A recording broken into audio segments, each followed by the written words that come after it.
What's up, ladies and gentlemen? Welcome to Zelda Speedruns and welcome to the 3D Remake Zelda Relay Race 2022. That's a complicated title, but I nailed it. Welcome to ZSR. You all know it's time, and it's time for some crazy action. We have 5 games, 2 teams, 10 players, about 13 hours of me not sleeping, which you are all used to, so that's fine, and a few amazing runners and volunteers at your disposal to enjoy your time. I hope you're all gonna enjoy it. So without further ado, because you all want to see what's going on, let's make it over. And when I made it over, which I'm doing right now and talking slowly over it because I can't find the freaking button. There it is. I'm gonna tell you we have 2 teams. Team A is 5 Force Heroes, consisting of Z Cubed for OT3D, Vafantin for MM3D, Joash for The Wind Waker HD, Onaku for TPHD, and your average Link for Skyward Sword HD. And then we train 1 week for this. Everybody who knows this reference is a god and has been around for too long. Game Stable, Gymnast, who signed up for every single game, by the way, Zapsander, Beanseller, and Jasnix, and both of them have an estimate around 12.5 hours, only 5 minutes apart. So we're gonna see what's happening. But for now, I hand it over to our first 2 commentators for OT3D, to Audio Killers, and to Cabbage. Take it away, it's all yours. Hello, everyone. Hello. Who's ready for some exciting gameplay?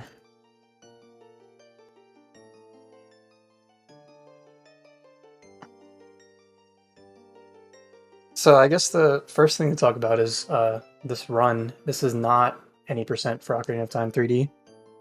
This is MST, Yes. which requires that the players beat all the dungeons and Ganon's trials and beat Ganon. A very fun category, in my opinion.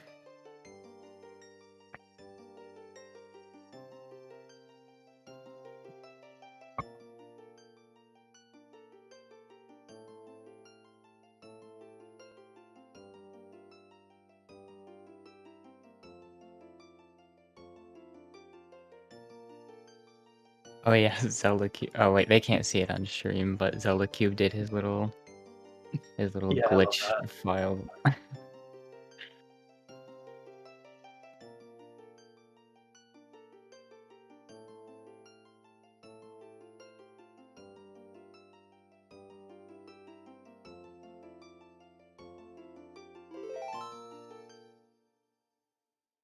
And there we go, we're getting started.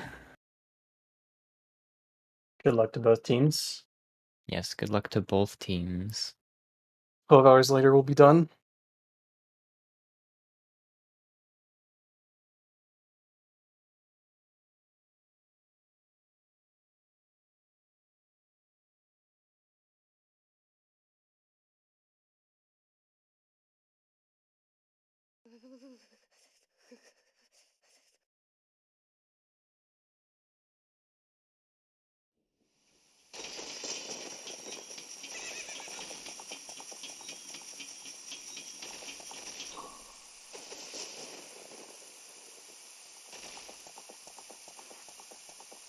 So both players right now are playing on the English version, not because like there's a fastest language for this game really, but it doesn't really matter. But there's a technique that makes it not really matter, where nearly every text box in the game has a 1-frame window, where if you press the B button, the text will complete instantly. So you'll see some fast text about the run. Yeah, even right in the intro cutscene, you have the text boxes that you have to mash through. And you can lose like up to like 5 seconds just to the text boxes in the intro.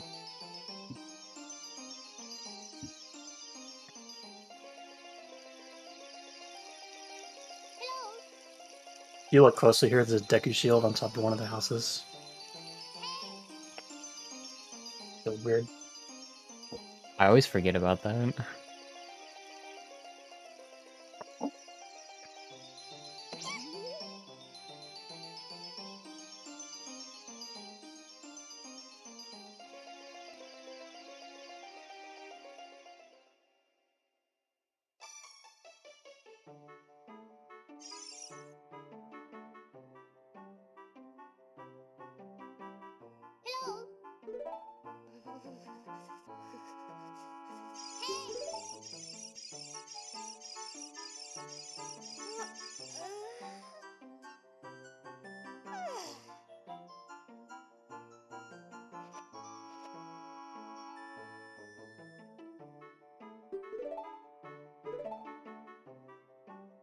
Yeah, as you can tell right there, Zelda Cube starting off a decent bit more than Game Stable just because of quick text. It like just goes to show you how much time you can actually lose just in the intro.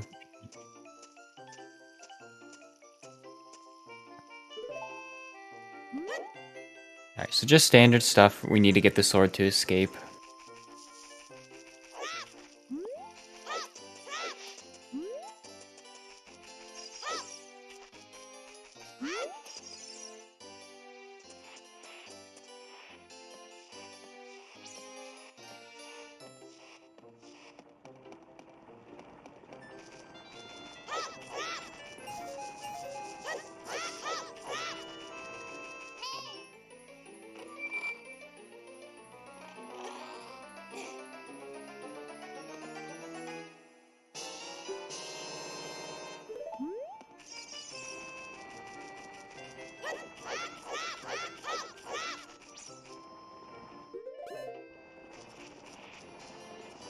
Zelda Cube with the cabbage strat.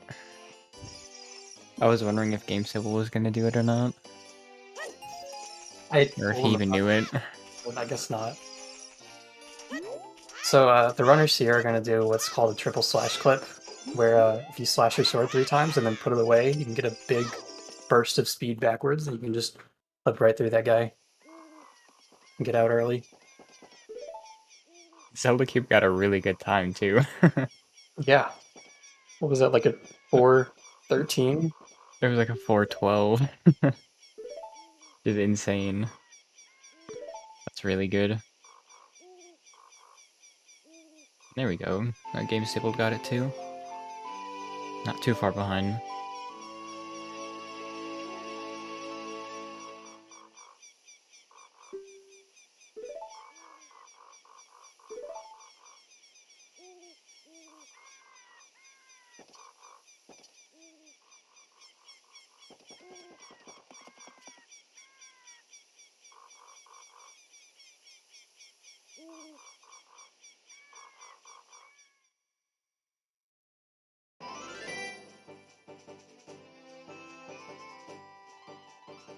We'll beat Deku Tree later on, actually. You do that as adult, I'm pretty sure. Because you can just fly through Deku Tree as adult.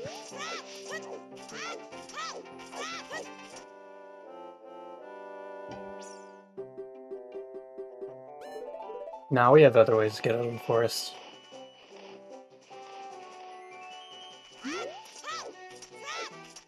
My favorite way is getting Hammer on B and just escaping that way through New Game Plus. My favorite way is probably getting that super messed up sword on B and just like going straight through him. Wait, yeah, I forgot that's a thing. That one's fun too. So backwalking is the fastest form of movement over distance. And Isn't it for every 4 rolls? Backwalking is faster, I'm pretty sure. I don't know what the key is, but just over long distances, backwalking is best.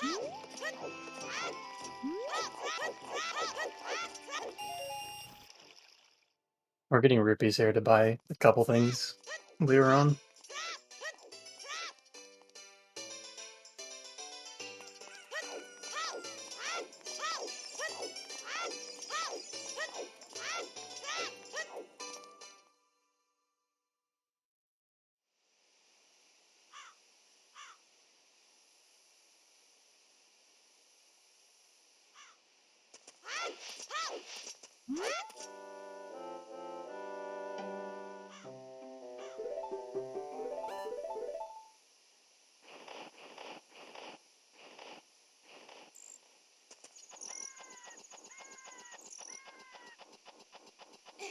So between this category and all dungeons, well, this category has to beat all the trials in Ganon's castle and also beat Ganon at the end.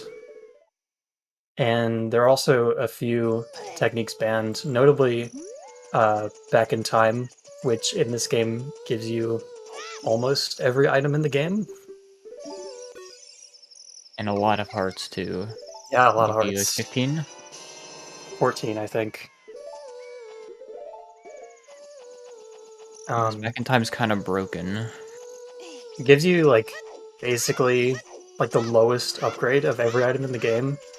Like I like to think whichever dev made that like title screen file just set all the values to 1 in like a debug menu. Because you have like the hook shot, not the long shot.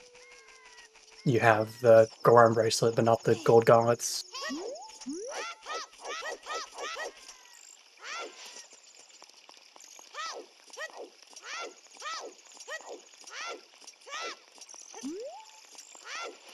And yeah, Back in Time does exist, but it's not done in the same way that you see in like Twilight Princess or Skyward Sword. It takes a lot more time to set up because you have to wrong warp to like the boss rush menu, essentially.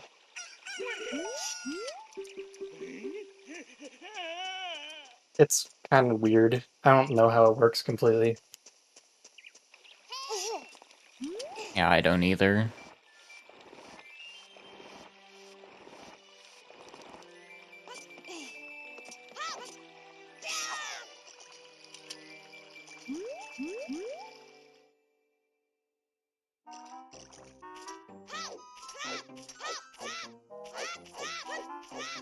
No, Back in Time isn't the thing where you die over a hole in this game. That's death hole wrong warping.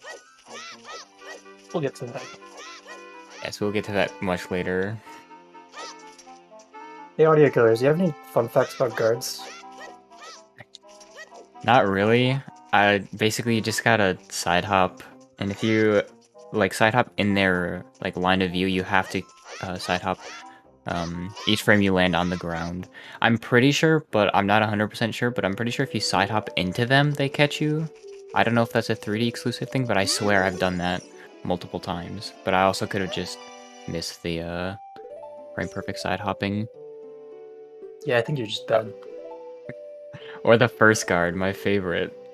The one that can just his what is it? His vision just like can go through the walls and stuff, and he can just catch you like automatically. It goes so far. There's like one stray like vision bubble that like goes from the back all the way to the front when So he's turning his annoying. head.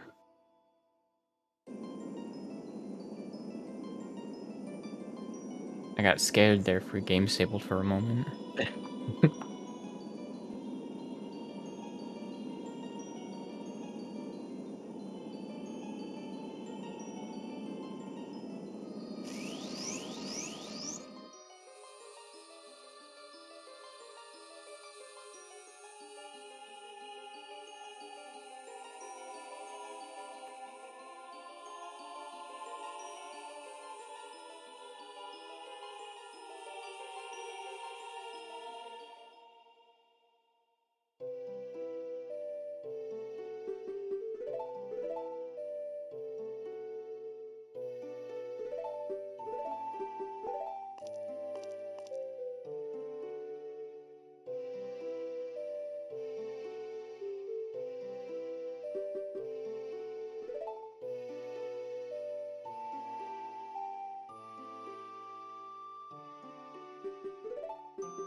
And 1134 Zelda's letter from Zelda Cube. That's so good. I wish I was as good as Zelda Cube at like tech smashing and stuff. His beginning game is just so good because of any percent.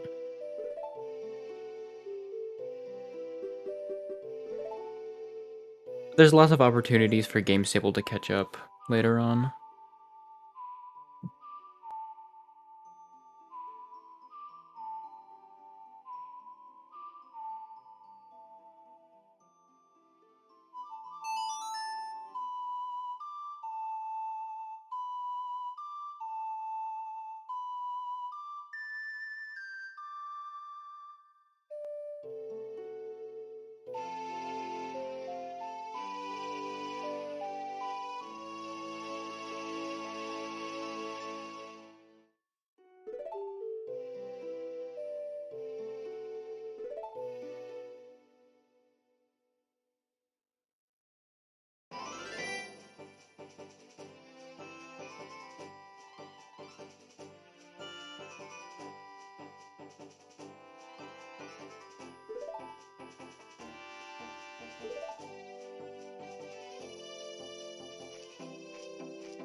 There's nothing to There's not talk very about. much.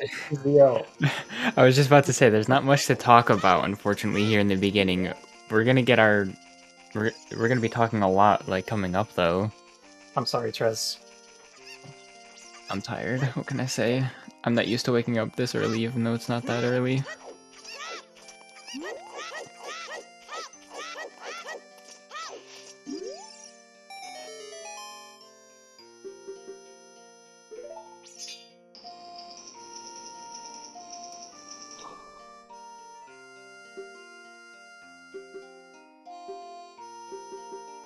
Give you some lore. I don't know if you guys watched the OT3D any percent tasks, but there's a huge invisible seam in Kakariko Village, and you can just ride up it and side hop over the fence. It's really funny. And there's a setup to get That's on just it been fun to RTA as watch. well that involves doing 38 quick spins in a row. Hey, this is It's a very trick. fun. This is a forward extended super slide. If you get hit while holding just outside the dead zone on the controller, you can maintain your speed. It's very fast in OT3D compared to the original. I'm pretty sure because of the this game runs on 30 FPS compared to the original, which is 20 FPS. But you get a lot of speed, so yes, we'll be using that. I think it's 3 times? I can think of 2, but I'm pretty sure there's another one. Yeah, it's about 1.5 times the speed of backwalking. And it looks really cool. It does.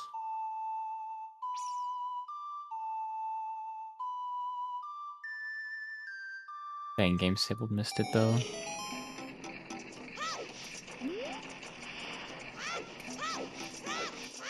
This Oh is yeah, another really weird trick.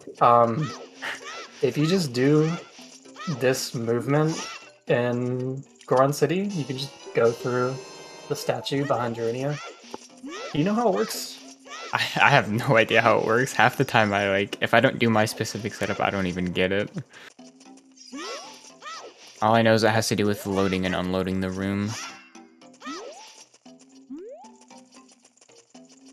But yeah, you can just pop right through. Oh, Oh, nope. he messed it up.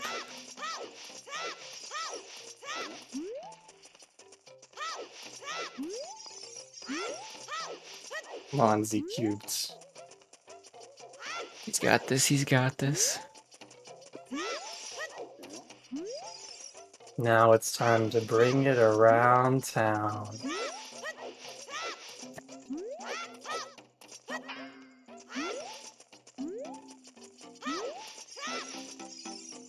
There we go. He was just letting Game Stable catch up a little bit. He was being a nice fella.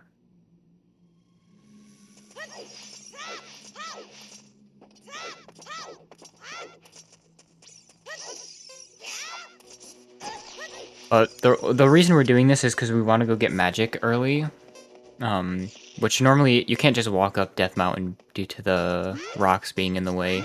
And we obviously don't have bombs or any explosives this early on yet. And also So here Zelda will Cube be. is... Oh, you can Go do it. ahead. Okay, here will be another triple slash clip to hopefully get into this fairy fountain without explosives. This one's a little weird because you have to turn to the side to make sure your sword hits the wall.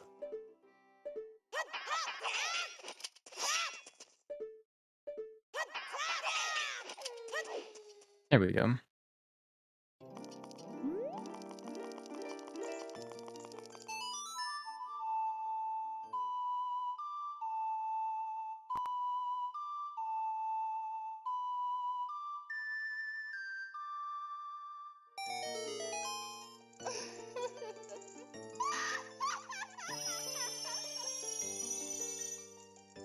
It's kind of a hard trick, honestly.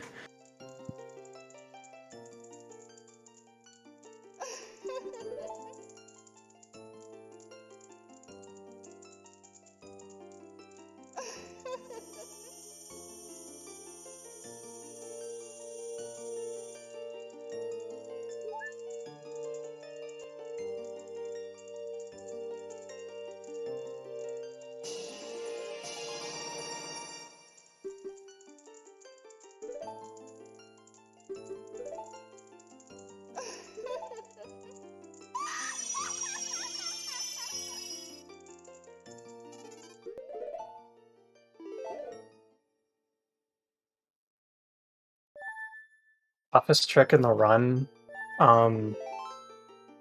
for me, I think some of like the really high hookshot jumps are hard.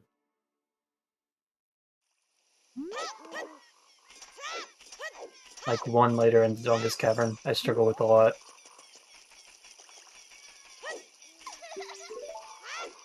Oh wait, you guys don't do the Fire Temple Wrong Warp stuff at the end, do you? Not anymore. No. I haven't done this route. I've done a very similar route, but I did the one Ben used to do. I think it's pretty similar to Master Quest All Dungeons, which you did.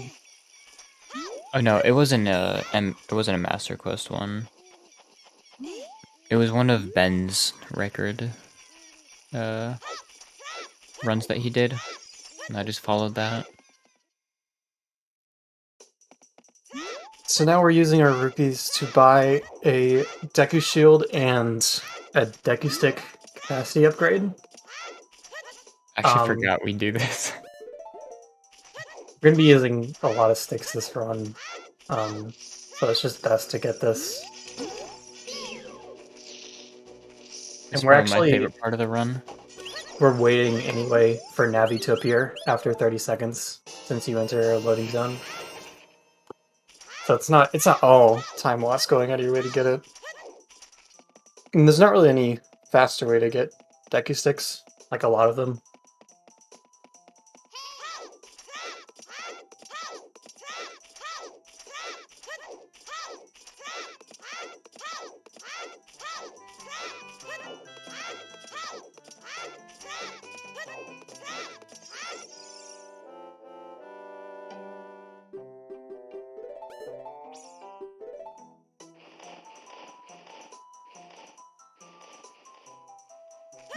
So using the same mechanic as a triple slash clip, you can use that same pushback combined with talking to Navi, so the game doesn't detect water collision while you're talking to something, and you can fall straight through the water and get out to Zora's River.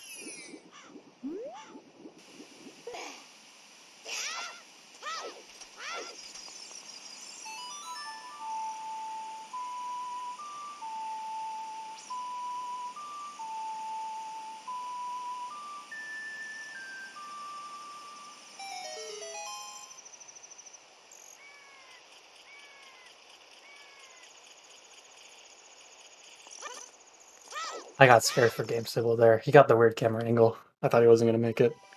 I actually prefer that camera angle over the other one. But I'm also really weird when it comes to this game.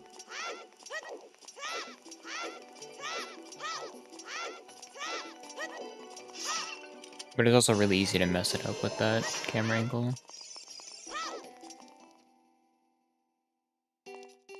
So Zelda Cube is getting some Deku Nuts for a cool little trick coming up. Pretty neat. Yeah. Pretty cute.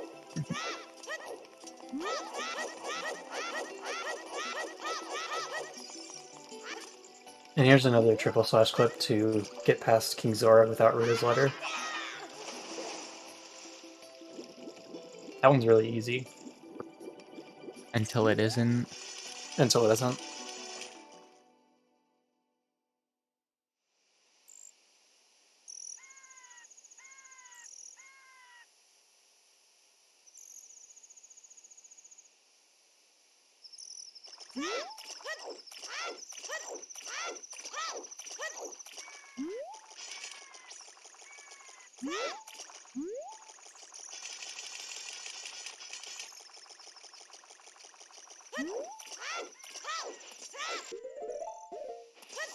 Alright, so Cabbage was talking about in the task how there's a seam in CAC. Well, there's kind of seams just randomly placed all over the place. And Zelda Cube's gonna use this to climb his way up the invisible seam to get, or to clip into the fairy fountain early. The biggest problem with this is if you don't have enough Deku Nuts, you kind of have to just save warp. So we'll just see how long it takes Zelda Cube to get this, because it is kind of precise. I believe in him. I also believe in him. I've seen him in Game Stable practice it quite a lot. Oh, and he's failed the side hop twice in a row. He should do the cabbage way, just saying. Good.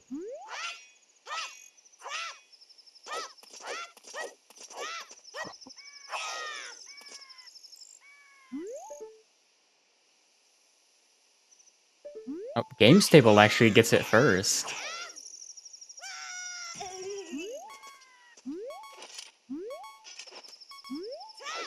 Guess that just goes to show you just how punishing it can actually be just to mess this up a couple times. Mm-hmm. And you want to have a lot of Deku Notes later for Jabu, so using them here is not ideal.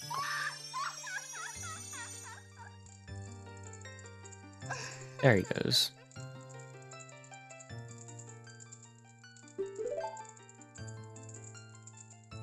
That trick is a lot harder than it looks too.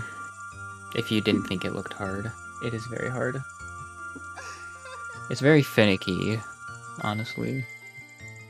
It's fine. At least it's consistent. That is true. At least it is consistent. Especially if you do it the cabbage way. Amen. I prefer the cabbage way, just saying. And yes, Fairy's Wind in this game is extremely broken. Yeah, you might not expect it from a casual standpoint. Not really something you use too often, but it will allow for a lot of crazy stuff.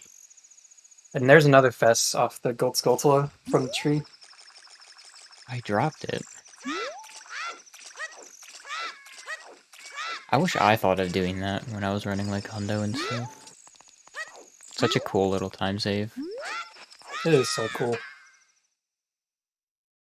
And that right there, you can actually recoil with stuff behind you when you do a Deku Stick jump slash, strangely. Like the hitbox comes out behind you first.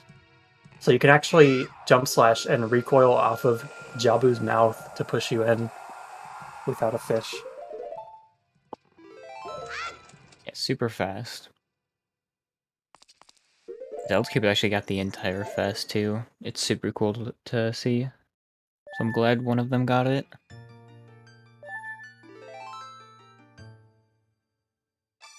And so GameStable just put Froze Wind in Jabu and then left. So is Zelda Cubed. And this is going to be the first broken example of Froze Wind. Basically, it's just like a speed run inside of a speed run to get fairies, wind, and magic as fast as you can. Because fairies and wind is really broken in this game.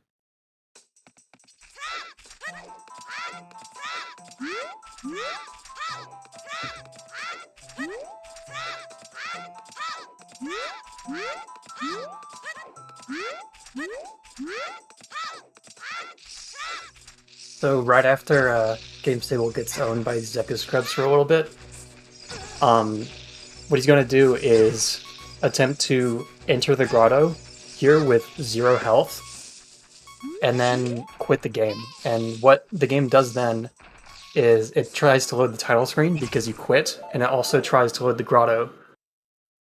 So what ends up happening is the grotto gets loaded, but in the game mode of the title screen. And that means that every single time you enter a new area, there's an offset applied to your entrance value. So you can get to some really wacky places. So we had Frozen set in Jabu, and returning to Frozen takes you to Jabu, kind of. This place is really weird. At least you know it's morning in Jabu. Or is that the night theme? I can't tell. Like mid, in between morning and day.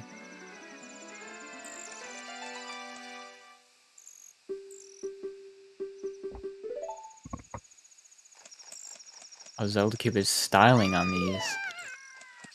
these octopus. I can't remember their names. Octoroks, right? Yeah, when you, oh no, is he quitting? What happened? Wait, what?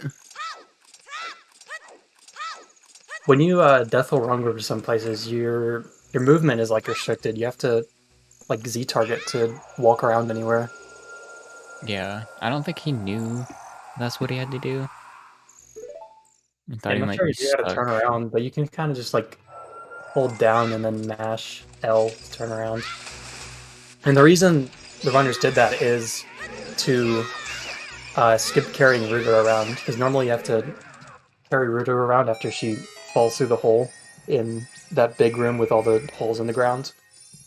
And it's boring, we don't want to do that. We'll just go straight there.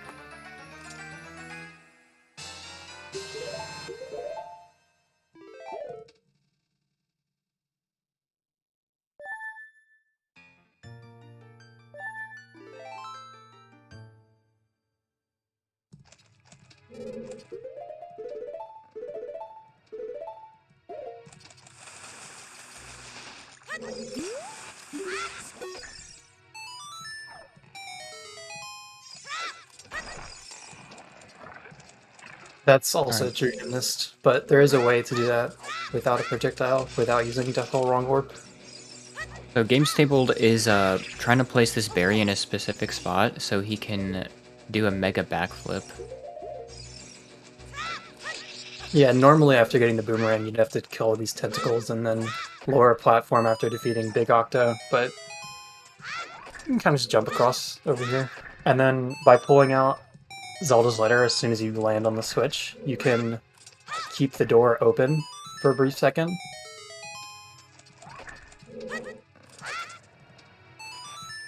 There you go.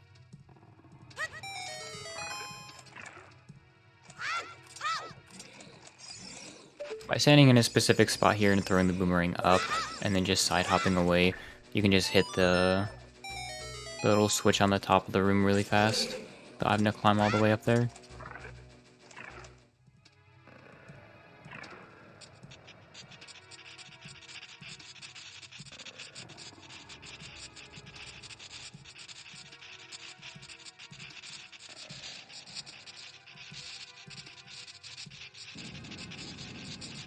And also, the cutscene that Zelda Cube just watched with Ruto falling down the hole actually cancels Death Roll Wrong Warp, which is what allows you to just set Frozen and then reload it to get out of the weird beta Jabu back into normal Jabu.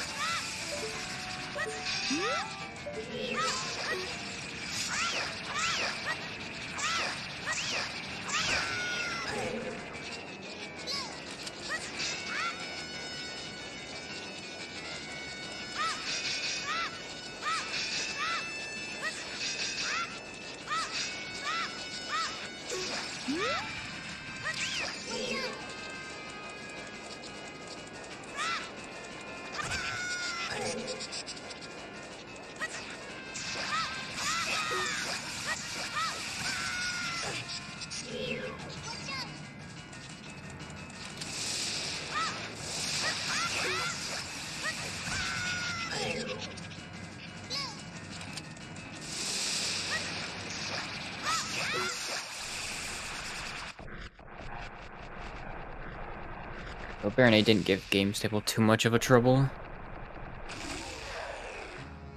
Yeah, Baronet could be a pretty technical boss, but I think Games Table did fine. Oh, it's Zelda Cubes. A turn at the tricks. There we go. Oh, he buffers this.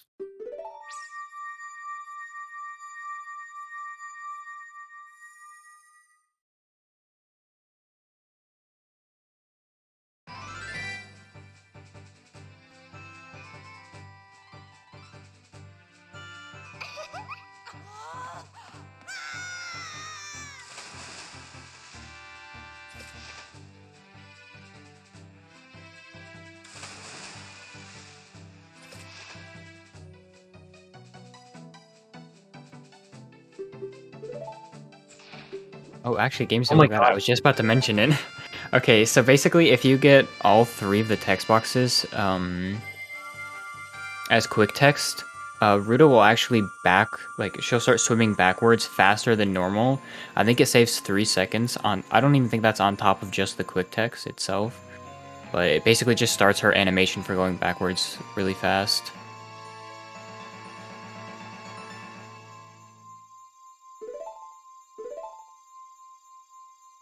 No, this run has to defeat Ganon in the end, so there won't be a credits warp. Credit warping is banned in MST.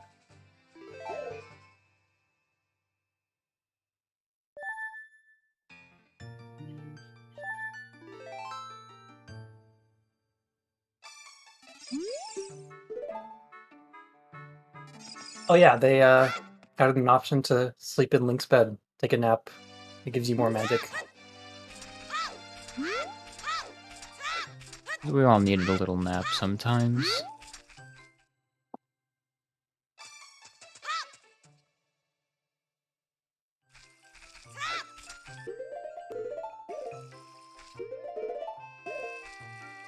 So Game Stapled here is going to do, I think it's the first instance of this glitch.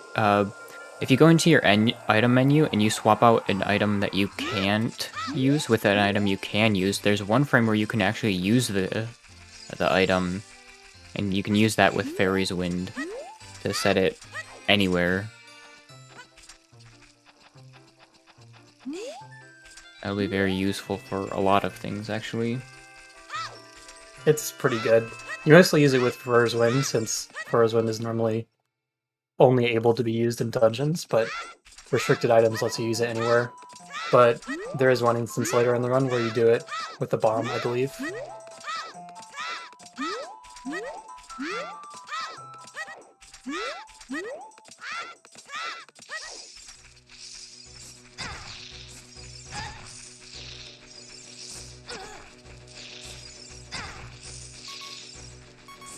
Yeah, it's more of a power nap, I guess.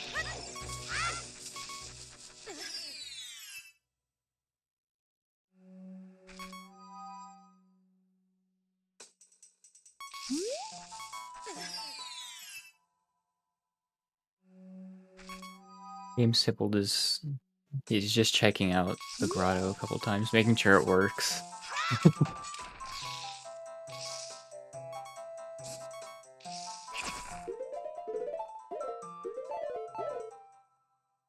Alright, one thing to mention is when you're in Death Hole, the only buttons you can use are your X and your Y buttons, so any item that's not on your X or Y you can't use. Unless you do Ocarina items, but for the most part. Yeah, because it's essentially a title screen mode, your bottom screen is as it appears on the title screen, unless you do something to change that. So you can't use any of the touchscreen buttons. So another Death Hole wrong warp here. This time Furor's Wind was in Kokiri Forest, which wrong warps you to Hyrule Castle, except you're way below the map. But dying and respawning will take you back to the proper entrance.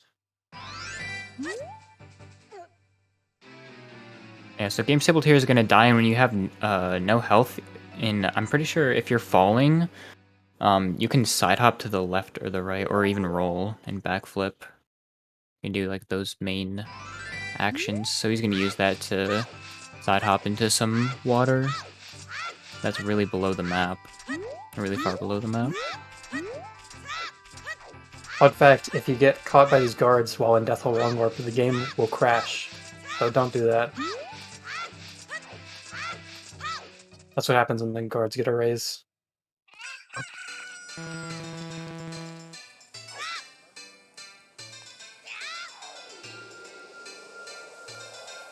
And this is a really cool entrance. Happy Mask Shop goes to Ganon's Castle. Ganon was hiding in the masked shop this whole time.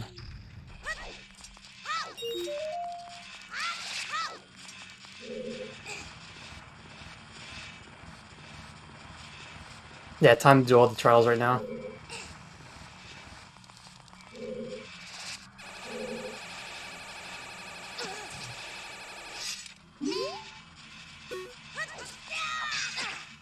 I always had trouble with this.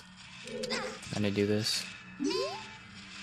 I can imagine doing it without being able to use, like, what is it called? Like, C-up or whatever. Yeah, it's a bit tricky since C-up is on the touchscreen, so you can't use it while you're here. There we go. Game ship credit. But the reason why we're here isn't to beat all the trials now, it's to get bomb shoes in this chest, which allows us to skip the Goron bracelet entirely.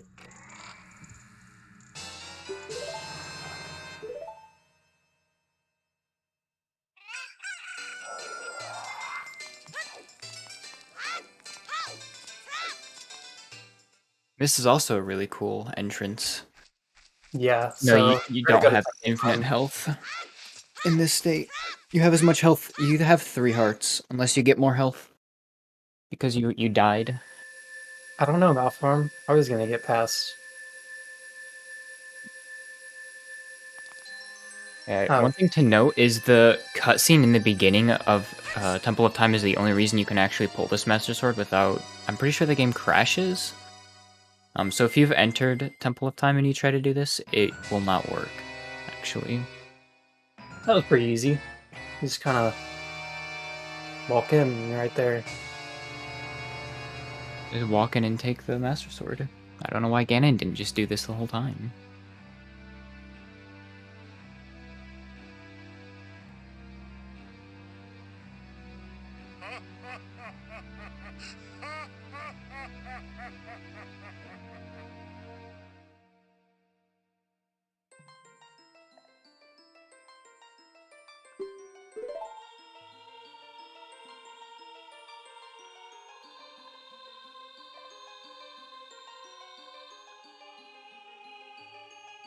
If Ganon knew about realm warping, it would all be over by now. Oh yeah? No worries, he's not watching, so we're fine.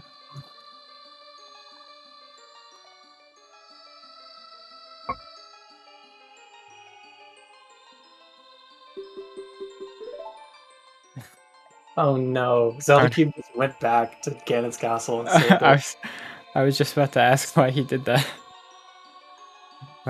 Just a mistake, though. Definitely a Z Cube moment.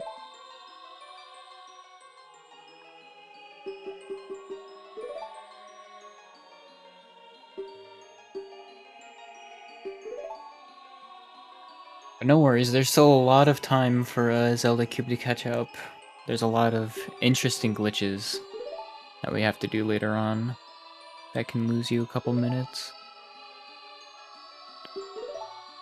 But he's not out of it yet.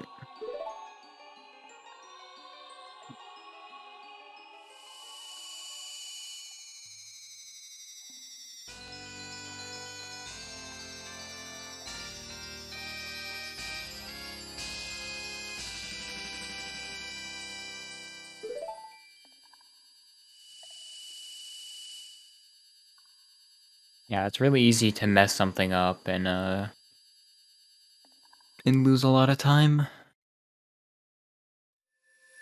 I'd say we're doing pretty good so far. We got 1 stone, 1 medallion, like half a trial.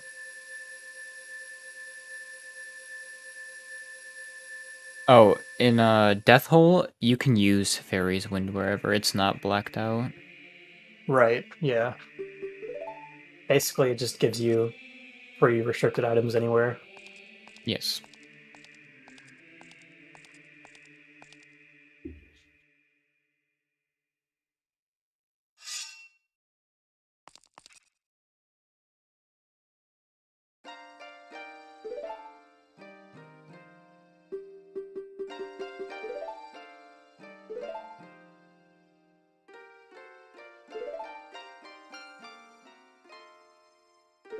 Watch Game Stabled's stream real quick. This is pretty good. Look at all this lore we were getting. Yeah, so right after pulling the Master Sword, you get like 3 cutscenes. You get the normal 2, but then you also never went to go like through the Door of Time. So it's gonna tell you, I guess the legendary blade, but there is no blade. It's just Sheik's legs. Because we never viewed that as a child.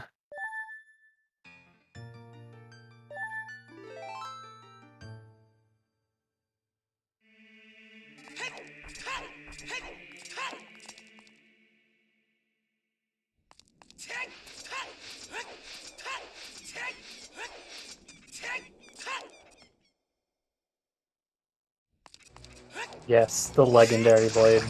That's good.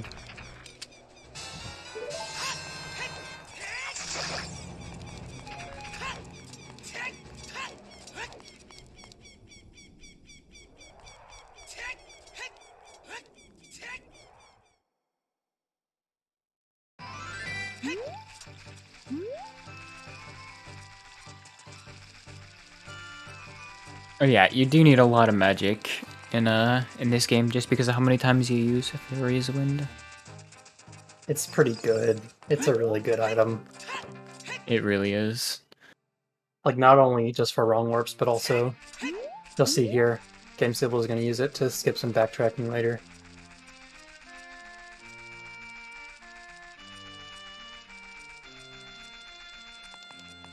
It's pretty easy to get magic too, especially in the what is it called?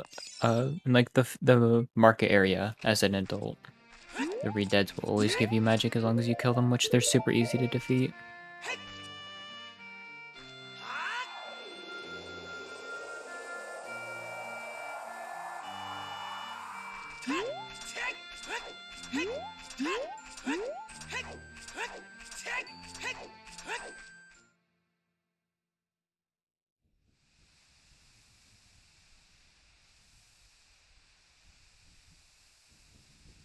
There we go, Zelda Cubed went through the right door this time.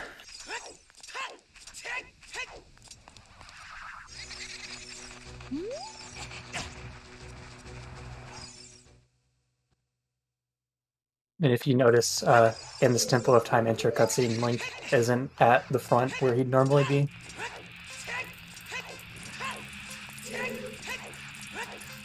So normally, while you're in Graveyard as adult, you'll want to get a Hylian Shield and the hookshot, but when I was routing this, I just realized there's actually, like, nothing you need the Hylian Shield for, so you just won't get it. Which is really weird to think about. Yes, 46 is possible. I've gotten a 45, I'm pretty sure, on 3D as well. You can it's faster because you can get like lower times, I'm pretty sure, than N64 because the rolling speed is faster. Yeah, since they redid the rolling animation in most of Link's animations. Yeah, there we go. Yeah, GameStable got a 44 as well. 44 is not too hard. You just gotta not get hit at all.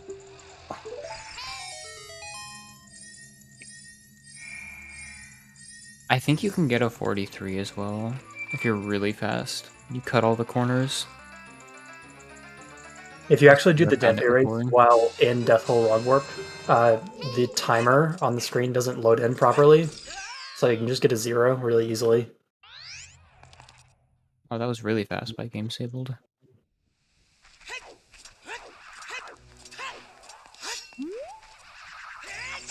So the next stop is Shadow Temple, and to get there we're going to do a trick called a hookshot jump. So when you bonk a wall with the hookshot in hand and try to use the hookshot, it puts you in the state where Link is like trying to use the hookshot.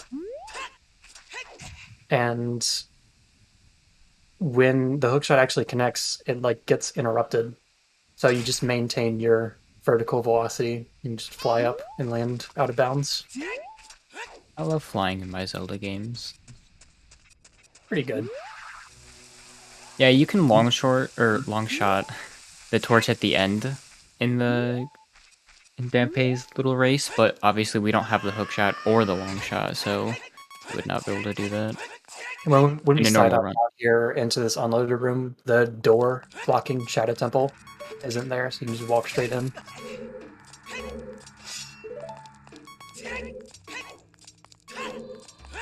All of this to get a pair of boots.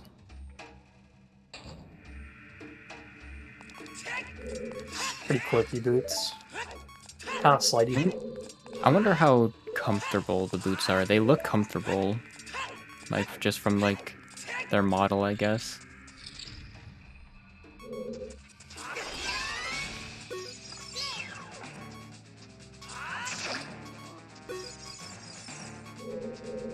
Basically, yeah, boots. You can do another type of hookshot jump with them and get a ton of height. You'll see soon in the Donga's Cavern, you can go so high. Also super easy to do it.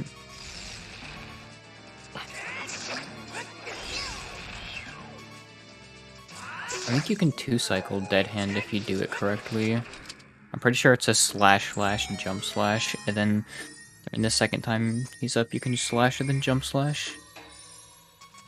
I'm pretty Yeah, sure. I did it differently, but yeah, you can two-cycle Dead Hand.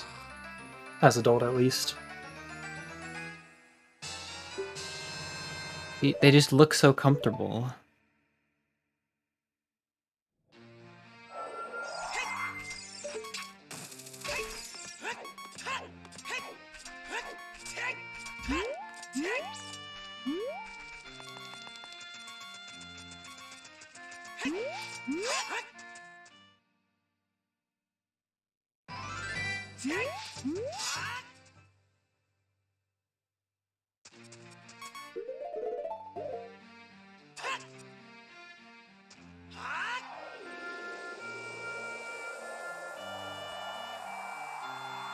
Now game stable as an adult as well.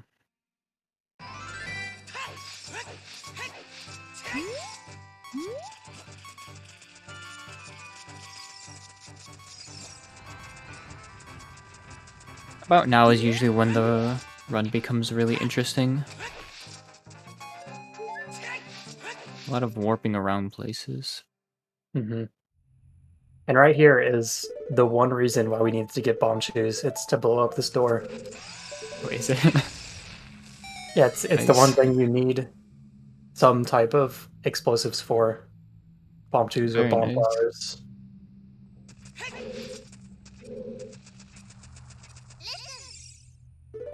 What button does boots and hookshot go on for you, Cabbage? Hookshot on Y. W. There you go. Neom. That was good to Donga's Cavern, guys. Yeah.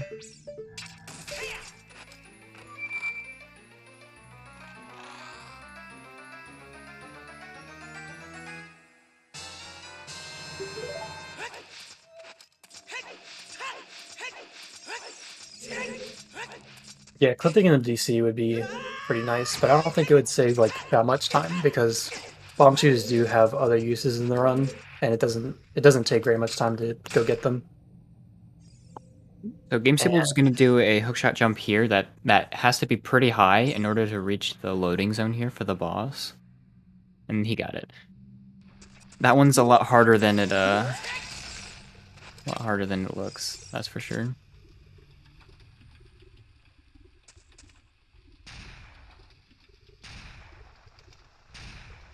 What button does Rain go on? If we're talking about Twilight Princess HD, it belongs on, I think it's the X button. I don't know, they're always mixing up where all the buttons are, so I can't ever remember which button is where. In this run, I put Boomerang on X. I think I put it on Y, usually.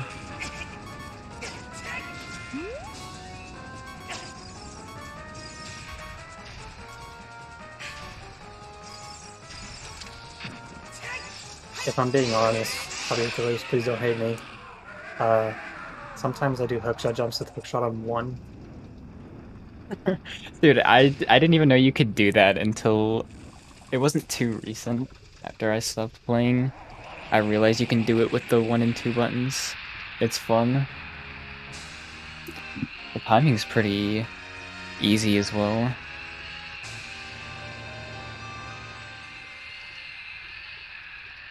Interesting so jump here, slash by Zelda Cube. Game Stable won't just be going straight into the warp, he'll attempt to use Ferrar's Wind on the very edge of the warp. So what will happen is the game tries to play cutscene number 1 in Death Mountain Trail, which is the cutscene that normally plays after beating the Donga's Cavern, but by using Ferrar's Wind, which is in Kakariko Village, you can make the game play cutscene 1 in Kakariko Village, which takes you to halfway through the Nocturne of Shadow cutscene. It's very nice. Also, that trick, again, is 1 frame, so he buffered that. Missing it, you'd have to reload your save. Yeah.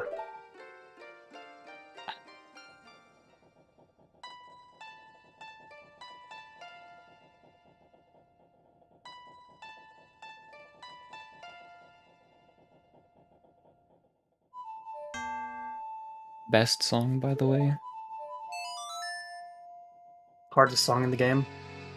That's also true.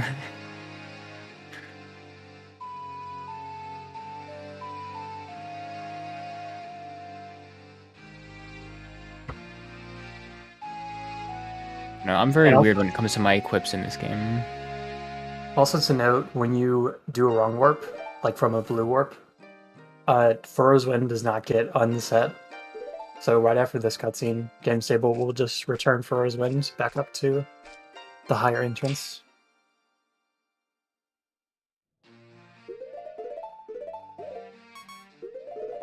Oh Yes, wait, I was just about to ask us why we get this, but then I remembered really quickly why we get this song, which you'll see later. I'm not gonna spoil it. I'm not gonna spoil it. I was gonna say, cause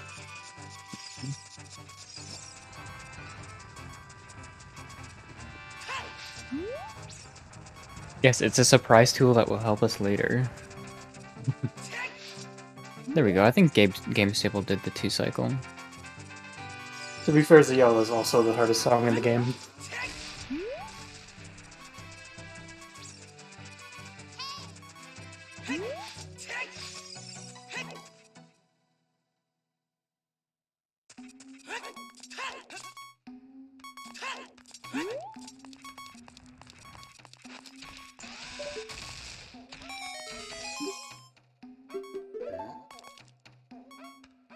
Scarecrow is the hardest? My brother in Christ, you made the song up!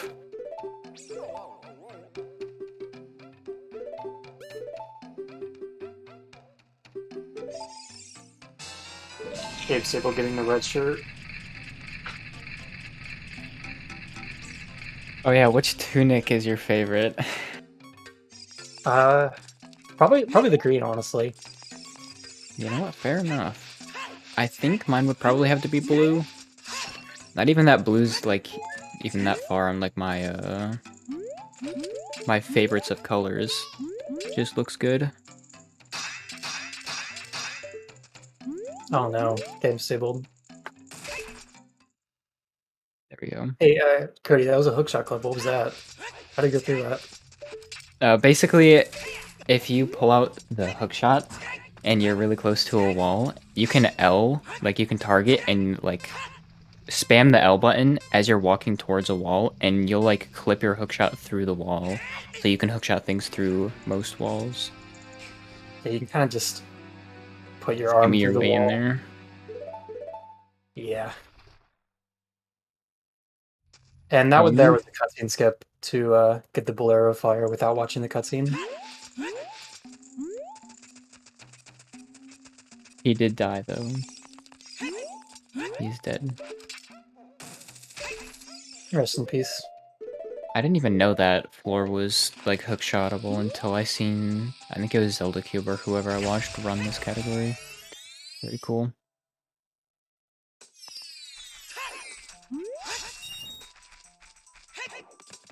Now Zelda Cube is about to do the hookshot jump as well.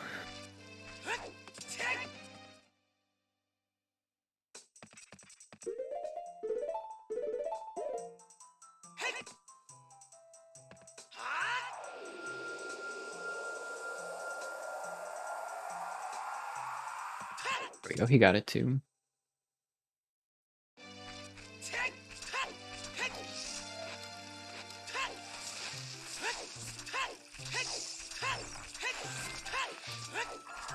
So Game Stable Tier is about to do a new glitch that we haven't talked about yet. Which I'll just explain it in a moment, because I forgot he was gonna get the leaves, or the bushes or whatever. Alright, so he's gonna stand in a specific position, and he's gonna place down a bomb And there's 2 specific frames that you can put on hover boots. And when he does that, you'll see here in a moment, he'll just go flying. It's called a hover boost. Yeah, I guess we should talk about like when you're home buffering things in this game. If you're home buffering like an X or a Y input, you can use the physical button or the button on the touchscreen.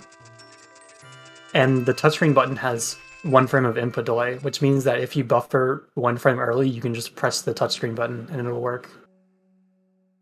Very fun. I personally enjoy that one.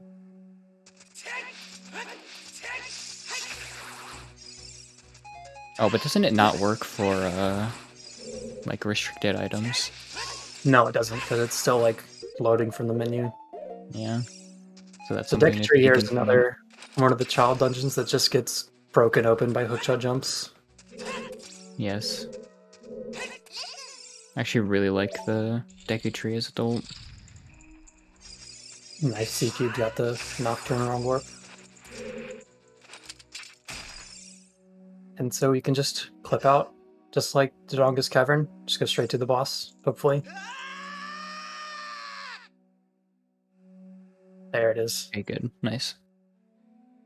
So after we beat this dungeon, we had Frozen and Lost Woods, and we're going to use that for a Wrong Warp. So can anybody guess what cutscene number 1 in Lost Woods is?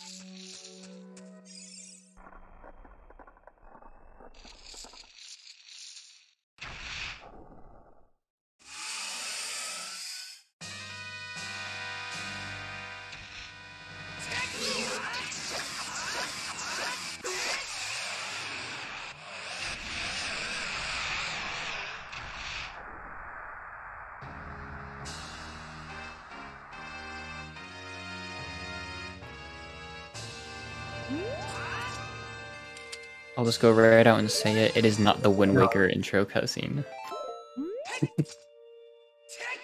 So, play game stable gets it.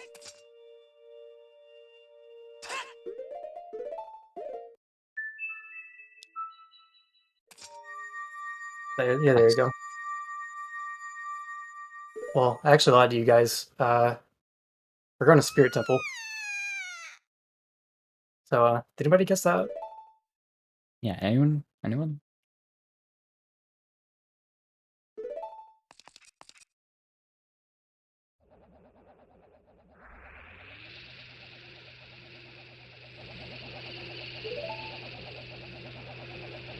You know, you kind of had me thinking for a bit, and I've done this like a billion times. I was like, wait a minute. Where are we going? Yes, he Yeah, got lost in the Lost Woods. There's only a cutscene 0 in Lost Woods, which is getting the ocarina.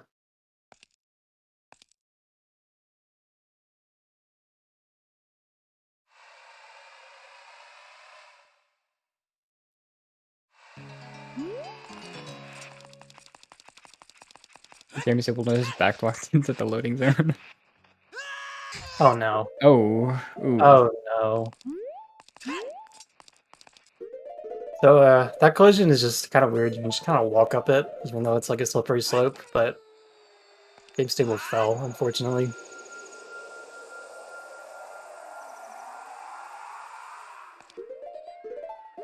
You hate to see it, honestly. You can just set Furry's Wind to get back up there, but that means it's not in Lost Woods anymore. Yeah, it doesn't really matter for this run, but Oh, it doesn't? Oh. you can also just die to the levers here in the sand to get back up. Now we're getting Mirror Shield. Well, actually, I have a shield now. Not in the dungeon yet. Oh, no. the cube missed the Bolero cutscene skip. Come on, Z-Cubes.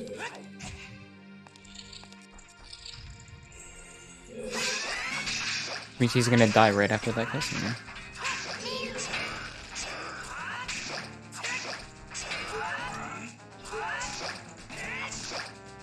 Yeah, Z-Cube is our lore expert.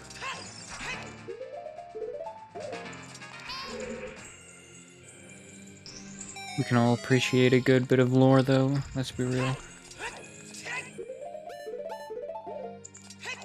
I was about to say how long until Game Stable realizes to equip the Mirror Shield.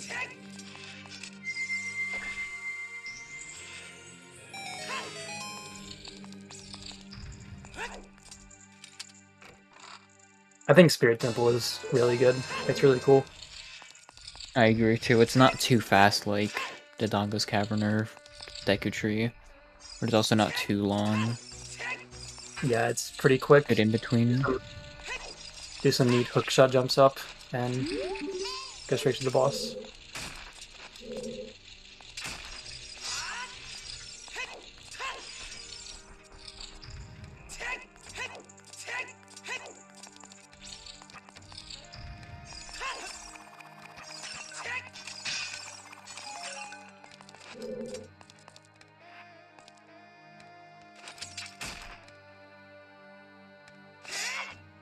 Hookshot jumps are really good. You can't tell. So that was a boss key skip. Like a whole temple skip. Just skip like the whole temple there. And now we're here.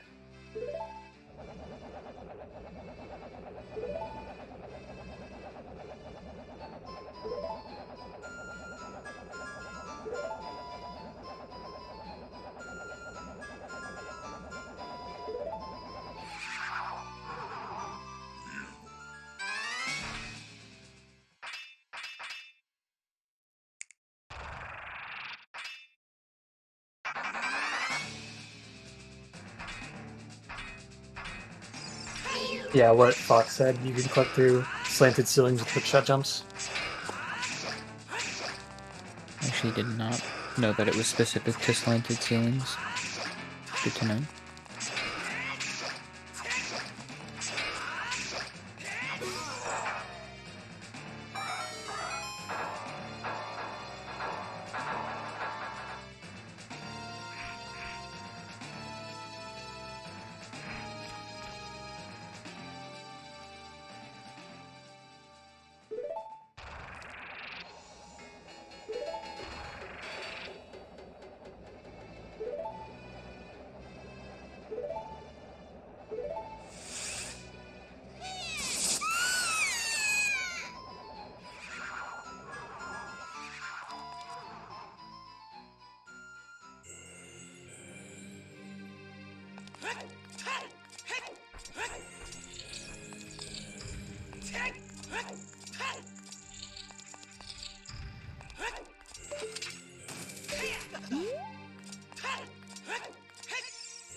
This boss I fight hate is Twinrova.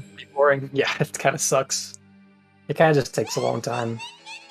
Yeah, not only is it an auto-scroller, but it's also a little bit of RNG. Yeah.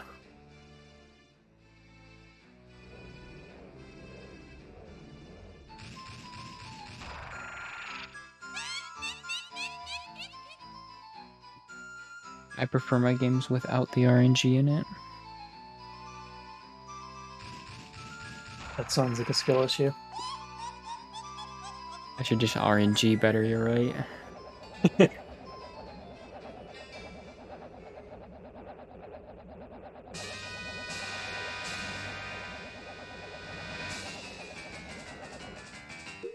Yeah, casually it is really neat how you can fire the shots back to the other witch, but in a speedrun it's just... You just kind of have to pray that one of them shoots. Because if they don't want to, they can just fly around, take their time.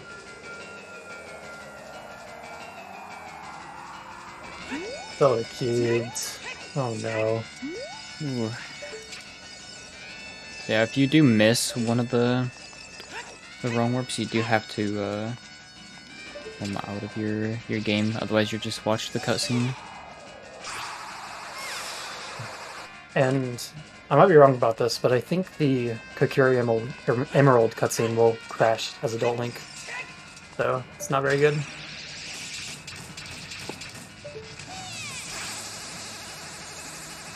Wait, this one isn't too slow to get back to, though? Yeah.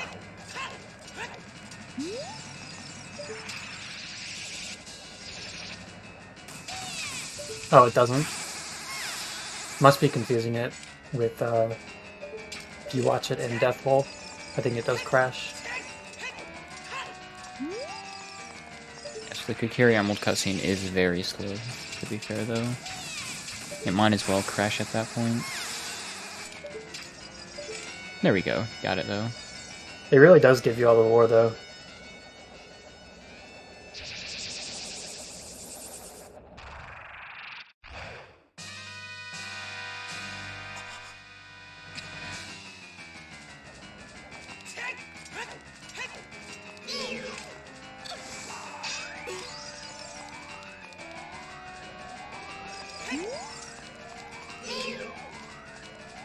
Yeah, just normal Twin Rova stuff. There's not very much to really say about it other than just auto-scroller for the most part. Yeah, it is possible to one-cycle this phase, but it is very difficult. It's like several frame-perfect inputs, so it's better just to go for 3 jump slashes on each cycle.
You just don't really unequip it, because you're gonna...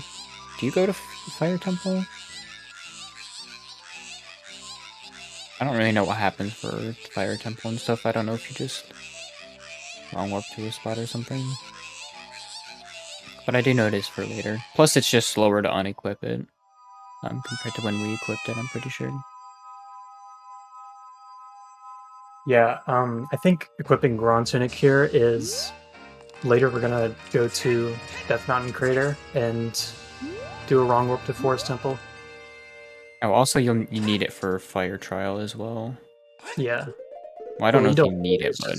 it's just faster to get it. It's really quick. Ooh, game disabled missed the cutscene skip. Yeah, for this one, the cutscene isn't very long, and it takes quite a long time to get back to this boss room, so it's just better to watch it if you feel it.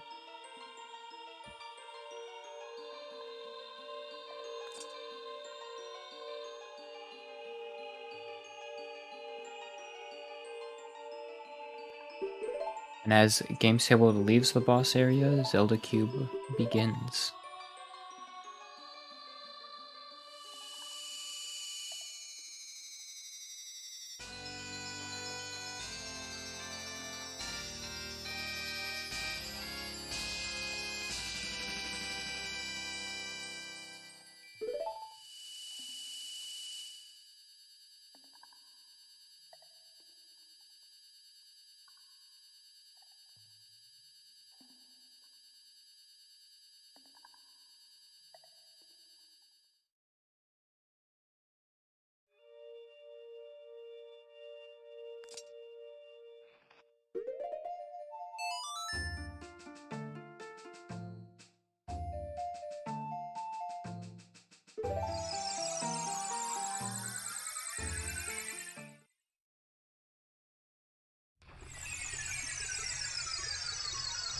So right now, Game Stable is just gonna pop into Fire Temple, most importantly to set Furrow's Wind for a long warp, but also while we're there you can just grab the boss key.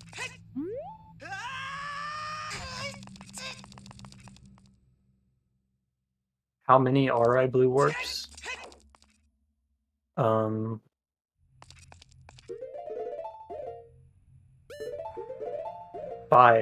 unless you count Water Temple.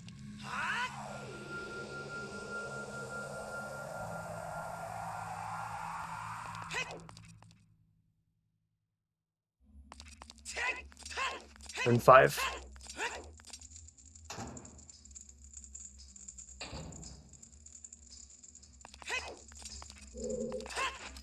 So here's another hookshot clip.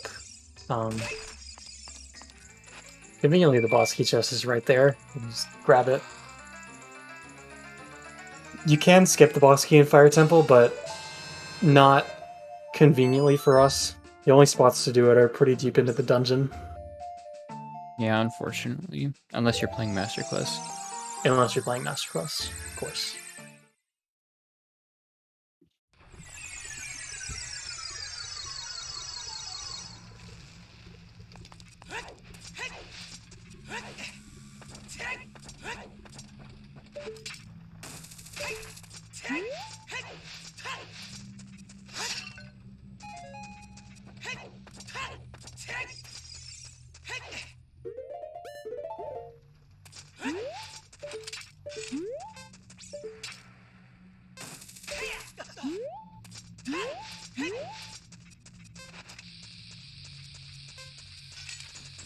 So here, Game Staples is going to do another Deathful Wrong Warp, this time using the heat timer to die.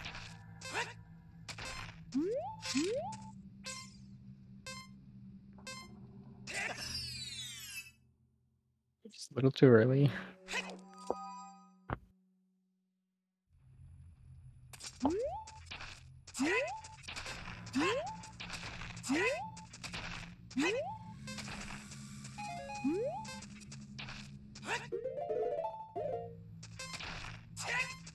In my experience, the farther back you are with this death hole, the easier it is, because obviously because of you'll have like a longer time to be in the air when it hits 0.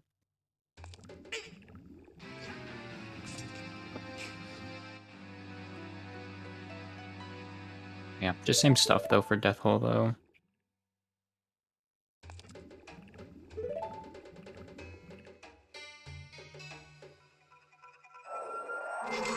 And now we're in Forest Temple with the wrong room loaded.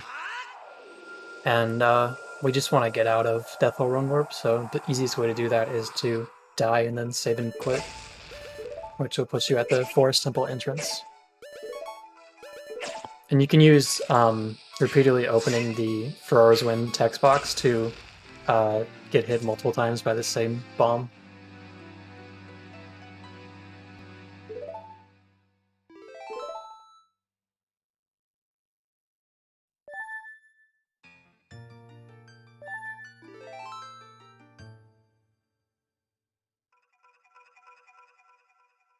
The Forest Temple, it's kind of a hard temple in MST, because we don't have the Goron bracelet,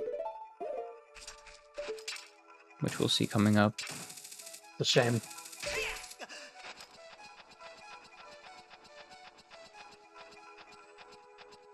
Nor do we have Din's Fire, so we can't do the cool trick to skip the blocks.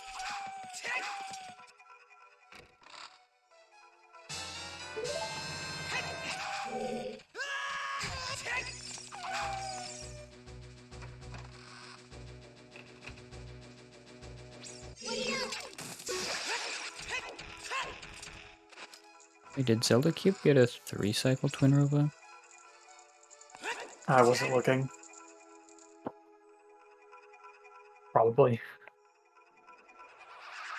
Ground jumps. The normal way of doing them that you might be familiar with in the original Ocarina of Time was patched, but you can still get ground jumps through other means, like action swap, or also get item delay gives you a ground jump. And I believe that's what both of these runners will be doing at the block section. Yeah, because nobody likes the twisted backflip method, and for good reasons. I do. Oh, other than Cavern. My bad. Can't believe you still do them though. That trick sucks.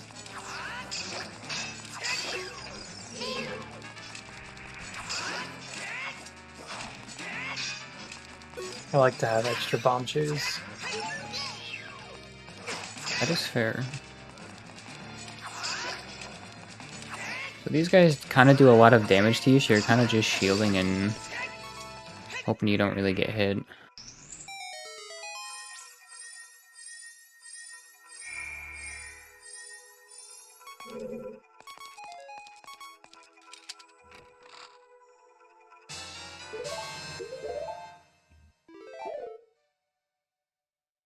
Oh, and GameStable does save warping here to refill his health.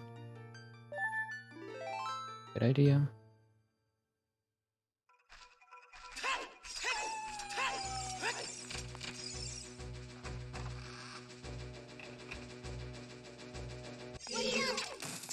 Time to see if Zelda Cube gets the cutscene skip. Check out this hot Z-Cube setup.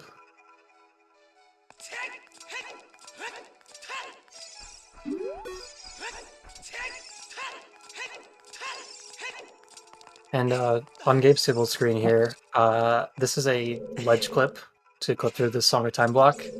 When you grab a ledge, there's one frame where you can target the wall in front of you, which turns you towards the wall and clips you into the block. Also on Zelda Cube's side, he did get the cutscene skip, thankfully.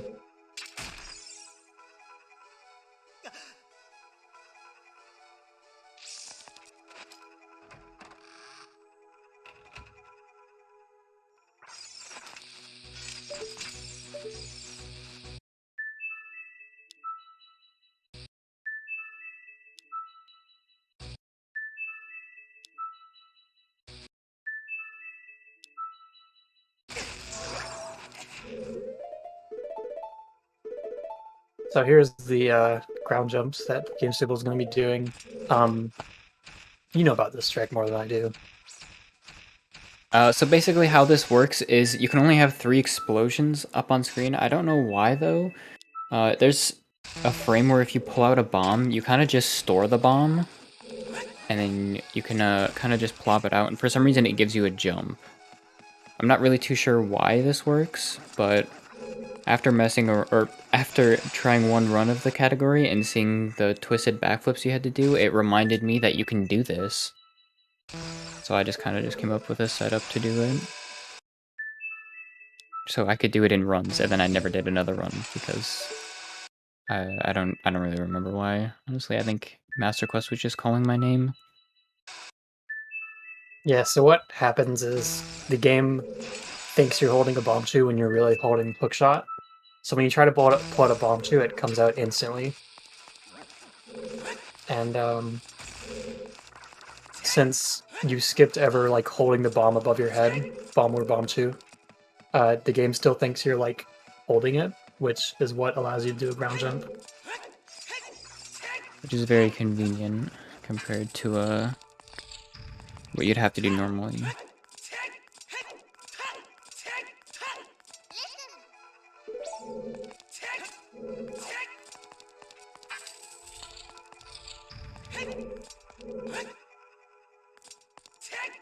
Just a cool backflip to just backflip down all the flight of stairs, as we all did as kids.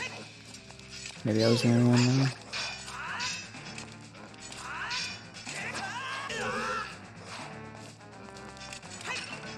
Don't die, GameStable. Dying here would be really bad. Oh no. Oh no. Yeah, they both died at the same time, at least.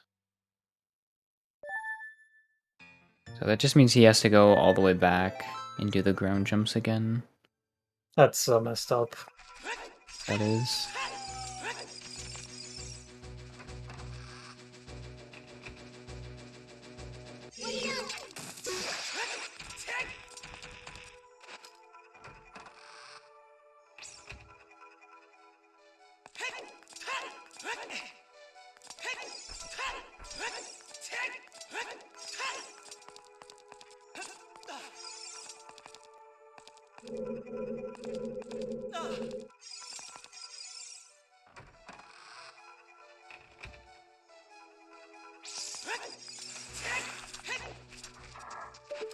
I think he was just giving Zelda Cube time to catch up.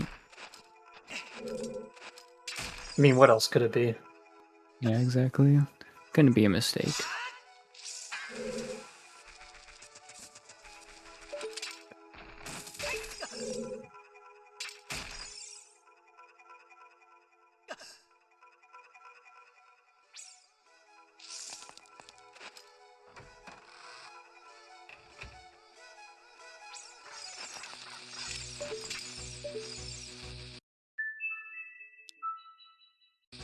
This trick is not cool, it sucks.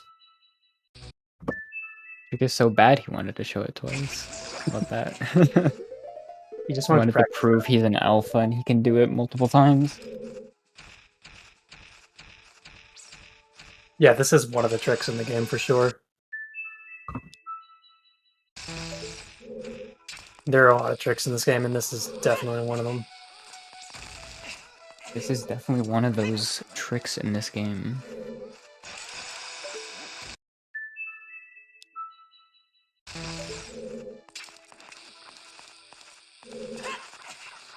On both first try though, he's just showing off. By the way, that roll to grab that ledge is kind of hard. You can mess it up pretty easily, and you'll have to do both of them over again. Yeah, and if you try to go too far to the left, you can get owned, and like Link will try to grab the wrong ledge.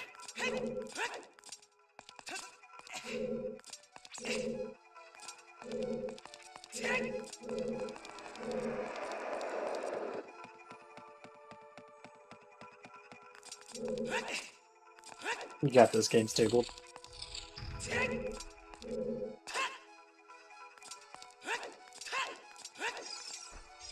Yeah, Zelda Cube kind of destroyed those Stalfos. Get on him.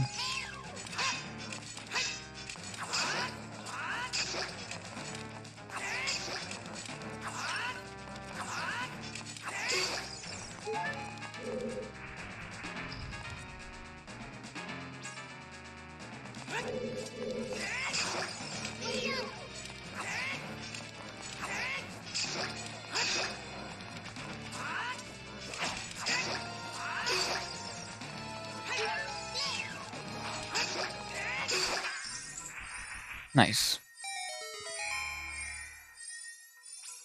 And there's the bow. The bow will be needed to complete all the trials. That's the only thing you need the bow for in this category, is to shoot the light balls at the end of all the trials.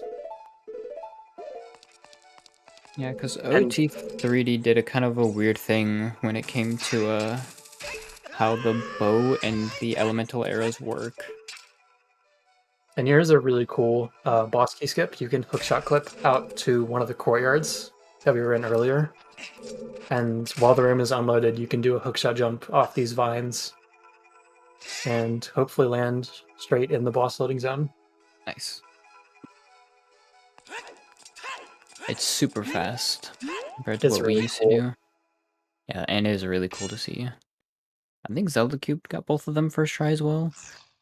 I wasn't really paying attention, but I did see he got that one. Okay, nice.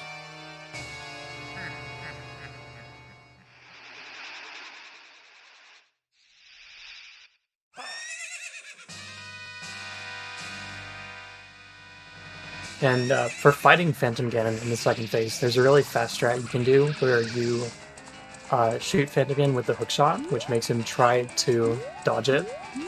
And while he's trying to dodge it, he's actually vulnerable to the sword. So you can hit him before he actually shoots the light ball at you, so you don't have to play tennis with him.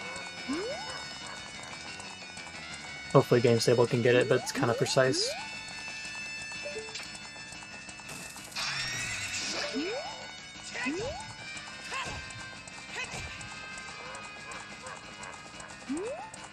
Yeah, they're actually not even that far behind each other. Game Stable swagging out between hits. As any runner should.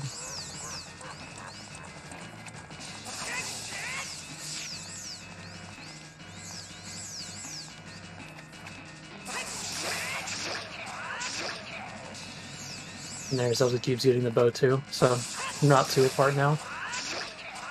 I don't think GameStable is going for the 1 cycle at all. Yeah, I think he's just trying to get his hits in. That is fair enough.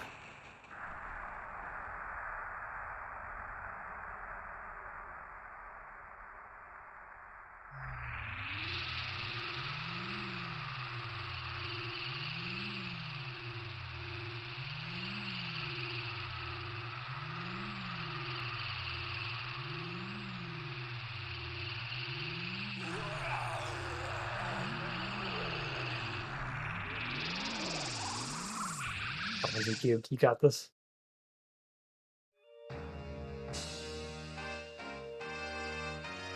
Here he goes. Alright, GameStable has another cutscene skip, and this one, if you don't get it, you do go back to do it again. I think you can fill it twice before it actually loses time. Yeah, this cutscene is pretty long. Nice. Should be it.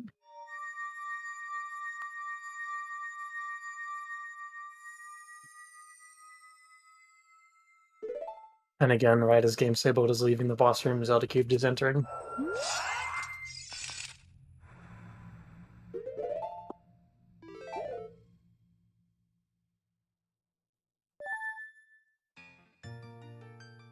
We got boat skip coming up.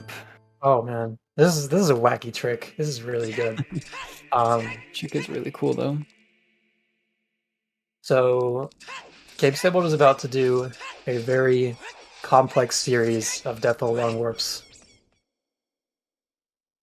First things first, she's going to put Fro's Wind in market.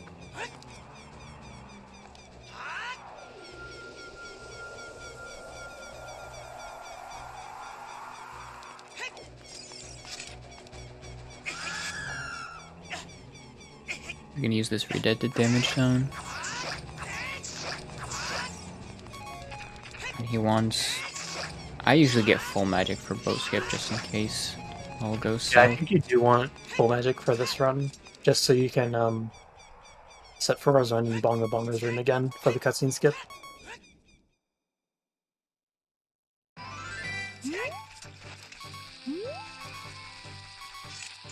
And this is a Hess, hopefully. Never mind. It's similar to Fess, but you do it by shielding damage while holding just outside the dead zone. And it gives you very fast speed backwards. I think it's double the speed of backwalking. It is very fast. Holding ESS on a 3DS can be rather difficult. Mm-hmm. So, here, GameStable is going to do Death Hole Long Warp. Quick poke shot, please, you're scaring me. Okay, there. Once he spawns into the grotto, he's going to backwalk onto the grotto warp pad and then return for his win. And so the grotto warp pad is trying to take him back to Kakariko Village, and Furzman is trying to take him to Market. So what happens is it loads Market with the coordinates of Kakariko Village. So he's going to reset Furzman at this point. And so normally when you're in Death Hole Long Warp, one of these entrances in Market Wrong Warps you to Shadow Temple. So what he's going to do is enter this area and then backflip into the loading zone and use Furrow's Wind. And that takes you to Shadow Temple with the coordinates of Kakariko Village. And now he's out of bounds and falling to the boss loading zone, hopefully. I hope he makes it. And once he hits the boss loading zone, that wrong warps you to the Water Temple boss room. Did I get all that right? Yes. Okay. I'm pretty sure you're going to be way better at explaining this than I am. But that sounded all correct.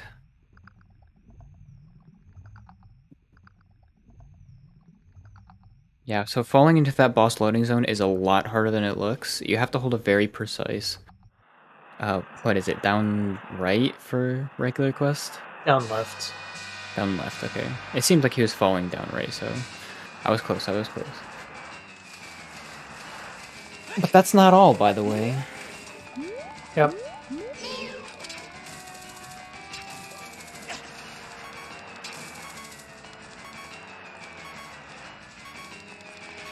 game stable.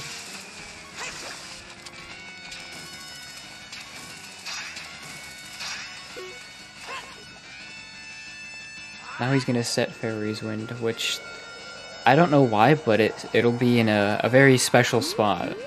It's very good. Since you're setting Furrow's Wind while in Death Hole Wrong Warp, it will go to a different spot based on like where the game like thinks you actually are.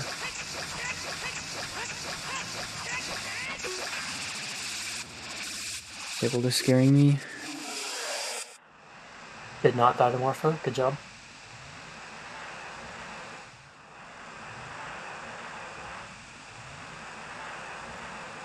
Pretty sure you can get hit while doing that jump attack, which is what scared me the most.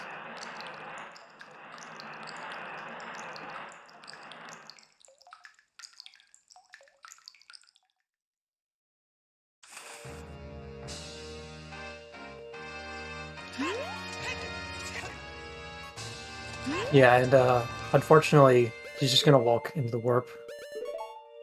Never mind. I was gonna trick you guys, but he's doing the cool strat. When I did this didn't work. Maybe I was just doing it wrong.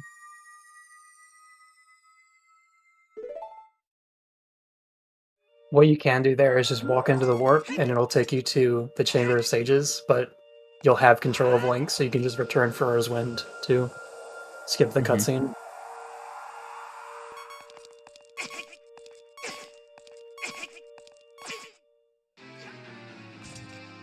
He's just gonna die to save warp to get out of Death Hole. And again, right as Game Stable is leaving, Zelda Cube has entered. Also, he got the cutscene skip for Forest Temple as well. And now, this run's a little stressful. I think we need to chill out some. Yeah. How about going fishing? That seems pretty nice. Yeah, I like fishing. I like fishing. So let's go.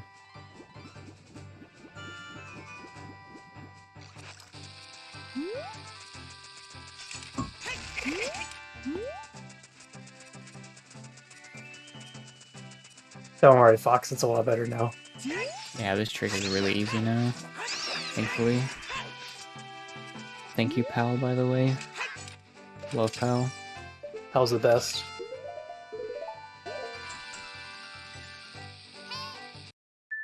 Yes, like Hylia normally fills up with water when you watch the cutscene, but since we didn't watch the cutscene, that never happened.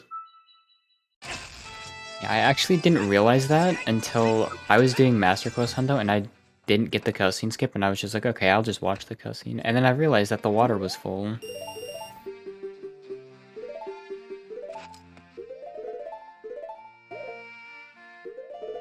So here Game Stable is doing restricted items with a bomb, since you normally can't use bombs here, and he's going to hit himself while casting the fishing rod, which allows him to move around while it's casting and exit the fishing pond with the fishing rod still. And that's really weird, because if you grab a ledge and then save the game, that fishing rod turns into something really wacky.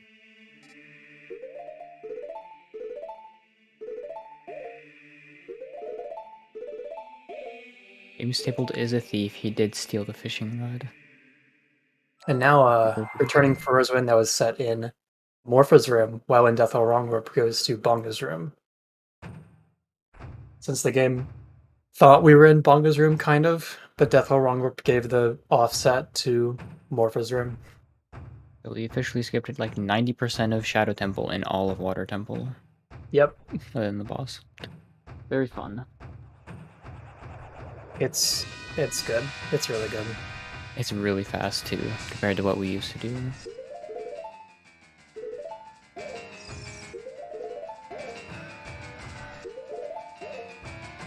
Is he trying to set Furrow's Wind while being bounced? Oh my god. Game stabled. No. I'm stapled.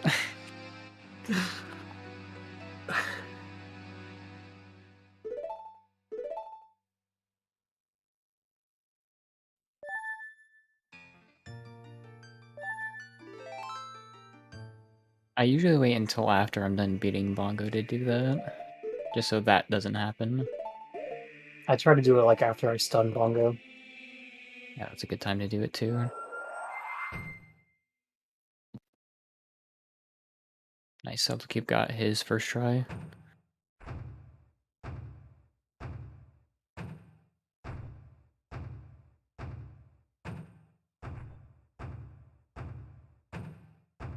Oh wait, you don't need to save quit actually, you can just save warp. No, you don't. I don't know why they're doing it. You just need to save the game, not return to title.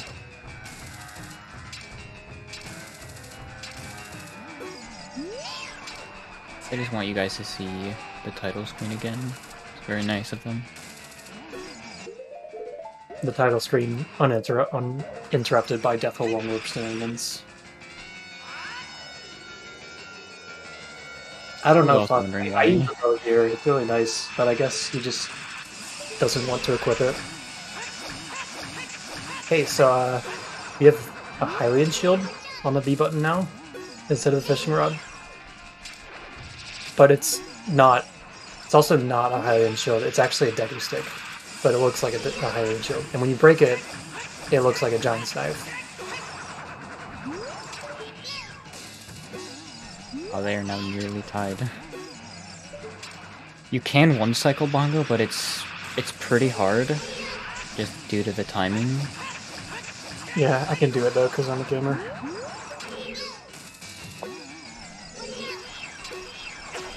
I guess I should also mention, when they jump slash Bongo, that gives you a trick known as Broken Deku Stick, and that allows you to swing a half-broken Deku Stick as many times as you want without it being put away.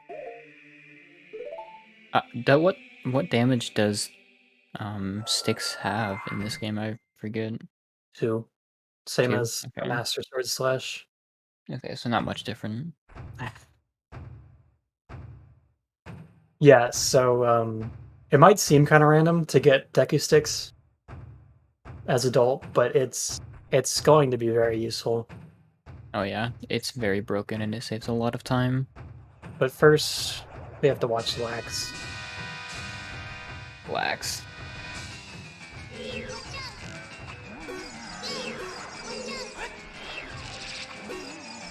I believe in game stapled. He's doing it, he's using the bow. He did not get skip. That's fine, this one's pretty short as well. Yes, thankfully.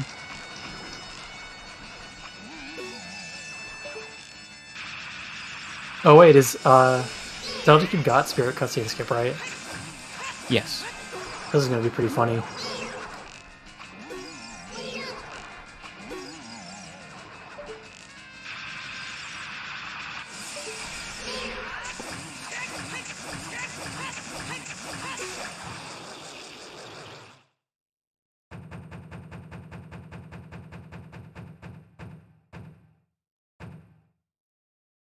First try, game stapled.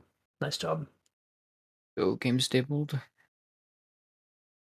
I think they'll just about be tied if game stapled gets this.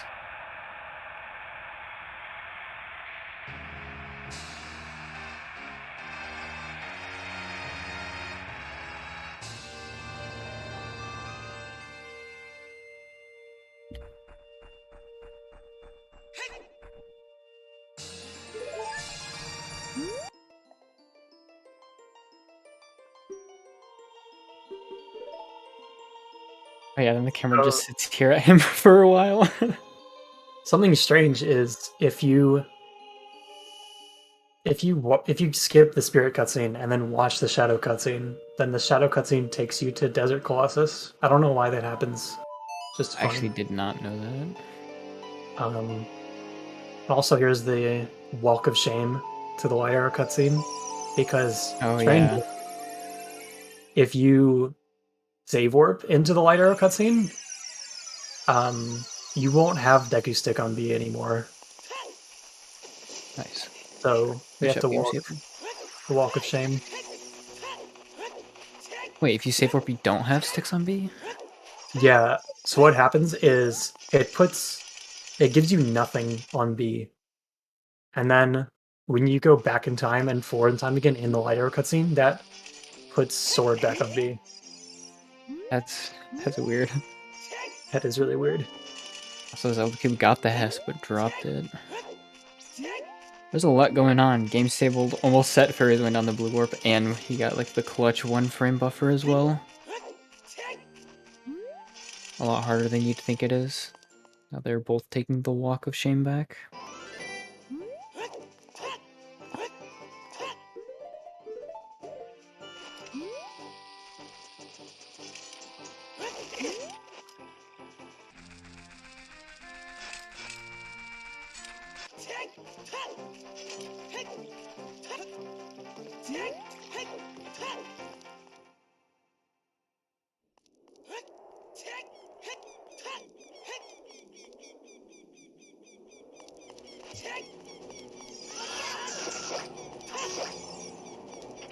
Yeah, you can't save warp because of the item on your B button.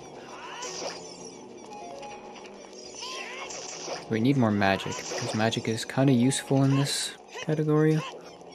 You can save warp in general, but for some reason save warping into lax is special and it puts nothing in your B button.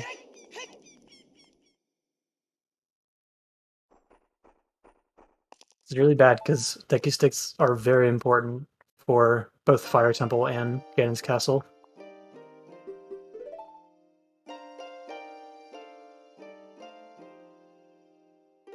Yeah, movie time. Go get a snack. Play your mom.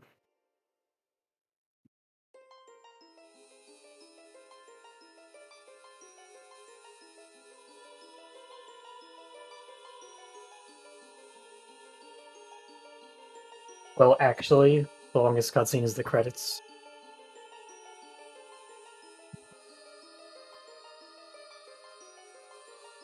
But at least I don't have to watch the credits, and I have to watch this cutscene though. Sad.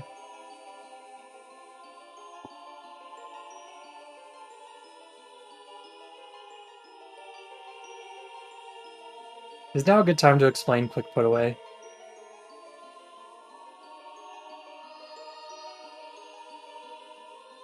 So, the reason why we have Deku Sticks is because of a glitch called Quick Put Away, where you can do a jump slash with nothing in Link's hands by breaking a Deku Stick in a certain way.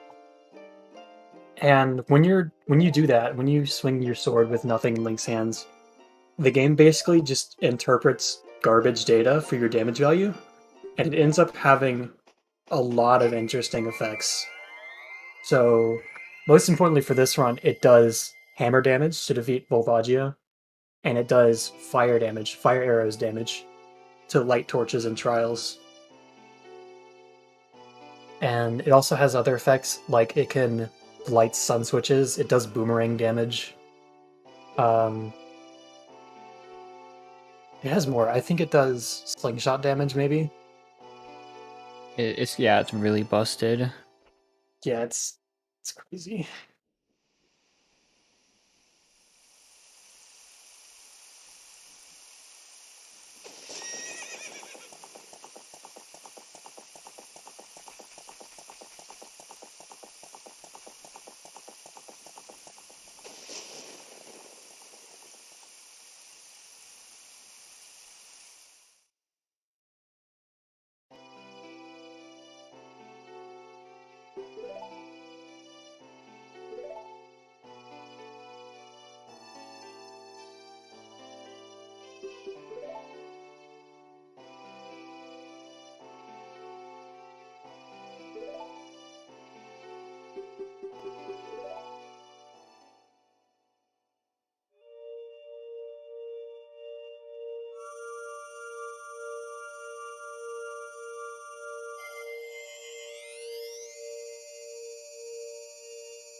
It's lighters.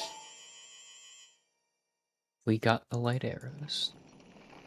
Which, again, the only thing you need them for is shooting the light balls at the end of trials. Otherwise, we would not be watching this cutscene.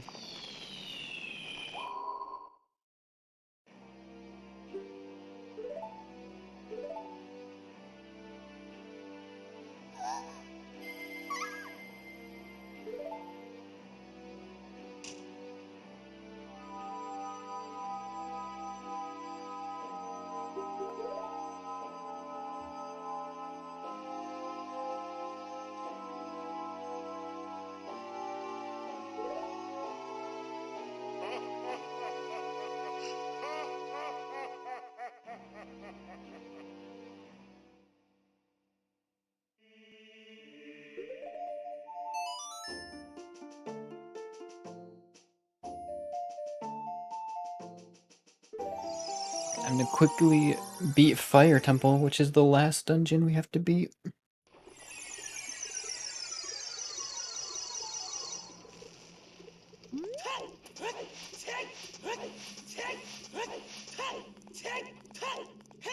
Crazy to think that you can defeat Volvagia without the hammer.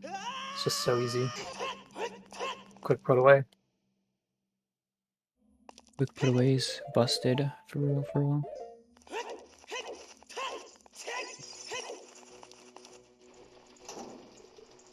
And it's like so easy to get when you use the hover boots.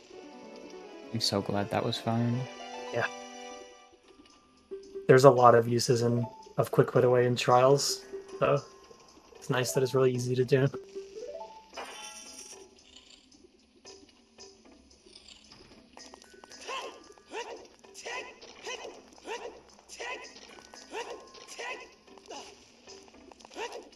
Remember, we got the boss key earlier, so we're just going straight to the boss. And interestingly about the Volvagia fight, there's actually like two Volvagias.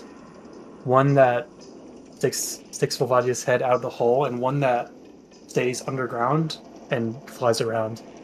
So while Volvagia is like coming out of the holes, the runners here are going to be bombing the first hole here, because that's where the one that flies around, that's where the hitbox is.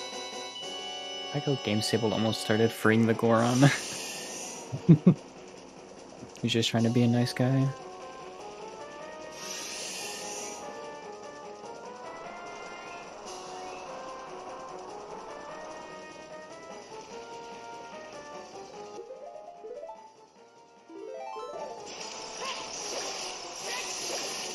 You can use Deku Nuts here to blow up bomb trees instantly. That's what Zelda Cube is doing.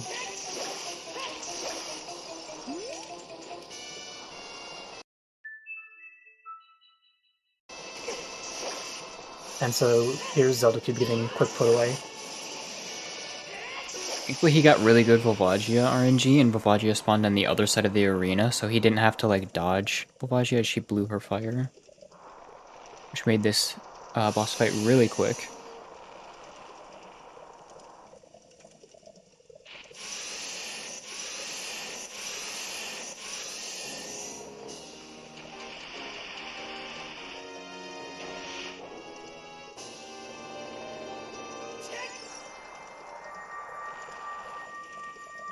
And this blue whip is like really weird. It plays cutscene number 3, and because of that, there's not really any convenient cutscene you can wrong whip to, so we just watch the cutscene.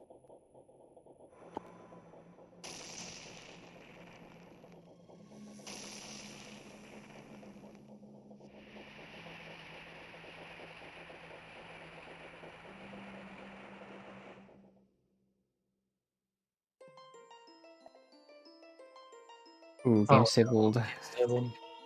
GameStable didn't count how many times he hit Volvagia underneath.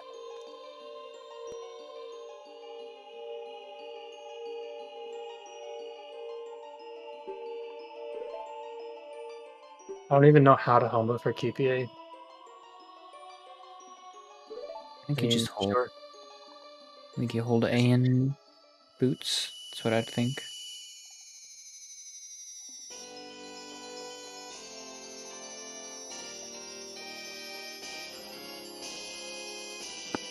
Honestly, for a safety precaution, I'd just do that as well. It's good to know that you can just do that. Yeah, it's not too bad unless you're like worried about health or bomb count. Since those, you want to watch those for trials.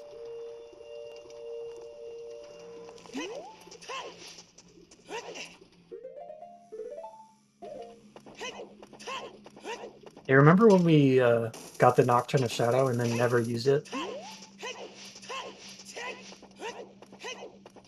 I remember that.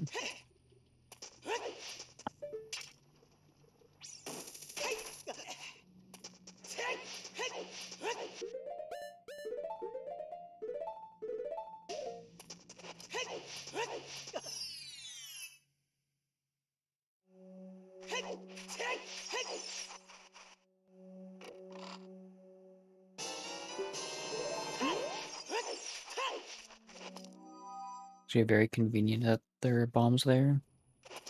Oh yeah, I didn't know that. How far are they apart? Probably like a minute and a half, if that. probably a minute-ish.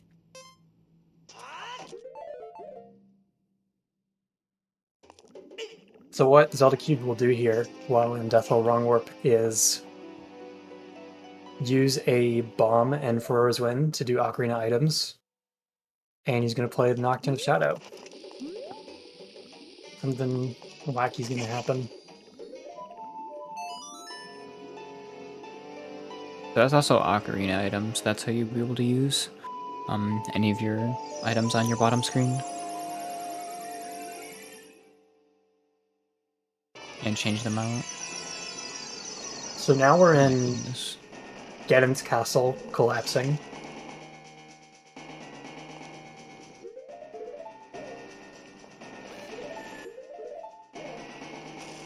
And we'll put Furo's Wind here because we want to come back here. We gotta go do the trials. We got business. So, Well, why does he go through the loading zone? Is it to get out of Death Hole? since you just played Nocturne, your entrance is in Graveyard. So if you set Furo's Wind, it would go to Graveyard. Okay, I see.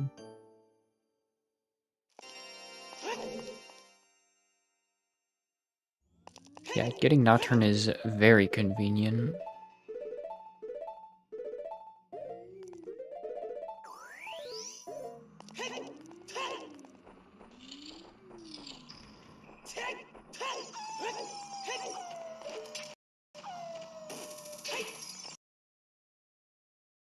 Did Zelda Cube die?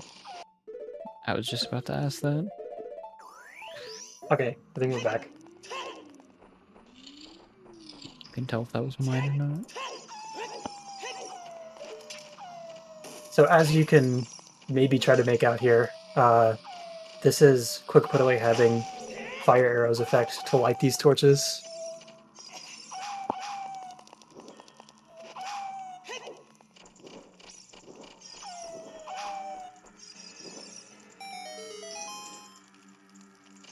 Very useful because we don't have to get Din's Fire or Fire Arrows. Mm-hmm. Actually, an older MST route did a Death Hole Void Warp similar to Boat Skip to go past that first room. Get Din's Fire. That was the one. That was the one I did. The one I was talking about earlier. That's sick. It was hard. That's for sure. Kind of fun though. Did you have to worry about like not dimming your buttons? I think so. Yeah. Not only was getting like Fairy's Wind in the correct spot hard, but also doing that was just... Yeah, it was hard.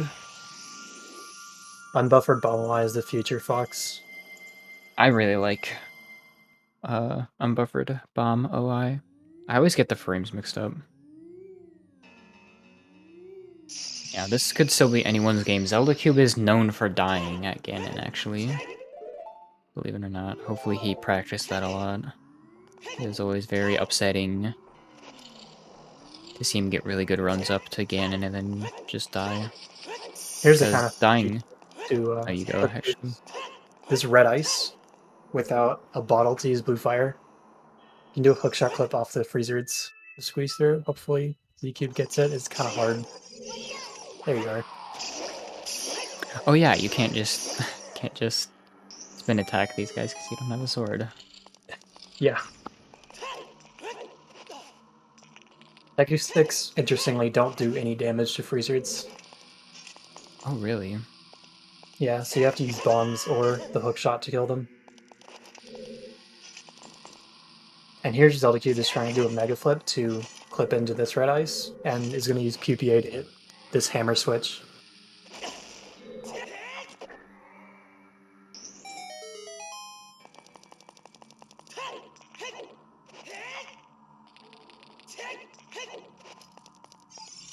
But yeah, if you do die to Ganon, you have to go through all of the collapsing over again, I'm pretty sure. It loses quite a bit of time. Yeah, or you could leave again and then play Nocturne again. That would probably be faster, honestly.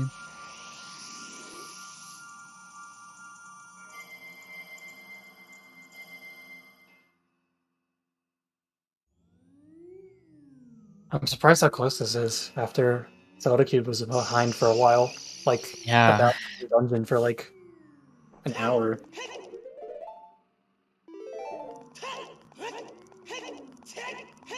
I'm glad to see it's close though. And Shadow Trial here is a really good exhibition of quick put away. We're going to use a different method of quick put away using a burning Deku Stick and jump slashing as it's burning away in your hands.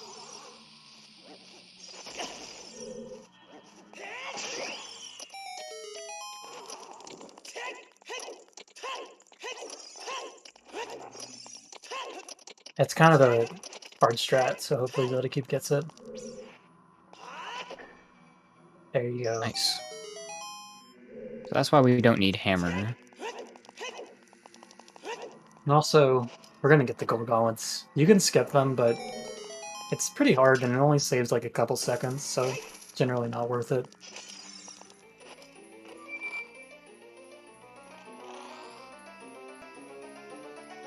Plus they're gold, so why not get them? Drip up, you know what I'm saying? I feel you. Silver gauntlets, though. They're beautiful. Purple gauntlets, though. They're the future. Purple gauntlets are nice. I know, game disabled. I don't know. Is You really that... don't want to waste your bombs here. Oh yeah, on top of not wasting bombs. Will the freezer come back? He Okay, will. okay. Okay, I didn't realize how lenient that actually was. I thought he wouldn't be able to, like, see you and come after you after that.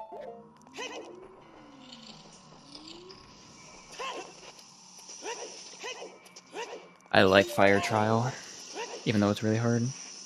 You're crazy. Fire Trial sucks. If I'm on a good run, I'd probably hate it. Fire Trial is really fun to hard. watch.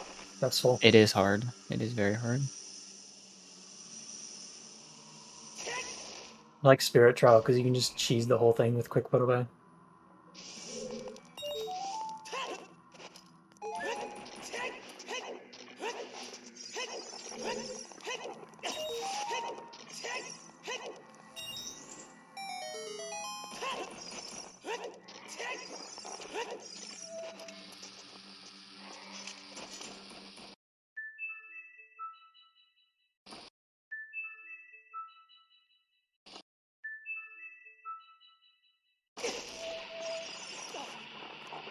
Nice Fire Trials by Zelda Cube.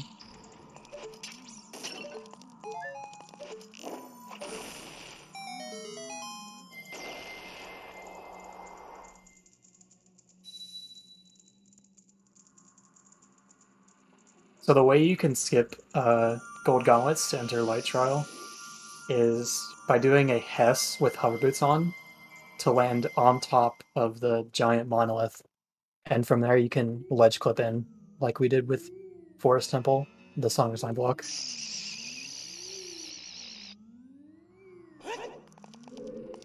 Game Stable just failed the fast strat in Shadow Trial.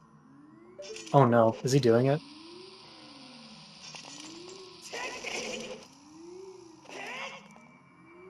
Oh my god, he got up. Oh, dang. Wait, am I That's behind? really, really precise. Wow.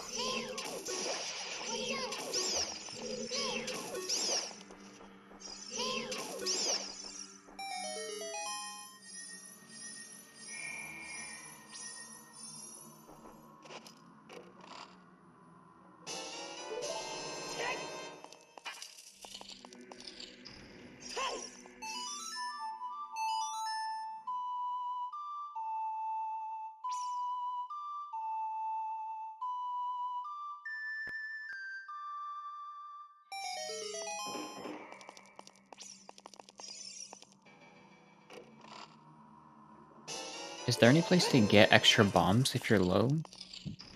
There is a Deku Scrub that can sell you bombs. Ah, okay. I And see. also you can farm bombs off Beamos, but that requires bombs. And it's a 50-50 chance. There's a lot of uses for having the shield on B, because it's more of a Deku stick. It saves a lot of time to have sticks on B.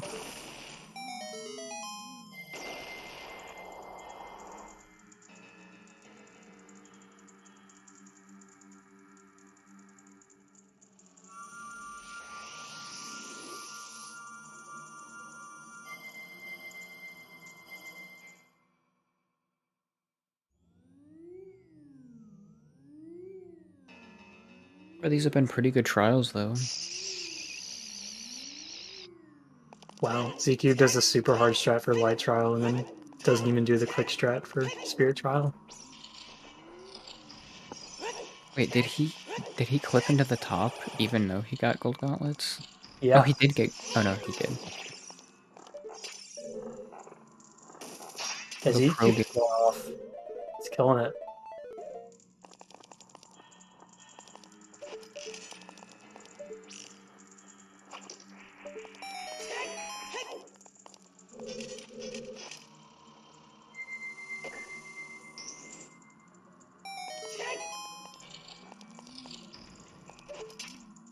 Yeah, I'm pretty sure me and Cabbage are just a little bit ahead of the actual stream itself. Oops.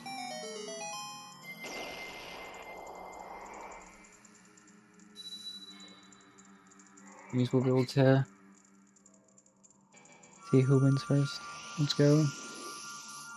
Yeah, now that trials are done, don't need to fight Ganondorf or anything. We can just return for Roswin back to a Ganon's castle that somehow collapsed instantly. He just got really mad.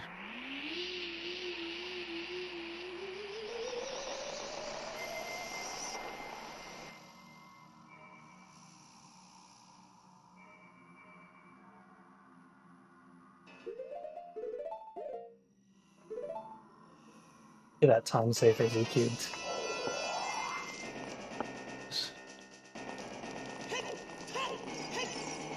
Alright. Praying he doesn't die to Ganon. Can you set Fairy's Wind in the Ganon You fight? can, yeah. Okay. And when you reload not- it, there's the cutscene again. Oh, okay. I see. But don't set it during the Ganondorf breaking cutscene, as Cabbage has learned. That was actually an idea that Pal had. Pal suggested this for the MST route to put for Rosewind in the Ganondorf fight, or in the Ganon fight. And then I realized it was better to put it in actually the collapsing tower. Shout out to Pal, he's smart.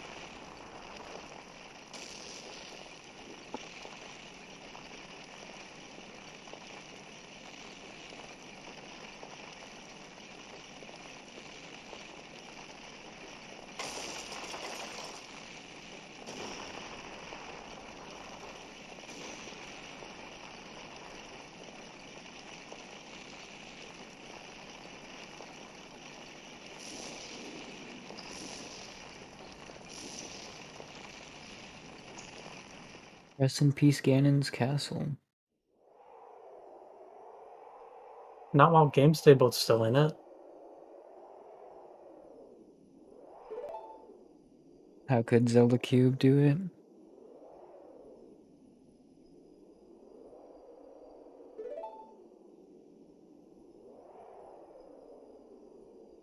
Wait, don't we need the Master Sword to defeat Ganon? We have Deku Sticks. Dude. How's that gonna work?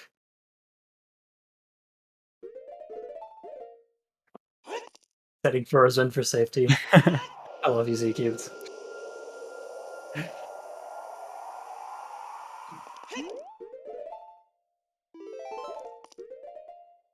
Being extra cautious too with the save there.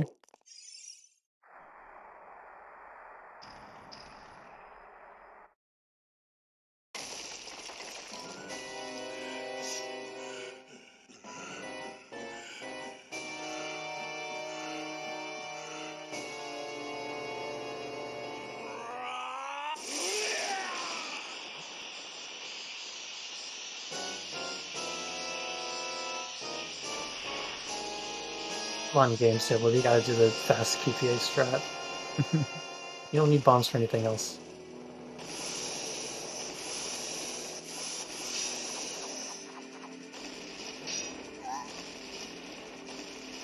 So, fortunately, when Ganon knocks away your Master Sword here, when you go to pick it back up, it just gives you the Master Sword, even if you didn't have it before. Is very convenient, seeing as if you do have to have the Master Sword to deal the final blow on Ganon. And all we have is a bunch of sticks. Yeah, and Deku Nuts on Ganon. Best strat.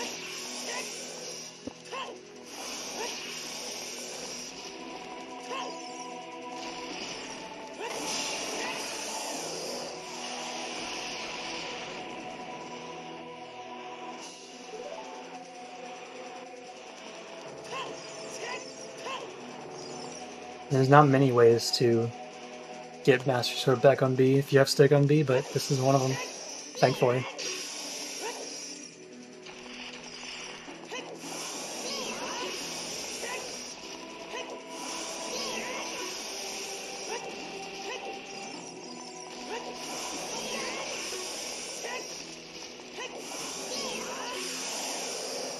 Nice. GG's to Zelda Cubes. It's Congrats on GG not Zelda dying. Cube. That is also, should be a PB from him too, by like Yeah. 3 minutes. 211 Club.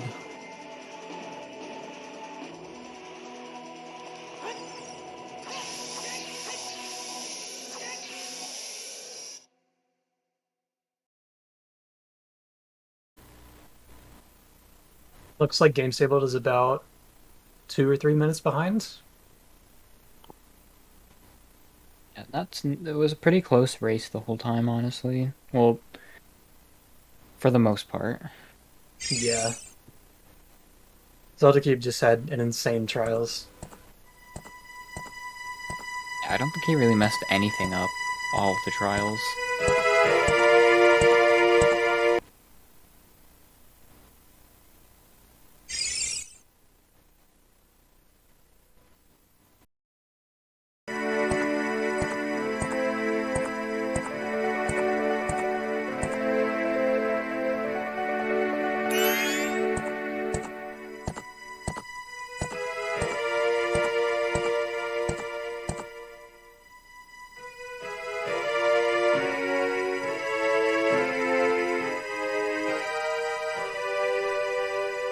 Fortunately, it's very hard to capture a 3DSer, and expensive too.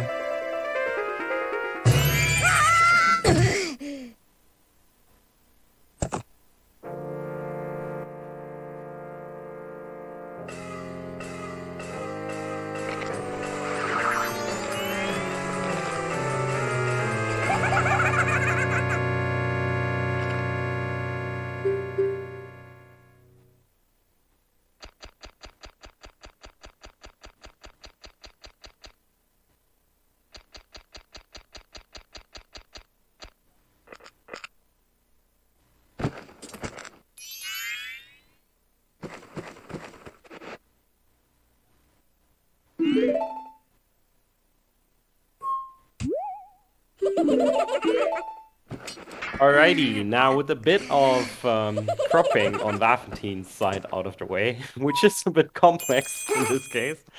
I guess with Games that was ripping up as well, thank you so much to both of you, Audio Killers and Cabbage, for doing Thanks for commentary. Yes, Sure. you're welcome. And I think we're gonna just bring Fox and Fox in, or rather, Fox and Jackson, and say hello, hello folks, hello folks. Hello. Hello. And just hand to you. Then. Great. Sure. Do you want to go first, Fox? Other Fox? Yeah. Yeah. So for this section of this relay, we'll be doing Majora's Mask 3D any percent. So this is going to be a pretty short run, all things considered. Or just one of the day, isn't it? 40 minutes. Mm-hmm.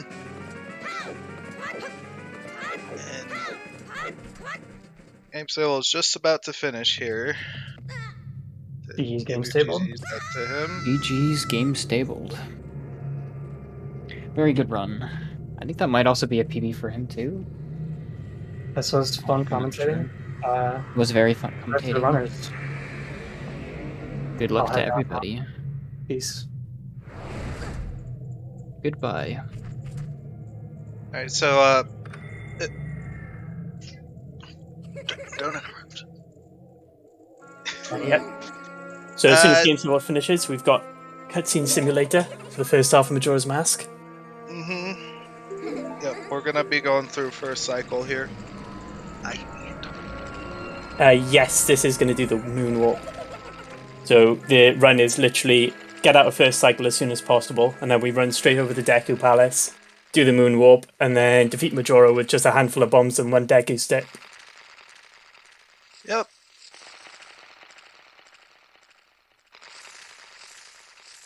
A bit of a thing that it has been discussed in chat. Yes. If people are really not aware, capturing, like getting a capture board for a 3DS is very expensive, and it's also very hard. So, our runner on the left currently does not have one, but everything's fine regardless here. It's also not necessary, because I feel like that's one of the biggest boundaries for people getting into 3DS speedrunning, thinking you need to drop, I don't know how many dollars, £400 it was here, to get a capture board 3DS, but you absolutely don't. Oh, As long as you got definitely something not. to capture.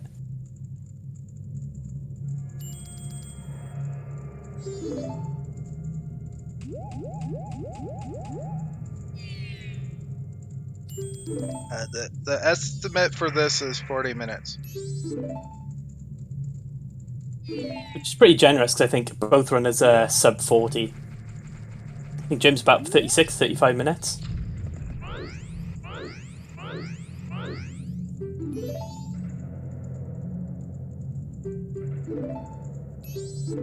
You see, I think, I don't know, I'd say Vafentin? I'm going to say Vaf for now. That'd be easier. Is about to do the stupidest time save in the entire run, I suspect, where you cross the gap and hold L, because it saves barely any time, and then if you mess it up, you feel foolish.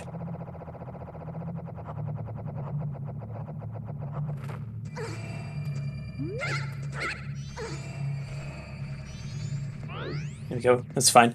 I think only once ever I've messed that up, and I felt so dumb afterwards, because it's such a stupid skip.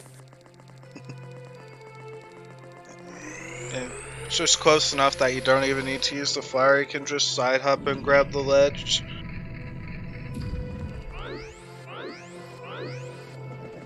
And just run up. If you're familiar with the main Majora's Mask, instead of Majora's Mask 3D, you know you can skip this cutscene just by holding R, so shielding as you spin. But unfortunately on the 3D version, you don't get that, 'cause I think on the main one it takes 2 frames for a cutscene to activate, so basically if you're frame perfect through the spins, It doesn't trigger, but So it needs a form of pause buffering to skip this cutscene, and we currently do not have a form of pause buffering that we can do to skip cutscenes. Best we have is the menu, and you can't like buffer that.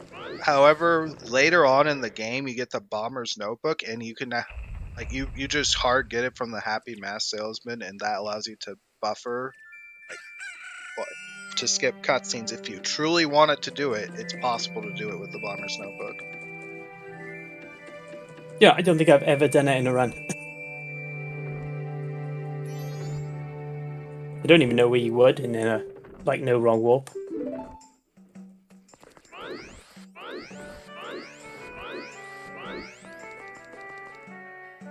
I think we're off now to go talk to Grandma. So first cycle is literally just get to the third day, or the third night I should say, as fast as humanly possible, which means basically you can talk to Grandma twice, which takes you to the third day, and then you go talk to the Scarecrow in the shop, and that takes you to the night, and then we get to do some actual gameplay and set up for the bombs we're going to need for the Majora fight.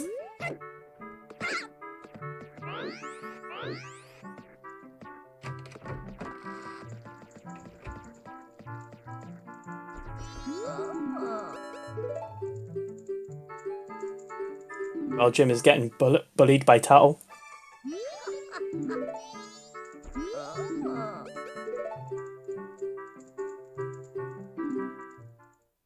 Text on the grandma story is like the most ugly to mash through. Like, I hate it so much in this game. It like all of them are like single text, and then you just have to mash like both B and A to advance them. You can do it really fast, but it's like, ugh. I don't think there's anything worse as well as trying to go quick on there and accidentally selecting the first story instead of the second one and just going forward 4 hours. It's just stupid ways to lose time. Because you can't make this much quicker anyway, but there's a lot of ways to completely mess it up and go a lot slower, like accidentally selecting the wrong story.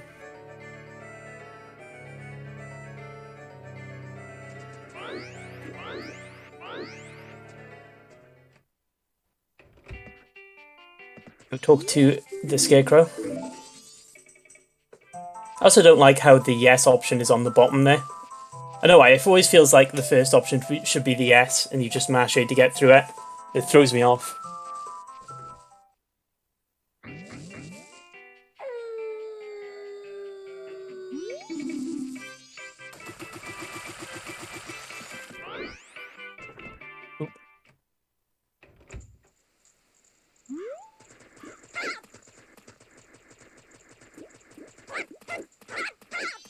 I think what we're going to be doing now is going to back over to the stock pot inn and grabbing the rupee chest that's in the manager's room. I want to say it's the manager's room, where you do the couple's mask. And we're going to use that to get 100 rupees, and then we're going to go buy the bomb bags and the bomb chews. And the only reason we buy the bomb bags because we want to get the bomb bag and not have to pay that 50 rupees in the next cycle. But we buy the bomb chews just to get that small cutscene out of the way. After we grab the theory, obviously. Because we're going to need magic to bubble the Skull Kid. I believe that's all we're doing on night 3. Pretty much, yeah. And then we go do the twisted backflip. I don't know if he does do the twisted backflip. I always do the twisted backflip because I'm bad at gainers.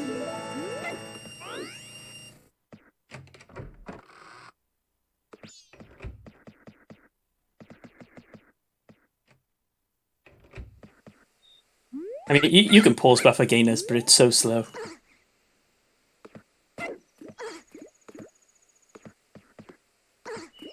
Yeah, that's all we're doing, so looks like F is messing around here.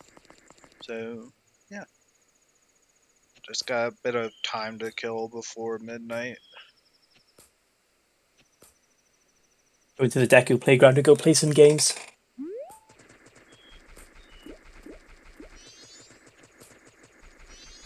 It is worth noting as well that we could, in theory, do the moonwarp in the first cycle. It involves a really complicated SRM setup to clip into the laundry house, get the Keaton mask. When you put the Keaton mask on, then you could transform into a human and leave. But you have to, I believe you have to do it on the first day or the second day, and you basically have to stand in the laundry house and wait for it to tick over, which is slower than doing it this way, and actually doing it in the second cycle.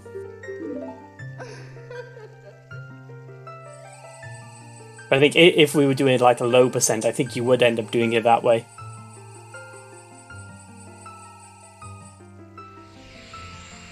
Plus, I think the SRM setup in the laundry pool is quite difficult to do as well, from what I've seen of it. I've never tried it, but I'm bad at video games, so that makes sense.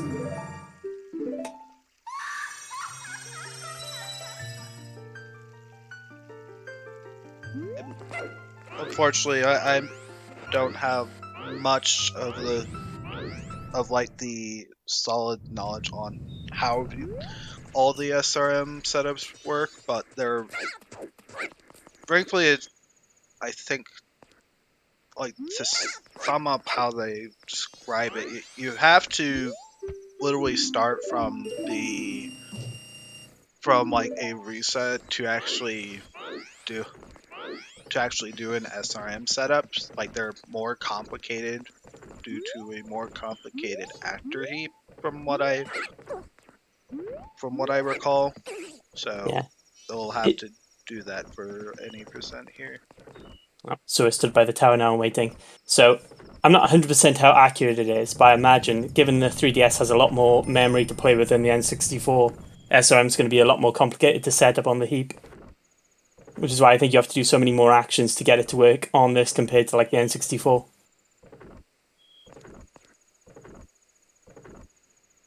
Because it turns out heap manipulation quite difficult.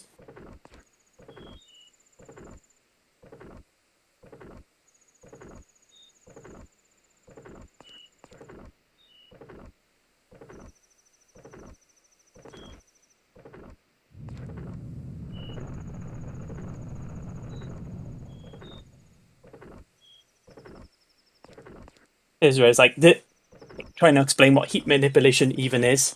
It's such a complicated subject. It requires a degree in computer science to truly understand, I think. Which I have, and I still don't understand it, so...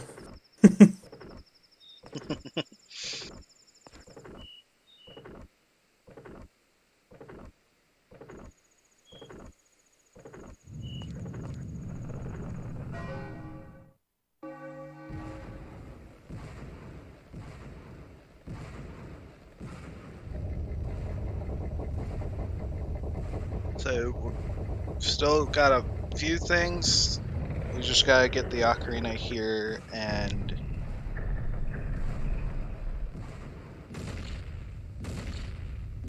then we've got more cutscenes that we gotta sit through, and then off to Deku Palace to actually do what we want to do. We got to go back in, get shouted at by the Happy Mask salesman for not getting the mask first time round. Didn't tell him we'd get it in 20 minutes, but he didn't seem to care. And get the Song of Healing for literally no reason.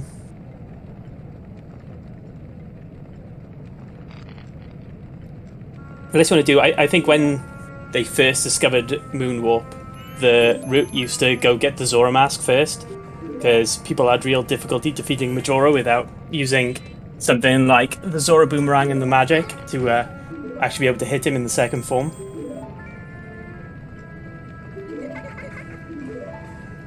Until they discovered like some ways of actually hitting him, because getting the Zora mask is pretty slow, annoyingly.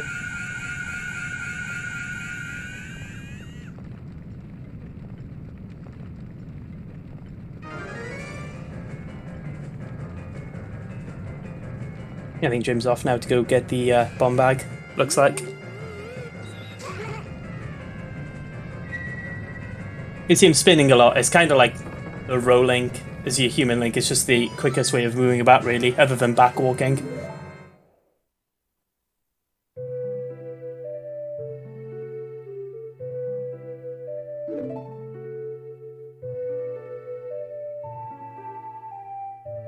Yeah, it's a shame there's probably more applications of SRM in this game, but it was hard enough just to find the one for the moonwalk.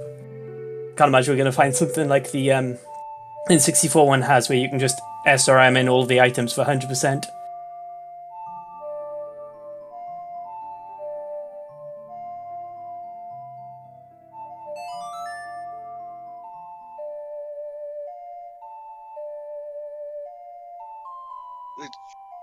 And still got a bit of cutscenes to sit through after this. There's like 3 more minutes of cutscenes, so there isn't like too much to talk about other than what's gonna happen after. Just first cycle is first cycle. Is the bane of speedrunners' existence. It's the 22-minute mark where you actually start playing the game.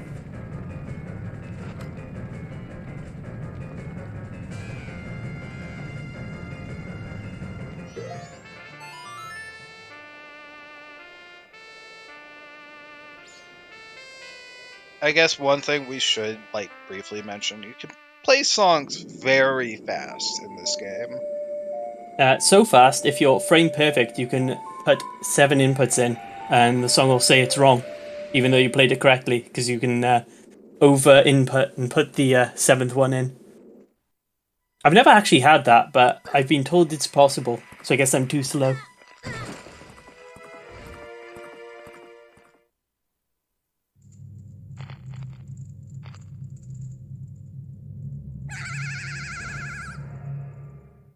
Yeah, we used to, in other routes other than this one, we actually escape Clock Tower on the first cycle, and we'll go get the Song of Soaring from the swamp, and then use Death Warp to get back to the tower to save a couple of minutes, because we can just head off straight to the go get the Goron mask. But obviously, it's not really necessary to get the Song of Soaring in this route, because it wouldn't be any quicker if you just walk back to where you were and carry on again. But in like the old any %, where you'd have to go about and go get all the other masks and start other stuff off, you would take that time. It's about 5 minutes long to do. Mm-hmm. One thing to note, it is faster to, like, we're gonna just skip it. It's literally in the way, because the owl just talks to you, like, and the owl statue for the Song of Soaring is, like, at the start of the swamp, and not later on in the swamp. So we using that, like, there was a brief thing where where our runner skipped a text in the Great Fairy fountain in Clocktown. There was a text trigger with Tattle there that both our runners skipped. We're gonna use that same technique again. It's where you shield and then spin with Deku Link. You can just use that, and you can skip getting talked to by anything. And it's a weird quirk, and it's tangibly related to another glitch that exists with Deku Link, which is Deku flower sliding. Like, I'm pretty sure both those were because of what's changed with Deku Link. Yeah. So do you want to explain Deku flower sliding, or do you want me to do it? Yeah, you can explain it. So by using the way we escape Clocktown on the first day is we can pull out a bomb as Deku Link by using a frame perfect pause whilst descending from a flower, and then you shield, and if you are shielding on top of a flower and dive into it at exactly the same time as the bomb is about to explode, you stay inside the flower, but you just shoot off. You can use it a few places. We use it to escape Clocktown. You can use it to get into the Great Bay, and you can use it as well. There's a couple of categories where you use it to skip the boss key at the very top of Snowhead Temple. Very weird glitch. It's not particularly difficult to do as long as you can home buffer it. Yeah. Also, when you when you do a Deku flower slide, you're under the ground and you're traveling at half speed. So, because you're under the ground, you literally go through all collision. So that allows you to easily clip out of bounds very easily, so much to the point where you actually got to manage it so you don't clip out of bounds. And you can go through actors and everything, and you can also just move very quickly if you want. Yeah, the clock tower one especially, because it's such a narrow entrance to get out. You can very easily overshoot it, and you fall for like 20-30 seconds just into the void. And the important thing is just to get past the song of soaring. The owl talks to you first before the cutscene starts, and you can just prevent like talking to the owl by just holding shield and then just spamming Deku spins. It will prevent you from being talked to by anything. Kind of like how you can use equipment swap in Ocarina of Time to skip the owl. Yes, it's exactly the same situation. Thing as well, I think where the runners have differed, I think Vath dropped 100 rupees in with the bank, and then he's going to use that and he's going to go buy all the bombs, whereas Jim bought the bombs in and the bomb choose in the first cycle, and he's going to go grab 100 rupees now and go buy them that way. And there's an interesting quirk. If you're very quick when you buy the bomb choose, you can buy twice as many. I don't think you can do it now because it would have gone down too fast, but Jim will likely do it where your rupees don't go down quick enough. So if you hover over the bomb choose, press A, then do it again quickly, you can buy 2 sets. So you won't actually have enough money. You need 120 rupees to buy everything. But you can buy them a lot just by hammering A, basically. I think the extra bomb choose is a bit safer for the Majora fight.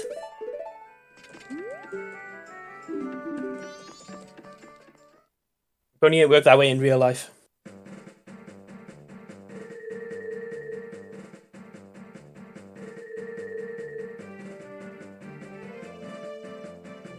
I think so. We're going to see another fun trick with bombs. I think bombs or hookshot are like the two most broken items in this game for letting you do a bunch of glitches. But we're going to see something called the bomb time stop, where you can take down. Oh, I know he's going to do the song of double time. Side hop. So the way this one works is you land and play the song a double time, and then you roll straight into the loading zone, and it skips the cutscene, the 2-minute cutscene where you find out how they met Skull Kid. I guess that's probably quicker than doing the bomb time stop actually in this context, because it doesn't actually matter what day you're on to do the moon warp.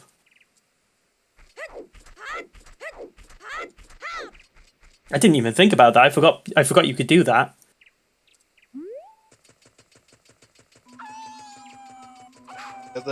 That's actually like the first cutscene skip we found for that since like the game came out, and seeing it used again is kind of a little spooky because it's like if you mess it up you lose 2.5 minutes. It's great.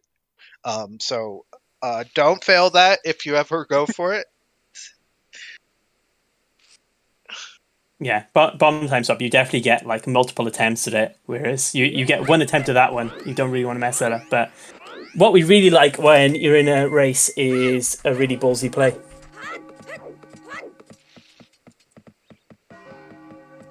Yeah, general advice, if you speedrun anything, any trick, just don't fail it. Really important.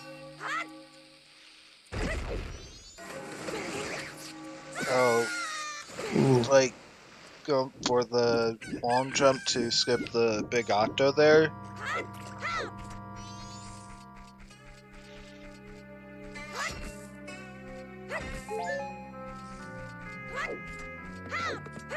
It's actually surprisingly difficult to skip that octo with a bomb jump as normal link. Because Zora Link is trivial. As normal link, it always feels like you just get a little bit too short sometimes.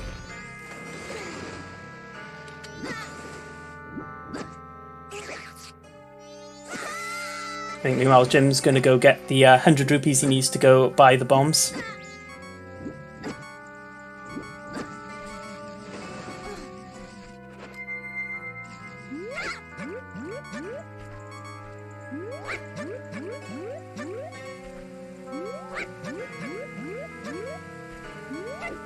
We're probably only a couple of seconds away from seeing the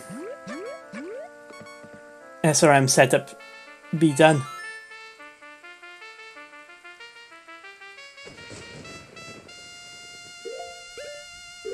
Hopefully we don't have to explain how heat manipulation works.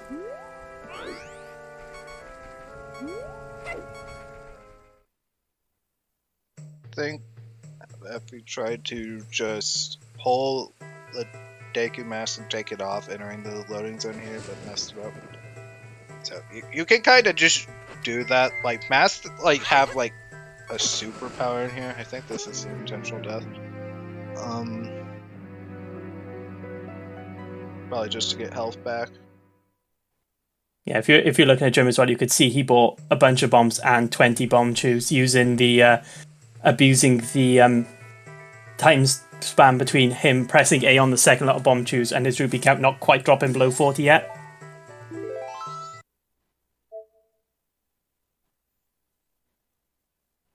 Okay, so the setup for SRM starts with closing the game, opening it again, and going to the main menu. During this cutscene, we have to wait for the Clock Town part of the cutscene to begin. So the setup begins as soon as you open up the game, we get to start watching this, and you have to wait for the Clock Town part to begin, and it's all to do with stuff we're loading into the memory, and putting it into the heap, ready for the manipulation we're going to do. And see Jim's going to do the bomb time stop.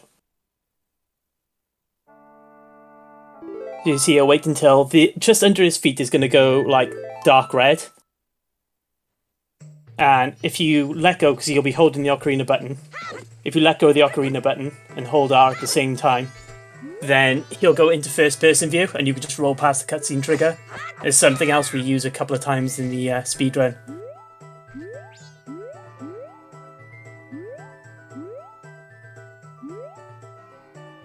Perfect.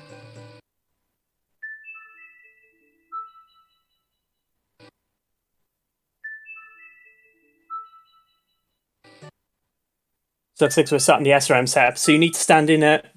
The setup begins at the cutscene, then you need to skip the Deku guards, because talking to them will affect the setup for the memory. Then we need to stand in a very, very specific spot, and home buffer at a specific time. I just saw Jim talk to Tingle, I don't think he meant to. Tingle always getting... And he missed the side hop. It's like such a... Like, it wastes like maybe 3 frames. So little time. I think that's the first half of the moonwalk done.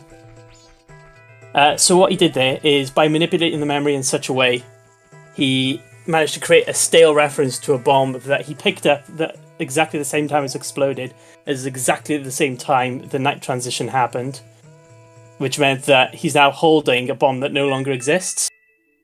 And now we need to very carefully, at a very specific frame, put it back down whilst backwalking. And we backwalk because even Link's breathing animation messes with the memory on the stack. And then he's going to put it down and go run and catch a guard. And that'll wrong warp him to the moon for some reason that if you tore apart the game code, you could probably understand.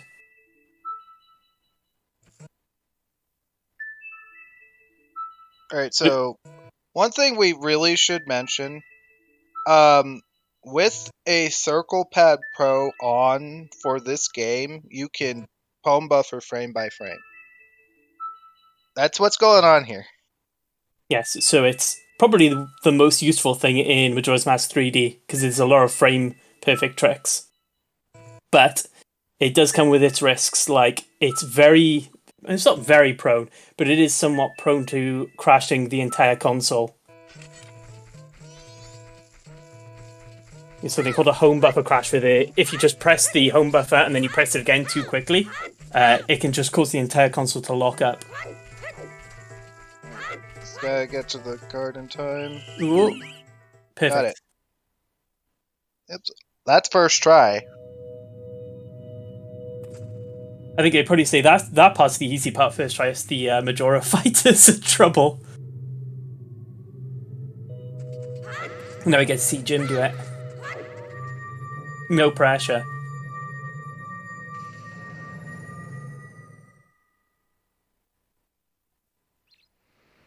Yeah, so the Majora fight in any percent now is probably the most difficult boss fight in any 3D Zelda game speedrun, I would have thought. They buffed the Majora fight in MM3D, if anybody is not aware. Especially Incarnation. Incarnation is extremely scary. I don't think I've ever done it on the original Majora's Mask. Oh, you haven't? Huh. Like the fight really is buff for Incarnation between Majora's Mask on the N64 and Majora's Mask on 3D. Mostly the attack that Incarnation does, it's way more dangerous. It's like 5 times more dangerous because that attack will stun you and knock you down. And it can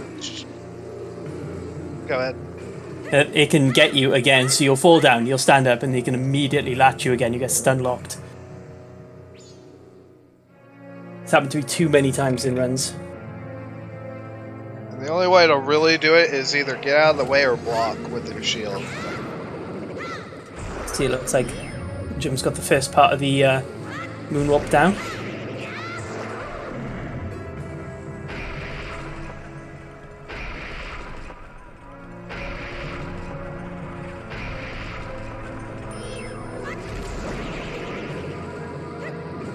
So the first part of the Majora fight, literally just use bombs to keep him on the ground.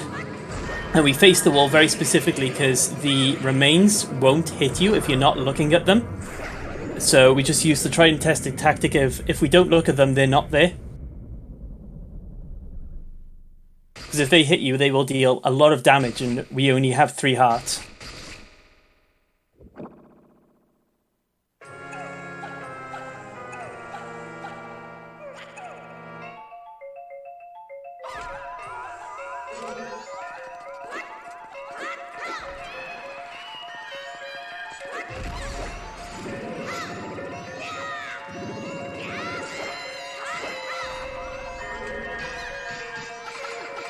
Ooh, didn't manage to keep the Incarnation stun locked. I'm just watching Jim do the catch the guard now. He might be a little later actually, because he had to wait for the other guard to go past. Oh, the guard was already gone. He's gonna have to do the setup again. Oh, that's really unfortunate. Like he got very bad guard block right there. Yeah, so it's a very hard trick to do, and you have to be very specific on all your timing, and you can get really bad luck with the guards, and because the guard is in a really weird state, he just walks off the map. So you've got like the trifecta of, it's a really hard trick, it takes quite a while to set up, and you can get really bad luck and just lose it.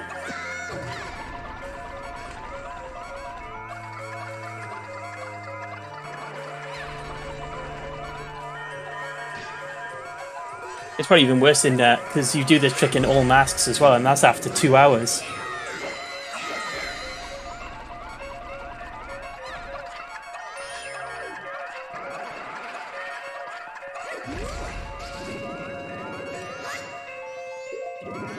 So chat has posted an excellent explanation of SRM, better than we could do. Computer memory is a tricky thing.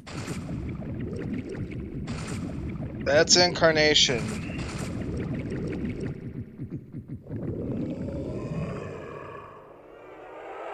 Now, Majora's Wrath, which the remains can actually damage this. Like they just did just then. One of the remains hit him and knocked him into a stun state. So not killing the remains is very annoying in the first 2 phases and actually really helpful in the third one because they can deal damage to him, which can speed up the fight.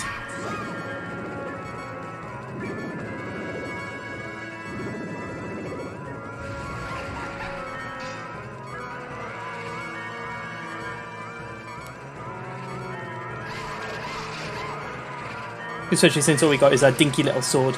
I don't even think he took a Deku stick in.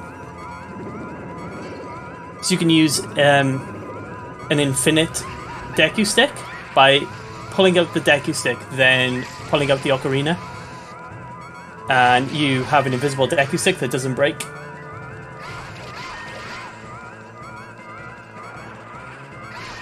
Which is very slow, but very handy, because jump slashes do more damage with the Deku Stick than our sword does.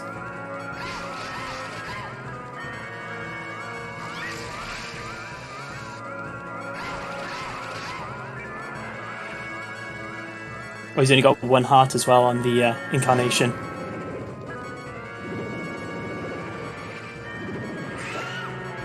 Oh, that was a crash. Yeah, that is the risk. The home buffer can absolutely just crash the console.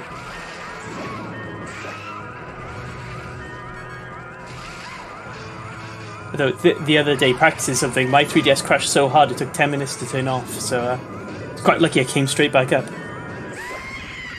Alright, have we got it? Really well played, GG.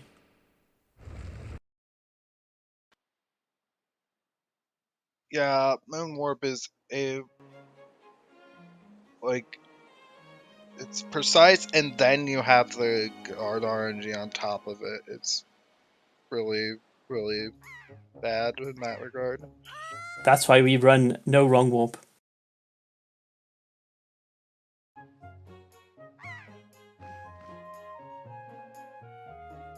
See, someone's looking very cozy.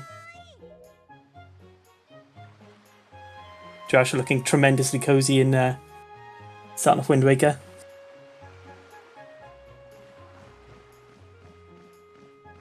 Hello there. Hello. Hello.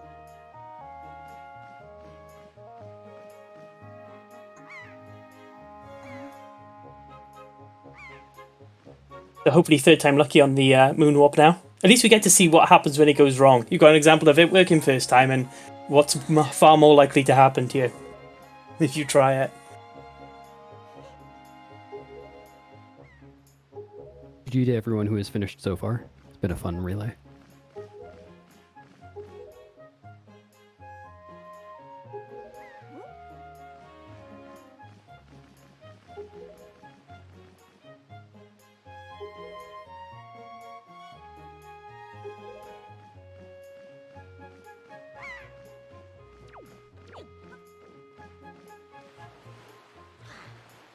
On the Wind Waker HD side, Joash is now getting started on his manual super swim.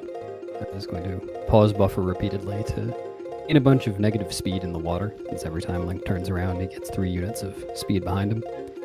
And I'll do this for a couple of minutes and zoom off to DRI. Yeah, we do it. I think it's roughly 200 times, because if I remember right, you get -3 speed for turning around. So you do 200 times, you get -600, which is enough to lock the camera in front of Link, which lets you gain it even more. Yep. This run is all about gaining that speed. The whole point of doing this in the first place is to go somewhere else so we can get even more speed. Looks like Jim finally got good guard luck. Yeah. So we finally got a moon warp. There we go. Third time lucky. So you're watching Joash, you can see he's going further and further back with each pause. It's just due to the amount of negative speed just gaining exponentially. This is a tough trick. I can't imagine doing it in a relay setting like this, or a race. You know, people saying they needed 40 or 50 hours of practice just to get it once. I don't have the patience, so I admire it tremendously. Oh no, Jim died. Oh no. Man, I'm so used to when a commentator says, oh no, they died, it being a joke, like they're intending to die, that earlier someone died and I thought everyone was joking, but it was actually a bad thing. That's because I'm one who's heard it like a bazillion times and I never do it anymore. It's so old. But yeah, Joash has now gotten into the upcharge, where he's moving fast enough that he's moving behind the camera every frame. And speed collection is basically free at that point. Now he's got enough to zoom off Dragon Roost, skipping a whole lot of intro stuff. Yeah, I can't remember exactly how much. I think it's between 15 and 20 minutes it saves doing the manual super swim. I don't. Well, let's see. The no MSS record is just above an hour, right? Yeah, So yeah, it's something an hour like that. 10 now. I don't know. I don't remember. Al would know. I think Al has it. Yeah, probably. I think there's only one record Al doesn't have, and I'm very scared because I have it, and he's going to get it back off me. 07. There we go.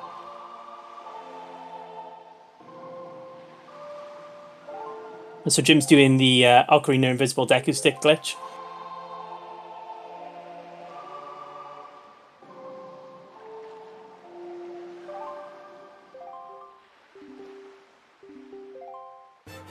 That's a 4:42 Wind Waker for Joe Ash. That is a very respectable time. Way better than I could do. Rapid. Now for the actual toughest trick in the run. Rock skip. First try. Go Joe Ash. Deceptively annoying. Yeah. Get stuck there for hours. Definitely feels like something. You get it right first time 5 times in a row, and then one run you mess up 3 times. You're like, well, what have I changed?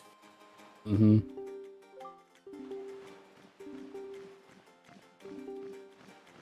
I always really like the MM3D Majora Arena.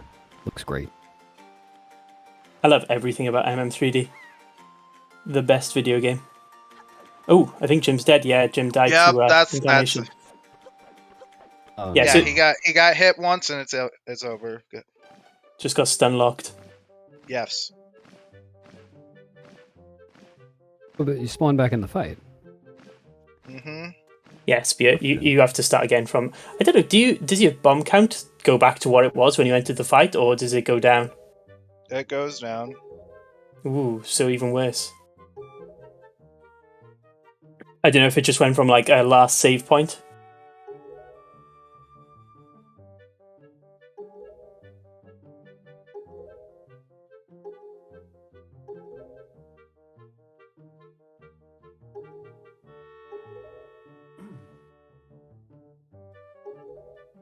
Does anyone in chat speak Italian? To know what Joe Ash's screen is saying. Something about value, I think. I would expect so. Something about a messenger bag? I don't know. Only know a few words. Strangely accurate guess. You might be right. Let's see if he gets a messenger bag. Oh, look at that. You were right. Those years of learning Italian paid off. Surely, who needs Duolingo when you can just speedrun a game? Yeah.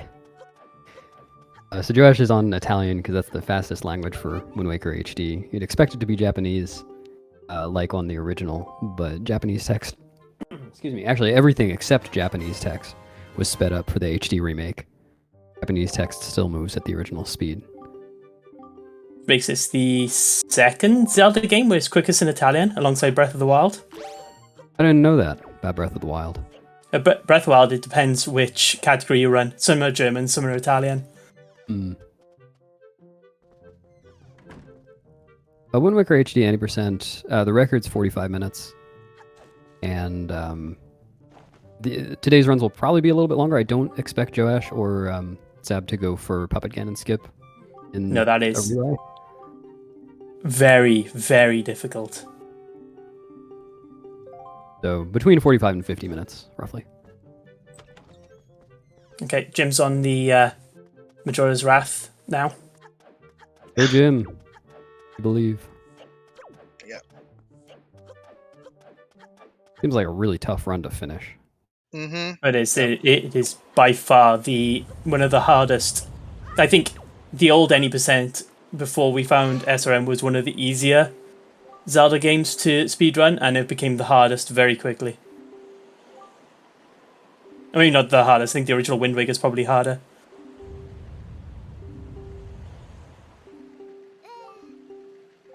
So what Jim's going to attempt to do is stunlock Majora's Wrath by perfectly timing his crouch stabs. So that you can do... yep, there you go. Finished. Oh, there we go. All right. GG, Jim. GG, Sim.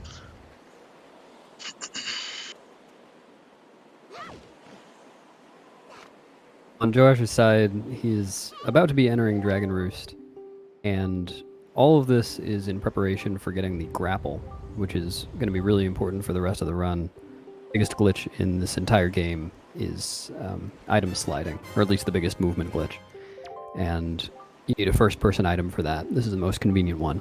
So he'll be going through this dungeon, interestingly swordless, as he hasn't gone to Forsaken Fortress yet, or didn't get the sword from Outset to begin with. So that'll be a little bit interesting compared to a casual playthrough. Alright, I'm gonna sign off from here. I'll just be watching. So catch you all later. Bye. Yeah, We Fox. still have a fox, though. I'm staying.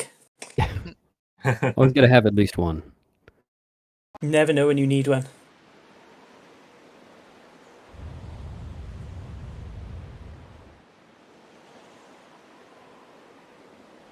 Anyway, hi chat. I have joined commentary after getting bad RNG.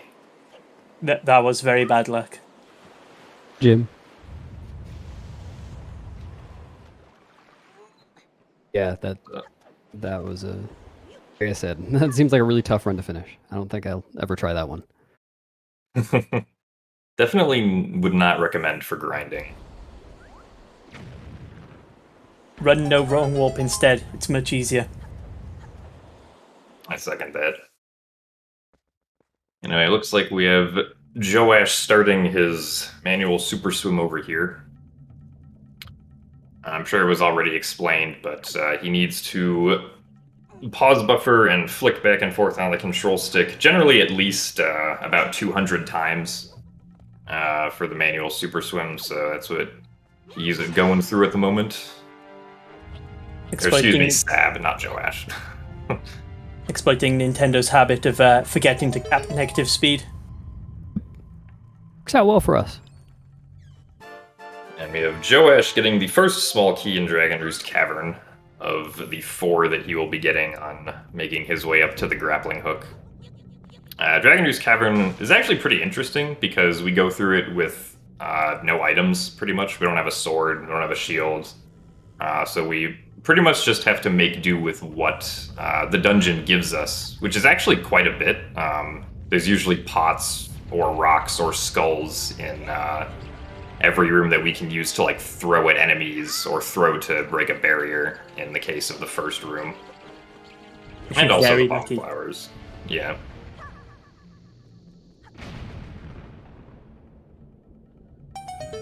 It's fortunately possible to roll through boulders as they explode, so Joash tried to make it, almost made it all the way to the door. We'll try that again on the way to the grapple. Don't try this at home. Yeah. Very dangerous. Looks like Sab's gonna get his manual super swim. He's just getting some air. Yep, Sab taking advantage of the very useful air refill spot on Outset Island. Without this air refill spot, manual super swimming would be a lot more difficult. And it looks like he is settling into the upcharge nicely. Very nice. Hopefully he does not get stuck in speed glitch. Yeah. Yeah. That's unfortunate. He's gonna unfortunate. have to wait it out, unfortunately. Yeah. A little bit sketchy. The way it is. Go ahead. Yeah, a little bit sketchy just considering the amount of air that he has. And the fact that he's in the docks right now, that's also kind of sketchy. He's trying to make his way back to the air refill spot. Because if you get stuck in speed glitch, you do not want to have less than half air because then you don't gain as much speed on every turnaround. Okay, there we go. He's finally out of it.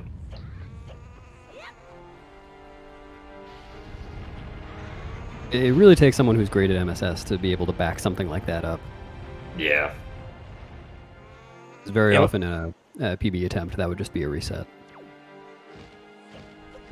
Yeah, when a trick goes really well, it's really good. When it goes wrong, knowing how to back it up. Very important. Good first framer jump from Joash. Been told not to call that a roll clip. Technically, that one's not a clip, apparently. Yeah, You're allowed to do it glitchless. Let's see if he gets the jumps on the side of the block here. Oh, not going. Oh, right. That's not a jump. I know what jumps are. There we go. Look at that. You have to talk to the King of Red Lions here, even though he isn't there. He's invisible. And even though you don't have the Gossip Stone yet. It's very impressive.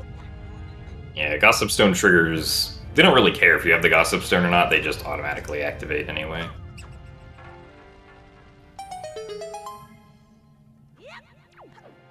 Ash is going to try not to get attacked by a rat during this cutscene.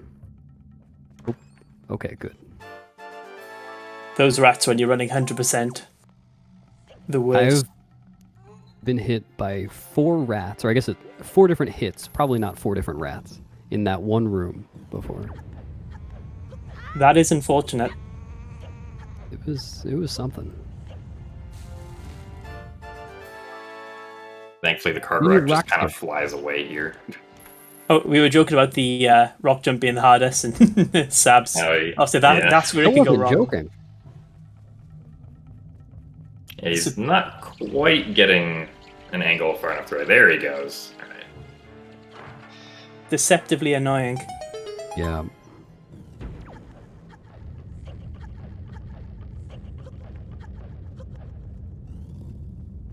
Yeah, one of the Joash is coming up. consequences of... No, Go sorry, you ahead. can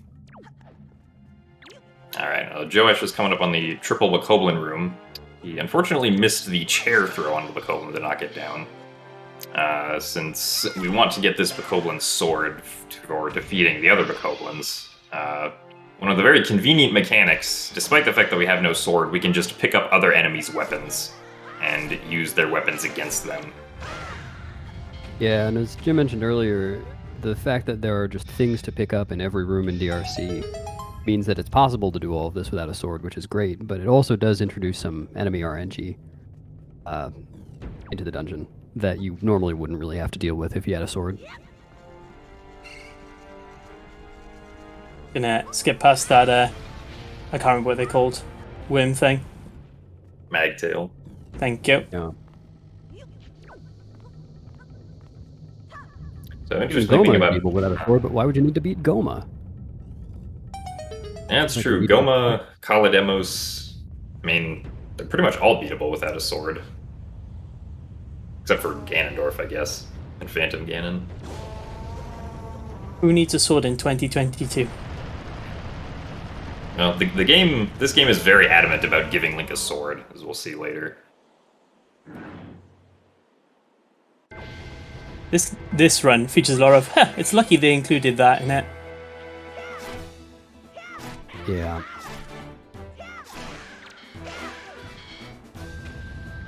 Got the mini-boss fight with the 2 green Bokoblins and the Moblin that's going to drop in. It's very lucky that this Moblin is not a Moblin that holds a lantern, because if this Moblin held a lantern, it would actually end up sending Link to Forsaken Fortress, and we would not be able to complete the fight here to get the grappling hook. Never thought about that for that Moblin. That would We be will very be annoying.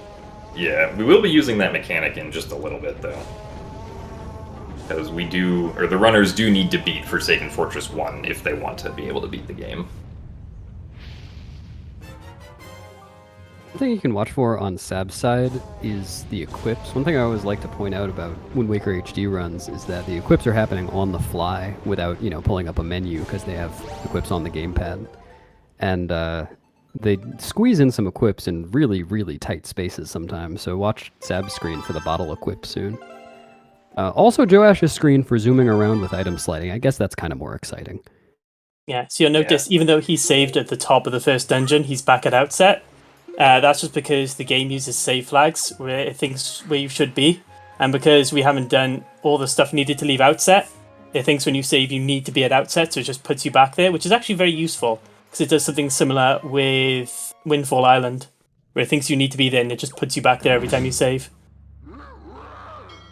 So here's the Lantern Moblin taking advantage of the fact that Link currently does not have a sword, and is just programmed to send him to the Forsaken Fortress jail. Very interesting quirk that works pretty much anywhere, as long as you don't have a sword, and makes it very nice for getting to Forsaken Fortress, so we don't have to go through and do any pirate ship shenanigans. And you can't just super swim directly to Forsaken Fortress because it's not the same Forsaken Fortress. Very strange. But the Forsaken Fortress you get taken to with the pirate ship is a totally different map from the Forsaken Fortress on the overworld. And so with the item sliding glitch that Joash is doing here, he's just zooming all the way around. I don't know if we explained, or I don't know if item sliding was explained at all yet, but basically, if you're holding out a first-person item in first-person mode that you can move around with, the game has this weird speed multiplier that it applies to Link, specifically in that situation. And if you move around and then hold ESS in the opposite direction of where you're moving, you can just kind of exponentially gain speed. Your speed is going to increase by roughly 20% every single frame that you're holding the ESS up to a certain point at which it just happens automatically. So that's what Joash is using to zoom around everywhere here. It's very easy to crash the game with if you're not careful. If you gain too much speed, the game just doesn't like it anymore. And Yeah, he just switched to the Pro Controller for a trick that's coming up right now called Door Clip.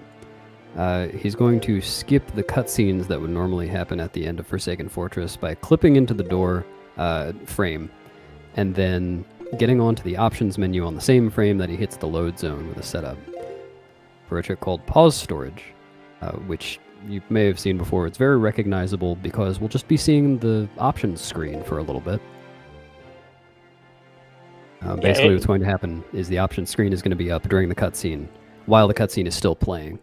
And once it gets to a certain point in the cutscene, he can simply save warp and skip the rest of the cutscene, end up on Windfall.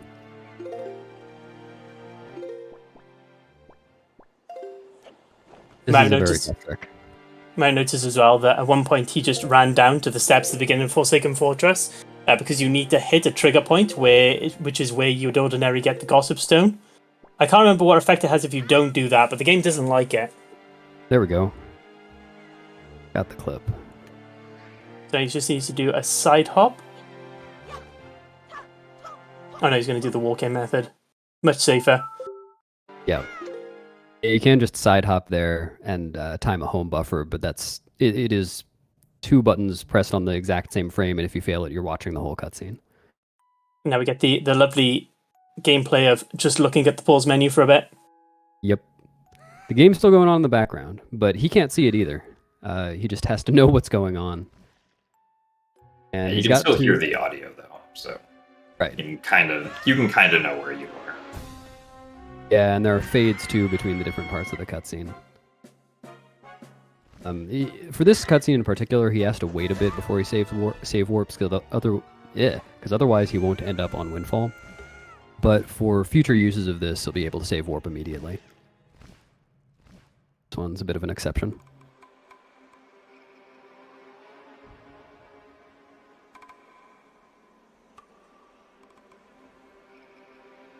Yeah, he'll save up to Windfall, and then we'll abuse the same fact that when you save warp anywhere on the map, it'll just take you back to Windfall.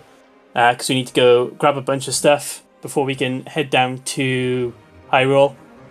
And we're basically just going to be save warping constantly to go back to Windfall to go grab the quiver and the bomb bag. Room Stab is entering right now was always the hardest room for me, doing DRC swordless, because of all the chews. If you miss this one rock throw, you're doomed. Sab nails it. The targeting minefield. Yep.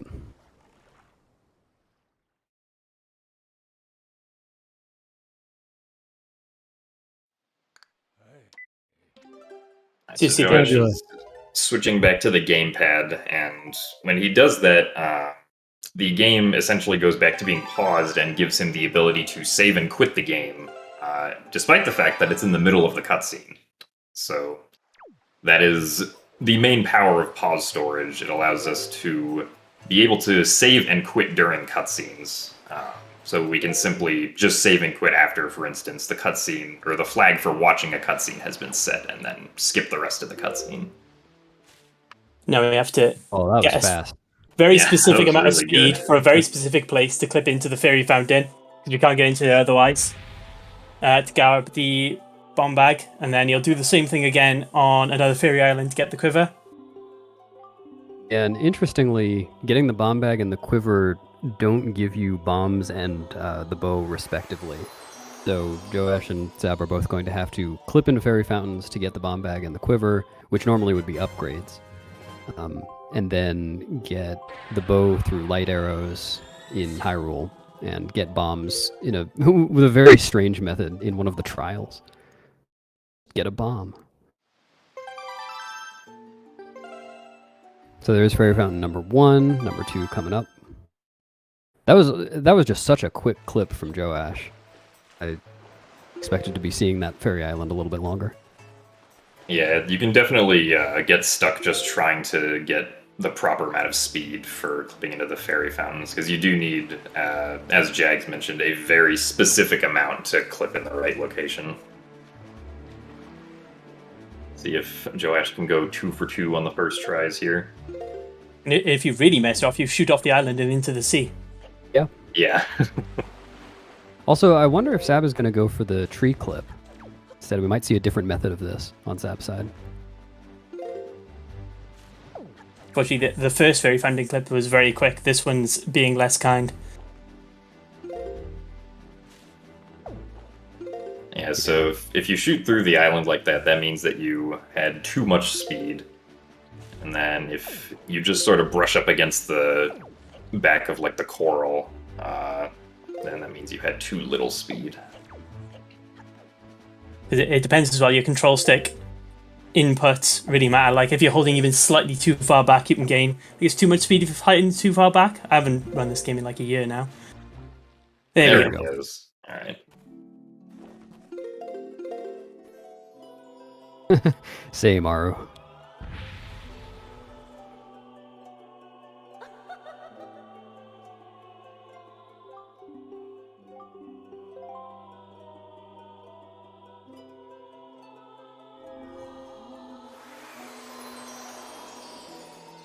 One small thing to mention on Sab's side, when you see the players holding items above their heads, they can only run, they can't roll.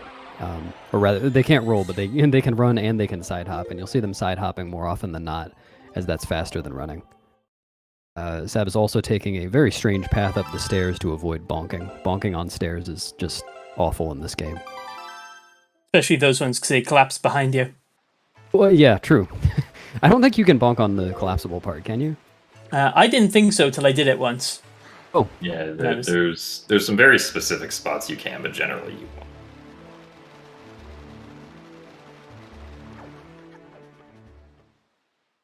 Josh is doing a kind of strange thing now. It won't really make much sense unless you know what's going on.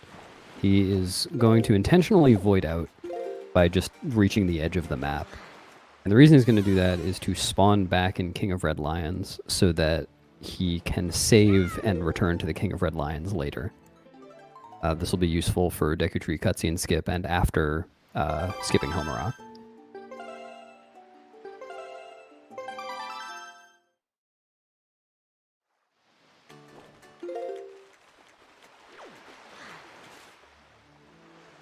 Got the Speaking grapple of hook on Deku both Tree. sides now.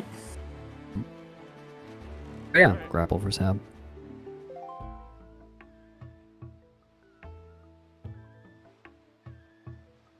Speaking of Deku Tree cutscene skip, this cutscene skip used to look a little different before pause storage, but now it's, well, I guess it doesn't look very interesting, but it is very interesting and challenging.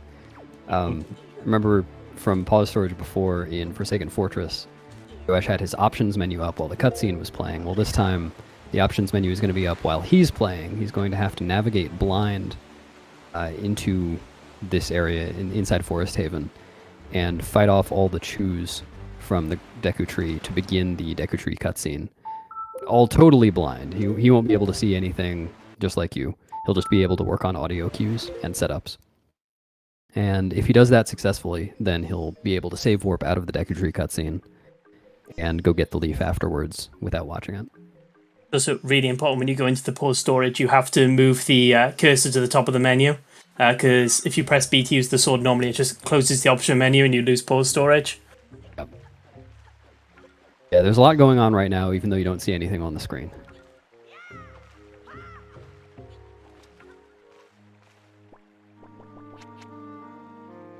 And while that's happening, let's see how Sab's FF1 goes. Hopefully he'll get that door clip a little faster than Joash could.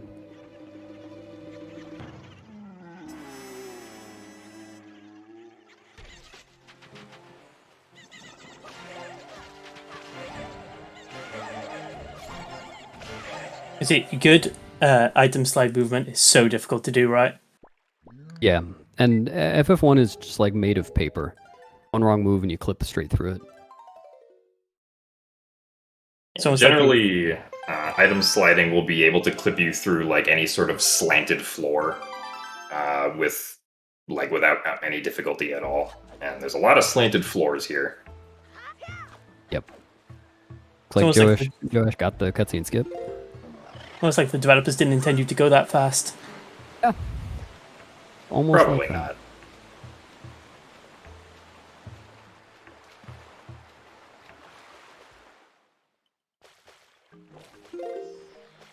Now the game treats the cutscene as having already been completed. Joash can just go up and get the leaf.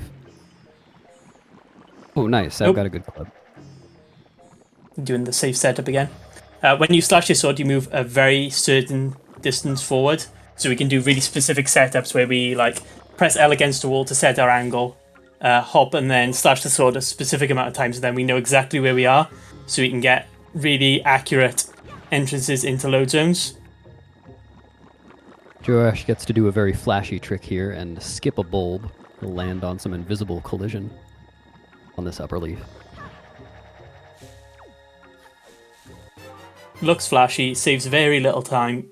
Very bad if you miss it. Yes. Very bad.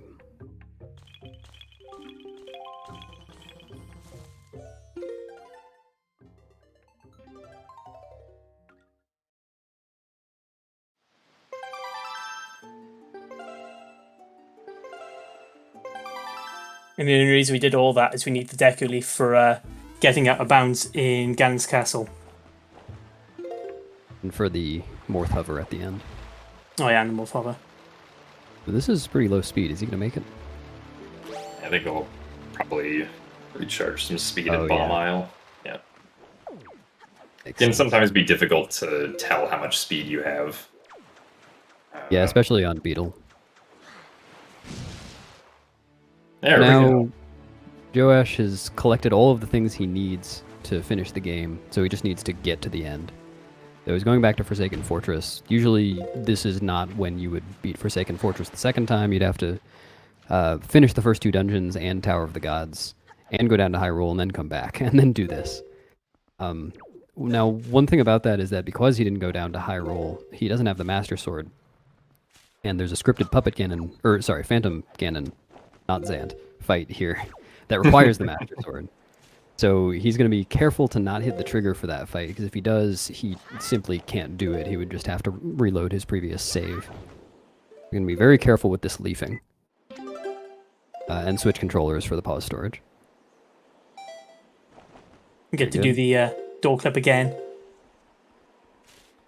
Yep, and this door clip is different. Like I mentioned before, FF1 and FF2 are actually different maps. So this door clip actually has a different setup, looks completely different, but essentially does the same thing. He'll be getting in there and using pause storage to skip a cutscene.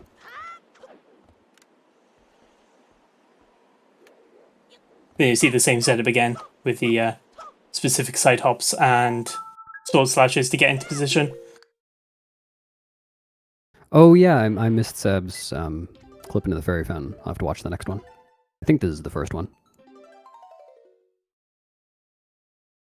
Yeah, bombs. That was the first one.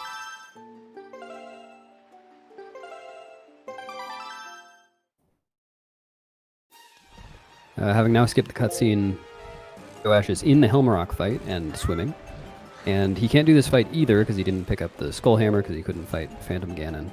So he's just going to clip right past Helmarok. This is one of my favorite things to do in Wind Waker HD, is go up this spiral with item sliding. So fun.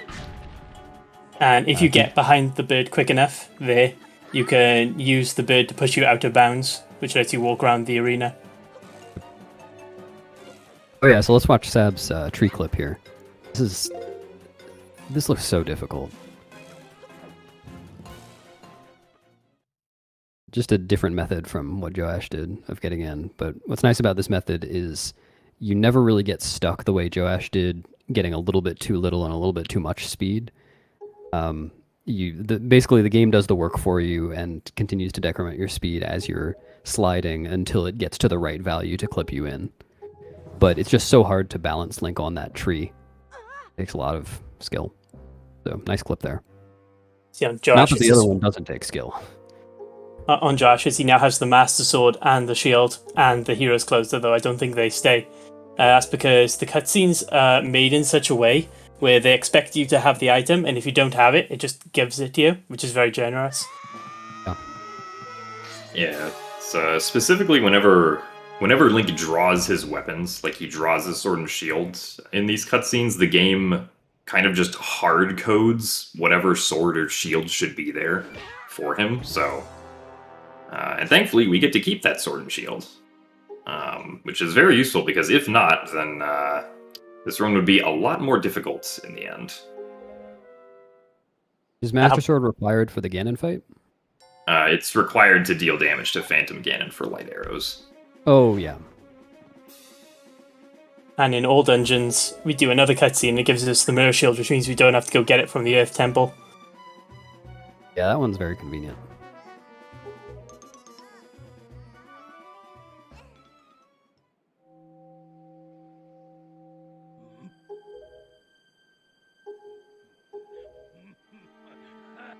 Sab just got to the part where he voids out to spawn back in King of Red Lions, so now he's off to get the Deku Leaf. Morbin. Okay.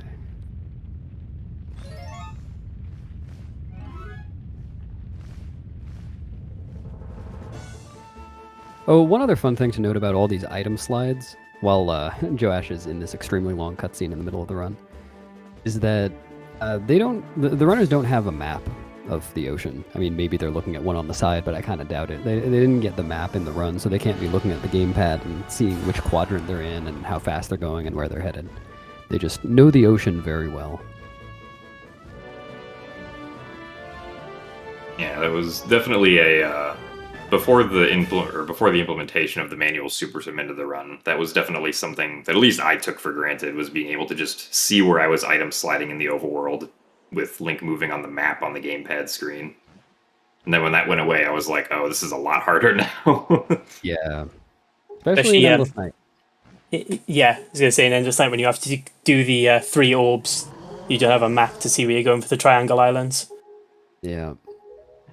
One of the toughest bits of all dungeons. In my opinion.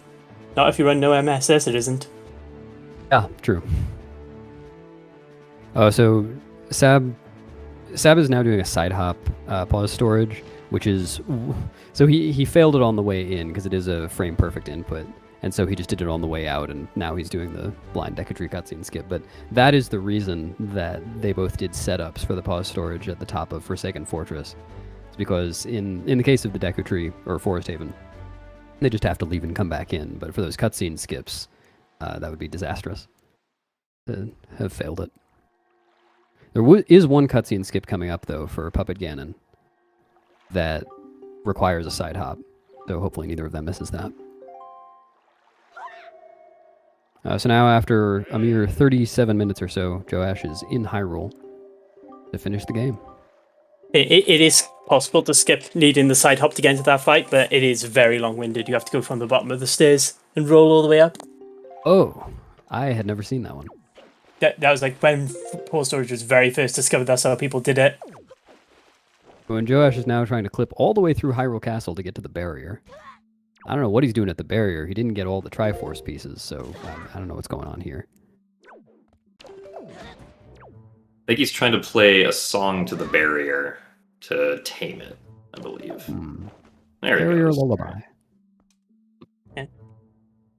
So one of the barrier skip. With the ability to go super fast, we can clip through many things, including the barrier. So there he goes. So that was really quick. So you have to get a very specific angle to clip in the barrier, but that was really quick. Yeah. Yeah, that angle is really precise.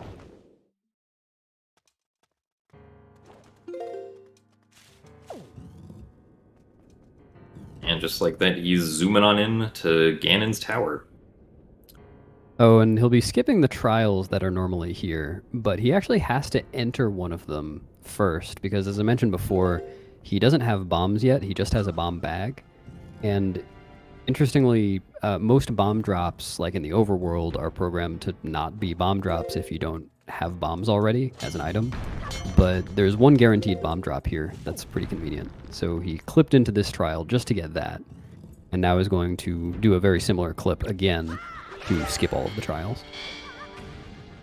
Yeah, so simply picking up that bomb drop gives us the ability to use bombs as an item, and then to make sure that we don't just have a maximum ammo capacity of 0 bombs, we collected the bomb bag upgrade earlier. Ooh, the mini time save of not opening the door. I don't actually know how much time that saves. I think Wabi decided, or figured out that that was faster in HD recently.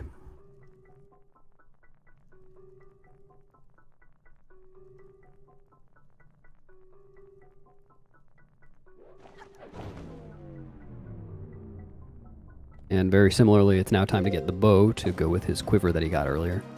He's going to navigate this Phantom Ganon maze that is always the same. He just needs to know which door to go through. And he's going to pull a bomb before he reaches the last door, because the door shuts some metal bars behind Link. And pulling a bomb beforehand will skip a little animation of Link turning around and noticing them and gasping.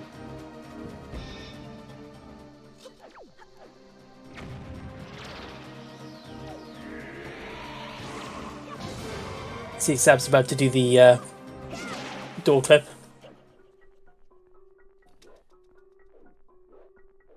Ooh, that was that was scary. You can actually hit the Phantom Ganon trigger up there. I was a little worried. That was really quick. That was really quick.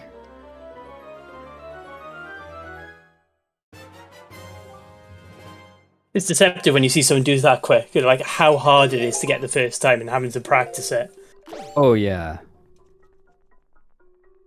That wow, that was so good.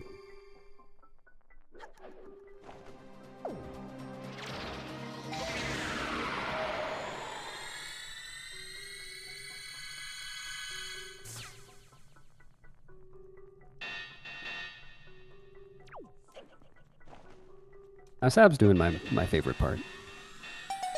Whee!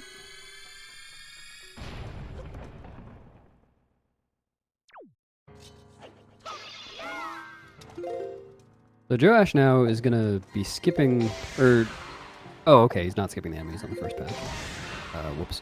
Well, he's gonna be killing these enemies, but he's actually gonna have to go through this room twice, because he's gonna use pause storage to skip the the Puppet Ganon cutscene. There are too many Ganons in this game. He's gonna get out of bounds. To PG. Yeah.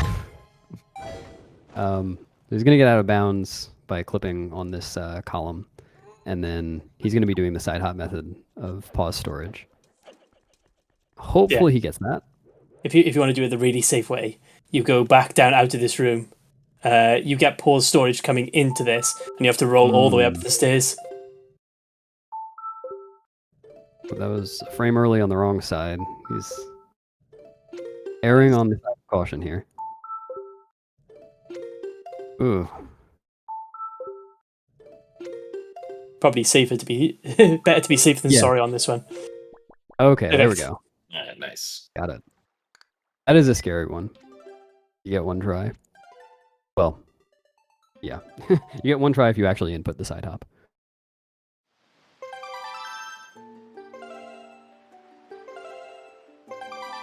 But this game, MM3D share, home buffering is the best technique for some stuff. Yeah.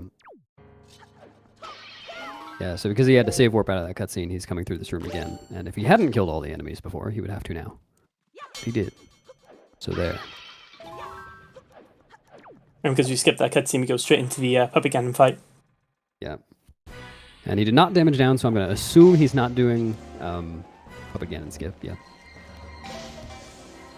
That would be very brave, I think. Would Yeah. best describe it. It's an extremely difficult trick. In this category, it is widely used in other categories like 100% and hoverless and all dungeons that get the hook shot. Pup again and skip is a totally different trick in those categories. In this category, it requires a hover to the top of the room. Which is about a minute of frame perfect mashing. Yeah. So Joash finishes the first phase of Puppet Ganon. Had a little bit of trouble in the beginning, but managed to get 2 quick snipes at the end. He is going into it with no magic, though, so he is going to have to wait a cycle for the keys to fly down to get some magic refills. Unless, I guess, there was a magic drop that fell down from a pot above, but I didn't see any fall down.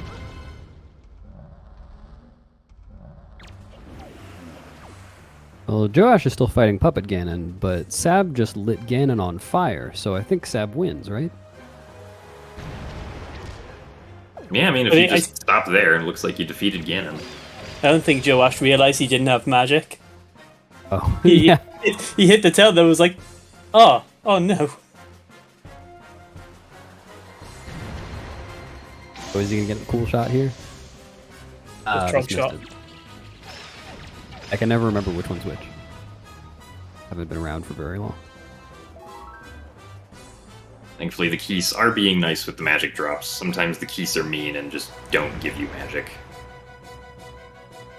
Well, now He Joash intentionally took damage from Puppet Ganon right there, because he is going to have to damage down for a zombie hover coming up in just a moment after this fight is over. A zombie hover? Thought he was At doing a least couple. one zombie hover. Yeah. Only he could damage down for both of them at the same time. That would be more efficient. If you lose 5 hearts, it takes 2 off your Well. next life as well. Yeah, so Joash going for the safer strategy here with the third phase of Puppet Ganon. Just let Puppet Ganon ram into you while you're holding out a bomb. It also damages Link down, so it helps with that as well. Because Puppet Ganon will do a half heart to you every time that he runs into you. If you're casually playing this game, makes that fight so much easier. You see Yeah. Seb's going to do barrier skip now. The first bit let's where he knock pulls back- Go ahead. the first part where he's pulling the Wind Waker allows you to stay inside. If you pull it at the right time, the damage won't push you out of the barrier, which lets you get right up against it, which what we need to do for barrier skip. Yeah, and it is frame perfect, which is why you see runners sometimes attempting it again and again. And Nice, that's a good very barrier good. skip as well. People are getting so quick at that. Yeah. These people are pretty good at this game, aren't they? Oh, Josh is doing the mash B to climb the rope quicker tech. Very impressive tech. Yeah, due to how long the rope is, you can just kind of repeatedly press the A or B buttons to have Link keep on re-grabbing onto the rope and get higher and higher.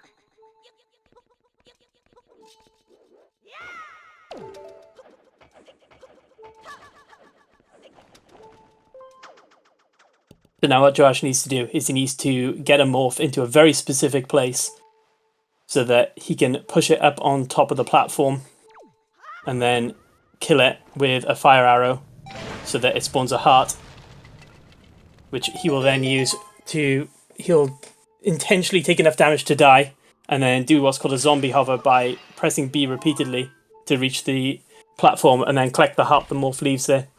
Oh, But it's very Joash difficult. Joash has Morph glitch. Oh no. Oh, no, okay, he got there it we go. off.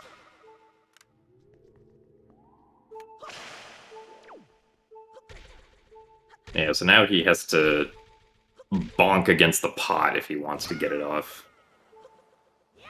This is rough. He just gotta reload.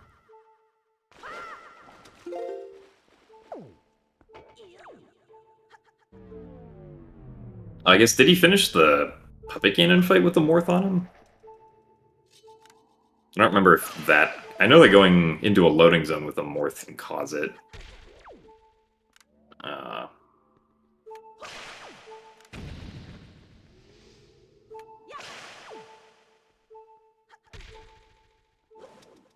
Wow, they're all going the wrong direction. Oh, okay, he managed to That's- get one. Salvage this one. He does have to fly it over to the platform, though, which is going to take a bit.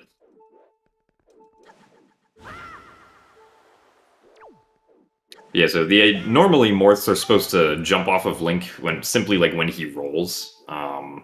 But there's this weird effect that you can get sometimes called Morph glitch, where the Morph simply will not roll, or simply will not jump off of Link when you roll, if you go through a loading sequence with a Morph already attached to Link.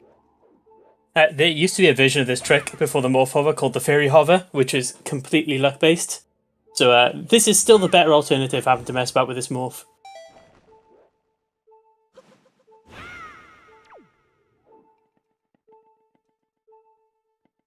And so I believe Morph glitch, it basically stays until you actually quit the game completely, go back to the Wii U home menu. So he's gonna also have to deal with this the next time as well. So that's the Like a good first hover, Morph though. Hover. And then he's going to do another pull storage setup to get rid of the cutscene that plays before the Ganon fight, which means he's going to have to do another Morph Hover to get back up here to actually get into the fight. Yeah. The cutscene it skips is very long, though. Yeah, this cutscene's I think just under 4 minutes. Yeah, around about. Yeah, maybe a little bit less than that. It's like the split is about 6 minutes, I think. Did anyone explain zombie hovering at any point? I don't think so. I don't think so either. Feel free. I'll leave that one to one of you guys. I've never done one. Okay. Well, yeah. So the zombie hover glitch. Basically, when Link dies, specifically when he gets knocked back and dies, and falls on his back or falls on his stomach, he doesn't actually trigger the game over cutscene until he stands up completely straight again when getting up. But before that happens, there is a small window of time where you can still give Link inputs for specific actions, like side hop, backflip, jump attack, etc. So with the zombie hover, what we do is we die, and in that small window of time before Link is actually dead, we trigger a jump attack to get off of the ground. But the game recognizes that we're dead, and it decides to cancel that jump slash animation. Also, very good Phase 1 puppet. Yeah, I was going to say, that was really good Phase 1. Sab is absolutely making up some time. Yeah, and so... see, where was I? Right, so if the game is going to cancel the jump slash, and then basically it's just going to leave Link free falling in the air. And when Link is free falling, he can simply do another jump slash. So because you're dead, you can just kind of chain jump slashes together in midair and repeatedly gain height if you mash the B button to jump slash fast enough. It is very quick, though. Very quick inputs. Normally people do it two-handed. They use two thumbs on the B button to try and get enough speed.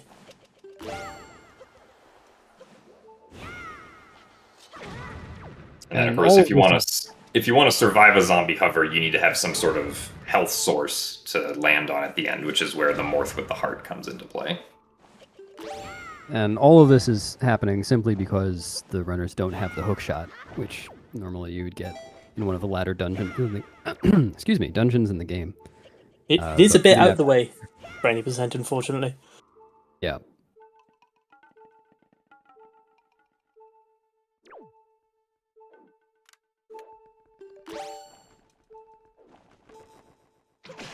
Something good for Yeah, Josh. because of pause storage, he's got to do a second zombie hover here. It used to be that you only had to do one and then you got to watch a nice long cutscene, but not anymore. Sab going for the Trog shot. Unfortunately, did not get it.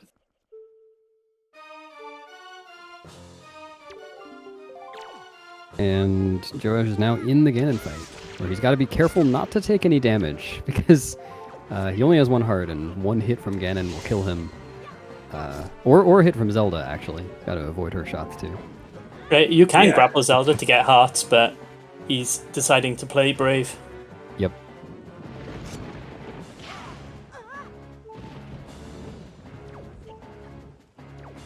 Yeah, that light arrow was right there.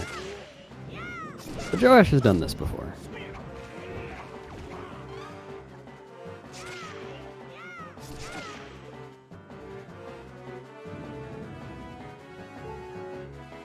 All he's got to do is go talk to Zelda. If you also playing this game casually and waiting for this last bit, if you talk to Zelda, she starts setting up immediately.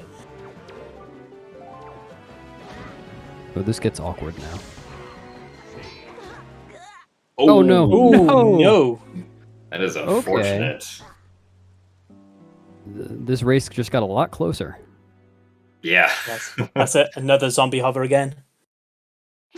Or does it put you straight back in the fight? No, it Nothing puts like you getting back down killed at by the in the middle. Yeah, he has to do the hover again. Joash going for the 3 zombie hovers any percent. Yeah. Bets on if he grapples for the 3 hearts this time. Let's see how quickly Sab can do his first Morth hover here. Yeah, Joash is still ahead here. He's on the second zombie hover. Well, technically third, but would normally be the second, while Sab is on the first. It didn't quite get a great direction with the Morth, but at least the Morth stayed up at the top for Sab, so he'll be able to finesse it over to the loading zone.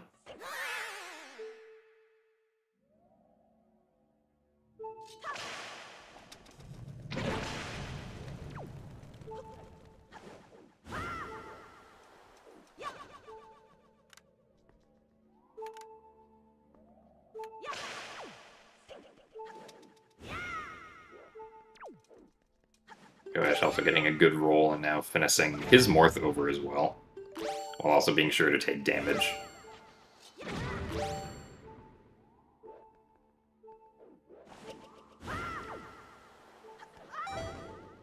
Wonder if we can get a synchronized hover. Well, no, Sab's... Yeah, Sab's Morth behaved pretty well. Yeah.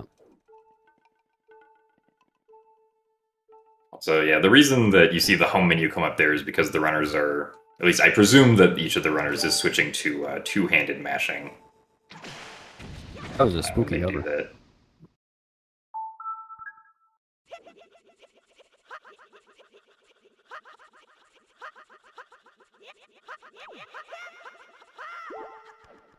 And Sab gets the pause storage.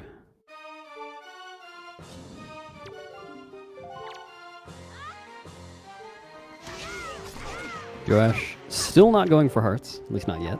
I'm gonna say that's brave, isn't it? Yeah.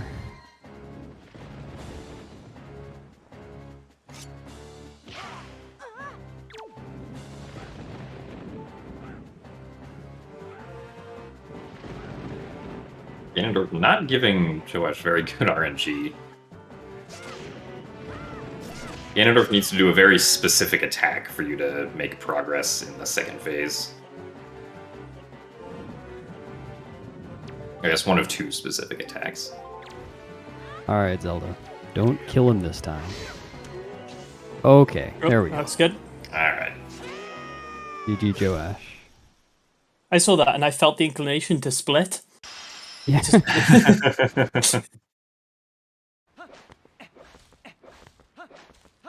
Oh, Nako's already going. Yep.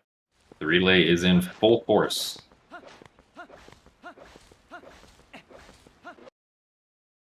So while Stab is doing his second zombie hover, Onaku is starting off Twilight Princess HD. Twilight Princess HD starts off with a somewhat inconsistent trick known as the gate clip.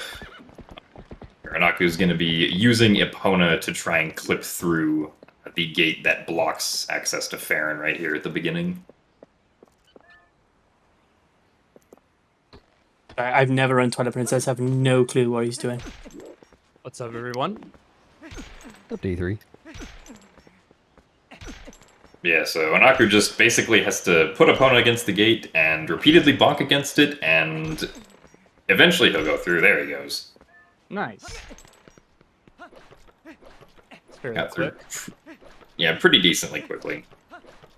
And now he gets to roll all the way through Farron. Sab also going for the one heart strats with Zelda. Yeah, let's hope Sab has better luck.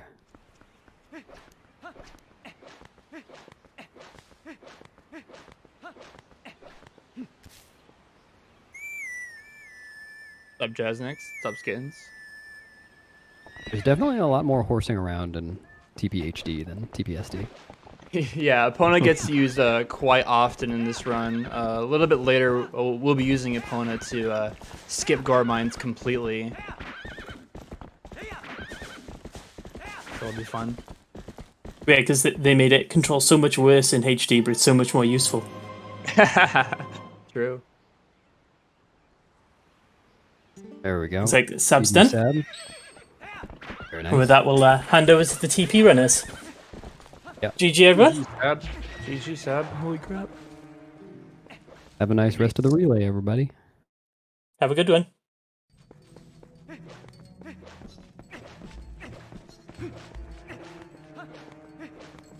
Alright, so both runners starting TPHG relatively close to each other. Onaku has a slight lead over Bean. Bean starting off. He's going to be doing the gate clip now. So, well, like, there's a lot of main differences for Twilight Princess HD to SD. Most notably is that there's no early Master Sword. There's no map glitch, and Back in Time is patched. So, those are the three tricks that very differentiate both runs. So we'll be seeing a lot more, lots more movement in TPHD, but there's TPHD equals easy mode. TPHD is a very fun speedrun, but it's still difficult in many different ways. Coming up for Onaku, he's gonna be doing a trick called Boko pushing. So we don't have a sword so we have to push the Bokos to this bird. The bird's name is Trill. And the bird is going to peck the Bokos to death. But it could be somewhat scary sometimes due to the Bokos not cooperating when you're pushing them. And there's some randomness in how the Bokos move or how you push them. PPHG consistent one-frame tricks mode. Very true. Very true. I just want to say, you're all welcome for the stupid tricks in this game that I found, like consistent Gorge Void that nobody can use, or Epona Gate Clip, or input buffering. God, the days. Finally, a game I can say something about. Proud of you, Trez. Very proud of you. Good job. So objectively, we made it to the best game of the relay. Facts, actually. Facts, actually. So yeah, cage break going on, or good cage break on Onaku's part, and what you just see now is, as these three called it, Bokoblin pushing. This is actually something that is as old as TP, basically. We did it back in the day on TPSD. I'm not sure, did you talk about the why this works? I don't really know the reasoning for why Boko pushing works. I always thought it's like when you get super close to an enemy, the enemy just doesn't attack you. I mean, that's what I've always thought. Yeah, so it's basically that. So in TP, especially those Bokoblins have an attack box basically that is shaped like an ellipsis. Okay. And it's basically placed in front of the enemy. And well, if you basically get into a Bokoblin's face, you're so far in, you also see you're slightly clipping into the Bokoblin's arm. And that's basically between the Bokoblin and the sphere that is the attack range. I see. Okay. I never knew that. Wow. Yeah, so they're basically not attacking you, and then Thrill is just getting angry and knocking them out. In SD, it's actually a lot more painful because the bokoblins can very easily clip through the fence. In HD, it's not quite as frequent, and then they basically just run back. There's also an alternative to bokoblin pushing that you could do. It's just really awkward.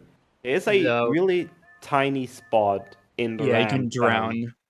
where they basically just fall through the floor and die, but it's just not feasible. Yeah, it's really inconsistent, like clipping the bokoblins to the floor. Yep.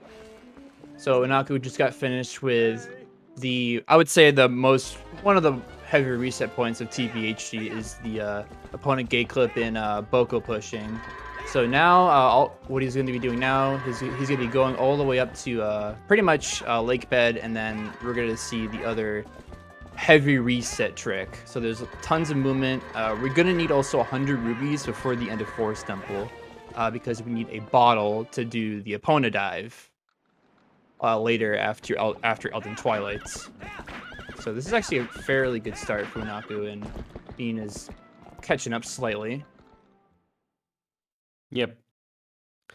And what you just saw on Beanseller's side, Jim talked about it earlier, is since we do not have a weapon, since we basically clipped out of the gate to just skip all of the intro where you get the practice sword and get to know all the villagers and stuff, we do not have a weapon to break the cage, so we let the bokoblins do it. That's kind of awkward, because they can smack a vertical slash, or they can just slash in a horizontal way, and depending on how they do it, they break more of the parts of the cage, so it's basically RNG. And now we're already going wolf. Yeah, Unaku, just already finished. Ordon is going to be heading to the castle sewers, while Bean is hopefully going to be finishing up Boko pushing. He's a little bit low on HP, but he should be able to get through this no problem. Yeah. The one bokoblin that you see now on the side is a little awkward. Once you get close to Thrill, it actually jumps over or runs over to you. And you need to be a little careful. If you do not go straight, it has enough time to attack you. And keeping both out of their attack zone is basically not possible. Not gonna happen. Oh no, unfortunately the bokoblin clipped out of the gates. Uh-oh, this is looking really scary. I jinxed it. I jinxed it. Hey, Pokemario, by the way. Hello. I'm here now. But yeah, I jinxed it. This is exactly what can happen. This is now really scary, but Beanseller actually was a bit in luck. Depending on the... Oh my god, Trill! Oh, Trill spared him. Oh. Trill coming in clutch right here. Yeah. Trill actually cancelled the attack animation of the bokoblin that would have killed the Beanseller.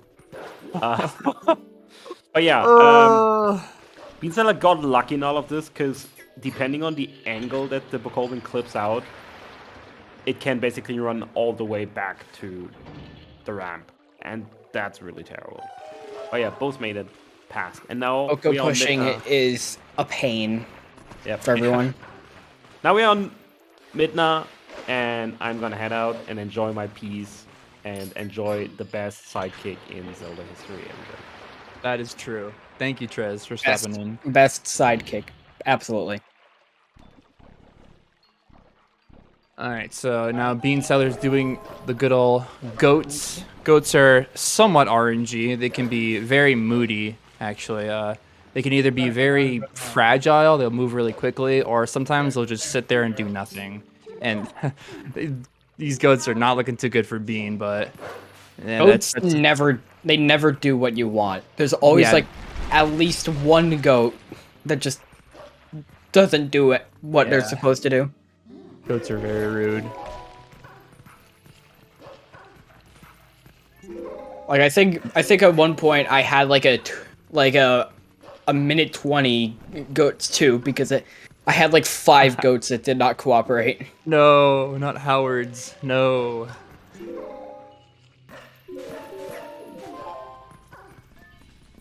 All right, so a little exclusive thing that TPHD has over the other versions is a technique called input buffering or input storage, whatever you want to call it.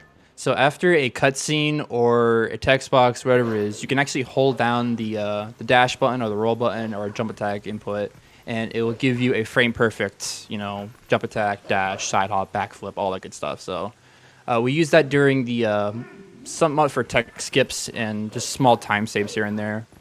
So it's very easy to do, and you don't have to mash frame perfectly for it.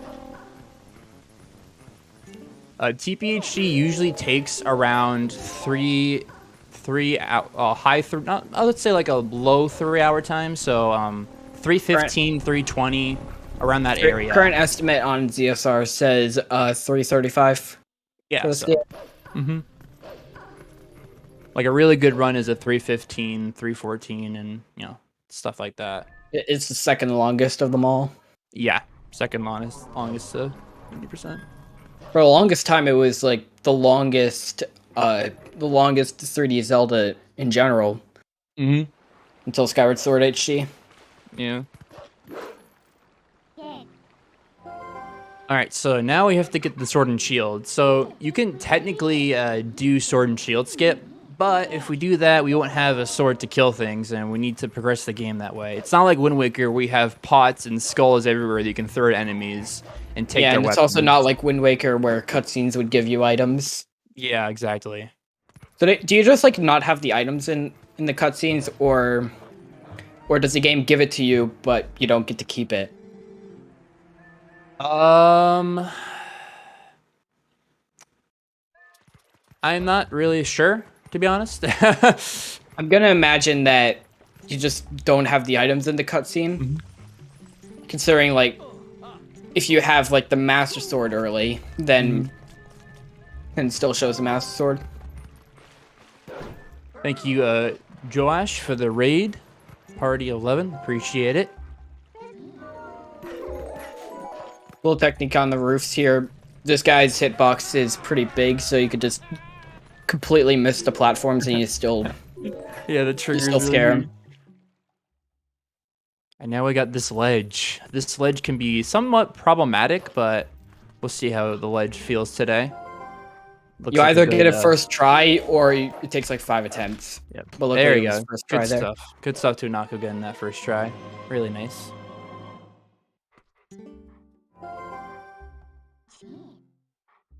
And a little note here: if you you can actually skip those text boxes with Minna after you get the items, but you actually don't want to do that because if you skip those text boxes, the sword will not spawn. So you need to actually progress those text boxes for the Ordon sword to spawn inside Russell's house.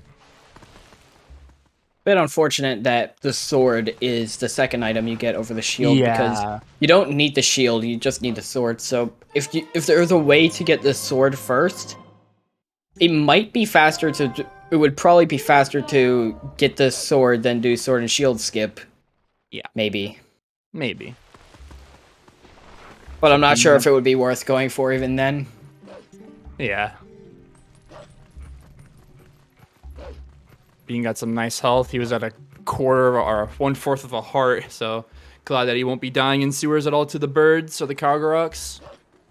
I've had a run before where I died to the birds. Same. Everyone has. Yep.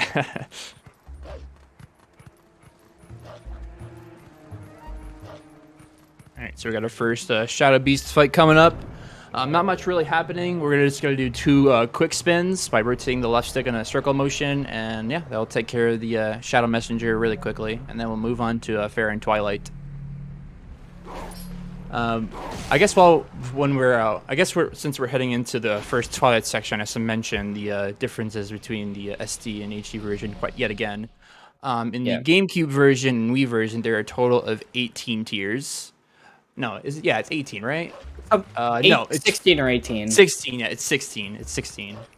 But in the HD version, they reduced the amount of tiers to 12 per Twilight section. So, and also the tiers are very quick to collect. In the GameCube version and Wii version, you would have to like wait a couple seconds for the tier to move, and then you're able to collect it. But HD gives you a nice quality of life change and makes the tiers super fast to collect, which is really nice. Very, very much appreciated. Makes the game faster. Another difference, not really for a thing for casuals, but early Master Sword was patched. Some might, if you've seen a run of the GameCube or Wii version, you would know that they would do a trick with one of the Shadow Beasts in the North Faron portal to jump up on top of a wall and then go over to the Sacred Grove and then get the Master Sword early. But that isn't a thing in HD. I think they did a few checks to make sure that wasn't possible. Like, I think they put like an invisible wall and also removed the attack entirely that's needed to do the trick. Yes, they removed 2 attacks from the Shadow Beast's repertoire, and they added a giant invisible wall. Very tall walls. Nintendo went through a lot of measures to make sure some of the tricks in this game don't work. Like with Back in Time, I'm not sure if you talked about that one. They went through like 4 different measures to make sure it doesn't work. Yeah, it's crazy. Even though it was completely unnecessary because there's no reset button on the Wii U. Yeah. Like, they made sure it would crash your game and also probably something else that I can't remember. But now in the Twilight, you have to actually go through the whole thing all in one go. And the Master Sword will be obtained after MDH, or Midnight's Desperate Hour. Oh, yeah, Tantalus did it, but it's a Nintendo game. Yeah, so Tantalus are the developers of TPHD and Skyward Sword HD, so very similar developers in those 2 remakes. A little unfortunate Nintendo didn't make this remake, but I think TPHD is still a very good re-release of the game. They're just focused on the Switch, which I totally get.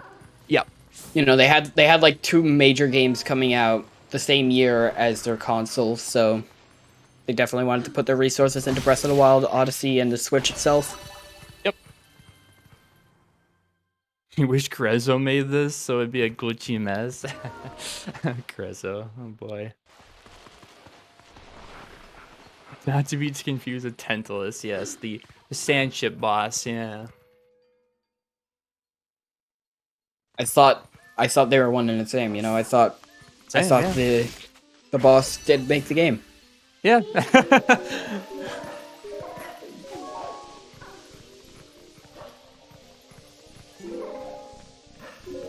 Alright, so Unaku is going to be collecting again more rubies before he enters this next loading zone. There's going to be a 10 ruby behind a sign. We're going to be grabbing that.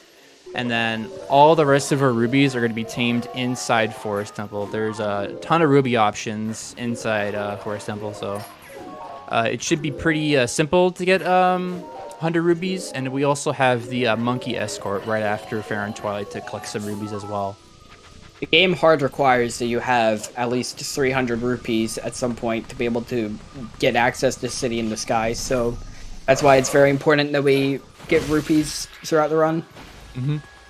And also the fact that TPHG and Instant 8% run requires a bottle that costs 100 rupees, so that's another thing. Yeah, big money. Link needs to get rich in this game. You need like 400 rupees total throughout the run, and I think in this game they upgraded the wallet compared to how it was in the original. Yeah. So you could hold 500 rupees. Yep, 500.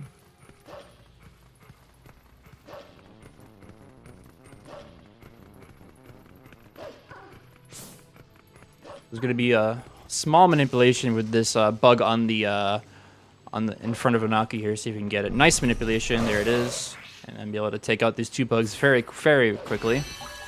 And then just the power of instant collecting tears just automatically ends the Twilight section just like that. And then when Unaku's gonna skip this cutscene, he's gonna buffer a backflip, and that's gonna skip a minute text trigger. It's gonna be a small time save there. That Twilight felt so much faster, and considering I'm so used to how SD is. Yeah. Especially considering we have a 5-minute detour to get the Master Sword. Yeah.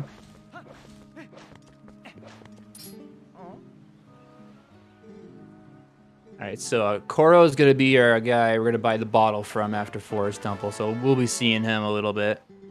One more time after Forest Temple. Now Bean is starting up Fair and Twilight.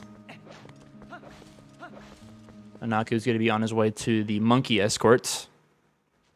This is great, and realized TPHD was so different. Yeah, there's a lot of like small differences here and there that people might not realize. Like one of the other things is like climbing speed. That's usually a noticeable one. Yeah, climbing speed. It's like really fast. Mm-hmm. That was a weird visual bug I just saw on Bean's screen. That was weird. Okay. Oh, I didn't catch that. All right, so now we got this Monkey Escort. So this is RNG as well. So the fog, I mean, the monkey could either get rid of the fog really quickly or it could last a little bit longer. So how you can tell if you get like good RNG is just to see how fast the fog dissipates.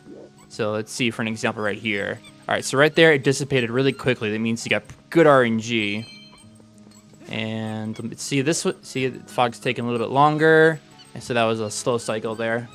Unfortunate RNG. So you can also push the monkey as well, but pushing the monkey can be a little bit dangerous because if sometimes you push you could go into the fog, right? And you can push the monkey off its beaten path, and if you do that, the monkey will turn around and get back on his path, and it's just a little bit of a time loss. Oh, nice 5 ruby there from Unaku. Good. Very good. Good luck there. I believe the pickup sliding, like the rupee slide, that does the work. However, you just get like 1 opportunity per save file rather than 1 opportunity per reload. Yes, that is true. Yeah, so in the SD versions of the game, every time you pick up a rupee, you get a text box. But if you like quit the game or reload a file, the text box would reappear. But in HD, they kind of give it a quality of life where those text boxes don't appear anymore after the first time you see a rupee. So very useful change. Yeah, very fast. I don't need like 10 reminders of what a blue rupee is. So I think I played the game enough to know. But now the lantern is completely out of oil. And now we get to become a thief. Link's Awakening style. We're going to steal the lantern from Trill. Capital D colon.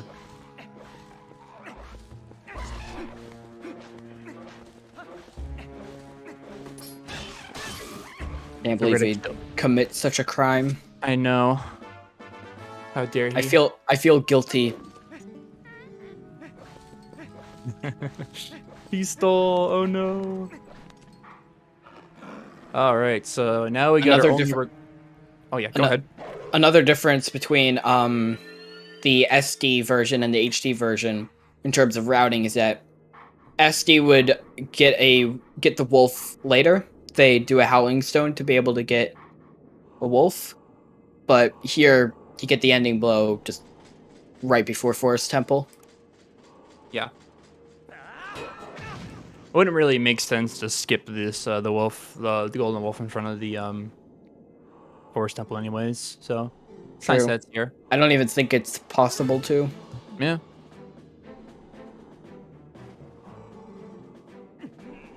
Yeah, this is our only required hidden skill. We actually need this hidden skill to beat the game, so if you don't have the ending blow somehow by Ganondorf, he won't be able to deliver the final blow. So thankfully, you can't forget it in the HD version, but you can forget it in the GameCube version. I'm not sure about the Wii version, though. The Wii version, I believe the optimal route does skip over it and come back later. However, I think the route that most people use when running Wii, let me check. Yeah, they get it in before Forest Temple. Okay. Actually.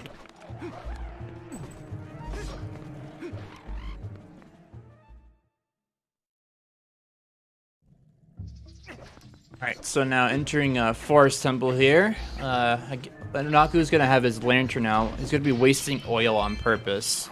The main reason we want to waste oil will come up a little bit later after Elden Twilight. I'll explain that when we get there.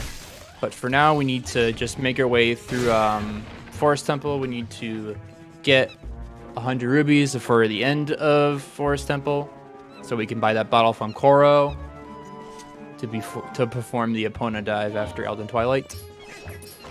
And I'm not sure if you discussed it, but the Epona dive is to skip having to complete Goron mines. Yes. Alright, so Unako will not be going for a spider skip. Gonna play it safe, kill the spider. I like to call that Spider Nancy. Nancy can be kind of mean, but you know, sometimes it's just safe to take her out.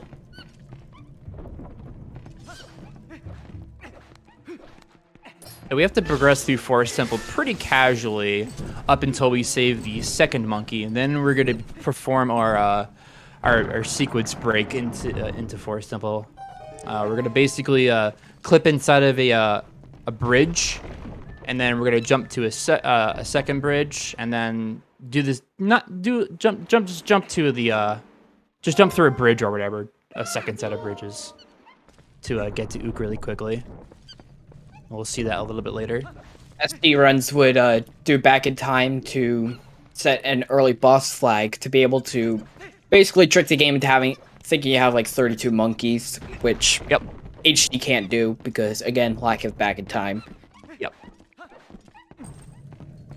This route actually is pretty similar to the GameCube no saving quit route. Obviously, there's still differences, not having map glitch and not having early Master Sword. Early Master Sword is a big one.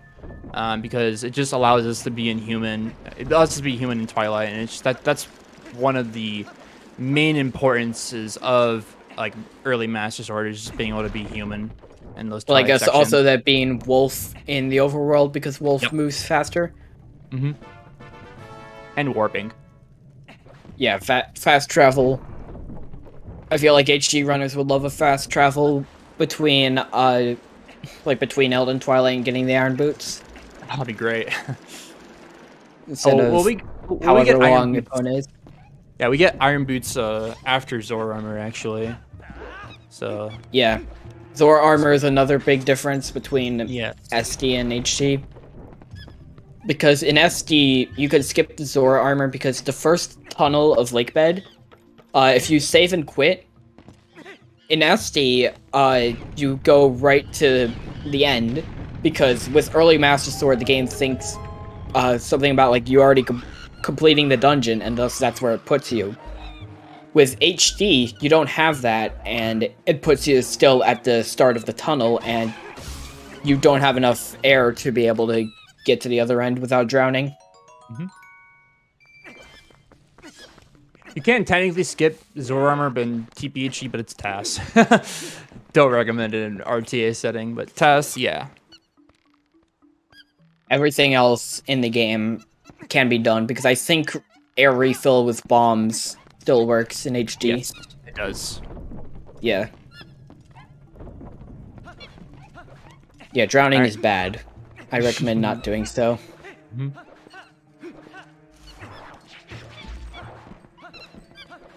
Alright, now that we saved the second monkey, we can now move on to the other side of the Forest Temple. It's a little bit of a small requirement that we need to save a second monkey to progress. Yep, you need to get enough monkeys to be able to get over to what am I trying to say? You need 2 monkeys to be able to get over to the side with bridges you need the boomerang with. And we're gonna do a trick here, or well, Onaku's gonna do a trick here called Early Boomerang. It's used in the HD and Wii runs, not GameCube. Mm-hmm. We're gonna clip in the little railing right there. There's still some collision in there we can use, which is really nice. And then we're gonna call Midna. That will force the bridges to turn, and then we're just gonna jump off and then do a mid-air jump slash to reach. And then for this second set of bridges, we're just going to put ourselves in the corner, and then once the bridge start turning, we can do a side hop, or you can do a roll jump to clear the bridge. And now we're going to go fight Ook. Ook is also RNG. Indeed. So he can hop a lot of times, and we don't want him to hop a lot. Minimum amount of times for him to jump is, I think, 2. Yes, it's 2. I can't remember what the longest amount someone's gotten him to jump for is, but generally you don't want him to jump for too long. Mm-hmm. If you stand kind of close to him on the pillars, he will like just do more jumps. I've done that before, and I've gotten a total of like maybe 25 jumps on Ook before. So you kind of want to like find that right distance between you and Ook, so you don't get even more hops. And since again we don't have the Master Sword, we have to 2-cycle Ook. So the best RNG for Ook is 2 hops in 2 phases, so 4 total. A little like weird thing about Twilight Princess is the Master Sword doesn't like make boss fights quicker. It only makes like mini bosses or like smaller enemies quicker. Like for Ook, for example, it'd be a 1-cycle, but for Diababa, it'll always be a 2-cycle, no matter what. Even with the Ordon Sword. And for a Deku Toad later in the run, it's going to be a 2-cycle with Ordon Sword, and it would be a 1-cycle with the Master Sword.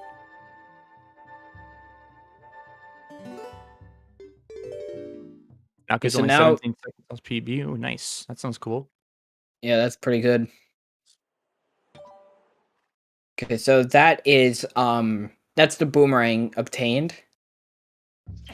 I believe in HD you have to clear Forest Temple, or yes, can you? Yeah, we have to clear it. The reason we have to clear Forest Temple is there's no way to do Forest Escape as a wolf, so that's the main issue. That's another difference between GameCube and SD and HD. GameCube and Wii could both skip completing the Forest Temple.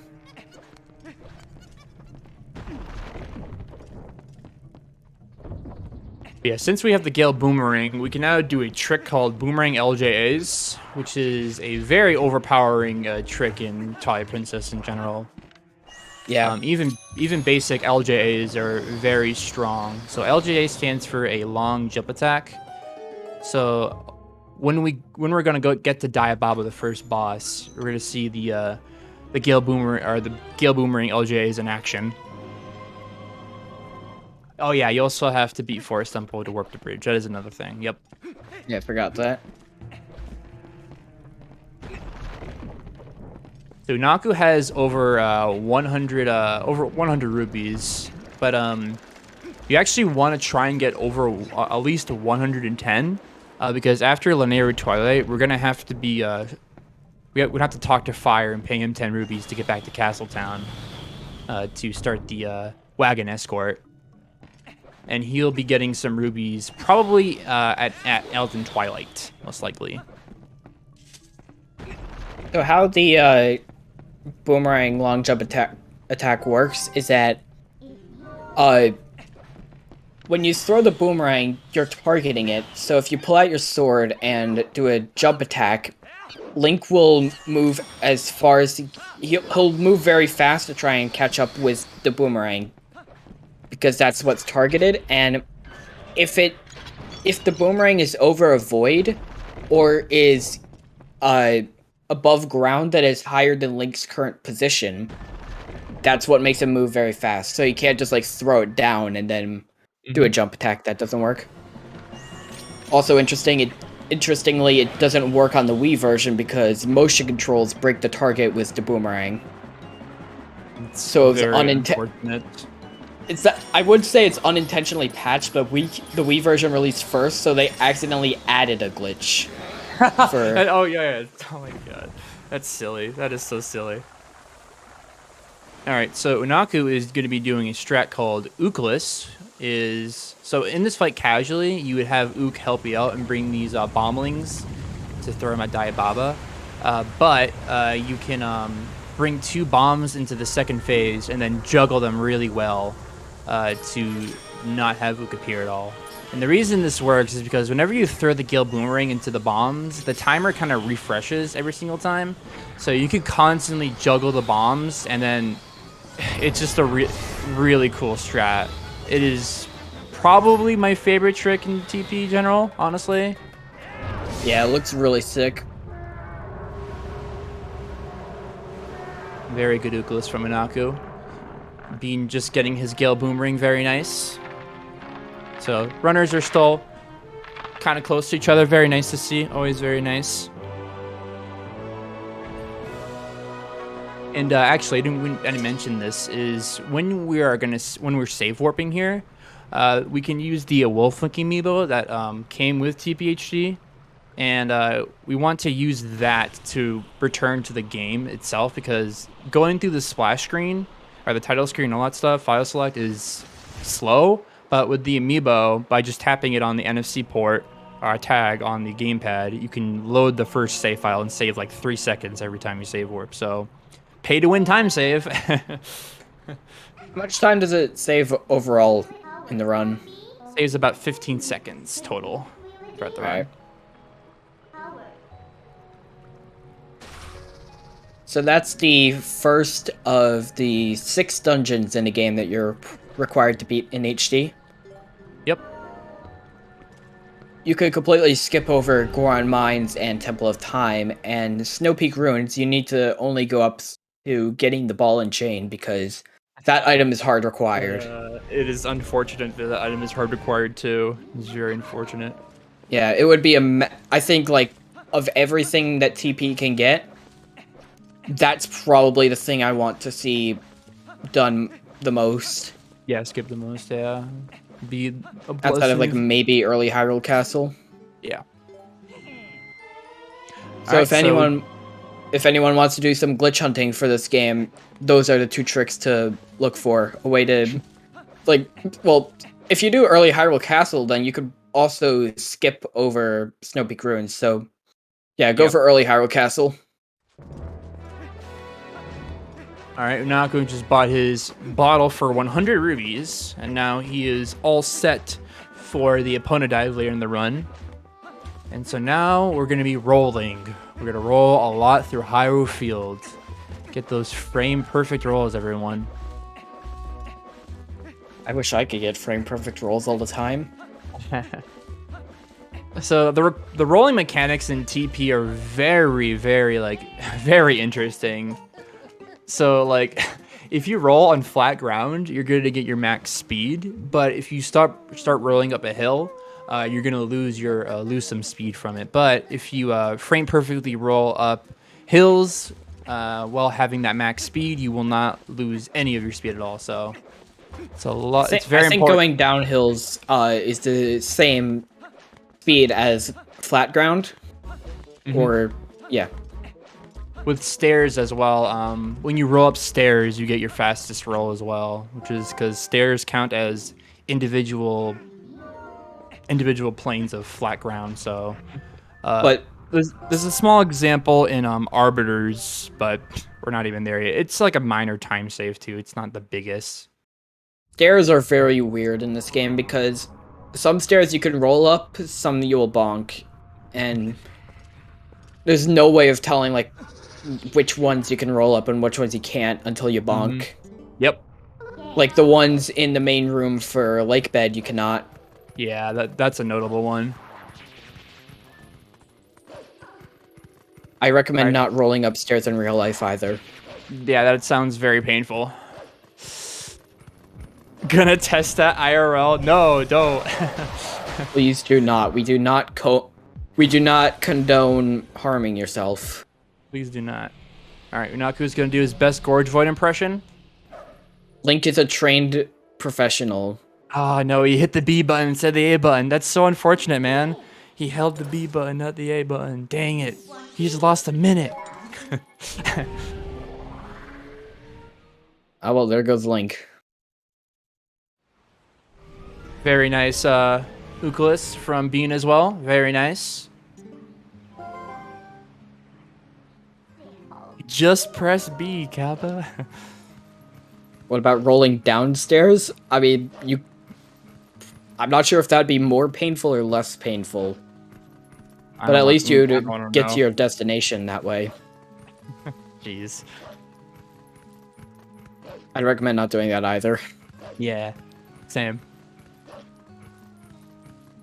Alright, so we actually just got map warping from that cutscene that Unaku scrolled through or went through. And map warping is going to be very important in this scenario. So you might think, oh, why not just go grab the bridge and go to Ellen Twilight? Well, actually, no, we do not want to do that. We're actually going to make a slight detour to Lake Hylia, and we're going to get the Zora's Domain portal. And that's the way we're going to skip Gora Mines. It's a very important step. You do not want to forget this portal. It's a big help. But before we head into Lake Hylia, we have to do a gate clip. This is the last gate we mess with, thankfully. So we're going to line up horizontally with the gate, get an angle, B attack, and then just side up into it. And there you go. Clip just like that. Very Luckily, nice. it's very easy to do. Mm-hmm. I remember, nice like, position. used to be a bit tricky with, like, I think it was with Epona on Eski, yes. but Yeah. And when they found luckily out, the side hop method is way easier. yeah, way easier. Alright, so now that we're in Lake Hylia, we have to go see our good man Fire. Fire is going to be our homie throughout the whole entire run. He's going to get us to 2 new areas in the run. So he is a very helpful person.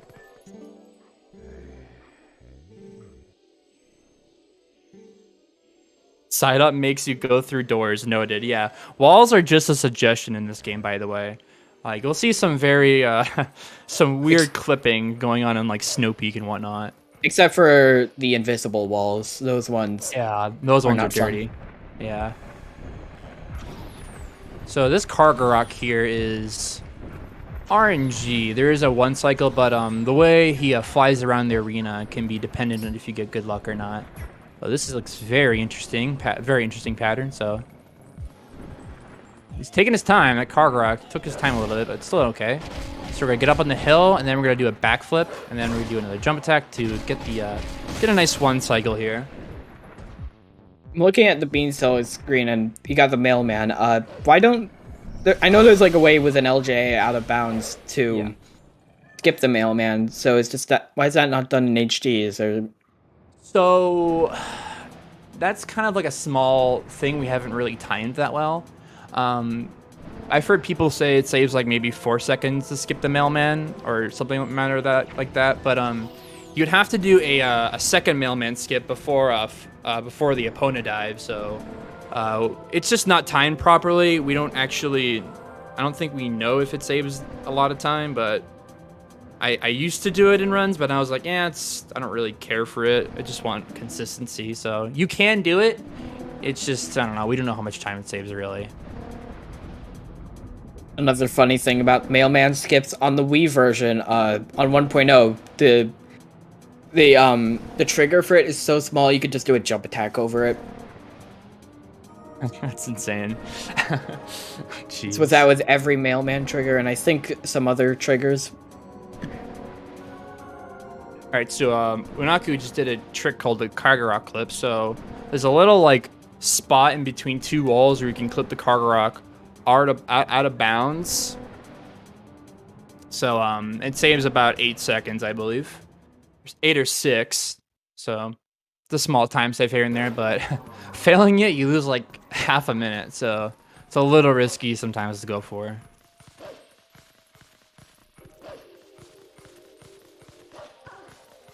Now we're in the Zora's Domain area. We're gonna climb all the way up to the top and get the portal,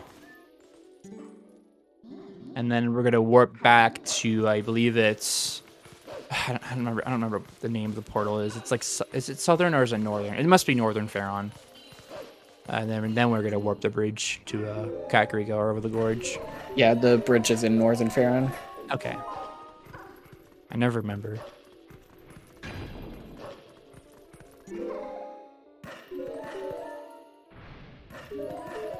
Wait for these icicles, and then, or the stalactites, and then we can jump up. There we go. But yeah, Another interesting thing about those mid jumps. When you're coming out of text box, if you have A pressed, I think you can buffer it on HD. Like, if you hit it frame perfectly, you can skip Midna going over to where you need to jump, and Link just jumps immediately. That one right there, climbing up the Zora's domain, is the one where you cannot do that. They actually lock any button presses until after Midna's at the location she needs to be at. Oh, really? I actually didn't know that. Okay. Something new I know. Now, jeez, I'm learning so much today. All right, very nice gate clip from Bean. He's gonna make his way over to the Zora's Domain portal as well.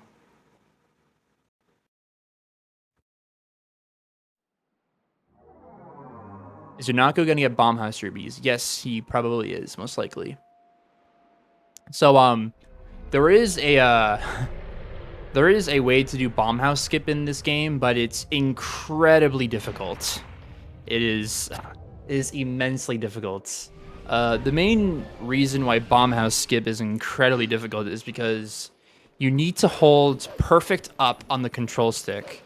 And on the Wii U gamepad and Pro controller, there's no such thing as notches. There's literally no notches. So they don't have like indentations around the control stick that you can find a perfect input. So it is not, you can do Bomb House skip, but it's basically a PB run killer if you attempt it and runs. It's basically TAS only. You can do it in RTA attempts, but yeah, it's possible, but it's like very difficult and not worth it at all. Yeah. So it's only something that would really be used in a task run of the game. Mm-hmm. Unless maybe Gore Mine's RTA as well, since that category is fairly short. Yeah. It's only like an hour compared to 3.5. Yep. Alright, so Unaku is now starting Elden Twilight, while Bean is making his way over to Zora's Domain to get the warp portal. And so they removed, I talked about earlier how they removed some bugs in the Twilight sections. They removed in Elden Twilight, they removed the bug in the graveyard and one in Watchtower and the one in Mallow Mart. So we won't be going to either of those 3 locations in the Elden Twilight here. So again, it's faster, thankfully. A lot faster. You don't have to like go out of your way to get those bugs anymore. And there's also 1 bug in the hotel instead of 2. That's right. I forgot about that one as well. Aw, no Mallow Mart. I know Mallow Mart's a good song, but you don't get to hear it in Twilight. Yeah, we don't get to hear it at all actually in the run, so yeah, it's only 100%. Ooh, very nice. Okay, Unaku got the triple kill on the bugs. Very nice. Unaku's only 7 seconds behind PB run. Don't make me nervous, man. You're making me nervous. That's very good. That is, he's on a very good pace right now. He's super good. He got very lucky with the gates, because usually for like a very good run attempts, you would want to like get past the gate within like a minute or a minute and 10, like between those two ranges. If you don't get past the gate, you usually reset. But on like a good run. Boko pushing went really well for Unaku. I didn't really pay attention to his goats, though. Ooh, unfortunately, the bug fell off there. He's going to make his way up.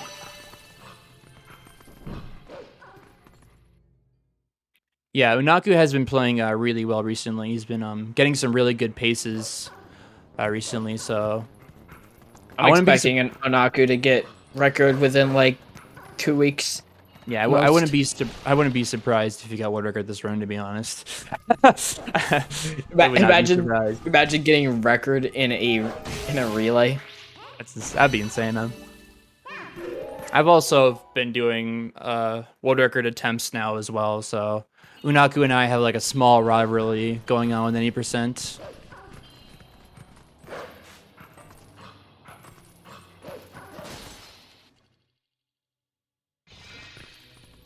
All right, now we're gonna get this bug inside the bomb house. All right, the bomb shop, I mean, the bomb house.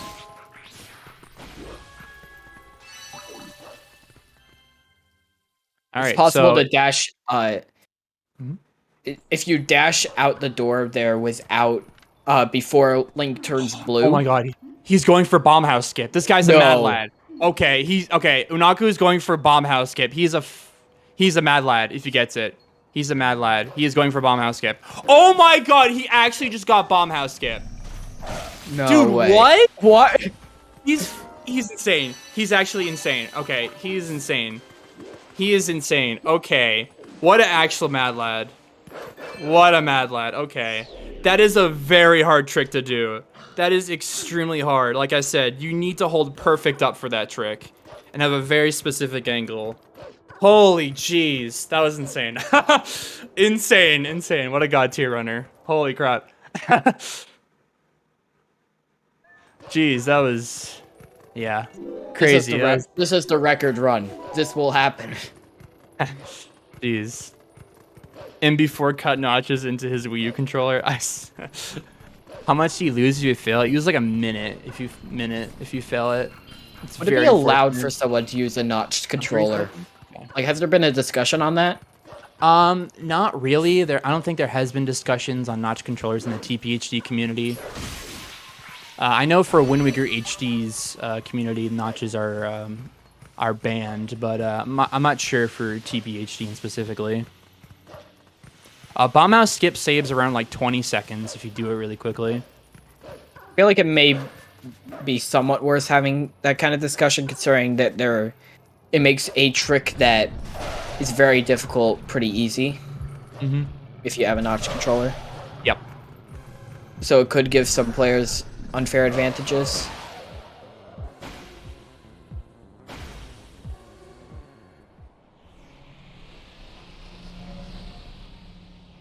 God, I still can't believe he went for that. He went for that in a relay, dude. Oh my god. I mean, he is ahead, so, you know. Jeez, that was insane, though. Losing my mind slightly over that, still. Jeez. That was the first time I've seen anyone do bomb house skip in HD. It's insane. I never go for that trick. It is way too difficult in my eyes. It's not worth it for a 3-hour category. I don't think anyone goes for it. Yeah.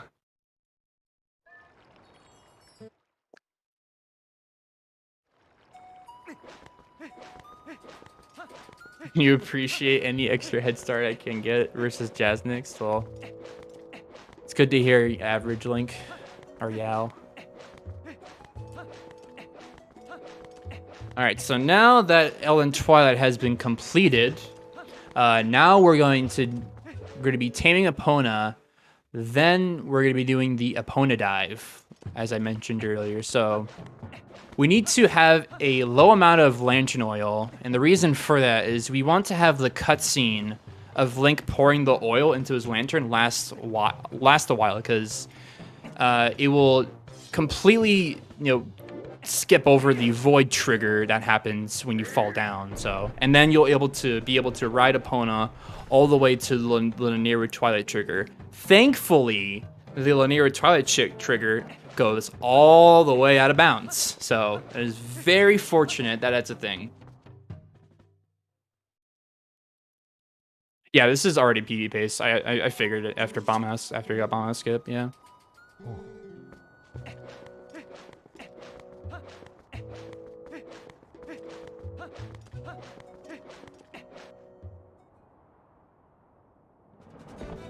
Now we're going to be taming Epona.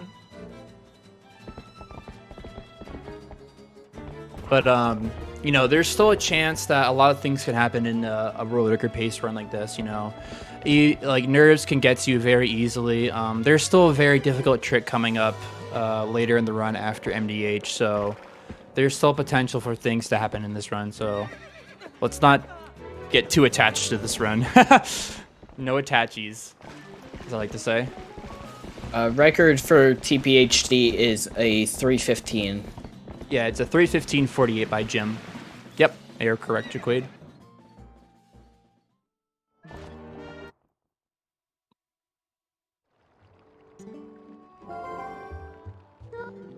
being taking the safe way, but not doing bomb house skip. Good stuff. You're not a mad lad.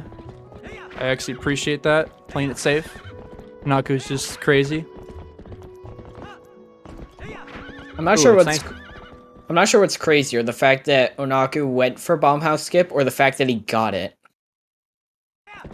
I think just because he went for it, like I've talked to him like in the call before, telling me like I don't like bomb house skip. I don't know why I do it sometimes in runs, and it's just like it's really inconsistent. So it's crazy. Yeah, he got it pretty fast too. So It was a I can't believe one. he went for it. Yeah. All right, so we want to have at least below half lantern oil for this trick. So we're gonna make our way over to across Bridge of Elden, and then there's a small corner that we're gonna be able to drop Epona, and then that's when we're gonna trigger the cutscene of Link pouring the lantern oil into the lantern. So he's gonna take it slow here. Ooh, okay, stopped. Okay, the Kalgarok is not having it. Oh my god, okay, that was actually very scary. He dropped very low there, but thankfully he still had enough time to pull out the bottle there to trigger the cutscene. So very nice. So now he's out of bounds. Now he's gonna ride all the way over into the linear Twilight trigger. And yeah, again, thankfully this trigger goes all the way out of bounds.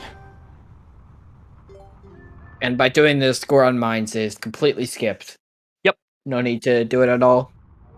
Yeah, so that is like this is the main reason why we went to Zora's Domain earlier before we warped the bridge, is to get this portal, because when we go back to when we go back to Death Mountain, the meteors are gonna start falling, and then we can just bring the meteor to Zora's Domain and unfreeze everything in Zora's Domain. I know TPHD has had some pretty tricky routes with trying to skip Goron Mines before, using like a seam clip and like some crazy stuff with King Bubbling too. Yes. So they I don't know how long it was ago. I started in 2019, so I started running when KB2 skip was found around that time. So they used to do a very difficult seam clip to get bombs, and then they would use the bombs to fight KB2. But ever since KB2 skip came out, Epona seam clip has become obsolete, thankfully. All was so now the only run of TPA Twilight Princess that has to do seam clip is Wii. Yep. At least you guys got a setup. True. Still difficult though. Yeah, it's difficult, but like you had a somewhat consistent setup. Meanwhile, Wii runners just YOLO it, pretty much. Yeah, both of these runs have been really good. They're both on PB pace, which is great to see. It's always great to see. So you gotta love being on PB pace in a relay. Yeah, that's really nice.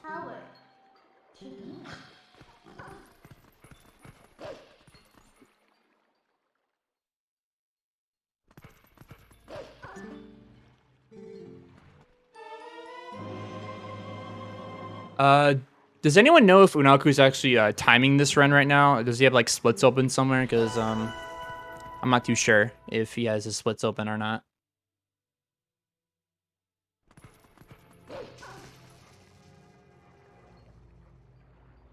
His live split crashed. Oh no, dude. Okay, dang, that's unfortunate.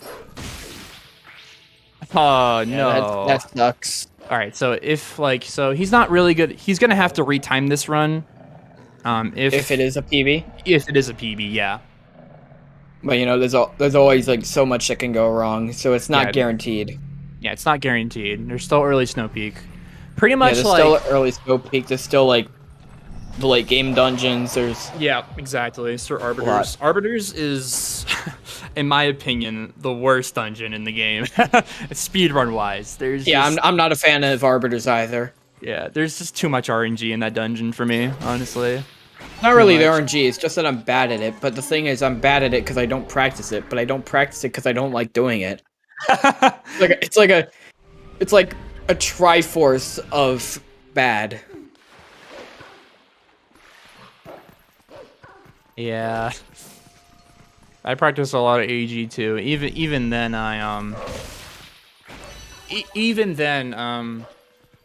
like you still got DSS to worry about if you're going for that trick and early knockdown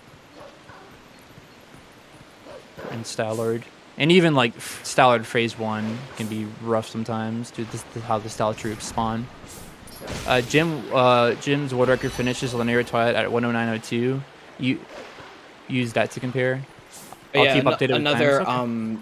Another little difference between specifically the Wii 1.0 version in North America and HD is that, well, GameCube HD and future re-releases of the game.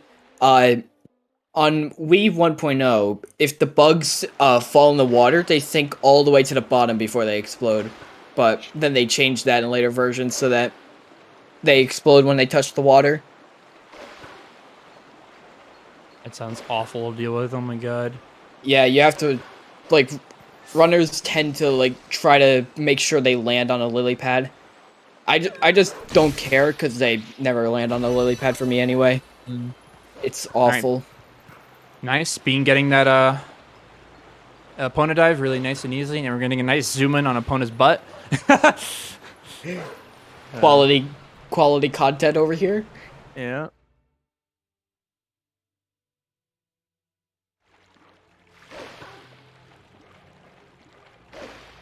Now Naku's gotta run all the way over to Castletown.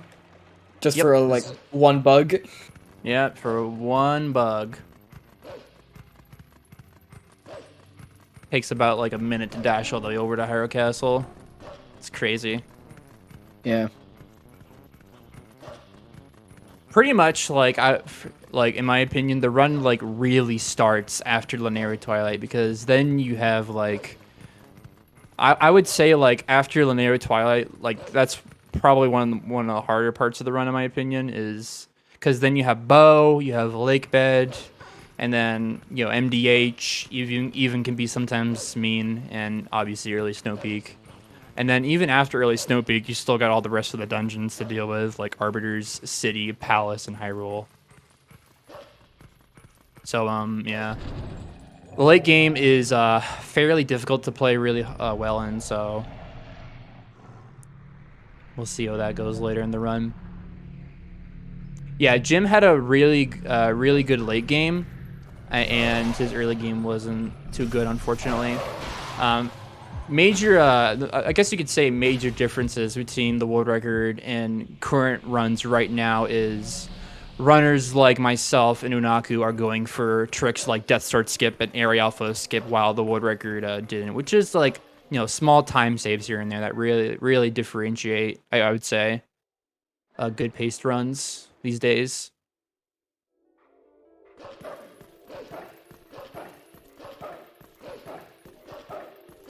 There's been a lot of optimizations made in like the past year that we started going for.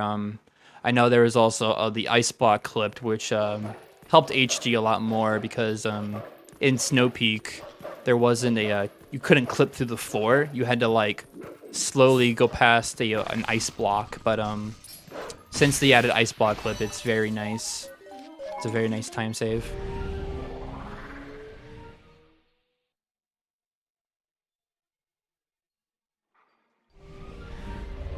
All right, they're both in Linear Twilight now, and it's even though we know Unaku's ahead, it's still very nice to see both runners like in the same place, at the same time. It's really cool to see that like they're still like they're not even, but they're like generally in the same area, which is really good to see. It's still close. It's still a close relay.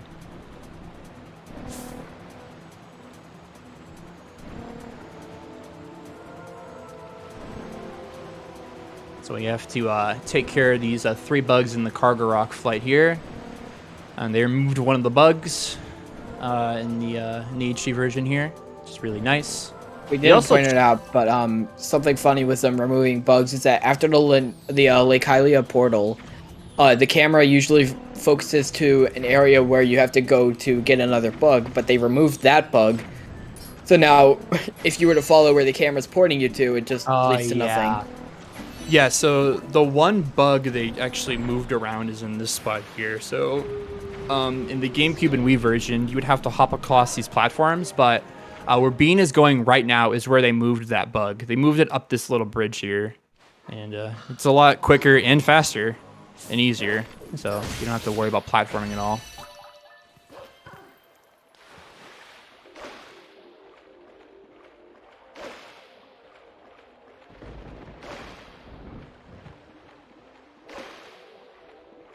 All right, now we got the boss bug. There's some nice manipulation tactics we can use to speed up this fight. Whenever the bug is charging at us, once we hit it, we have an opportunity to go for a double hit and latch onto him again and really speed up the fight. So he's going to be looking in a certain direction. That's going to manipulate the bug to charge at him head on, and then we're going to be doing some backflips to space out the bug's charge. And then you'll see here, double backflip, stop the charge, going to hit him, and get him again. Very nice double hit. And he's going to go for the same thing on the next phase here. He's going to look in a certain direction to manipulate the bug, attack him straight on, and then we're going to do the double backflip. Ooh, he might a good barely... amount of time. Oh my god, that was actually really close. You almost didn't hit that. Nice. Really good double hit. Oh wow, nice. He got pushed by the bug. And he, right there, he actually killed the bug by bonking into it. That actually skips a small animation of Wolflink going back and forth through the targets, and bonking there just skips that animation, which is really nice. Saves a decent amount of time.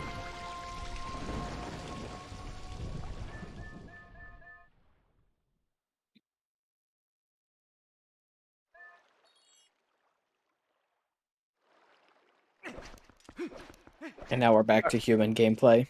Yes, for a little bit. Now we get now we have to get shut up by fire, and now we're gonna get the Zor armor. Again, another section where HD runners would love to have a fast travel by now. Yeah, definitely. Would save 10 rubies too. Yeah.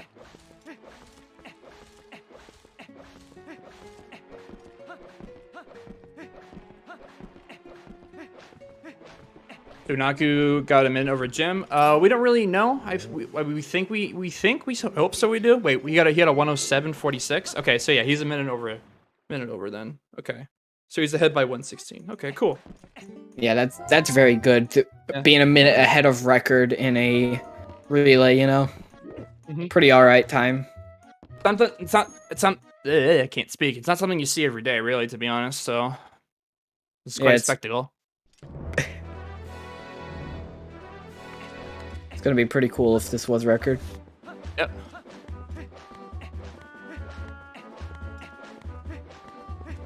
Unaku had a run yesterday up to Hyrule, but unfortunately fell through in Hyrule, and sadly enough. So yeah, nothing is secure until Ganon is stabbed. Yep, exactly. So hopefully today will be the redemption arc. We'll see though.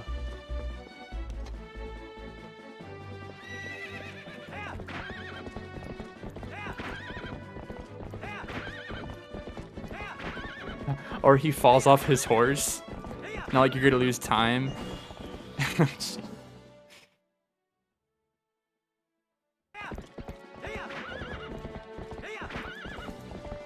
Oh, so one thing I should mention also is about TPHD. It is faster to play the game on the digital version, which is, you know, having the game, having Twilight Princess itself be installed onto the Wii U's hard drive, and that greatly speeds up load times. That is another small thing that you can do to save time. I remember when I started running, I had the physical version, and then I didn't realize how much time digital actually saved over physical. So when I ran with digital, I was like, where am I getting all this time saved from, man? What the heck? These are fast loads. If you're interested in running TPHD but have a physical copy, don't worry. You don't have to spend like $50 to get it. there's like definitely homebrew software out there to convert a physical disc into a digital software. Yep. Like if you ask for that software in the Twilight Princess Discord, they'll be able to provide that.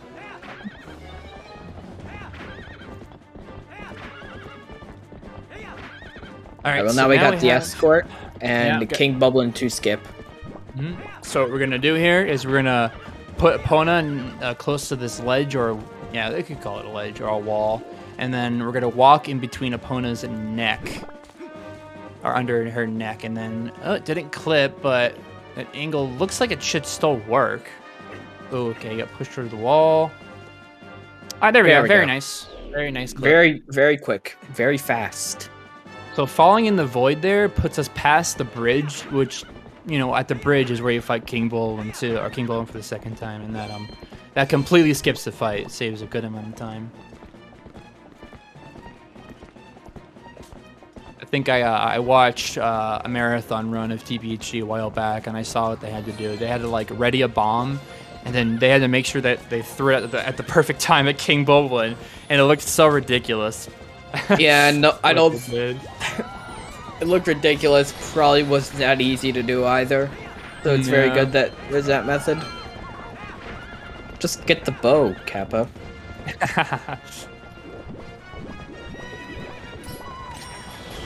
In fact, I think that's why the Epona dive into the void is called Fire Skip, just because originally people would get the bow, then leave Goron Mines, do that. Ah. At least I think so. I'm gonna double check on that.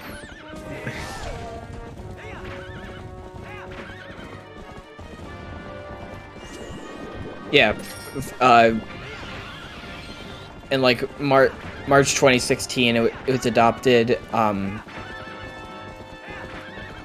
You would skip the second half of Goron Mines, beat KB2 with a bow. Oh, okay. Interesting.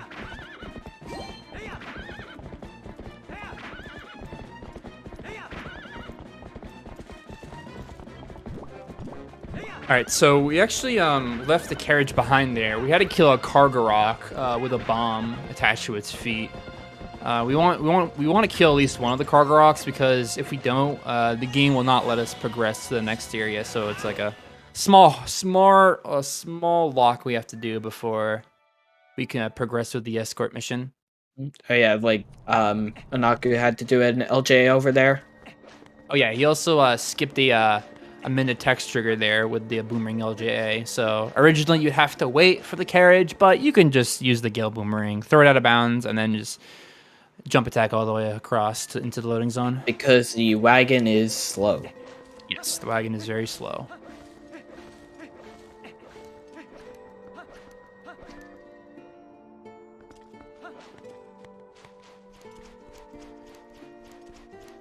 Right here we do a small tunnel warp. We're just gonna walk back, and then game will just warp us forward. Very nice. And then we're gonna trigger the Zora armor cutscene in the water here. Yeah, I would say about 3 or 4 minutes. Yeah, because usually a good run would finish Linear Twilight around 108, maybe even 107 if you're on a God tier run. So, and you finished around finished a 111. So yeah, 3 or 4 minutes sounds about right.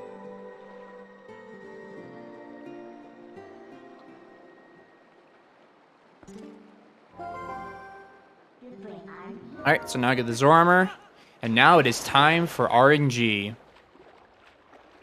We now have to wrestle Bo. Fun times incoming. RNG Pog? Yes, it is RNG time. So, with Bo, you're basically playing rock, paper, scissors with him. Can we get a prediction for Bo? Kappa. But yeah, Bo is basically RPS, rock, paper, scissors in a nutshell. So there's a couple options Bo can do specifically in the first phase only, actually. So in the first phase, Bo can either do nothing, turn to the right, he can slap you, or he can grab you. So there's 4 different options. And they're actually all splitting up evenly as well. So that's very nice. And for the second phase, Bo loses the option to do nothing, and you can only slap, grab, or move right. And you can actually one-cycle Bo with a slap. So if you slap Bo and then mash... in the transition between Kakariko Gorge and Hyrule Field, like it went dark a little, which is odd little thing. It's a weird thing. I don't know why that's a thing. It must be because of Elden Twilight or something. Yeah, some remnant of it. But yeah, like, you know, we play rock paper scissors, but if we get a slap off, we can one cycle Bo if we just mash fast enough. So if Bo is nice, you know, we'll be fine. But then again, it's Bo. Yeah, it's Bo. It's unpredictable. So a little nice thing about the GameCube version and the GameCube version is that you wrestle Bo very early into the run. So, you know, you can be like, you do it in like 5-8 minutes or something. Yeah, within like around 10 minutes. Yeah, I would say 7-minute mark. Yeah, 7-minute mark. That's when you would fight Bo. But since SD gets to fight Bo pretty early, you could reset with no problems. But with HG, you kind of just have to take it sometimes, just continue, which could be unfortunate if you get really unlucky. Like I had a Bo the other day that lost 2 minutes to him, and I was just like, I just have to keep going, I guess. I mean, I don't want to reset. It's an hour and 17 into my run, and I got to continue somehow.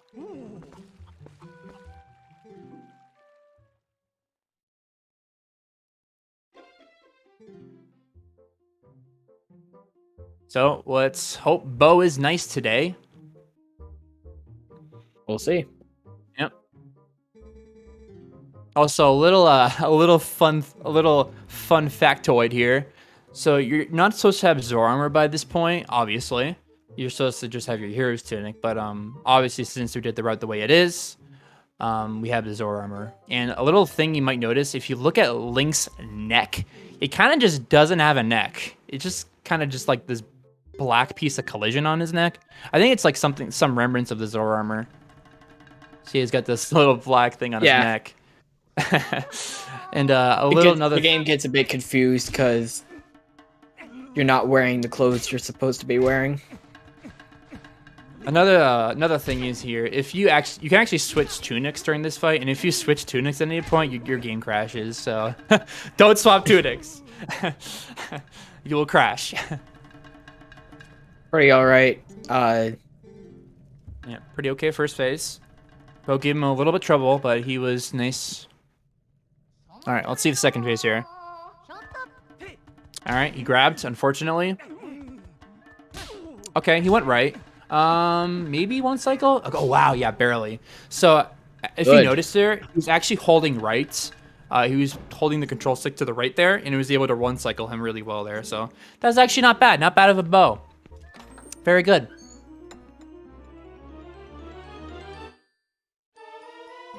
Now we have the Iron Boots. Probably even, yeah.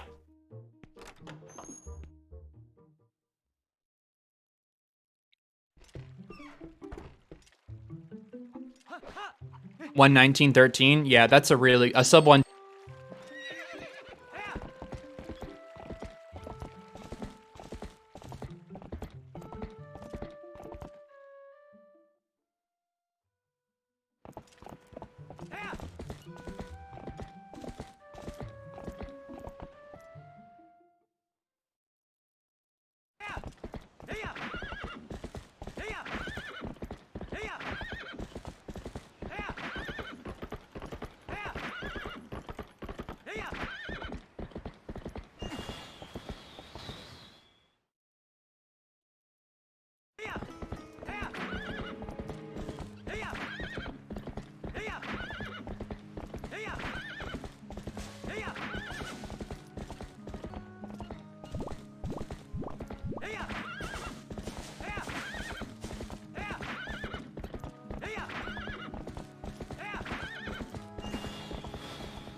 We good? Hello? Let me know if you guys can hear us. We good? We pause? good. All right, awesome. Perfect. All right, again, this is another segment where HD runners would love to have some kind of fast travel, but that is a pretty cool strat, though. You don't get to do that in SD. Yeah, so what we did right there is the two walls kind of interconnect in this strange way. I don't know exactly how, but you can just slash your sword, you'll clip right through, and it's very quick. And plus, you don't have to spend rubies, so that's nice. You save money there. And now we're going to be doing the pillar clip. Setupless pillar clip with Zora armor can be quite difficult sometimes, so we'll see if this pillar clip will be nice. Hopefully it does. Looks to be a good angle so far. Unaku taking it very safe here. Oh no, the camera messed him up there, unfortunately. So he's gonna have to try and realign himself. Oh no, okay. A little unfortunate here. Pillow clipping a jerk. Yep, it's a usual thing that happens. Very nice. There we go. Nothing new. But yeah, yep. We got it in the end. Yep. Not the worst. At least don't drown for it. So, like, yeah, as I was saying, like, setupless pillar clip can be very difficult, due to just the camera.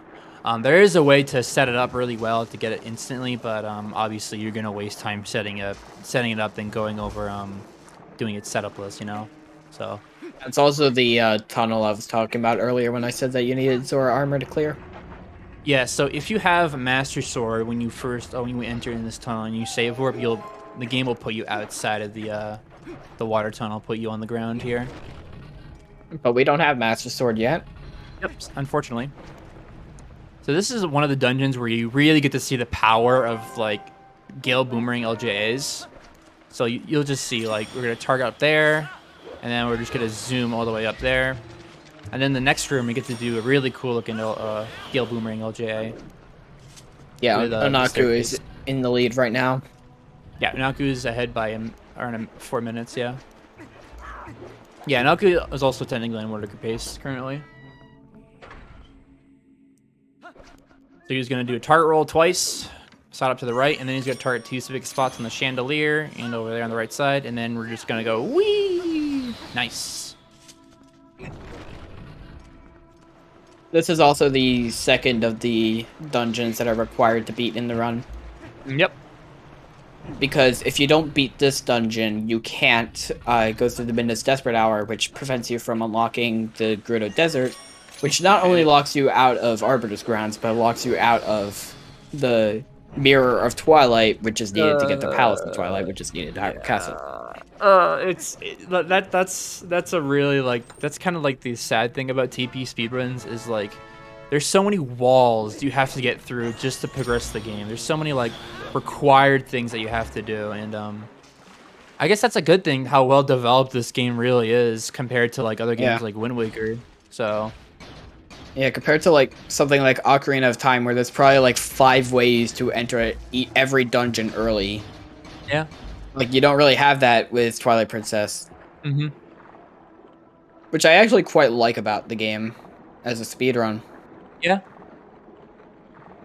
But unless, like, some major stuff is found, I don't see any way of being able to skip Lakebed.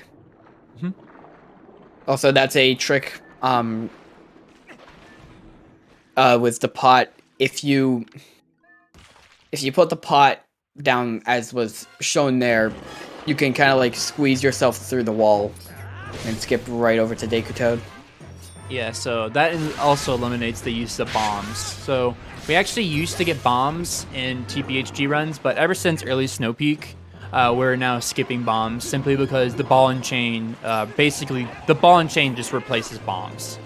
Oh no, that is okay. That is unfortunate. Unaku's failed the Deku Toad 2 cycle already, so it's going to be a 3 cycle.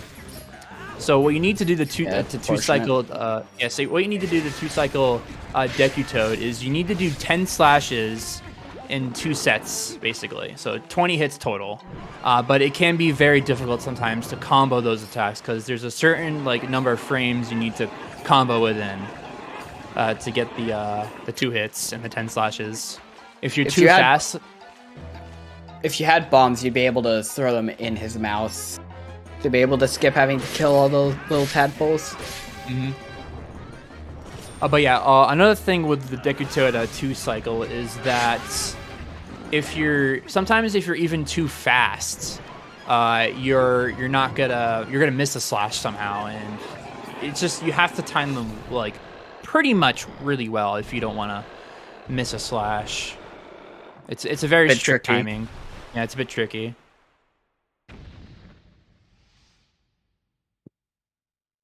A little nice thing here, you can buffer a jump slash to immediately get to the chest. And another quality of life change we did not mention is sword clinking. They removed the sword clinking. If you like slash a wall in the GameCube and Wii version, you get a recoil back.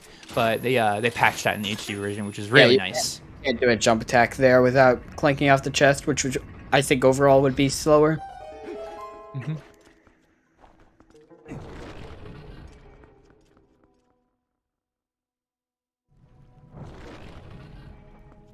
So now with the claw shot, we're gonna go right to Morpheal. Yep. But before Morpheal, we're actually going to... for some reason, we picked up a key, and every TPHG runner up to this point always has the urge to open this door. I'm not sure why, but the door we open it just wants to be open, and we have to fulfill that need of the door being opened. But first, runners just get very confused.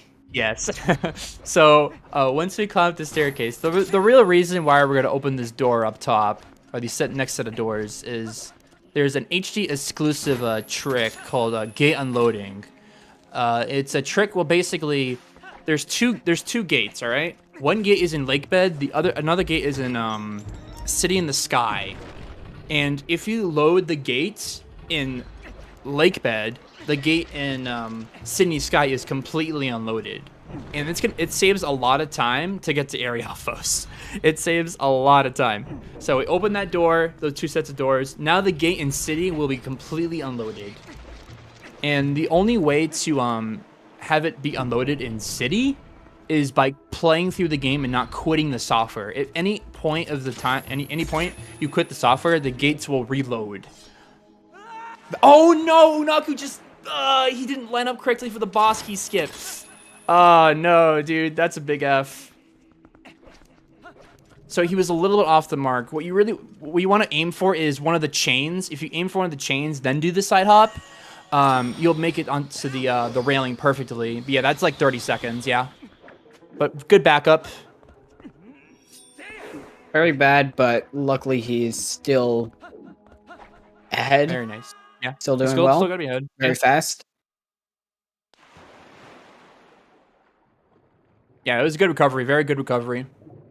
So the way boss key works is there's like, even though the railing is there's still collision under the railing. So we're able to stand there, set up a specific visual cue, and then do a spin attack, and then do 3 backflips, and then walk upright, and then do a backflip when we fall, and that'll put us right into the boss key boss room. So a thing about like boss rooms and how they work in TP. Oh, that was a good save. He almost messed it up really badly. Okay. Anyways, as I was saying, boss key doors, how they work, or just doors in general in TP, is the doors are tied to the loading zone. So you need to open the door to load a specific room. So an example is if you wanted to, you can't really skip Stalord or any of the other bosses without having the boss key. So thankfully, we can only. I mean, the unfortunate part is we can only do Morpheal's boss key skip, because to access the fight, you basically fall into a grotto or whatever it is, and so like the key doesn't really do anything in that way. It's a little small thing there. And with Morpheal here, what Onaku's going to be doing is going to be forced. Oh no, he missed the regrab. So he was going to force unequip his Iron Boots by equipping over a different item on the Iron Boots slot, and that will actually pop Link off of Morpheal, and you're able to re-grab Morpheal if you get good luck. What you want to look for with the re-grab is if Morpheal is swimming down, that's generally a good indication that you're going to get the re-grab. But if Morpheal is swimming up, there's a pretty low chance if you're going to get the re-grab. So it's a little bit of RNG how Morpheal swims in this fight, but he still ended up getting at least one regrab. Another thing to note it is technically slower to not do a second regrab, and that's just because how you equipped items in TPHD. You can equip items through using the Wii U gamepad by touching the item and holding it to the slot, and that's just the fastest way to equip items in general. So that's the reason why we don't go for the second regrab, and we just get knocked off. And even like once you get knocked off of Morpheal, Morpheal always swim up and to the left, so you could just follow Morpheal and immediately get the last claw shot. All right, now that Lake Bed is complete, you can either take a heart container here or you can continue. You can't, like, I usually take a heart container. Some runners don't. I take heart containers. I only take one just for safety purposes, but you can take heart containers for safety, depending how you feel.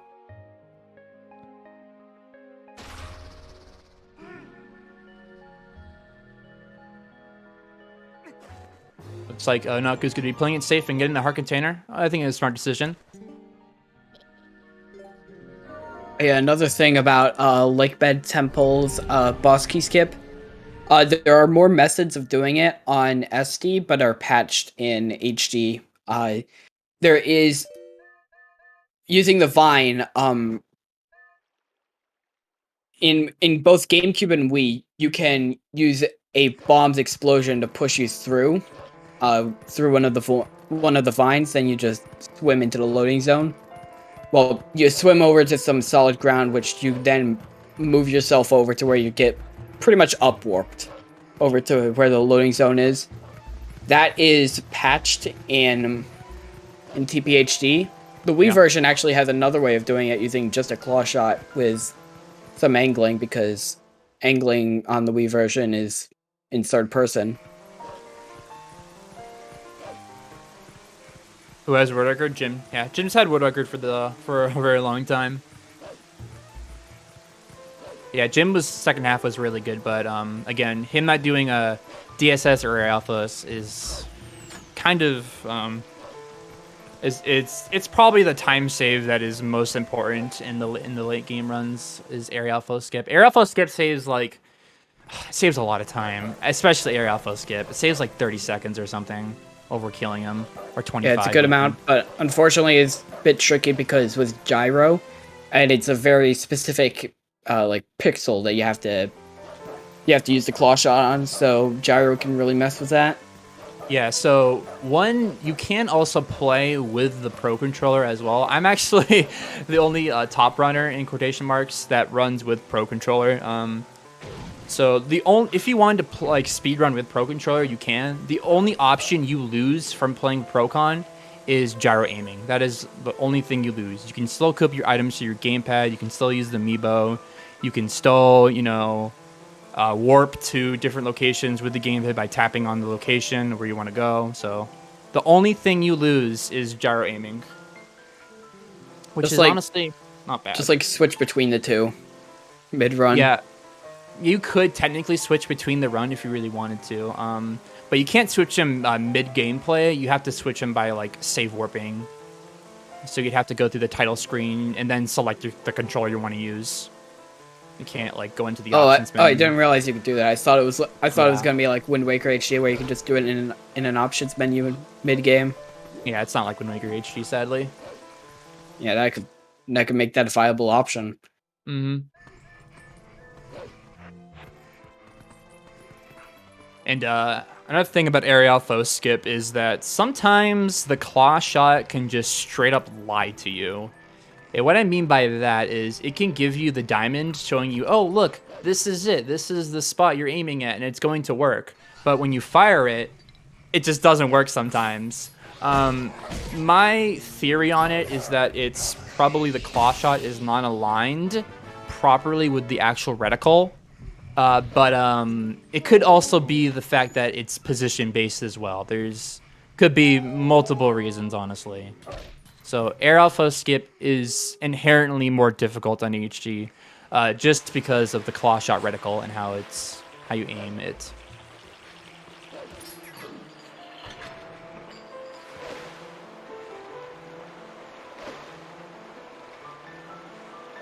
Bean doing his best MSS impression right now. I like to see that. Is Super Swim possible in Twilight Princess? It's only possible in TPHD. But you have to do it unbuffered. You can't buffer it because it's a 2-frame pause, not a 1-frame. So it's basically fast only. Yeah. And I'm assuming that's how you would skip Zora armor. Yep. Exactly. Just like flick the control stick back and forth like 30 times a second. Alright, come now on, Wind Waker SD runners can do it. Why can't you? So now I got the Tower of Doom. Oh boy. I like to call this place the Tower of Doom because if you fall, you lose a lot of time. And it feels really bad when you fall. And it's not even like the tower itself, it's these ropes. These ropes are awful. I had a run somewhat recently. I think it's my any percent PB for SD right now. Either that or one of my hundo runs. Like I fell down the tower like 3 times. Oh my god, no. Very clean tower though. Very nice from Inaku. And then right here, he could potentially go for an early bridge cycle. Let's see if he goes for it, or see if he gets it. He does. He does. Okay, he was shot. He be attacked way too late there. So you can attack the. You can attack the Boblin, to still get the bridge cycle, but it's a little more precise that way. So unfortunately, he's not going to be getting the quick cycle. He's going to be just going to be waiting for the bridge. And this bridge is even a troll sometimes. Sometimes you can just straight up clip right through the bridge. Sometimes you'll trip on the bridge. And, jeez. There's been so many moments where that bridge has screwed over many runners. It's very annoying. Yeah, every time runners trip on the bridge, we like to call that Super Smash Bros. Brawl. Because I believe, I'm not sure if this is true or not, but when they were testing the tripping mechanics for Brawl, they tested it on TP. So that's why we call it Brawl sometimes when you trip on that bridge. I was like, yep, that's up, Brawl. How's it going? Get brawled. Yeah.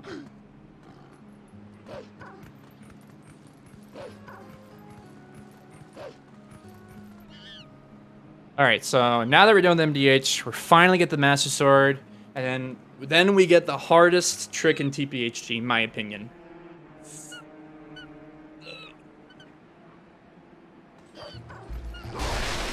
So, like, mindset is, you're on roller pace, you're doing well, you're just getting the Master Sword, but then you got early Snow Peak, man.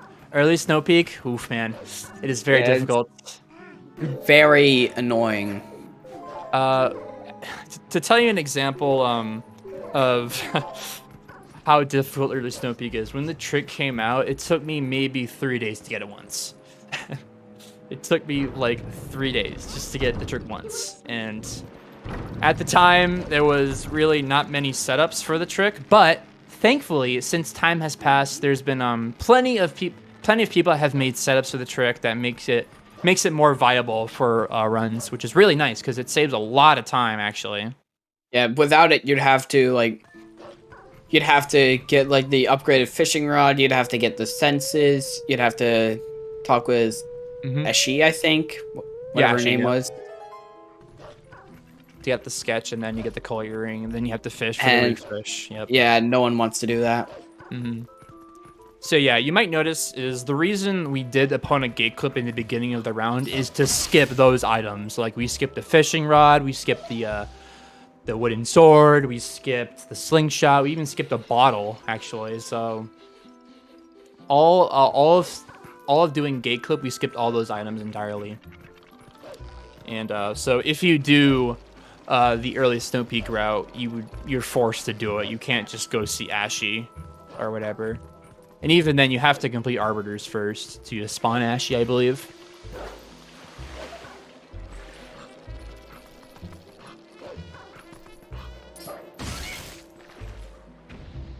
All right, so we got Skull Kid just running around, chasing him. Not much. He's always in the same location.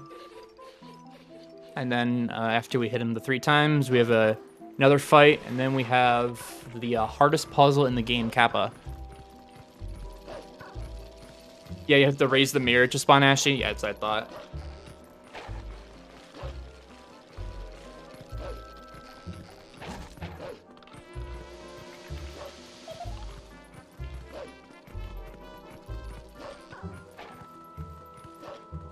Oh, Bean's making his way through MDH.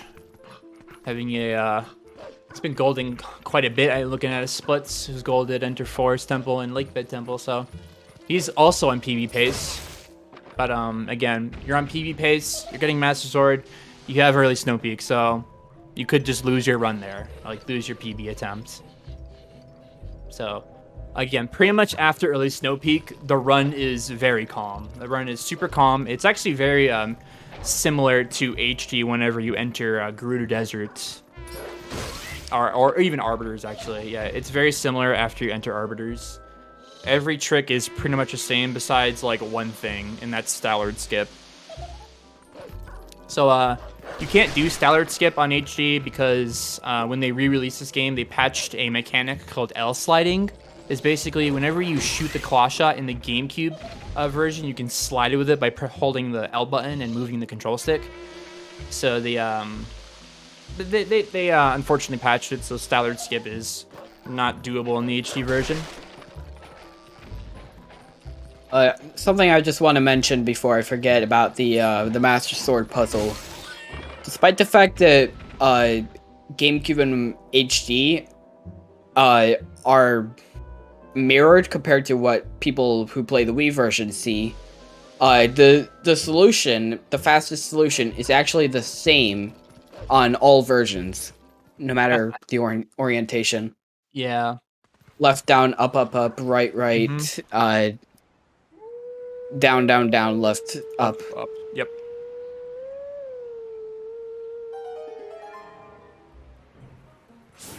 I love run killers. This is the fast solution for anyone who may struggle with this puzzle casually. Yep.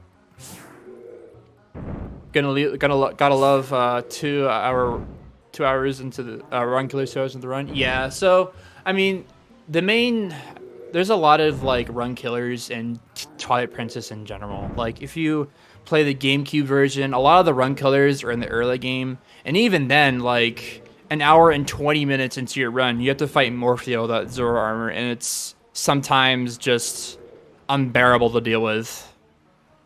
But with HG, like you have less run killers, but your last run killer is obviously like 2 hours into your run. So yeah, so Twilight Princess speedrunning can be pretty brutal at times. Mm-hmm.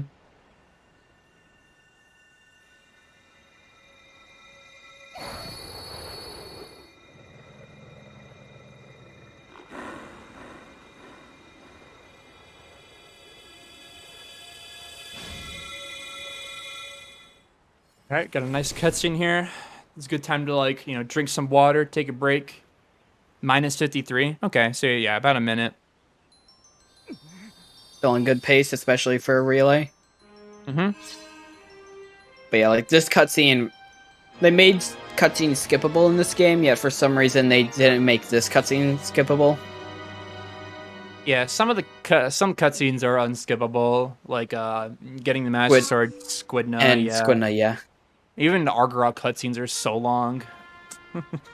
I don't know why they made a skippable cutscenes feature if they're not gonna make like the longest cutscenes skippable.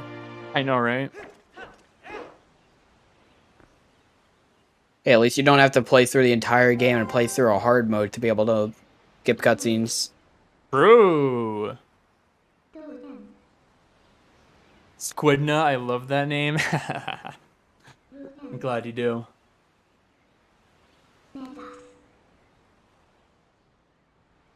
Yeah, I'm really happy that both these runners are on PB pace. It's really good to see that these runs were great. Because the bonking through the gate, man, it's so rough sometimes. It is so rough. Sometimes you just have days where you just don't get through the gate. I remember I had a stream a while back where I spent 6 hours trying to bonk through that damn gate. It was not fun. So it could be really, really difficult at some points, but you gotta keep pushing. I guess I didn't want players to not know about the transform mechanic if they skip the cutscene. Well, the thing is, like, if you skip, that could go for like every cutscene. Like, you miss some story, you may be confused where to go if you skip the cutscene I was supposed to tell you. So I don't really see any logic in making that cutscene specifically not skippable. All right, it is time for early Snow Peak. Here we go. This trick will make a run or break a run. It will indeed. So what's basically going to happen with early Snow Peak is we're going to have a Wolfos, all right? And this Wolfos can run up a hill, and we want to have that Wolfos run up the hill, and we also want to get a mini-charge target on the Wolfos, and then we want to do a super jump onto the Wolfos itself. So this trick is very hard. There's a very specific visual cues that you can use. The movement is hard itself. Shooting the Wolfos itself is a couple of frames. You don't have a lot of frames to shoot the Wolfos. If you shoot too late, the Wolfos is going to fall off the ledge. If you shoot the Wolfos too early, you're just not going to hit the target. And you can either void out. There's a void plane everywhere here, so you really have to be careful. Like, there's so much potential to void out and lose a bunch of time.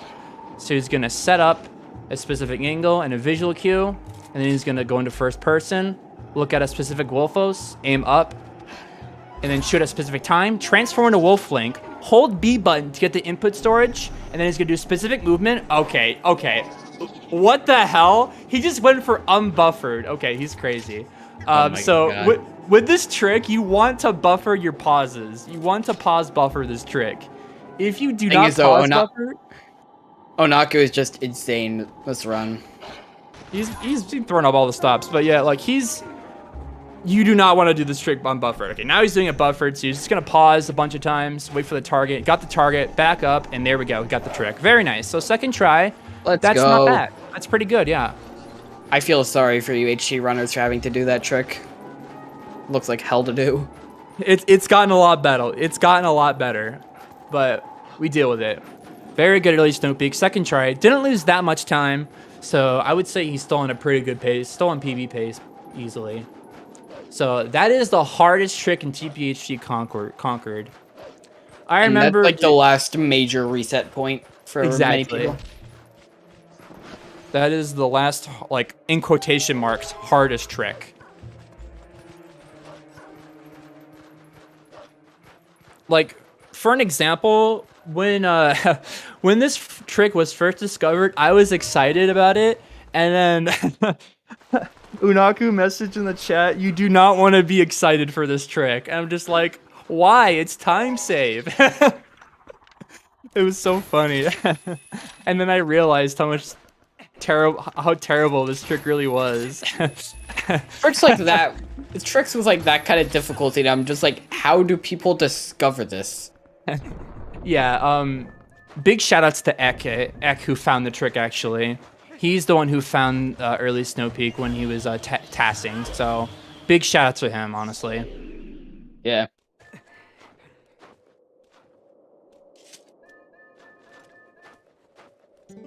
Blame Ek, yeah.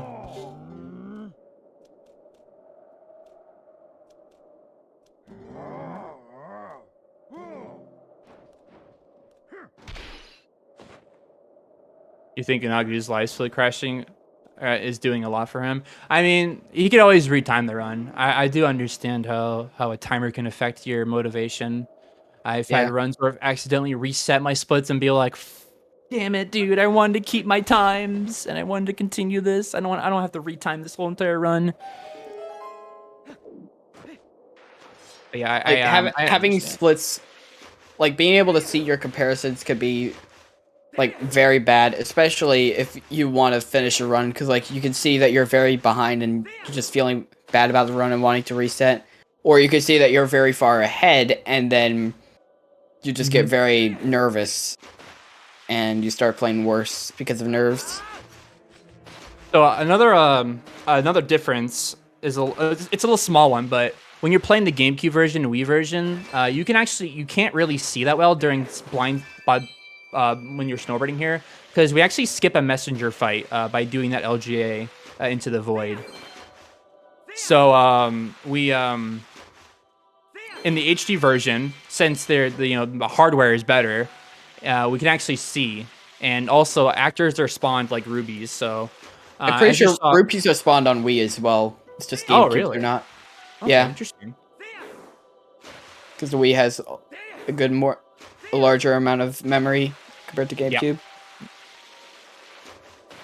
So yeah, in the Wii and GameCube version, it's really hard to see where you're looking and doing the shortcut and everything. So thankfully, the Wii U version has very good specs for the game, and you can see very easily.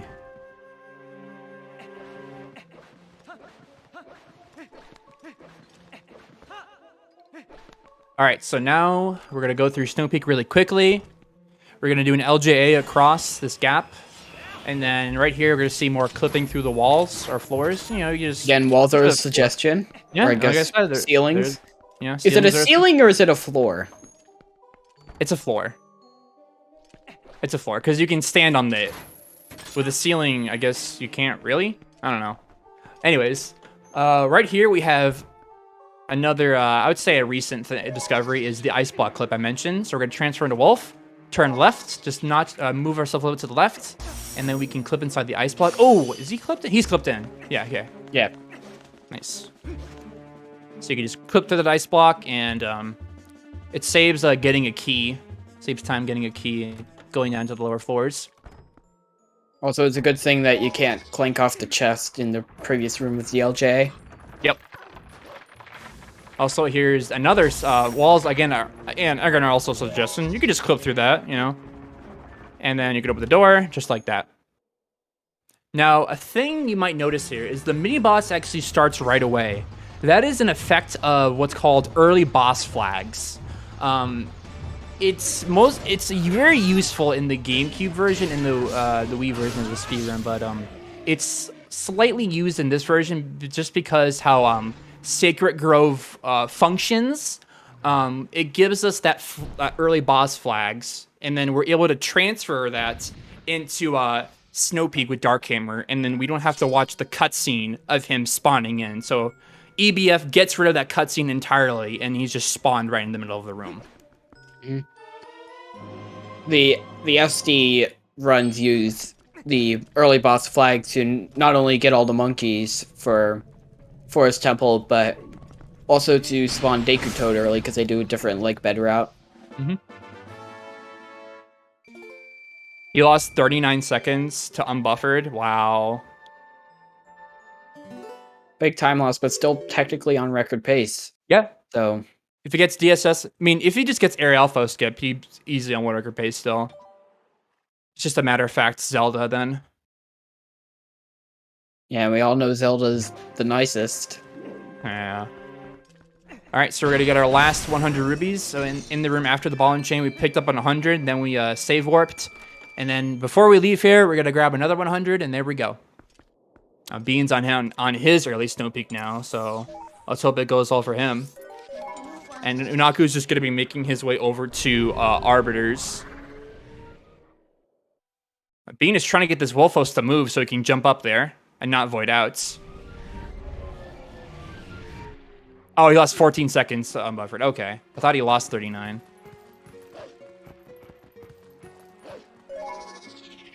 Okay, Bean going for a different setup here. Let's see if he gets it. Okay, okay. Let's see what the Wolfos moves now. Let's go do some movement here. Buffer it. Okay, so he got the right shot there. He went up the hill really well, but the movement wasn't the best there. So he's got to make that slight adjustment with the movement, and then he's good.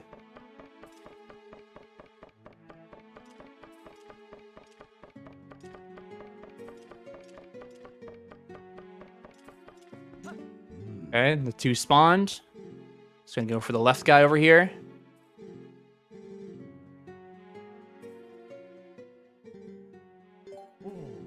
This looks okay. Move up, left. No, he almost had it. He almost had that. I feel like he could have gotten the target there.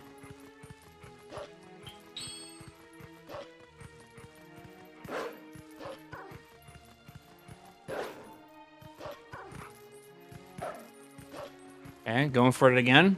So if it gets it this time. Movement looks good so far. Pause buffering is good. All he needs now is the target. There's the target. Very nice. Good stuff from Bean. Very Let's nice. Go. Nice. No one stuck at early Snow Peak today. That is huge. Let's go, dude. Very good. That very is good awesome. Yeah. Congrats is to both runners great. for being able to do that. Yeah, honestly, that is such a hard trick. And especially doing it as fast as they could. Yeah, get some pogs and shatter everyone. That was crazy. Nice. I'm very glad these runs are turning out really well. This is a great showcase of TPHD right now. Very good showcase. Very good runs from both runners. Mm-hmm. Now let's just hope that late game doesn't completely screw them over. Mm-hmm. And we're good.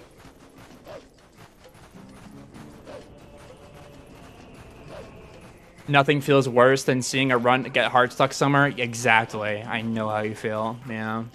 It's really sad when that happens.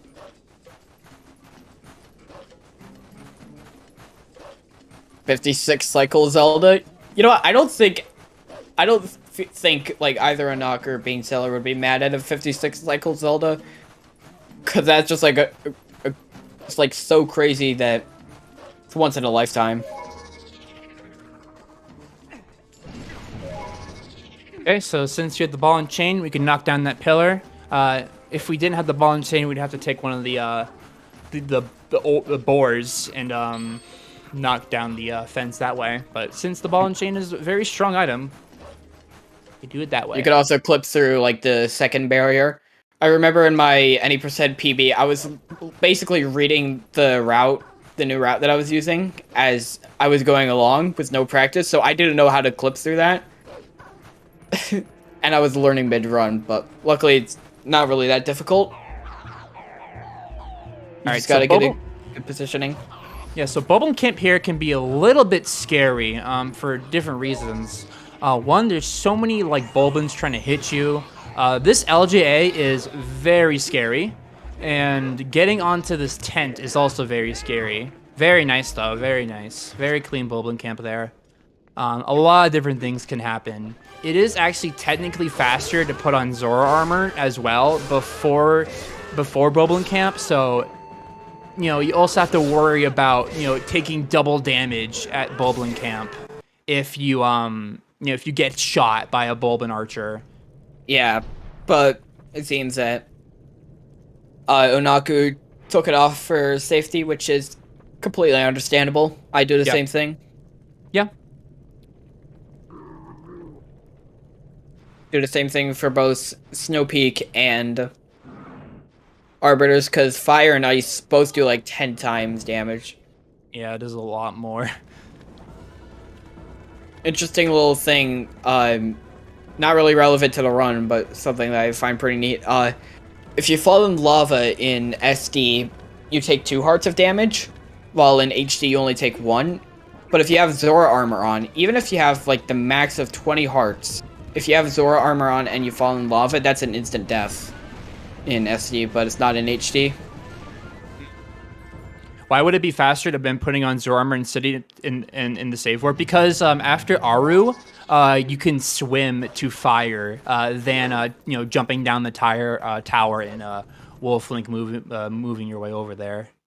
So you would just swim over there with Zora armor instead. Ooh, Bean Seller got a little bonk at the end. And it's a bit slow to try for the last stretch. Oh, I tried ESP for Bean. It was third try, I believe. All right, so now we got AG. Oh boy, Arbiter's Grounds. The dungeon full of all the mean tricks. And all the sand that makes you move really slow. Everyone's favorite dungeon in the speedrun. There's also a trick coming up called the Rupee Slide. You won't see it here, but if you guys want to watch like 8 hours of Link staring at a rupee, check out the low percent runs. Ah, yes, low percent. All right, so in this dungeon, there's a nice little callback to OOT here with like the 4 pose you have to collect. So it's a nice little reference. And even if you look at the little flame torches or whatever, you can actually see all the sage emblems on the torches. So there's a references to OOT everywhere in this. I actually dungeon. never noticed the sage emblems. Yeah, they're on the bottom. That's cool. Yep.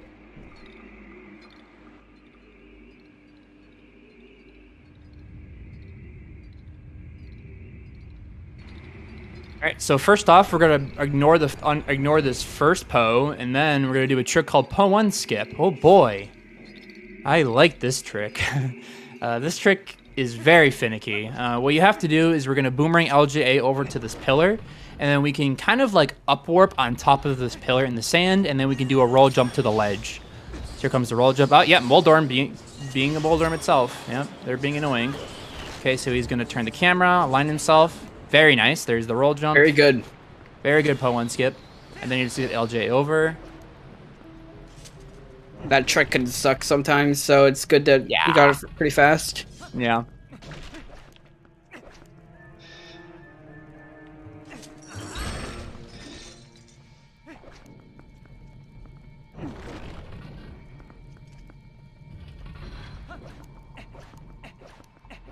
All right, so we're just gonna do the I do the middle end turn and the leftmost one.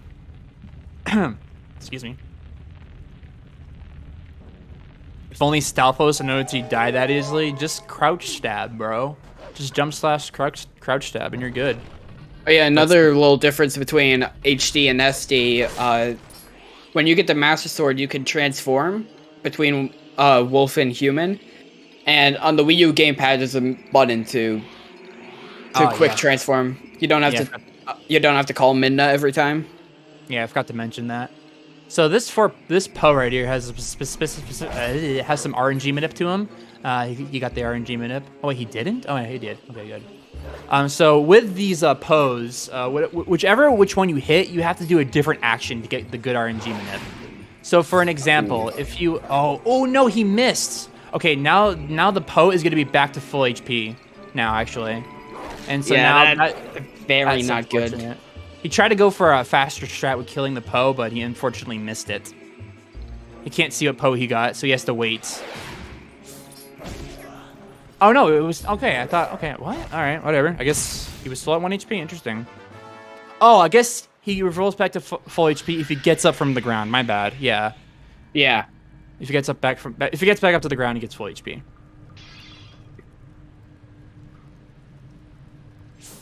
All right, so we need to grab the scent. If we don't grab the scent, we won't be able to dig at a specific dirt patch, which is dumb. Gonna do some moving over here to this block here. We want to push this block specifically 4 times. If you push it 3 times, if you push it 2 times, if you push it once, the block will respawn back in its original position, and you won't be able to get back to where you need to go for the 3rd Poe. You have to push it 4 or 8 times, because 8 times is also where it locks into place. Oh, okay. So this Very is the dirt odd patch little you quirk. need yeah, that's the dirt patch you need the Poe scent for. So if you try to dig there with the Poe scent, you'll just not dig it up for some reason. Yeah, again, very dumb. Yeah.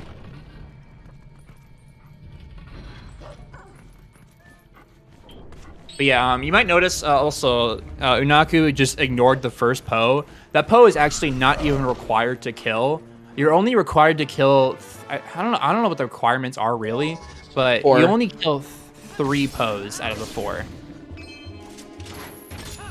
You killed 3 Poes out of the 4 and 4 overall. Yeah.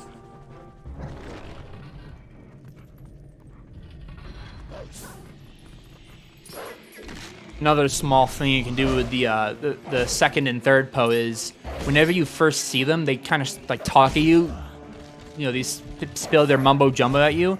But if you jump attack them while they're doing that, it cancels their mumbo jumbo and you save like a couple seconds off that. So it's a nice little small time saver there you can do.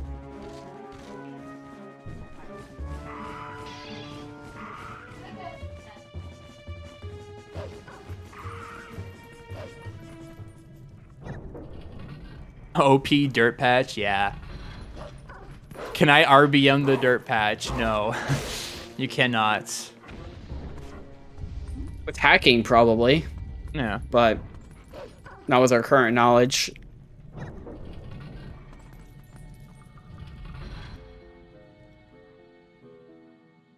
All right, so we got the second Poe, and now we're gonna get Poe 3, and we're gonna go back to that room with the block we pushed 4 times.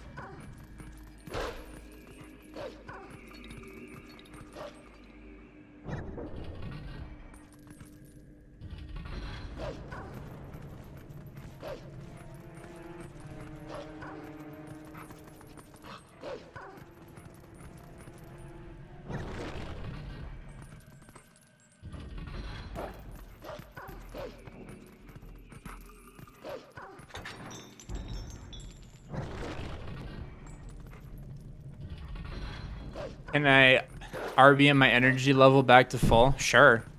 Just eat food. You could refill your stamina wheel a lot by eating and sleeping. Yeah. Life advice: make sure you eat and sleep. Yes. Alright, so the same strategy. We're going to jump attack the Scream, or the Mumbo Jumbo, and then we're going to do the Mid Charge twice. Drink coffee. Yeah, that's another way.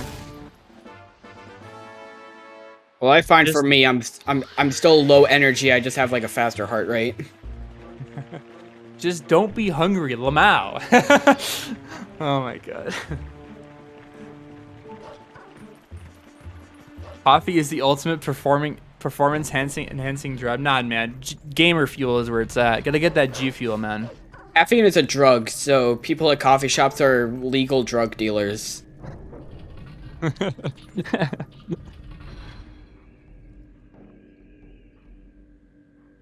Alright, that's the last Poe that's needed. The game only checks for the final 3 Poes, because it assumes that if you got the final 3, then you have to have gotten all of them. Yep. Makes sense. Like, the game would be wrong, though, because, as you can see, we didn't. Alright. So now we get the second half of our Arbiters. We're gonna clip through this pillar, and then we're just gonna get the boss key. So we just skipped, like, a big chunk of the second half of AG by just clipping through that pillar right there. As Nintendo wanted us to? Oh, yeah. And then we are going to make our way over to a Death Sword to obtain the Beyblade or Fidget Spinner or whatever you want to call it.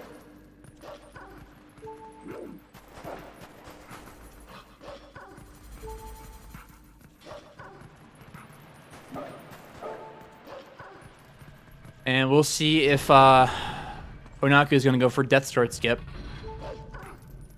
Albina has just entered AG.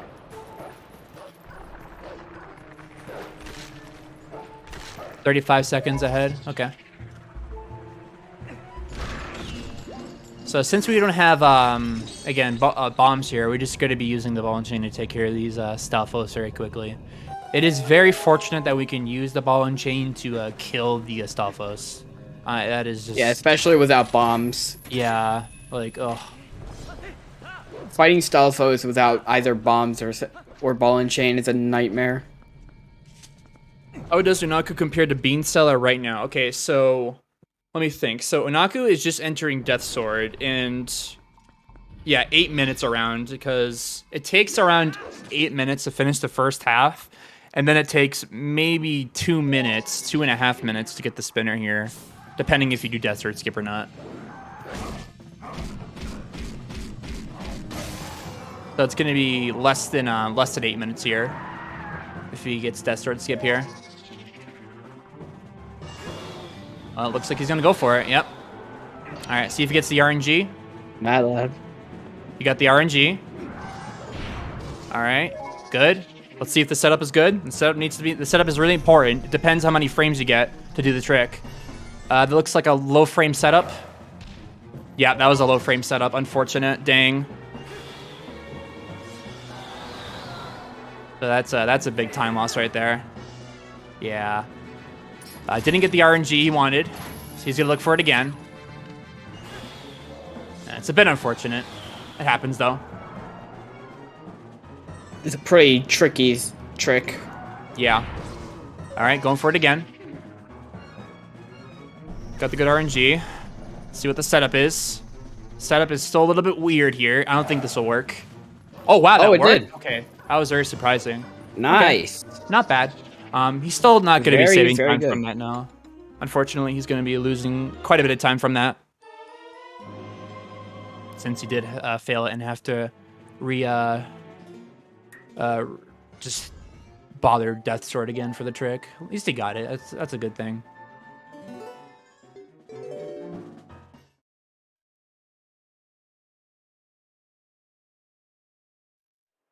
All right, now that we got the spinner, we can now move on to Stalord.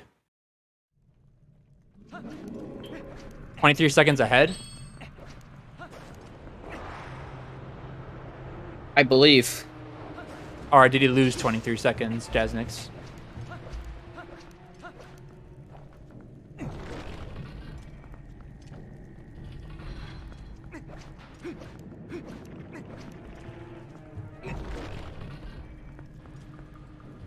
Ahead by 23. Okay, I just wanted to make sure because I got confused last time.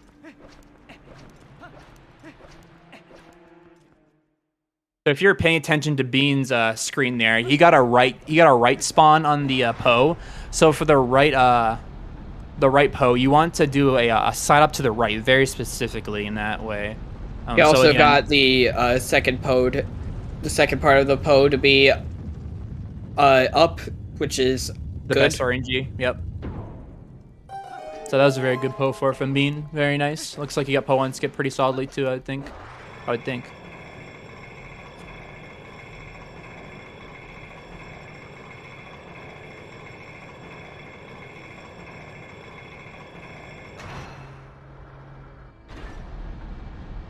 All right, now we get RNG the boss fight yet again. Oh boy, exciting. So Stalord Phase 1 can be incredibly annoying to deal with. The first hit is free. The second and third hit are not free. They are not free. So let's see what RNG Unagu gets today. So the way it works is whenever you get off the spinner track, style troops will spawn randomly. So if he gets a good pattern from the style troop spawns, he should be able to hit them really quickly.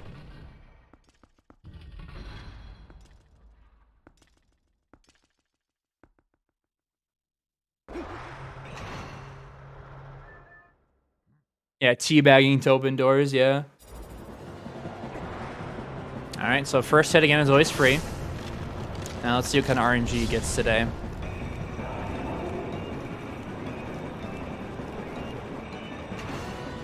Ooh, very good luck on the second hit. Yeah, very right, good second hit, but the third hit is the worst overall. Yep, third hit is always the worst because you have to ricochet off someone. Okay, good. Where's the style troop? Okay, nice. You know what, that works. That's good. He got really lucky there. He actually got super lucky because the style troop spawned at the last second. He got so lucky there. Holy crap, that was really lucky.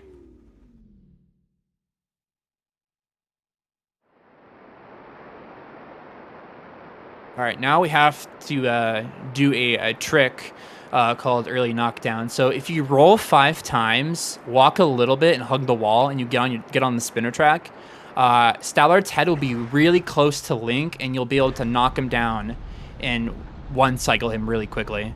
Yeah, early knockdown is necessary now.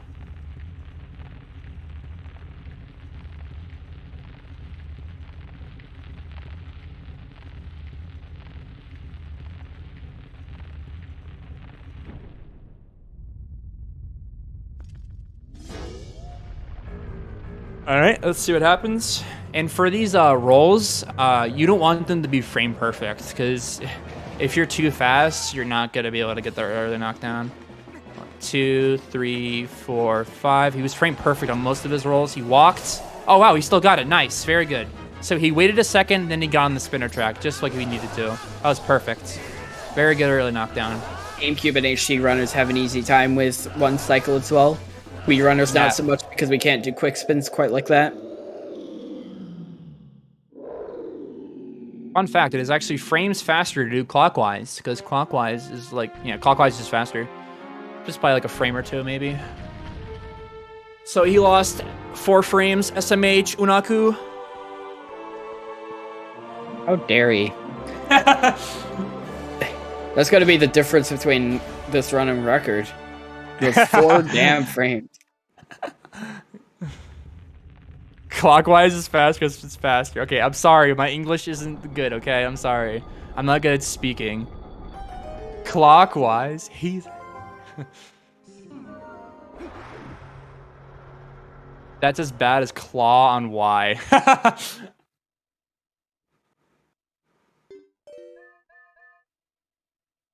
Speaking is impossible, yeah. I have claw shot on X always. In HD. Claw shot's always on X. Gale Boomerang is always on L, and obscure item or other item that I need is always on Y. That's how my equips work in HD. For me, my equips, like, since I play Wii, like, you can only really use items if it's on the B button. Yeah. But one thing that's constant is that Iron Boots always has to be down. I cannot function with it on any other button.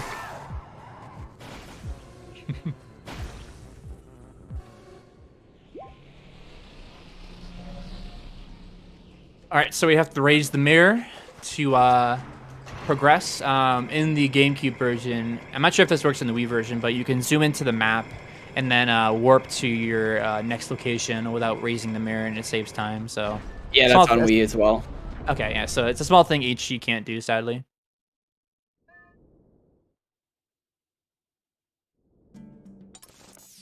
Alright, now it's time for City in the Sky.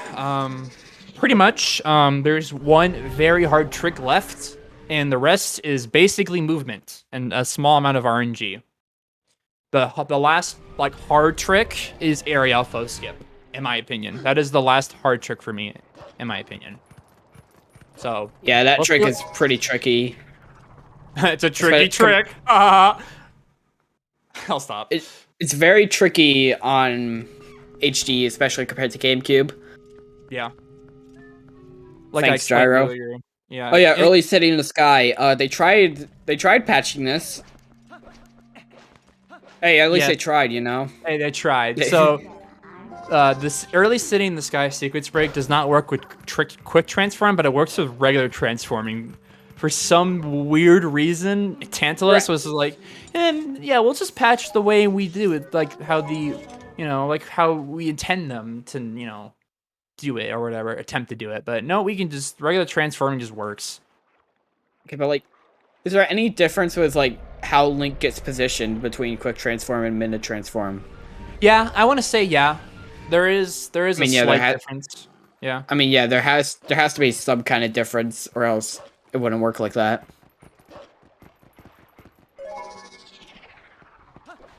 It took us a few days to try not using quick transform when the game released. Oh jeez. Yeah, there was like a few day period where everyone thought the glitch was patched. Oh man. I thought that they realized. Just use regular transforming, man.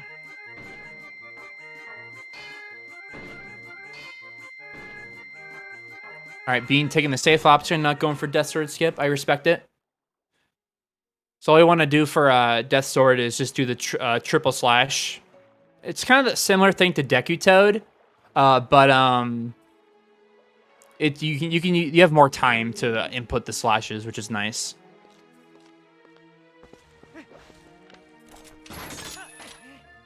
Yeah, people didn't know about early City in the Sky for like 3 days in this version.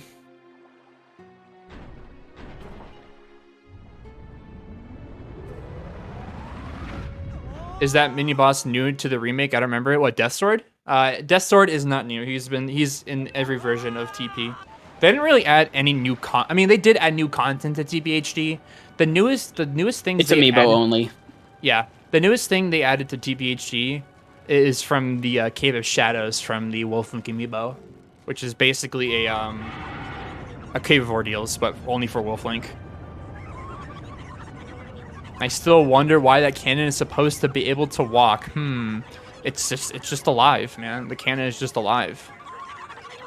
Only content added to the game was Cave of Shadows, which is like the Cave of Ordeals, except you're forced to be Wolf. If you haven't played Twilight Princess, like if you played Wind Waker, whatever the like 50 floor gauntlet of that game was, I can't remember what it's called. It's basically that. Savage Labyrinth. Yeah, Savage Labyrinth. Hey, at least it isn't Trial of the Sword.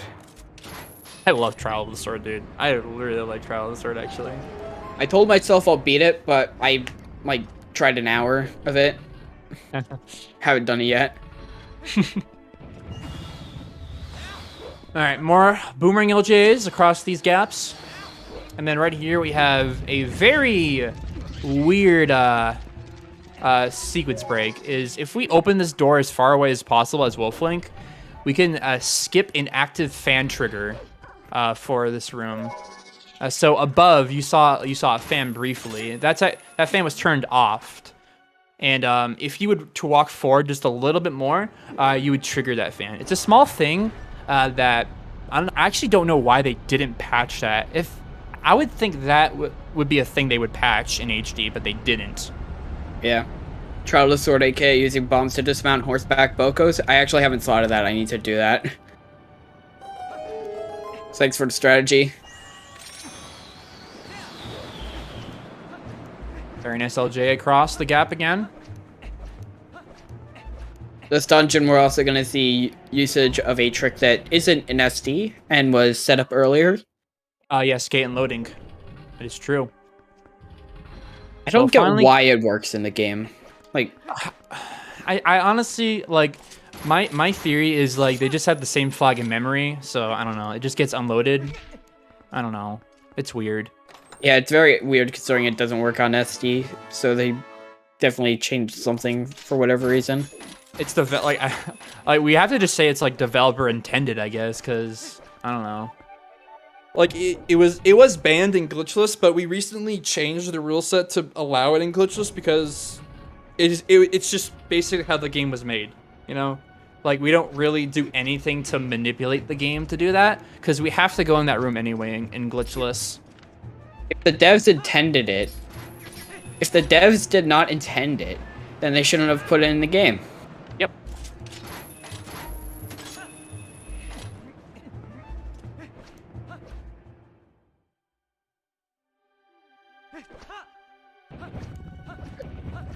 Yeah, Naku did a very nice backup there. So he was trying to do a parkour strat on top of the railing to skip a cutscene, but unfortunately he failed it. But you can use the P hat that's above you to still get the trick when the wind is blowing, which is a very nice backup you can do, because that parkour strat I find very difficult, actually.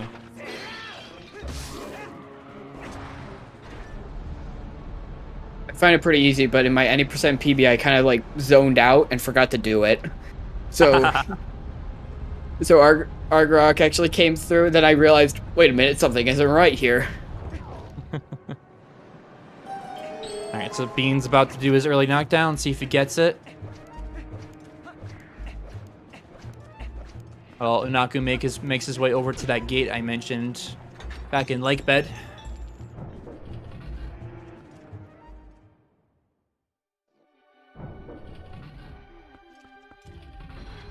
The 1, 2, 3, 4, 5. Very nice early knockdown by Bean. Good. And while he's finishing off Stallard, this was the gate that we unloaded right here. So there used to be a gate here, but since we did gate unloading, it's gone. As intended? Yeah, as intended. Smile. All right. Here comes the hard trick. Here comes the hard trick. Oh boy, here we go. It's time for Area Alpha skip. Let's see if this trick is nice. We gotta pray to RNG.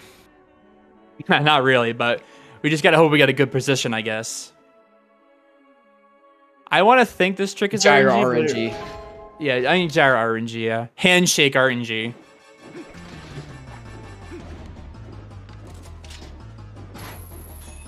Nope. Oh, Oh. nice. The game was nice. The game Yo, was nice. for let's them. go. That's gonna save a hefty time over, Jim. Literally record pace. Yeah, that's record pace now, definitely. Yeah, 105, exactly. It saves so much time. It saves literally like 30 seconds. It's insane. Handshake RNG was nice. Yes. Marathon world record, we still got Palace. We still got Palace in Hyrule. The nerves might be And- kicking in too, you never know. Yeah, like Palace and Hyrule can be brutal at times. Yeah, they really can. Yeah, Onaku has lost 2 record paced runs in Hyrule Castle.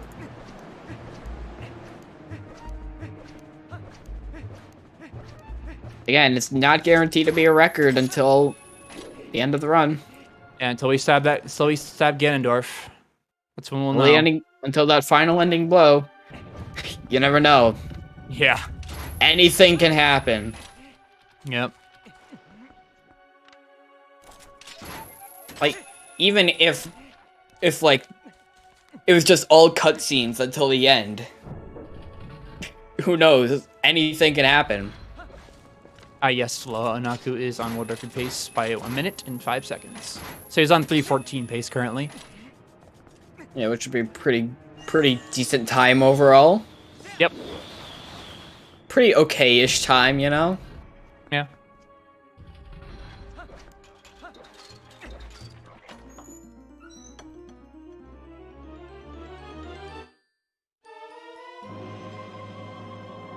Bean is also 2 minutes ahead of his PB currently. Yeah, both really good runs for them.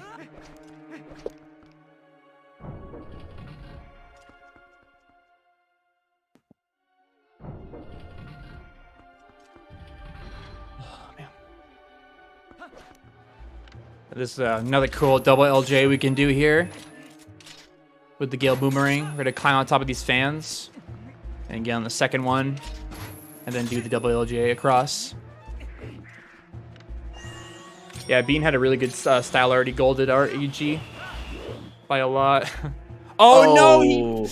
Oh no! That's so unfortunate. No, dude. Oh, that looked good as well. Yeah. Dude, that is so unfortunate. Happens, man. Happens.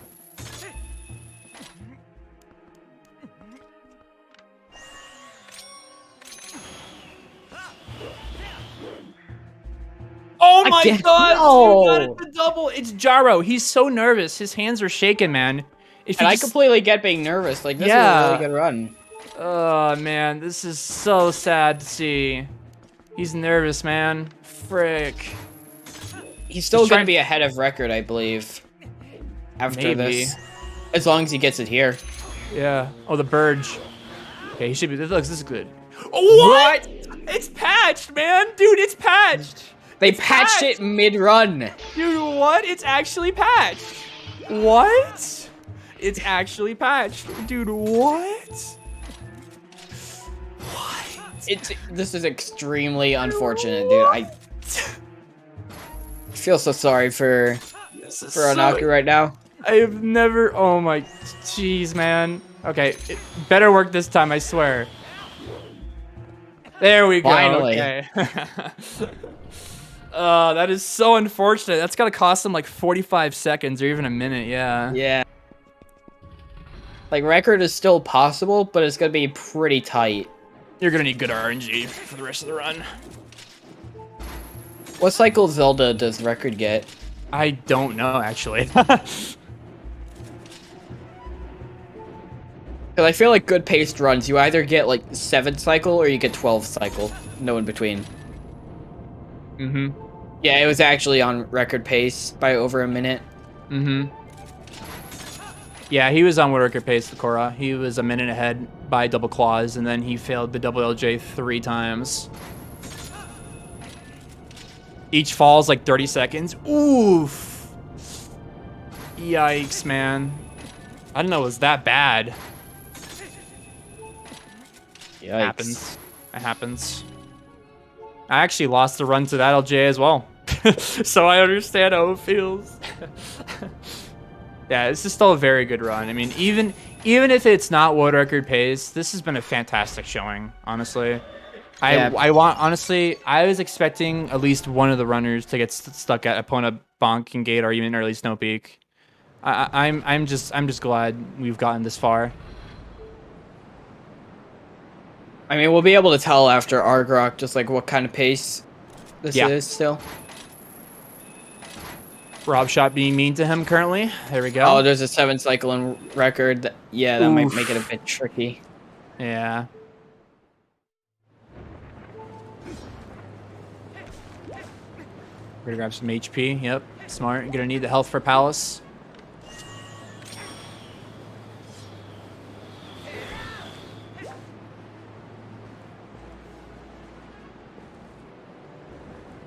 This race is a 3D Zelda remake relay, so we got 2 teams of 5, and each person does a different game. So this is Twilight Princess HD. Before this, we had 2 runners doing Wind Waker HD, and once a runner of this game is done, so when looking like Onaku's gonna finish first, so when Onaku finishes, another runner will take over for Skyward Sword HD, and once the person on the other team finishes, then the person on that team will take over for Skyward Sword HD. Mm-hmm. And the run is complete once all 5 games have been beaten by each of the 5 runners.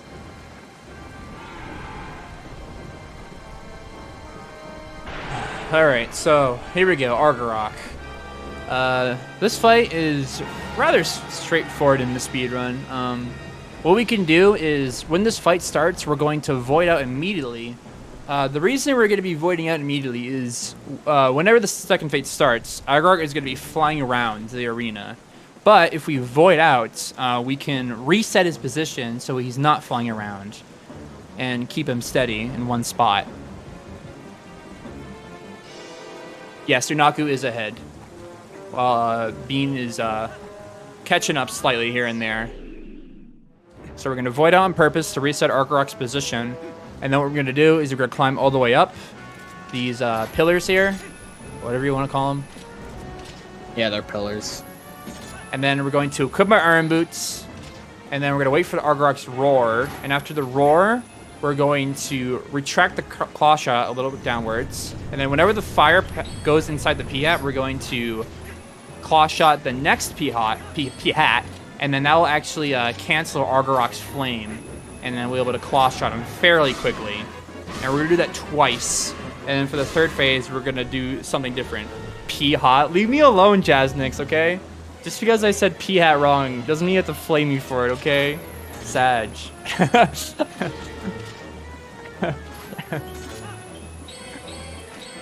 Alright, so we're gonna do the same thing again.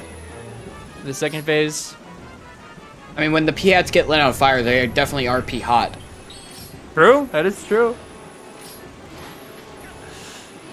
I will now forever call it a P-hot, just to mess with you. No, dude, no. Please don't. God damn it. Alright, so for the third phase, we're going to do the same thing, but we're going to, once we get up to the top, we're gonna unequip the Iron Boots, and then we're gonna claw shot P-hats. We're gonna claw shot 4 P-hats, and then once that, we're gonna do something cool. So that's 1, that's 2, that's 3, and that's 4. Yay, I can count to 4, I'm learning!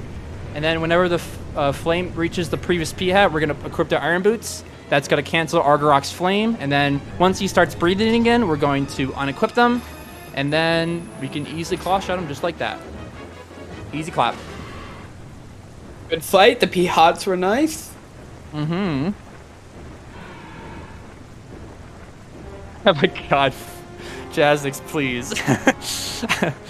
Counting with D3, yes.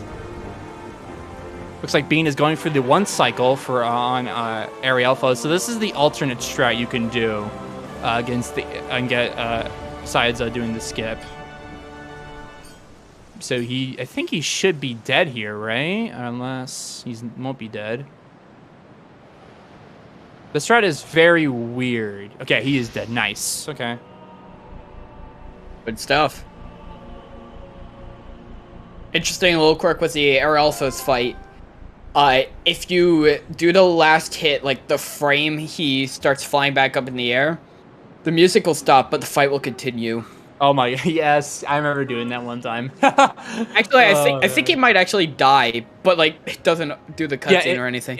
It makes the death noise, but he doesn't die. It's hilarious. Counting P-Hots. Leave me alone, Chad. Oh my god. You guys are so mean. Dude, sad, man. I'm being bullied. We will never let you forget.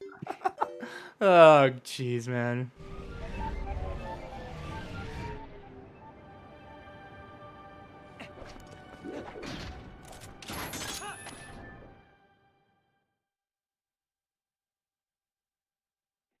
Yeah, Jim splits on yes, average link. Yeah, so now Onaku's plus 19. Very unfortunate, but again, still very good.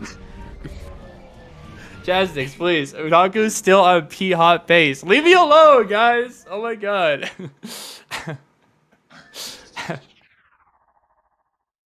That's Twitch chat for you, D3? Yeah, I know. Oh, man. Jeez.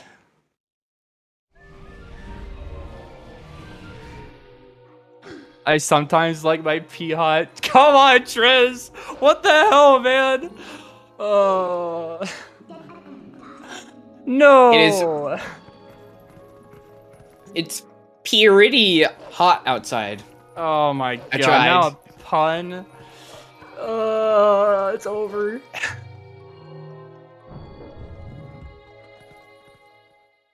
Alright. Enough of this P-Hot nonsense. Now we're in Palace. Yeah, I know that pun was pretty bad. I didn't fully think out the pun as I was saying it. So listen, I heard we had some discussion about P-Hots. Just want to chime in. Yeah. Fuck, I need to follow up, right? Yeah, that'll... I failed, chat. I failed. I tried. Oh, jeez. Trez. You started P-Hot, D3? Hey, it wasn't my fault. My speech is bad, okay? I stutter a lot. Leave me alone.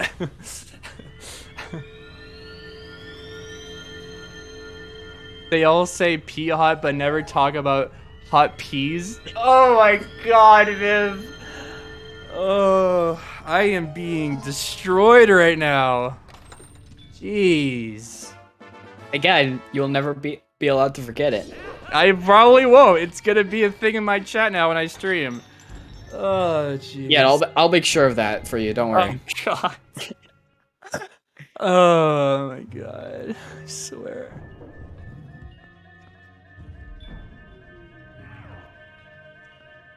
The law of Twitch. Memories are eternal. That is very true, though.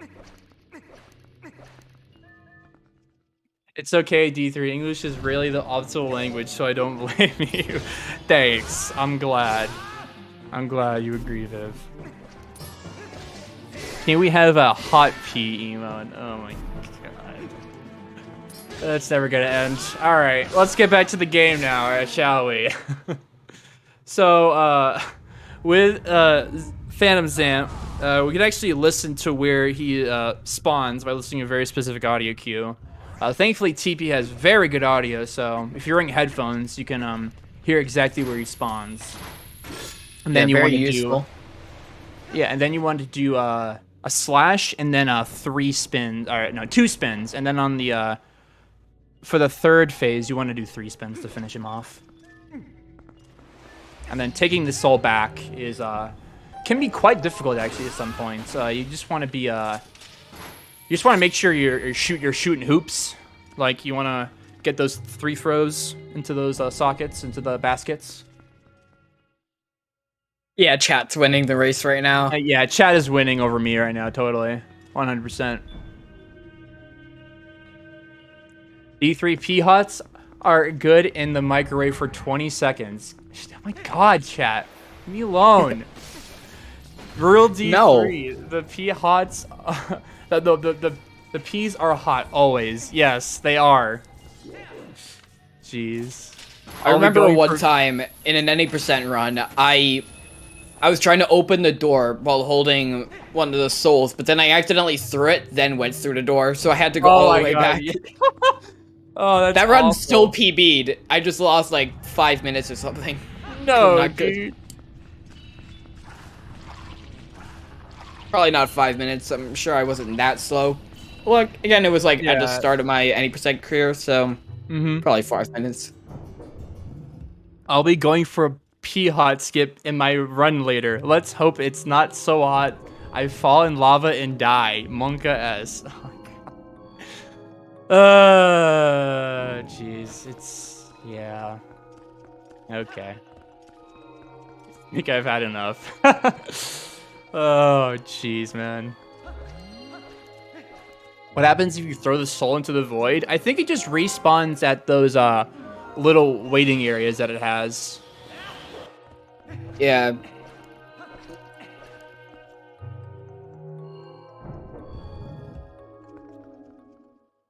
Here's your chance at redemption, D3. Thanks, chat. I appreciate it. I really appreciate it a lot. Thank you. Yeah, hot chance that you get one.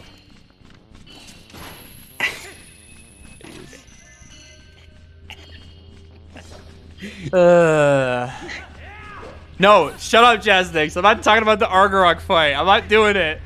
Stop it. I already explained it. Leave me alone. Alright, so currently Beansteller is claw shotting some mildly warm peas.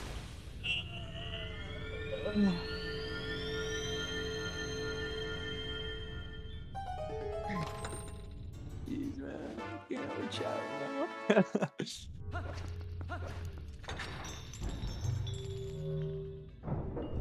But we want to know more about the fight, D3. I already explained as all I could with the fight.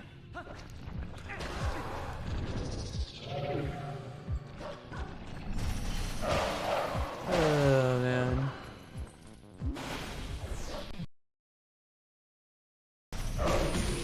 Alright, well, alright. I'm gonna try, like, get back to actual commentary now without chat flaming me. Hopefully I can. So, with those, Zant heads. Flaming you! Oh my god.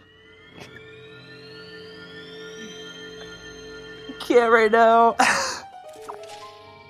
I can't. I literally can't. I literally can't right now. Okay. Alright. I'm just gonna shut up. I'm just gonna shut up. I don't know, man. Oh, man. Oh, jeez. Alright, now that we got fired up. Alright, I'll stop now. I'm done. Thank you, please. Oh, jeez, man. I can't. I literally just can't. Okay. Don't make D3 shut up. I enjoy commentary in these runs. I'm glad you enjoy it. Oh, okay. I need a minute. I need a minute. Give me a minute. Okay, I'll be fine. I know I said I'll stop, but I have another joke I want to make. Just do it. Just make the freaking joke. I don't care. Do it now. Things were pretty heated then, eh? Yeah, totally. God. Alrighty. So, we're going to bring our final soul back to the main center of the room, and that's going to power up our sword to the glow stick, or the, what else could you call it? You could call it Mithra sword from Xenoblade 2. Butter sword. Butter sword, yeah. Anything else? Yeah, I think that's pretty much it. Gold sword. Gold sword, yeah, might as well. Butter knife, yeah. Yes, orb. Glow stick, Cactolia, yeah, glow Bringing stick. back the morb.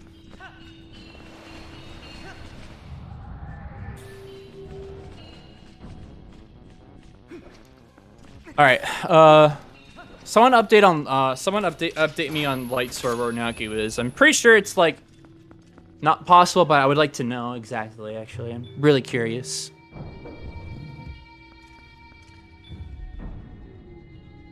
Like 9 minutes of buffer. Yeah, yeah, Bean has about 9 minutes. He's pretty far behind. Palace takes a long time to get through. Palace of Twilight really is the Dark Soul of Twilight Princess, huh?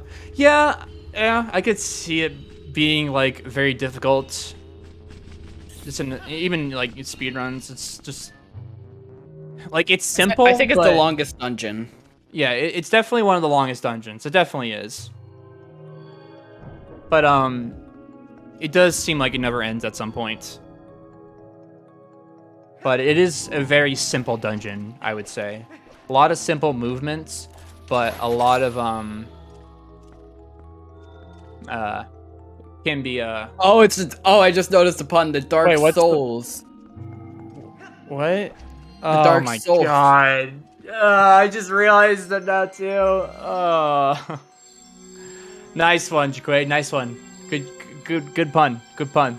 Yeah, souls. Yeah, nice. Nice. Claps in chat. What have we done? I don't think my claps registered on my mic for some reason. No. Same here, probably. Might have. I don't know. Let me try again. Yeah, it doesn't register that. Dang, mic too good. Plus 33. Okay. Yeah, pretty much like here until the end, Jim had a really good late game. Like, I'm pretty sure he golded Zant actually in his world record. This will be the third time this week that Onaku chokes record pace. Very unfortunate, but he definitely has the skill to get it. Yeah. He'll get it within like 2 weeks at least. Yeah, him and I have been really going at it with trying to get this world record. Or even just a better time. I recently PB'd as well after 4 months of not getting a PB, so it felt good. So both him and I can definitely do it. It's just a matter of time. Any day. Literally any day. I'm not sure if I know his PB is a 3:16:11, I think it is. So he could maybe get a small PB. I'm not too sure though. Yeah, Bean's on also great pace. He's on 3:27 pace right now and almost 3:26.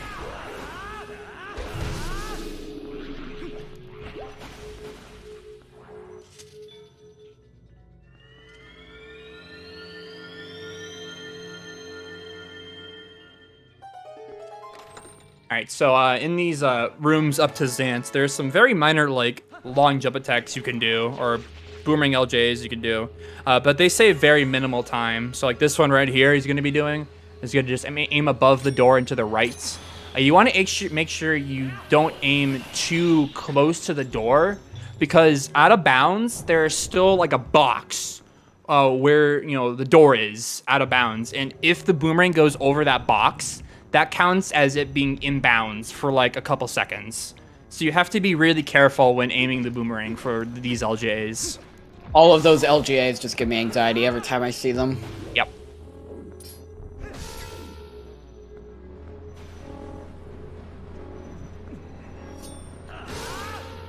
This depends on those P-hots for PB. Yes, bartender. Very true.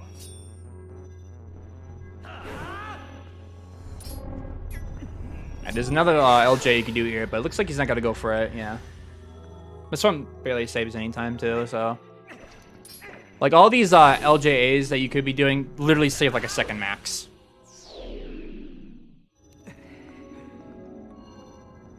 Honestly, given the risk of some of them, I don't see the worst in doing some of them. Yeah.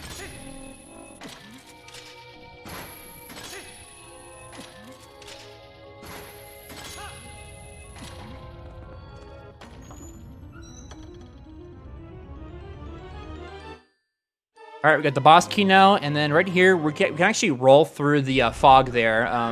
The roll has iframes where you can just, it has iframe, invisibility frames, so you can just roll past the fog without even disturbing it at all. So it's a small time save you can do. It's very quick to do that.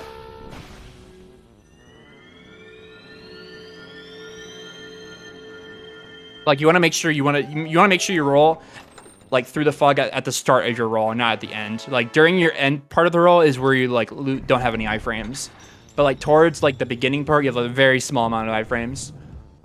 I'm only just now noticing how different the Twilight sections look on HD compared to SD. Yeah, they look really good in HD.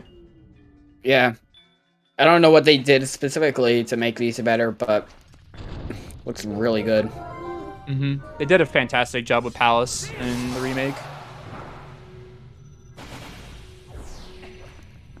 Probably, yeah, I would say this area, Palace of Twilight and Temple of Time are the best looking areas in the remake. Fortunately, don't get to see one of them. Yeah, unfortunate.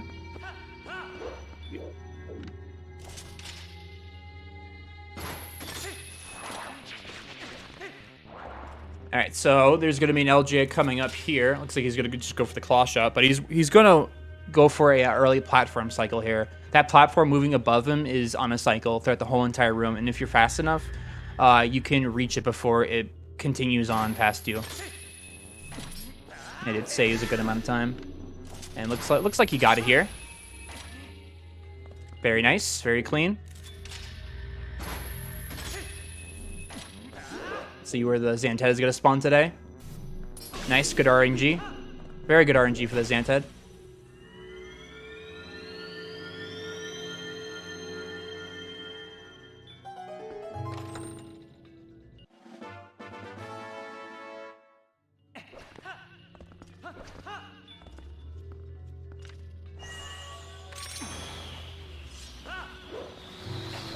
That's actually one of the there's one more LJ in the run actually. One last boomerang LJ and it's a mailman skip.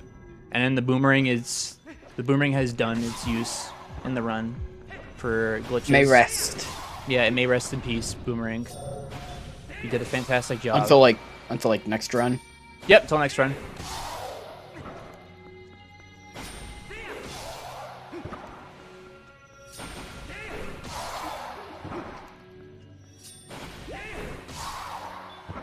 Very good. Now, Zant is actually a particularly interesting fight. The way Zant's damage works is really strange.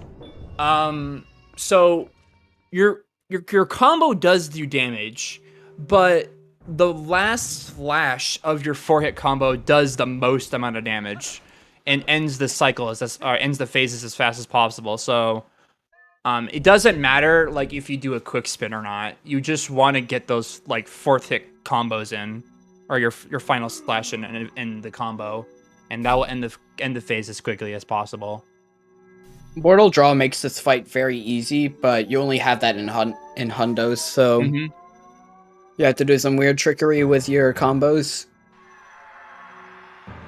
especially the final phase. Yeah, the final phase, Zant dies in 3 hits. Of your 3 hits of your last slash with the combo. So right here, Naku's going to be slashing preemptively to only hit the final hit, and then that immediately ends the phases in the fights. So he only did 2 hits on Zant, and the phase is already ended.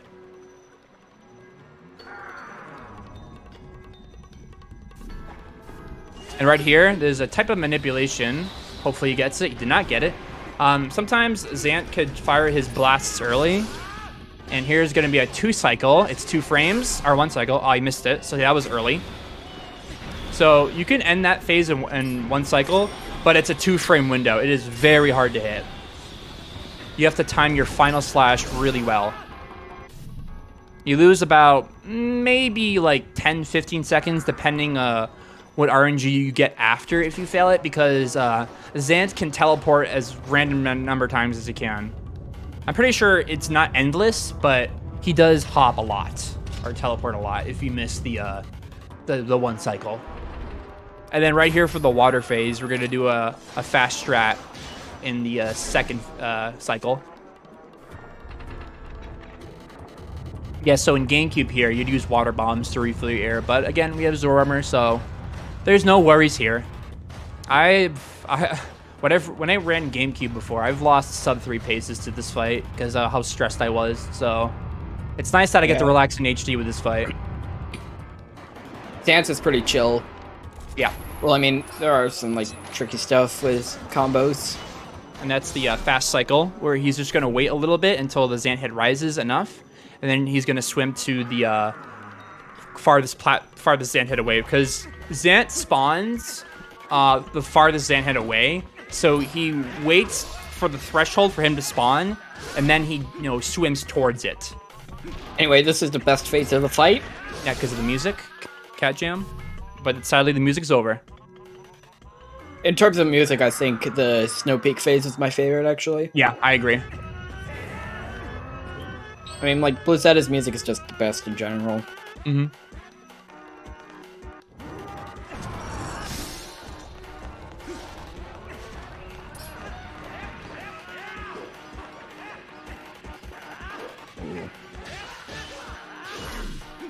Nice. Now, Bean is getting his glow stick, his butter sword, our butter knife.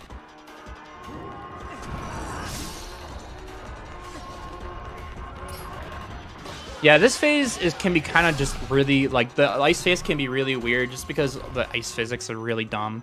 Bean got a nice gold there, very nice, good stuff. Damn, he's on a really good pace right now. He's gold for the gold sword.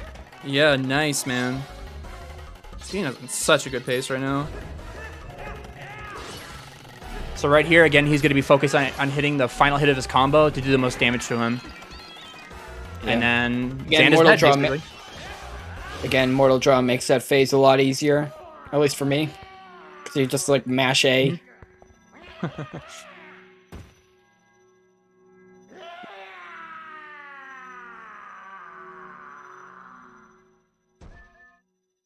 Now, that's not the end of the game, because, of course, Nintendo had to squeeze in Ganondorf, so we gotta deal with him.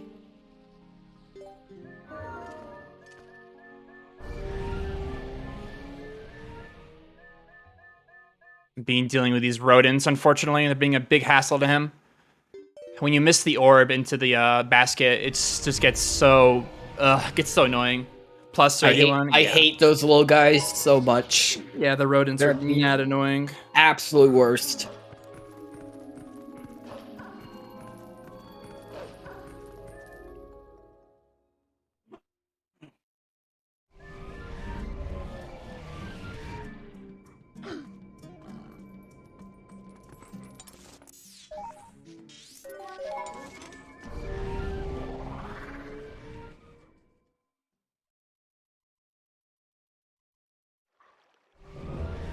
All right, now we get to do the only mailman skip in the run. Hopefully. Looks good. Nice. See you, mailman. Who needs mail, am I right? Yeah, all right. All right, now the question is, does Yunaku get the bonk into the cutscene? That is the only way to validate his run. Yeah. If you don't get the bonk, are you truly doing a run of the game? Aww. Oh my god, that just all right. Wow, dude, he just invalidated his own run, dude. Oh, that's Sag, man. Big Sag. Bad run. Reset. Bad run. Yeah, reset. Yeah, invalid run. It's over. Not valid.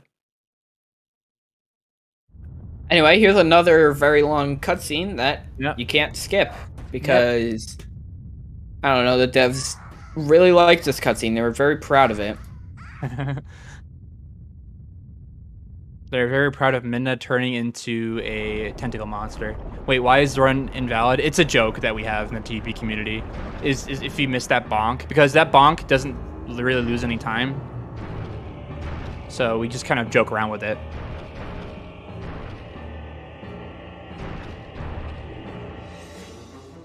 PP runners always go for the bonks that don't save any time. Yeah, it's a yeah. Honestly, fair question. Honestly, I understand. You can be a little confused sometimes. How dare you Inside not joke. be into the inside joke? Jesus, what cares?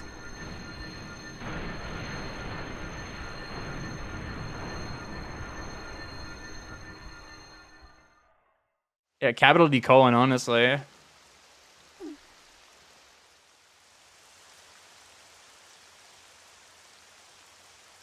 We got Circles later to circles. confuse. I don't know what the circles are. You're confusing me right now. I know what circles is, yeah.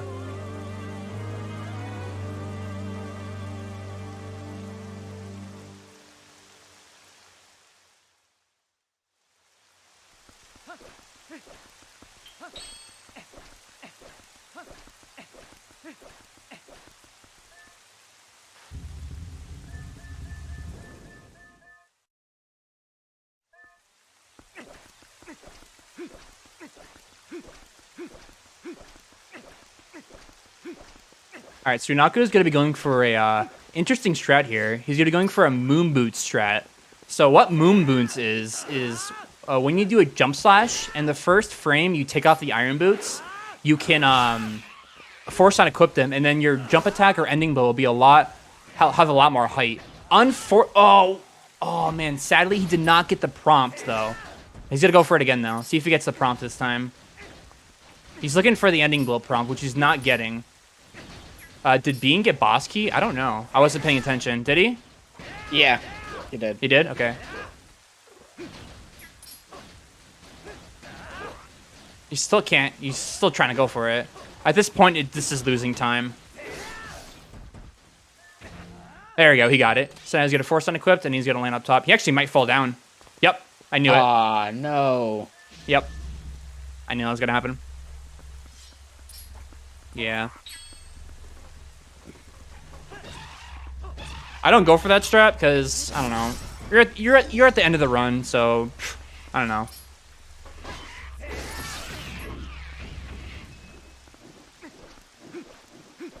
Y'all sweating? Yeah, it's pretty hot. Yeah. About as hot as those peas. Bean Oh, fell down. I don't know what happened there. He must have got analog glitch or something, man. yeah, Bean's that's gonna my make his biggest mana. fear in Palace of Twilight. That at some Yeah. point I will fall. Yeah, hot peas. Chat, please stop it. Oh my god. Gravity sucks. Yeah, I wish I could just fly. Gravity does suck. Gravity hurts, man. I wish Newton didn't invent gravity. I know, right?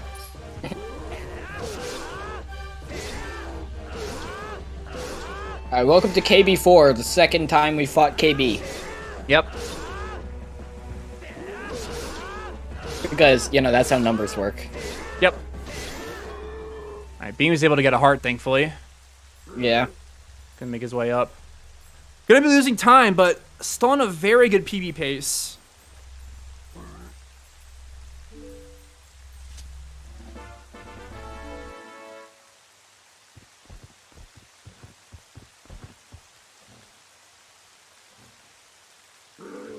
Then right here, we're gonna do an input storage, the final use of input storage as well. He's gonna do a backflip, and then he's gonna save warp right away. Almost missed the save warp. Damn, that was scary.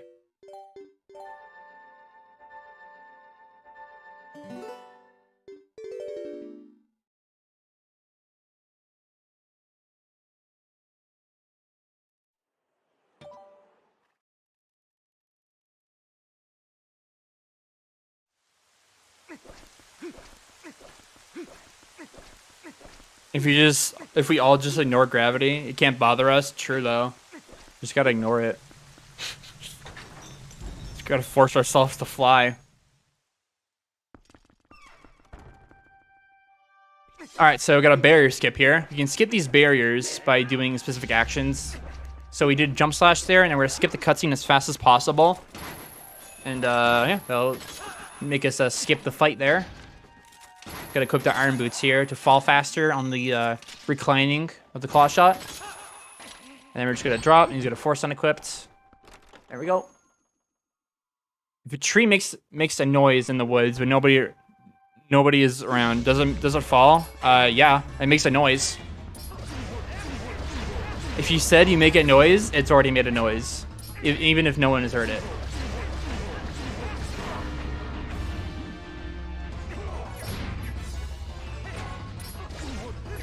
I don't see it. It doesn't exist. Everything that I'm not looking at right now is actually unloaded. Because I'm the main character. Dude, oh my god, yes. Good reference, dude. That was We know the tree in the woods are screaming. Yeah, but I don't want to think about that. That's just terrifying.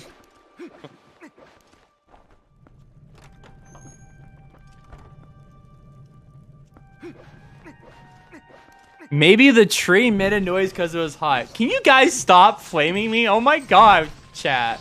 Leave me alone. Guys can't help it. These torches are pretty hot as well. Dude, stop. I love how we said that we'd stop, yet we won't. It doesn't help, man. It doesn't stop.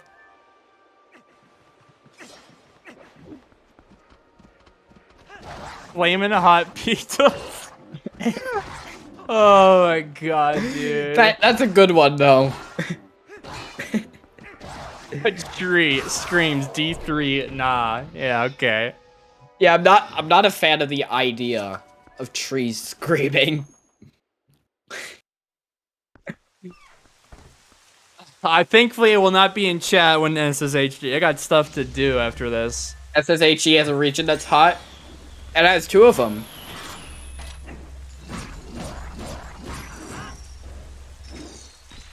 Yeah, SS and it has also has P-Hots. P-Hots.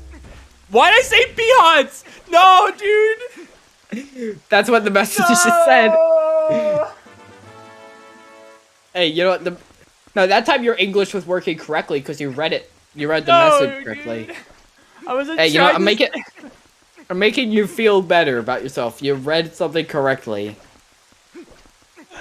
Oh god, dude, please. I swear, this is gonna be the meme of the relay, just P-Hots. I swear, dude. I think it already is. It is the meme. It's, you're welcome, Trev. I wasn't around for the, Ocarina of Time, Majora's Mask, and Wind Waker runs, but I'm sure they didn't have this kind of meme. That era was pretty hot as well.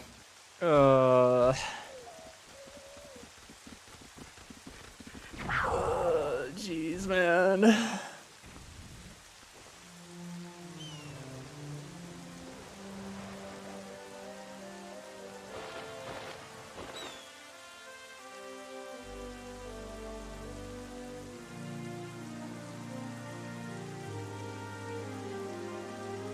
Okay, got the boss key. Run's almost over.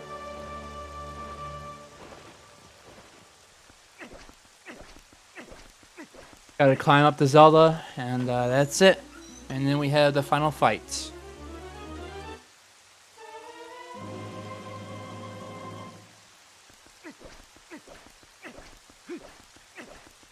Some strats for skipping P-Hats.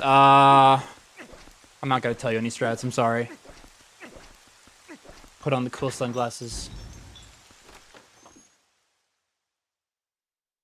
Alright, so we get a very cool HD exclusive thing here. In the GameCube version, you clank your sword if you do a jump slash at the end here. But there's no sword clanking, so free exclusive trick. Haha. Oh yeah. I thought you were talking about like just running across the platform, the falling platforms, and I got so confused. Alright, claw straight away up. These targets can be also kind of annoying. Like every target can be. Again, claw shot can just straight up lie to you. Nice skull. And then we're just spin her all the way up. And then right here, we want to delay skipping this cutscene. If we don't delay skipping the cutscene, we'll get knocked into the barrier. So you delay the cutscenes of the skip and got through, no problem. This run's getting hot. I need to pee. God damn it. God, dude. It's not gonna end. It shall never end. Yeah, it'll never end. Even when the relay's done. Yep.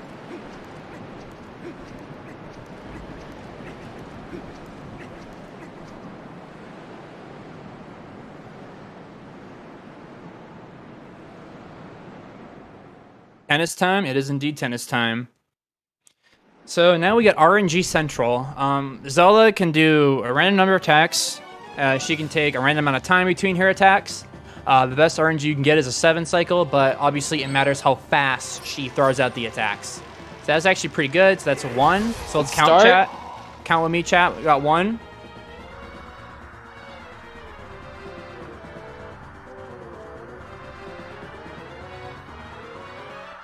That's 2. Ooh, P-Hawk. So we're looking. Dos. Trez, please.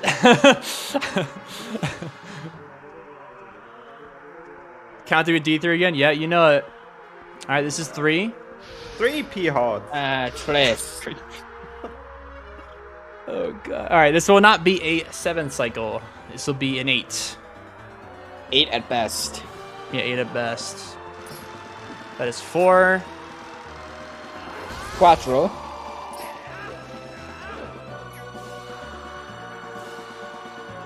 Yeah, 4 P-Hots.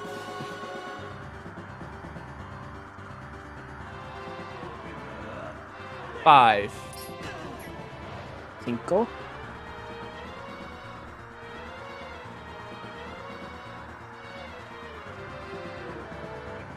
6.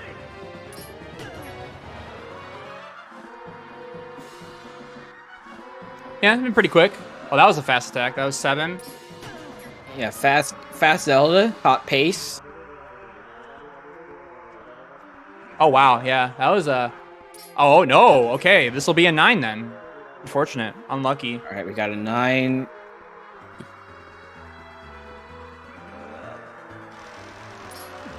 Damn. 9 cycle. Yeah, those last were super fast, I agree. Speedy. Alright, so now we got good old Beast Ganon. Going to throw the ball and chain at him. And then we're going to do a jump slash, 2 sets of 2 hits, and then a full combo. So jump attack, 1, 2, 1, 2, 1, 2, 3, 4. We want to do this twice. The reason we want to do this twice is because on the final time we knock Beast Ganon down, he'll be 1 hit, and then we'll just do a dash B attack to finish Beast Ganon off with Wolf Link. You know, I don't get why knocking him in the head with a ball and chain doesn't do damage. Yeah. Surely that's gotta hurt a lot.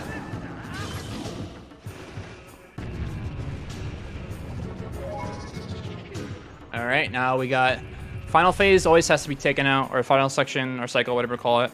Always has to be taken out as Wolf Link. Oh wait, he didn't do the right amount of hits. What? I'm guessing he missed a hit somewhere. Okay, so.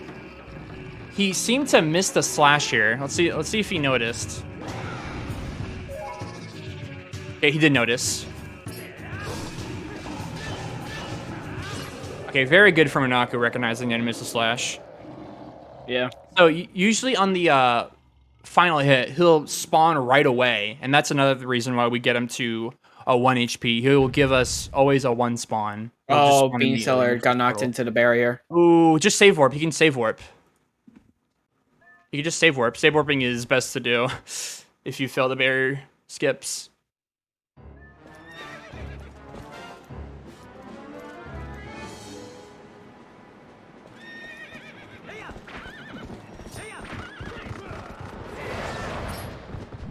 Okay, now I got horseback. Horseback can be kind of tricky. You think it, for barrier 2 breaks even? Okay. Okay, getting shots. Random turn by Ganon there, unfortunately. Damn, Zelda is not hitting the shots.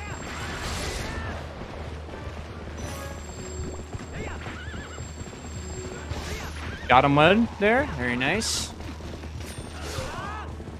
All right, 1 more hit. Yep. Horseback can be a bit of a pain, so that one went all right. NA Zelda, NA aim Zelda. Yep. SMH. 318. Nice. That's a good time. Nice. Sub 320. That's a very good showcase, though. That is a really good time. Oh, no, that hasn't ended yet. Oh. I got debated by chat. I thought chat was ahead of me.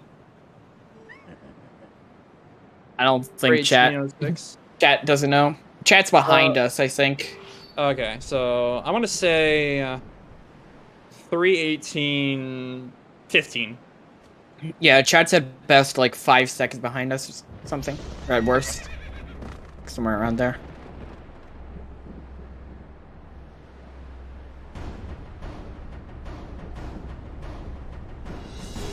Oh, okay, gotcha. I see Trez, okay.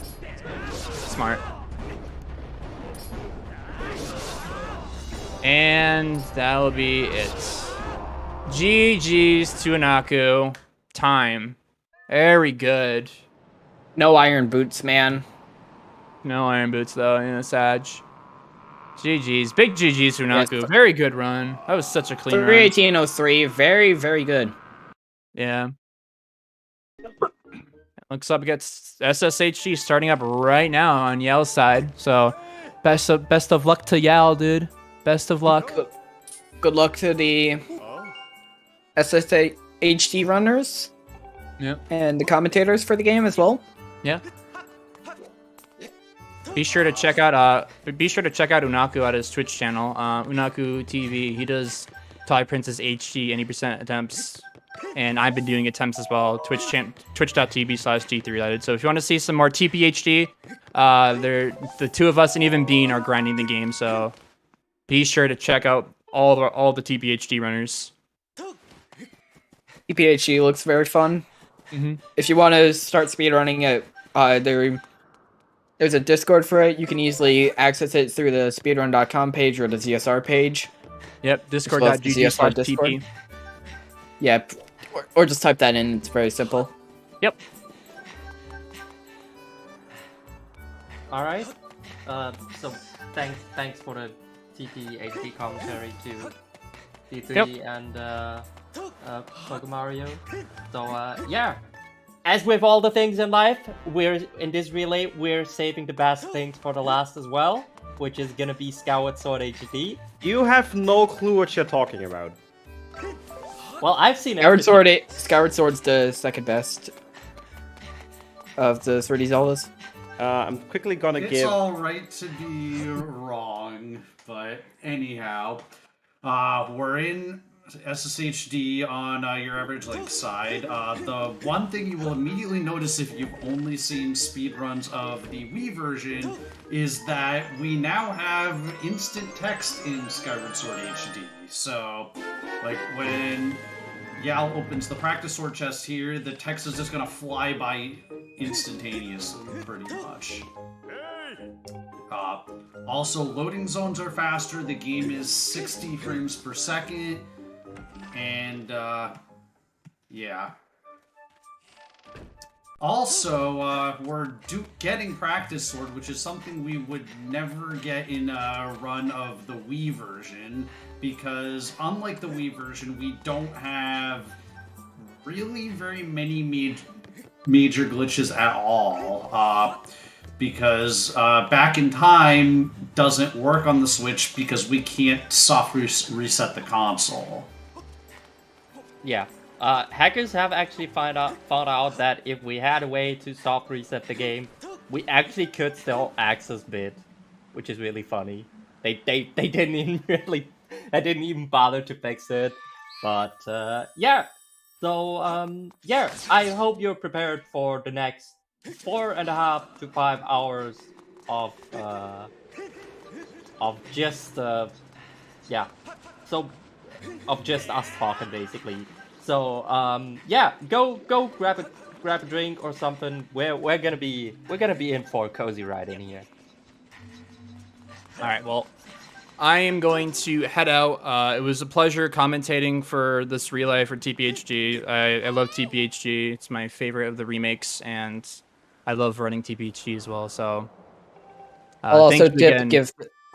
Oh, you can finish. But yeah, thank you again to ZSR and Trez for letting us commentate for TPHD. I really appreciate it a lot. Big shout outs to ZSR and Trez and for them making this event. Good luck to the Skyward Sword HD runners. Have fun, commentators. Thanks. Yep. And I'll see you guys later. Peace. Enjoy SSHD, everybody. All right. So one of the major tricks in SSHD is coming up in the Loftwing tutorial. So on the Wii version, the Loftwing tutorial is basically just like a few minutes of lull, but here, so Yell flapped the Loftwing wings right as he dismissed the last text box here, and that causes the second half of the tutorial to overlap with the first half. So you saw like Zelda's text came up, and then you saw very briefly the part 1 controls were still visible before it moved to the part 2 controls. So that's going to skip the last part of the tutorial or end it early, which saves about 10 seconds. And yeah, we can see we're already done with the Loftwing tutorial. What we cannot skip is, unfortunately, this cutscene before the wing ceremony. On the Wii version, this cutscene skip is kind of a reset point in the Wii runs, but because there's no save prompt on the HD version, we can't skip this cutscene. Because the only reason we could skip it on the Wii version was because we had 2 frames after the save prompt where we had control of Link before he went out of the cutscene. So Yeah, instead we get to... unfortunately, they entirely removed save prompts from this game. Yeah, therefore we got instant text, which is making this bearable at the very least. Yeah, so we'll already be getting sailcloth before the before you would be able to on Wii, because on Wii it would be like a i7-5X is like the fastest sailcloth time I think you could get, whereas on we're looking at 7-1X probably for Yell, depending on the wing ceremony RNG. The RNG component here is if you is basically how far the Loftwing flies before it turns, and in some cases it can actually go outside the bounds that you're allowed to fly, which can be kind of annoying. Alright. Pretty good wing ceremony here from Yaldo. You'll like to see it. Yeah. And now we hope you like the lore, because we're gonna be skipping a bunch of cutscenes now, and then we're gonna be following Fi. Yeah, so this has honestly like really some of the best music in the game during this Fi chase. Yeah. Unfortunately, Yal misjudging his stamina. That's actually another important mechanic in this game that I didn't mention, is we have this stamina wheel. And the ideal stamina management is that we want to try to stay in the last quarter of the stamina wheel as much as possible.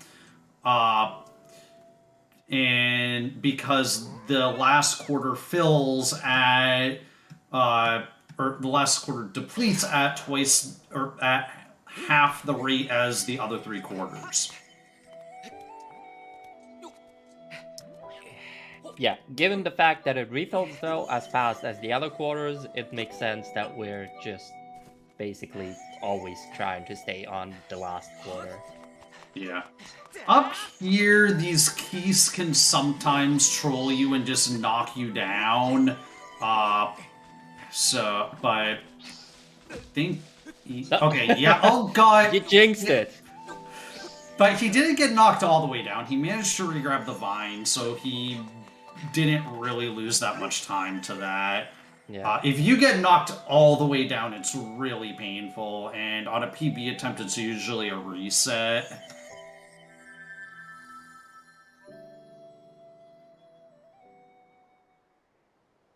So, yeah.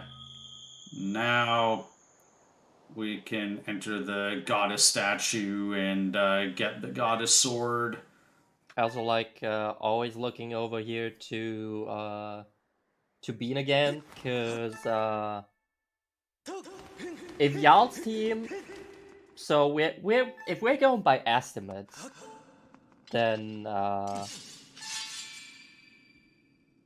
y'all would need roughly 15 minutes of advantage to beat Jasnix, and to basically beat so that the 540s can beat team we practice a week for this. Right now we're looking at 10 minutes here, so I think we're gonna be looking at a very close race in here. Yeah, I think Beansteller just needs one more hit on Beast Ganon here.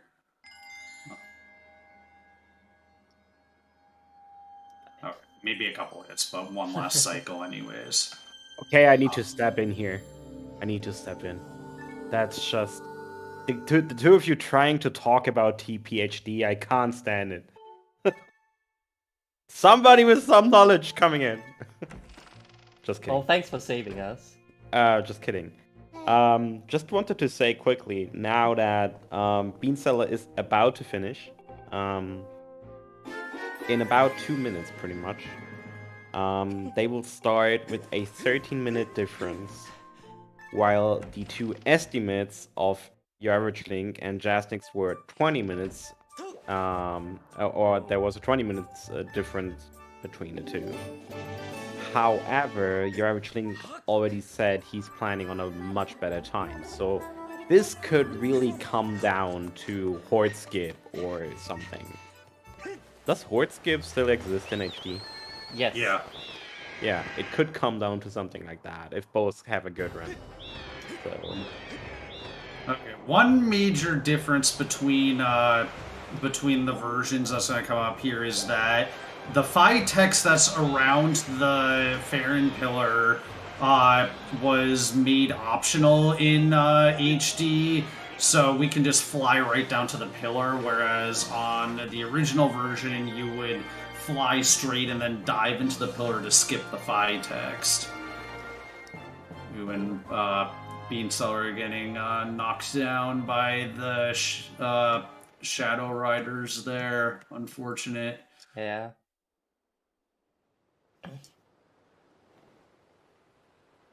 Yeah, this is gonna be a really close race, so you don't want to miss out on the next 5 hours here.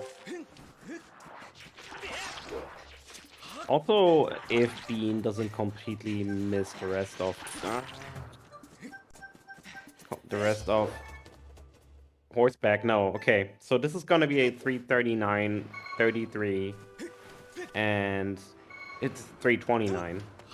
And this will put him 13 minutes and about 40 seconds behind Onaku. So yeah, 1340 both. And now enjoy your stuff. All right. So yeah, here we're just basically going through like all the story stuff in here. We're like doing we're like.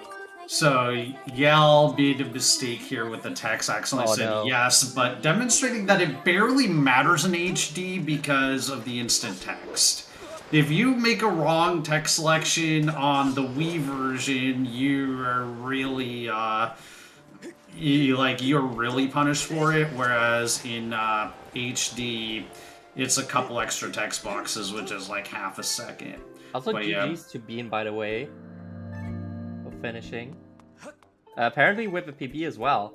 And now we're gonna have both Skyward Sword HD runners going on. And Jasnix forgot to start his timer. Good job.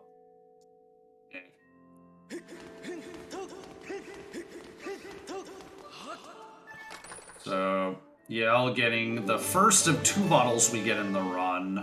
The first one happens to be filled with Revitalizing Potion, which we will use at some point before the 4th dungeon.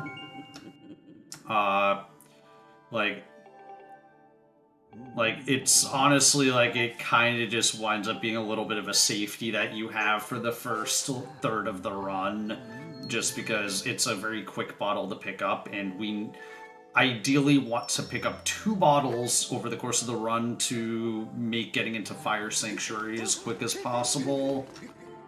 Yeah. Now in the old SD route, we're talking about a very, very old route here. We used to drink it. I believe we used to drink it after the after the Skyview bit warp, so that we would not end up dying to the spider. So here, Yell's demonstrating how powerful the Skyward Strike is in the in Hero Mode, because this run is being done on Hero Mode. It's precisely because, well, it's for 2 reasons. One of them is because we have the same Skyward Strike as if you had True Master Sword in normal mode, and the second reason is because we take double damage. And while we can't do back in time, we still actually do plenty of intentional deaths for death warps later in the run. By the way, that fight text was not in the original game, it was added for HD, but there were also a bunch of fight texts in the original game that were removed for HD, mostly in this region. Yeah. I also believe both of our runners are running no amiibo, right? Don't think either of them is using amiibo. Actually, I'm pretty sure both of them are using amiibo. Oh, they both are? Oh, really? Yeah. So we'll be seeing the amiibo time save much later in the run. For the first third of the run, it really doesn't save much time, but after Linearu Mining Facility, we will start seeing uses of the amiibo. Also, one other note about these fights is that we're gonna be looking for rupee spawns in these fights to try to get the rupee texts leading into a cutscene where they will waste minimal time. Because we also want to pick up 40 rupees over the course of the run. We'll be using 20 of them for an air potion. The other 20 will be used for a heart potion. And the heart potion is required for something, well, not really required, but it's a safety for something very, very late in the run. Yeah, the air potion is also gonna be, just gonna be used late in the run, so, yeah. So that's all gonna be useful for later. So, Jasnix is heading into Loftwing Tutorial and is going to be going for the same trick that Yell did. And Yell is just rescuing a bunch of Kikwis.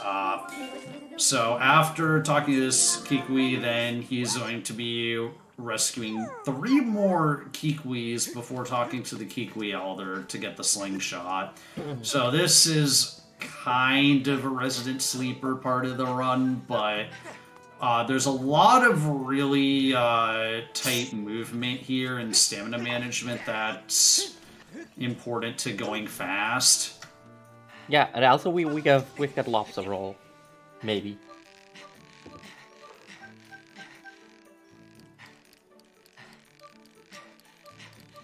So, yeah, so off this tightrope, and a lot of other places, you're gonna see that the runners are going to oftentimes tap Z when they're starting their movement because it allows you to instantaneously get to top speed. So yeah, there you saw Yell intentionally get the green rupee text box into a cutscene, so the cutscene starts immediately after the green rupee text box. Yeah, there is a trick called Lopsa Roll that's frame perfect. If you bonk the tree on the right frame, Lopsa will come out of the tree immediately, and it saves like a second, but it's not worth it to do on HD because we want to get the rupee text boxes so that we don't have to worry about accidentally picking up a rupee in some situations late into the run where it could lose a bunch of time or just like put you in a really awkward position. Right. So here we're gonna be seeing some precise grass cutting. You see, Skyward Sword speedrunners are very good at lawn mowing. At mowing the lawn. Because we do not want Erla there to move. Because if Erla starts to move, it is gonna be very annoying. Because he's gonna be moving, and we can't talk to him while he's moving. So yeah, you want to try to cut all the grass around him, so that he does not start to move, so that we can directly talk to him. Yeah, so Yell's talked to all three Kikwis, and now is just gonna head back and talk to the Kikwi Elder.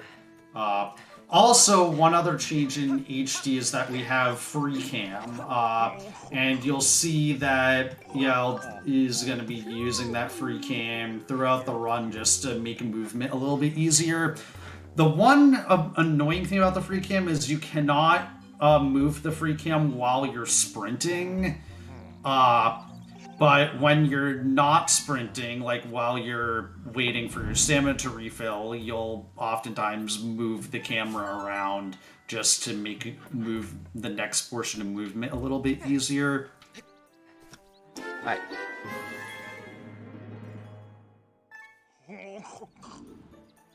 Yeah, and something else you've some people who paid attention there and who know the SD game might have realized, yeah, there was way less of fight again. So that's where you can see, normally fight would have appeared at every Kikwi, telling us about all the different things, like, hey, you can now see this Kikwi on the map, which you won't ever need, but hey, it's here, and I'm gonna annoy you about it. But luckily, she doesn't do that on HD. And even if she did, we could probably skip it in like 5 seconds or so. Yeah. Also, we saw Yell push down a log after getting the slingshot. That's going to be important later into the run. And yeah, now we're going to head into Deep Woods, where there's 2 different tricks that we can use to skip a large portion of this. So the first one is RNG based, called Extending Blow. So we'll see if Yell can get this. Let's take a look.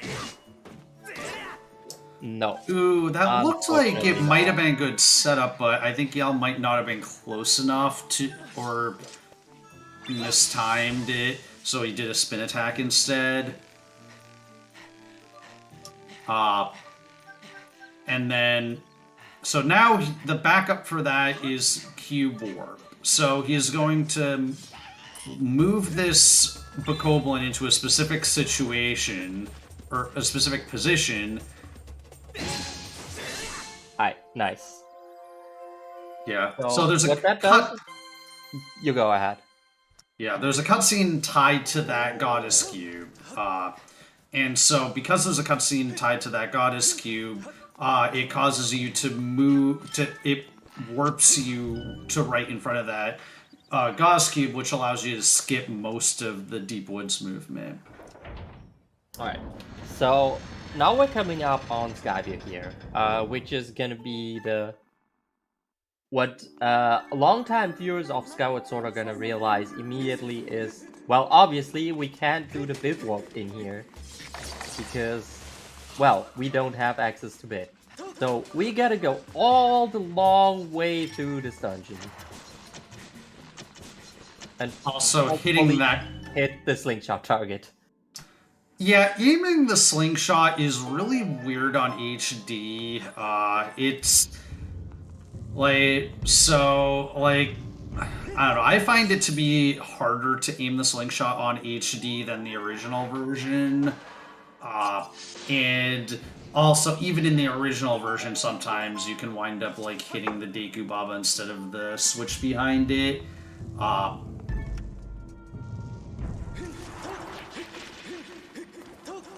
And then, I really wish I had splits on Jasnix to compare to how they're doing in their respective runs. Oh well. okay, so on Yell's side, we're gonna see hopefully a trick called Spider Skip here. Who Or calls Spider it Roll, Spider- rather. I was about to say, who calls it Spider Skip? Ooh, nice first one. Nice first Spider Roll there. Yeah, it's a really precise roll. Like, you have to get, like, practically right in front of the spider and then turn very slightly inward and roll really quickly. The one going back, I find to be a lot easier to get, because you can also you have a lot more freedom with the angle. So, Yal deciding to just jump slash that Bokoblin just for a little bit of safety. And, yeah, Yal equipping so, the Jasnix also just got to Farron in here. Let's take a look in here. What's Y'all's? Y'all had a 11:54 surface split. I don't know. How far is Jasnix currently in his run? I don't think he's quite yet 12 minutes in his run. Let's check. Never mind. He might actually be kind of slower on surface there, from what I just checked.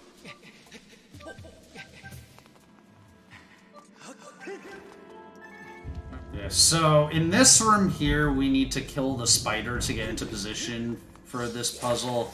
Okay, Yal just going down the stairs. There is a trick we might see Jasnix do in this room.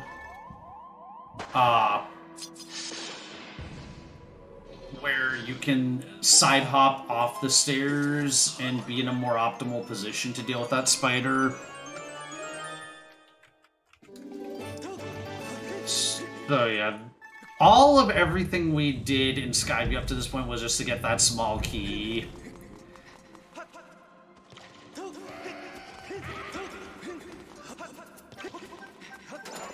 Yeah, unfortunately, without the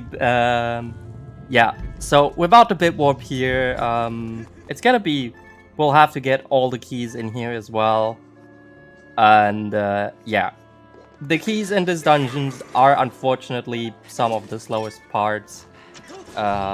With the 2-eye and the 3-eyes chest, yeah, no way to get around them. Okay. So, we're entering the Stalfos fight. We have a quick kill strat with very specific sword motions, and a couple of shield bashes. We can just manipulate the AI. Very nice fight. Yeah. Yal running out of stamina at the end. It is possible to do a setup where you can keep your stamina, just a sliver of stamina at the end, and then you can put your shield away right before the chest cutscene triggers, but Yal will find some other time to de-equip his shield. And yeah, now we have the beetle. So the beetle's a little interesting. It's the speed of the beetle is slower if you're going up than if you're going even or down. So the general strategy with the beetle is you want to fly it upwards to the maximum height and then fly it level to its destination. Yeah, we're gonna be seeing that a few times in here again. But generally, because the beetle is really slow, we'll try to avoid it wherever possible. Yep. Unfortunately, in the early game, it's not that much possible, but in the later game, we're gonna be getting some nice items that can mostly replace the beetle. So, by the way, Jazznik's got much better rupee RNG than Yal got, in that he got a green rupee to spawn in the Gorko Bokoblin fight. So if he gets a blue rupee to spawn in the Lopsaboko fight, then he'll have all the rupee text out of the way. Yeah, more distance activators, exactly. Wait. In Skyward Sword, we love our distance activators.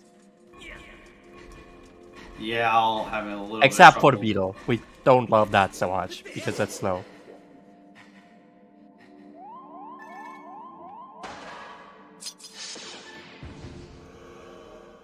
Yeah, so we're actually able to like push that box like only about 90% of the way, but stand on the very corner to activate the eyes there. Also, Jazznik's quite unfortunately talking to Machi a little bit too early and getting the "I'm scared" text instead of the text that we want to advance it. Yeah, here you see on Yal's end again as well. He's trying to snipe the switch with the slingshot instead of using the beetle because the beetle is just so slow. Yeah. And even though he wasted a bunch of slingshot seeds, this was probably still faster than using the beetle. Yeah. And Yal posting his own NA-aim emote in chat. Although I claim that it looks a lot more like a fishing rod than a bow, but that's neither here nor there. Sorry, Yal, I just had to get that one in there. Alright, also, something that maybe a lot of you did not know is that you can simply just go past these Deku Babas. You don't need to cut them down. You can just simply climb the rope past them. Right. Looks like the starter was cooperative there as well. Very good.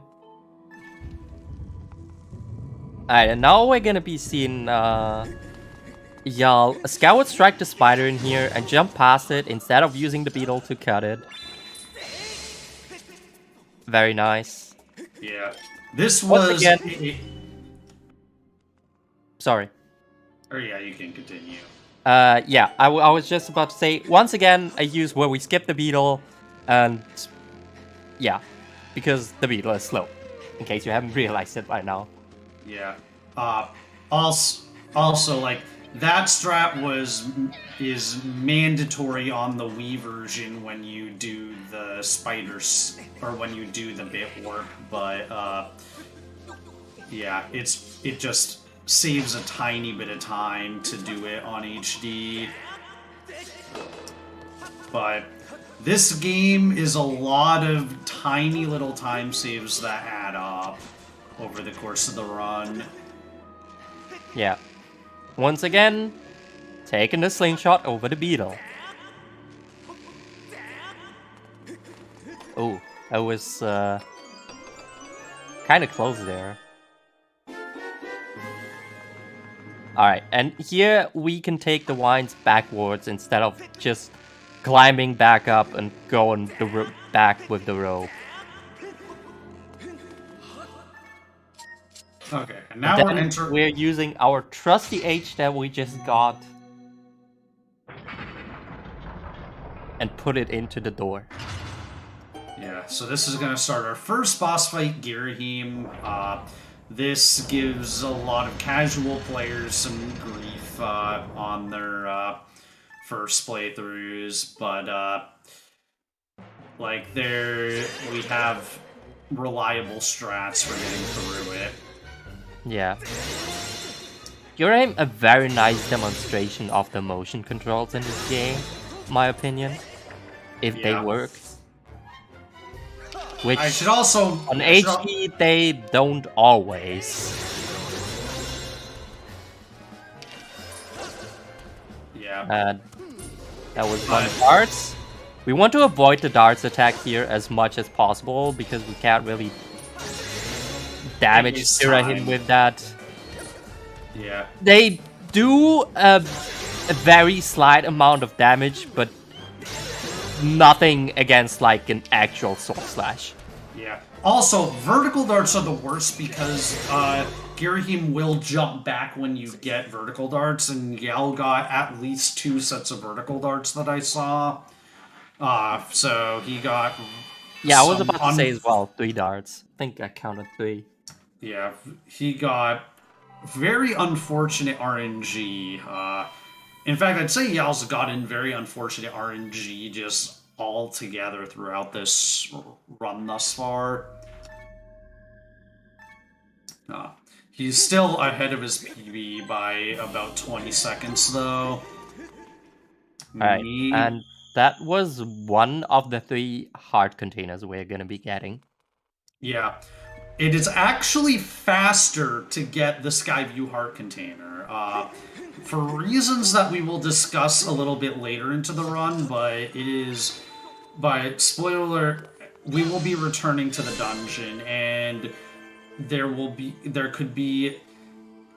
if we did not pick up the heart container now, we would get the same animation of the heart container falling down later in the run.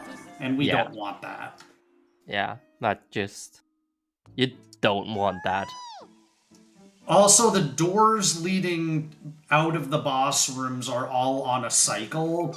So as long as we can beat the cycle, it doesn't cost us time to get most of the heart containers. Yeah, which is also why we're gonna be getting 2 other heart containers again. Which is gonna be in Ancient Cistern and Fire Sanctuary, if I'm not mistaken. LMF and Cistern.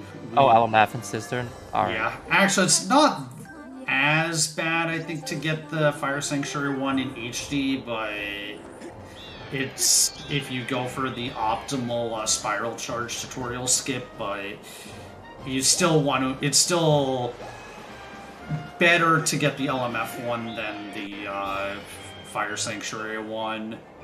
Yeah, I was about to say here, Jasnix unfortunately also didn't get Extending Blow there, but gets Cube Warp here. Yeah.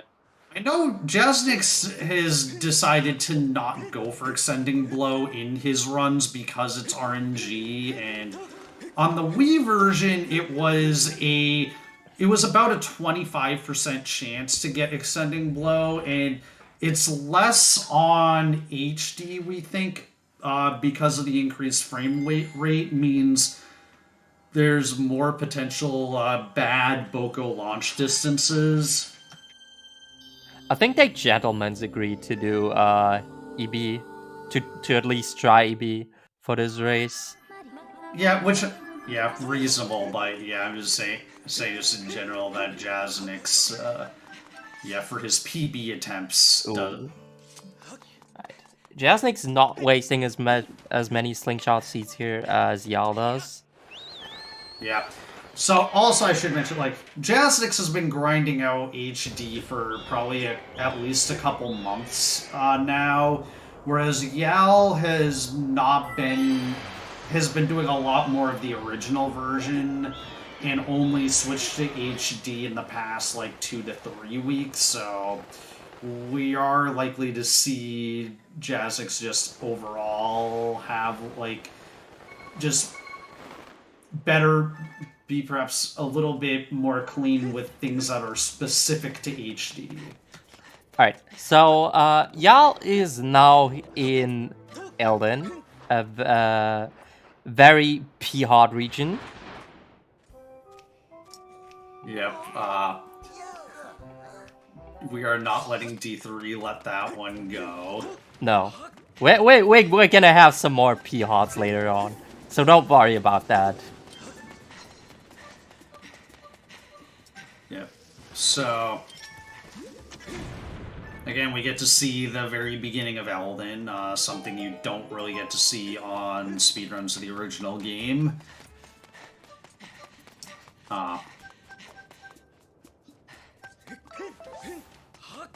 So here, we're gonna want to hit this pyre with a slingshot, because then we can get past it before it starts spitting fire and skip its cutscene. Because otherwise it would be a cutscene of it running over into that crawl space.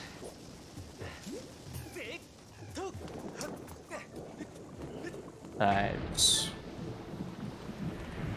Yeah, y'all jumping a little bit on this bone bridge here, because, yeah, because you need to wait for the bomb to explode there, and if you stand too long on one of these platforms there, you can sink into the lava and lose your health. Yep. Also, Yal jumping into the magma turf with a jump slash, just so that he is in a falling animation going in, which is significantly faster than diving animation. Also, on Jasix's side, you get to see the side hop that I was talking about when Yal was in this room. So it saves a little bit of time there. Also, here we're gonna once again see the reason why we're playing on hero mode. Because of the overpowered Skyward Strike, we managed to lure all the Bokos into right behind us and then take them all out with one Skyward Strike. Very nice. Yeah.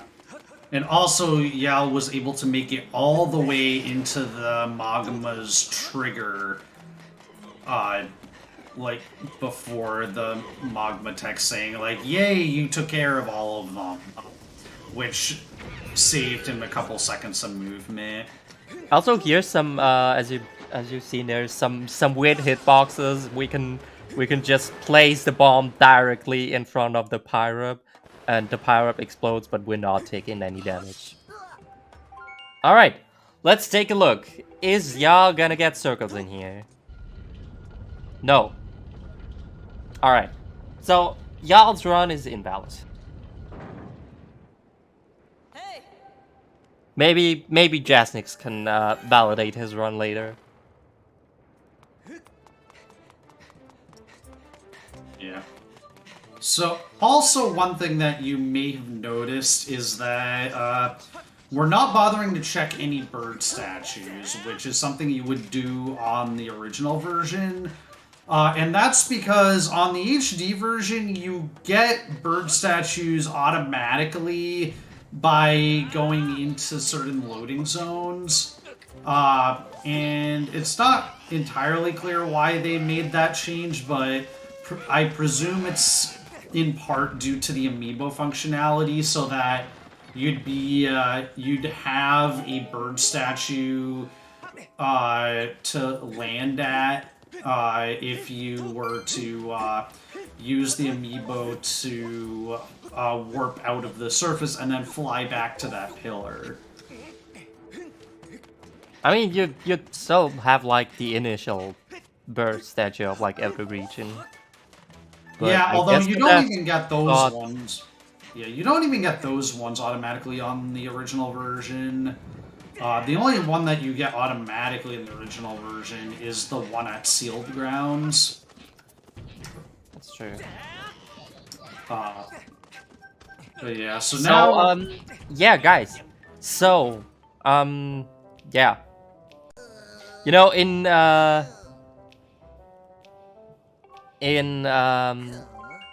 SD version, where we're kind of always laughing at cutscene because we're saying that we need a key to get into this door, and well, now we actually need a key to get into this door, because on the SD version we would be performing an RBM here to just open the door,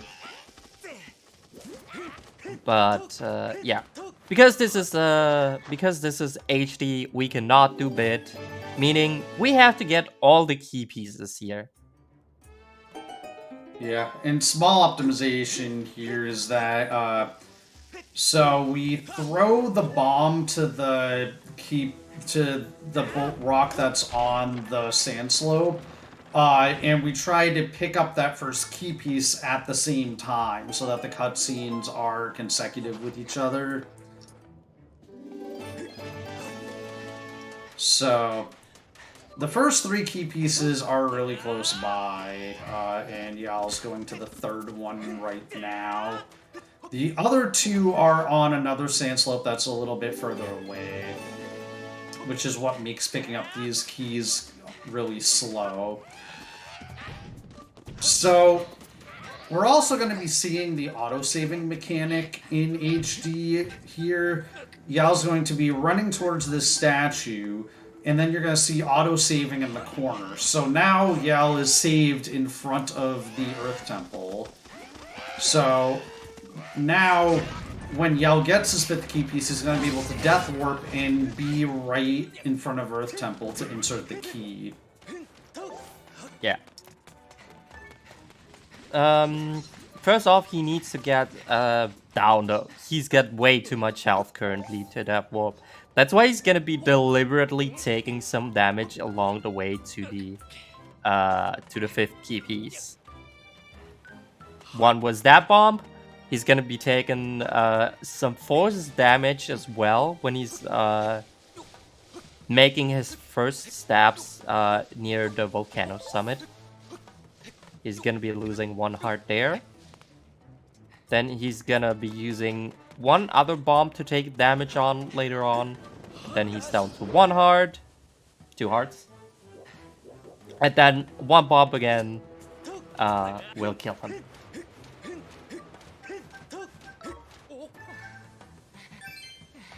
Yeah, Yal also picking up the rupees on the sand slope, so that, because he's trying to work towards that 40 rupees. There's 20 that are very free to pick up in Ancient Cistern, so now he just needs 2 more green rupees and he'll be set. So meanwhile, Jasnik's getting the H and now just has to take the vines back. Taking the vines backwards like this was not intended by the game developers, but it's not too difficult to do. So now we'll see if Jasnix can get better Girahim RNG than Yal got. Alright, so here's the second bomb that I was just talking about, where Yal is gonna deliberately take damage. Gonna get the last key piece here, and he's gonna jump into the lava, contrary to what I was earlier saying. We're not taking a bomb, because the dying animation is faster if we're jumping into the lava, or falling into the void, or drowning in water, than just dying onto the ground. Okay, so it looks like Jasnix got the optimal opening to the Girahim fight, where he was able to jump / Girahim immediately, which depends on the RNG you get. Sometimes Girahim will jump back away immediately. Okay, Girahim... That's a vertical dart. Also on 2 darts so Yal's far. side... Well, there's 3. Alright, well, at least only 1 vertical though. Yeah. So, we're in Earth Temple. We like to affectionately call this dungeon Expected Time Loss, because it's ET, and it has a lot of these strats that it's just like a lot of dumb ways you can lose time. But yeah, when Yal entered, you saw him turn the camera around, and that was because in this game, things that are off-screen just don't exist most of the time, or the game unloads them, so that means that Yal was able to freeze the platform cycle so that it would be what he wanted, and in addition, he was able to do some cutscene skips by doing some precise jumps as he was cutting down the ropes. So... now we might be seeing a cutscene skip attempt here. Yeah, so he's at least attempting this. Alright. And unfortunately, he did not get... He rolled a little bit too far into the crawl space and didn't quite get the cutscene skip. And he says Maka Seeds in chat. Alright, there is one spot in Earth Temple though where he can get slingshot seeds. Yeah, towards the end of the dungeon, so he'll... Yeah, like, he'll be fine as far as seed count. It's just, one of those things he where also doesn't need any more slingshot seeds for now. Yeah, well, he will once he's in Lanayru, but again, Yeah, but, like, he'll he's get... got, like...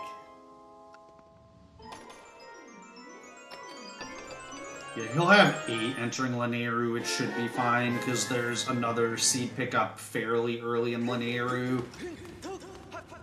So yeah, Yal getting the bomb bag. I also see that he moved his, he switched his bomb splits to, door after bridge. Which is a split time that is, was popularized, I guess not popularized is the wrong word, but something that Jaznix did. So there's going to be a trick coming up, like, at the end, which is kind of why people like to... why Jaznix and I guess now Yal like to split there. But first we need to make it through this boulder rolling section. Yeah, this section is gonna be very annoying, and when we found RBM in the SD version, we were all very happy when we could that we were able to skip this, because it's really annoying and really easy to fall off here. And if you fall off of this boulder here, then you'll get respawned to the last place where Link has been standing on firm ground, which is the middle island of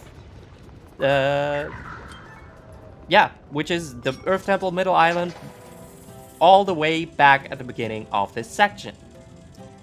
And you do not want to go back there and redo all this section. So, and Link really likes to jump off this boulder for whatever reason. Sometimes. Yeah, I don't expect that to happen to either of these runners, because these runners are skilled enough that it shouldn't be an issue. But the other thing here is that these runners are going to be attempting to manipulate the camera here, and Yal appears to have gotten it, where we want this lava cycle to be such that we can just roll right on through, which Yal successfully got the cycle manip there, so he was able to roll right on through. And coming up is a trick called peg skip. Oh boy. So there's 2 pegs you need to push in on the bridge up here, and we're going to be attempting to skip the left one.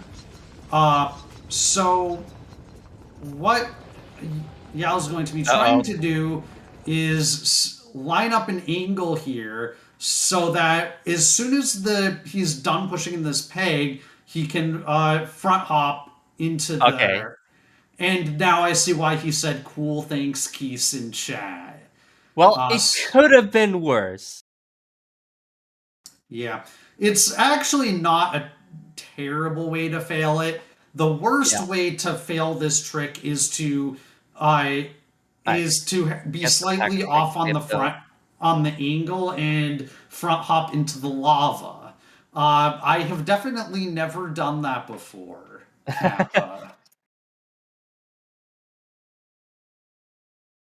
Yeah.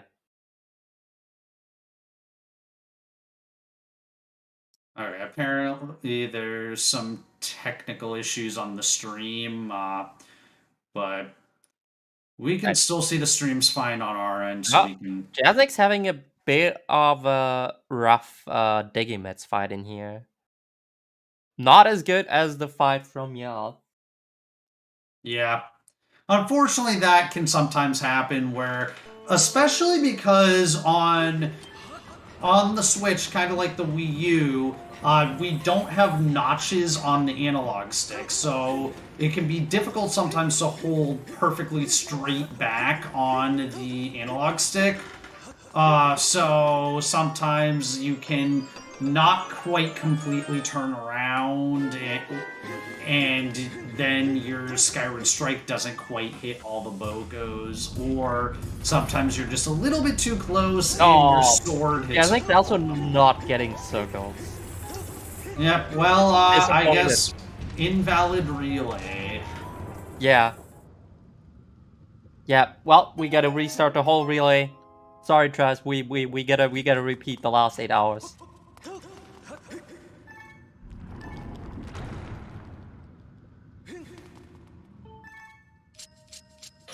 So Yal inserting the Earth Temple boss key, which I think some people like to call the. This is not a D.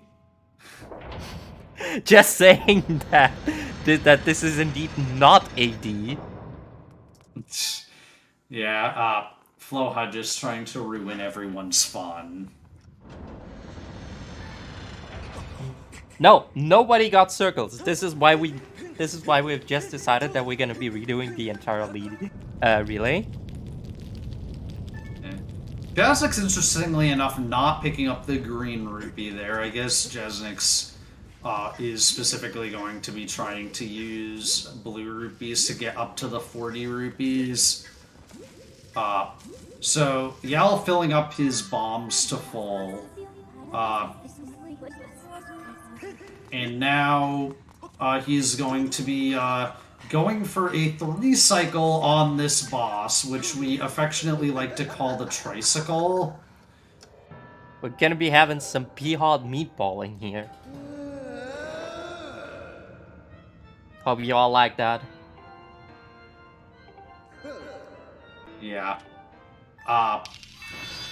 So the 3-cycle requires some very specific sword slashes.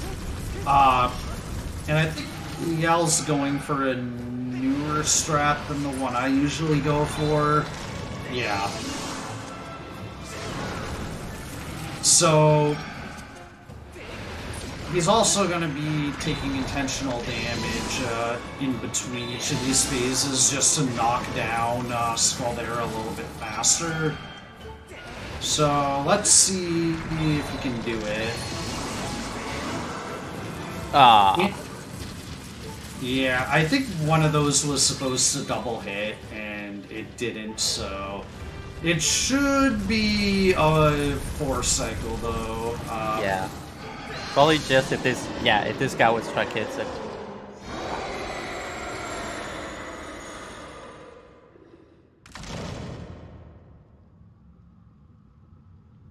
Alright, meanwhile we have Jasnix collecting the key pieces.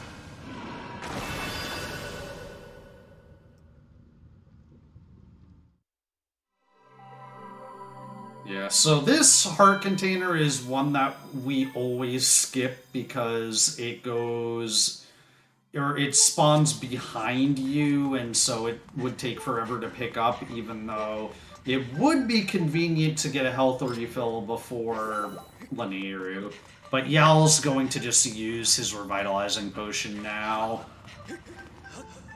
Which kind of makes sense because he's 1 heart, so like even a Keese would kill him at this point.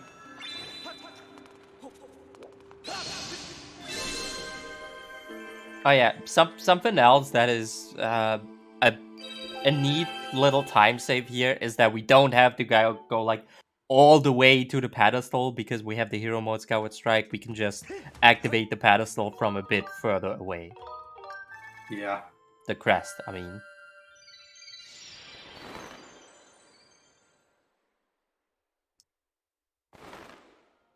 Okay, so Jasnik's heading to the last few key pieces.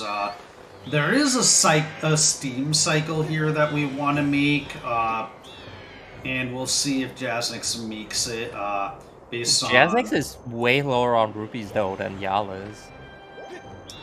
Yeah, I think he didn't get the blue rupee from the Lotsuba Goblins, but he's able to pick up that blue rupee on the sand slide, so now he only needs 3. So he's actually about even with Yal as far as that's concerned.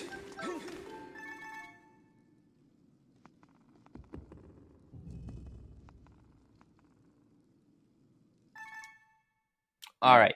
So Yal is about to enter Lanayru, and Lanayru is the land of break slides. Yeah. So we've seen item sliding in Wind Waker HD already. This is kind of the same, except not quite that powerful, unfortunately. Yeah. But first, there is a little trick to getting to Lanayru here. So we don't want to head to the main part of Skyloft because we'll be interrupted by Rina talking about how there's a monster loose on the island and her daughter is missing. So Yal did a very specific dive off of that platform. So now that he's going to call his Loftwing, it's going to spawn him closer to the Lanayru pillar, which he got, yeah, is really awesome, because I know Yal had been not super confident in that strat leading into the marathon, so clearly he's put some practice in and got that.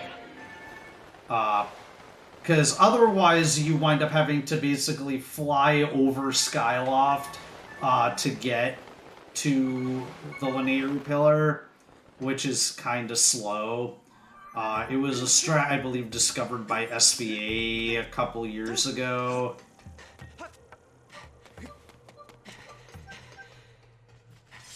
I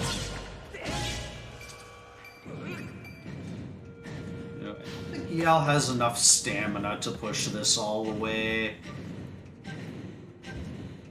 Rip that rupee. Yeah. Well, I mean, there'll be plenty. Yeah.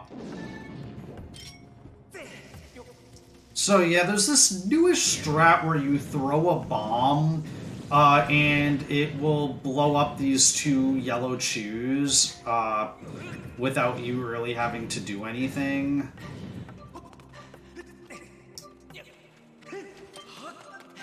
And I'm not sure who was the first... Yeah, unfortunately, Yal not quite with the correct stamina management, so he's gonna just purposefully trigger this cutscene early to refill his stamina.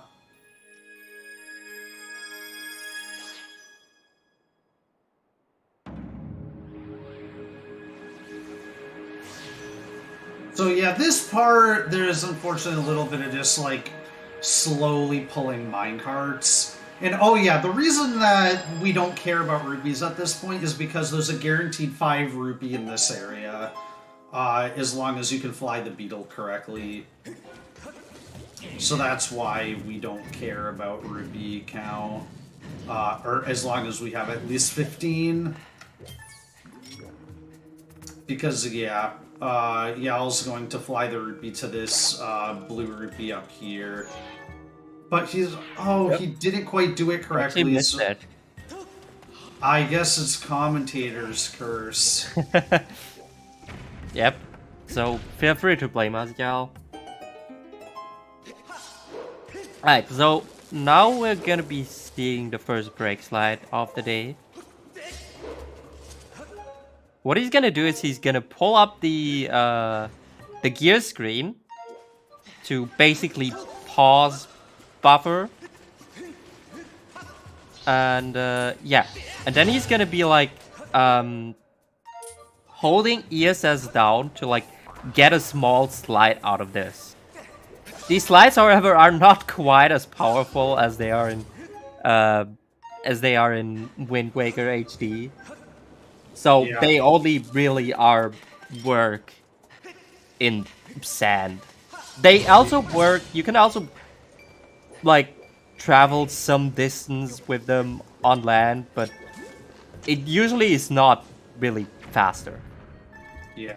So I guess a couple more Unless things you can to do them say. unbuffered. Yeah. So Yeah, so it requires holding ESS back on the Joy-Cons, which can be a little bit tricky, and yeah, at least like I've found it a little more annoying than on the nunchuck, but I guess other people have said it's the other way around. And yeah, the primary use for brake slides in this run is to move quickly through sink sand. Yeah, and now we're actually going to be coming up on a... Well, not quite yet, but in a few minutes, we're going to be coming up on a huge skip that requires brake slides. Yeah. It's probably the hardest brake slides in the run. Yeah. It's actually the brake slide that made me quit my HD casual playthrough. Because I didn't want to go through the Temple of Time area casually, and I couldn't get the brake slides. Because brake slides in HD are annoying. Okay, so y'all's gonna try to time jumping into this. Skip. Yeah, he just timed that jump slash so that he would jump into the trigger. Basically, jumped into the trigger for a cutscene where Fi is all like, hey, look at how this area turned into the past. And because he defeated the enemies, it got replaced by the Hook Beetle cutscene. Alright, so here we're trying to skip the Temple of Time area with 3 brake slides. Ah, barely misses it. Yeah, I think the first brake slide was not quite as far as the owl had hoped. So he's gonna try it again. Yeah, these first brake slides are not... Oh, okay, and you missed the second one completely. But that one actually looked like it was very close anyways. But sometimes it can be really deceptive where you think you're really close, but you just barely don't have enough stamina to grab the ledge at the very end. Okay, that looked better. Yeah, definitely. Yes. Yeah, Okay. there we go. Yeah. That's what you want to see. Also equipping the shield here to protect yourself from the Empire. Yeah.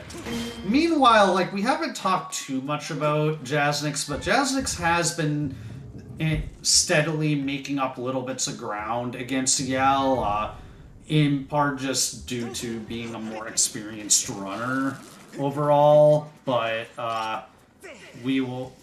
Yeah, it'll be interesting to see later in the run. It should be really close. Yeah. So we're gonna pick up a bomb refill here just because it's convenient. One more brake slide. Well, one more means a few more. Misses the first one though and immediately goes back. And in fact, he's gonna use the Ampelus shell to make it across, just to avoid having to do the brake slides, which was reasonable because the Ampelus was actually in a good position. Oftentimes, the Ampelus is in a pretty terrible position, and then you're pretty much forced to do the brake slides. So now we're going to look more at Jasnix's side for this Scaldera fight, and we'll see if Jasnix can get a tricycle. Alright. Yeah, y'all will be doing a lot of beetle flying around, a lot of running around, and activating the nodes in the neighborhood. So yeah, we'll see if Jasnix does the boomer setup or the zoomer setup for this. It looks like Jasnix has switched over to the zoomer setup. Well, it would be kind of concerning if Jasnix would be doing the boomer setup. Well, I mean, he had done the boomer setup for quite a while. But yeah, there we have it. That's a nice Jasnix tricycle. Yeah. And your tricycle gives out. Give me a sec. I got it somewhere. Where is it? No. I cannot find it. I cannot find it. Damn it. Where's my? There it is. Found it. Now I only need to copy it. And hope that I am not getting banned for sending links in chat. I do not. Good. Yeah. So, I believe credit for that gift goes to Indie Kenobi. I'm not sure. I don't think it's Indie who made the gift. I've seen it. The first time I've seen it, it was from Indie, but I think someone else made it.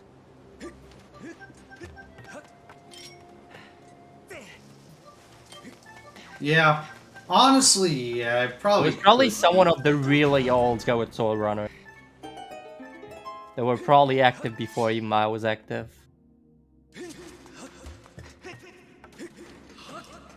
Yeah. So. Yeah, Yell in Lightning Node. He has to activate the 3 power generators to open linear mining facility.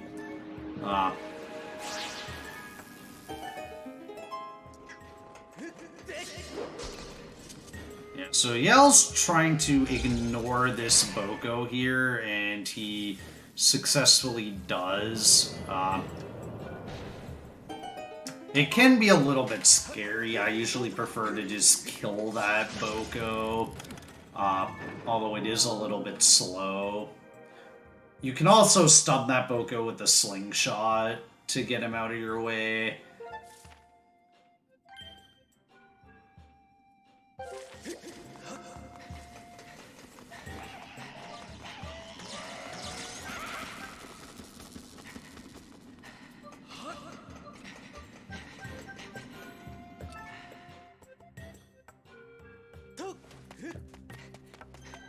Okay, so up here is a change from the original version.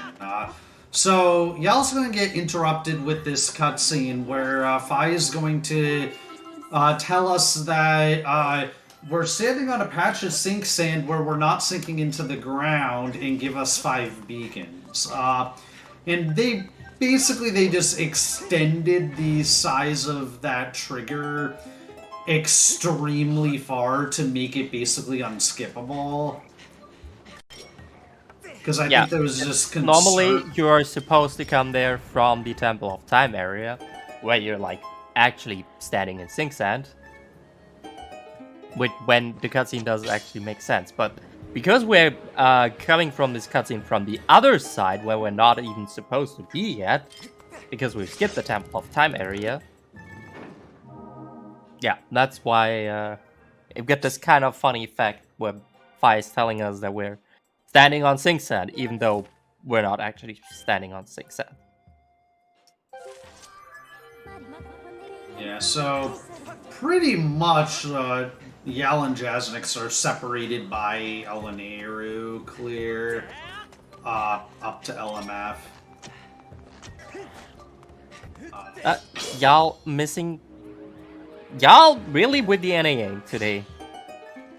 Yeah, I did see, like, it looked like his cursor was a little bit shaky a bit earlier, so I don't know if there's an element of nerves there or whatever, but yeah. Unfortunately, his slingshot aim has not been completely on point. That said, again, the slingshot aiming is kind of dumb in HD. Yeah, Yellow saying super shaky hands in chat. Which, I mean, I can empathize with, like, it's happened to me in randomizer races and decided the outcome of at least one.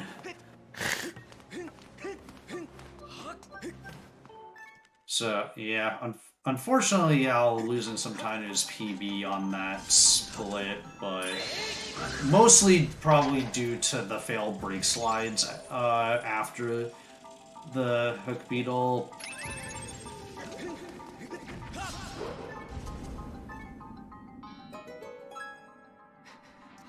So LMF is a kind of long dungeon, has some cool strats to it, but it can also just be kind of a slog to get through, and a lot of ways to lose time.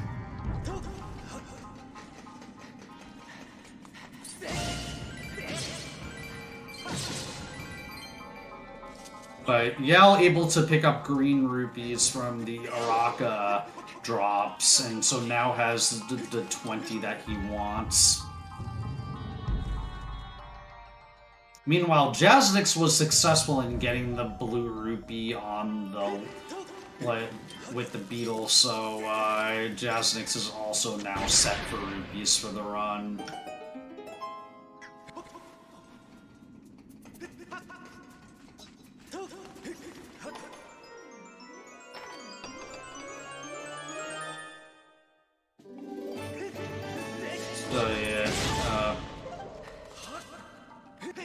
So Yal going for seed drops. So he should be set for drops. He's also grabbing an autosave here. And if you're grabbing an autosave, you know what that means. Yeah, we're coming up on a death warp again, but yeah. First off, we want to get the dungeon item in here, which is the Gospel Bellows. Yeah. Which are gonna be used. You can probably count the times of how often you're gonna be using them in one round on your fingers. Yeah. But we just saw a strat from Yal. We saw a trick called the Beetle Bomb, where you can place down a bomb and pick it up with the Hook Beetle. All right. So does Yal still have any slingshot seeds? Yeah, he has a bunch. He picked up a couple extra drops. Ooh, first try, nice. Once again, something where you're supposed to use the beetle, but yeah. Yeah, we already said it a bunch of times, but beetle is slow. We'd rather use the slingshot. Yeah. And yeah, we found a few of these slingshot snipes to skip using the beetle.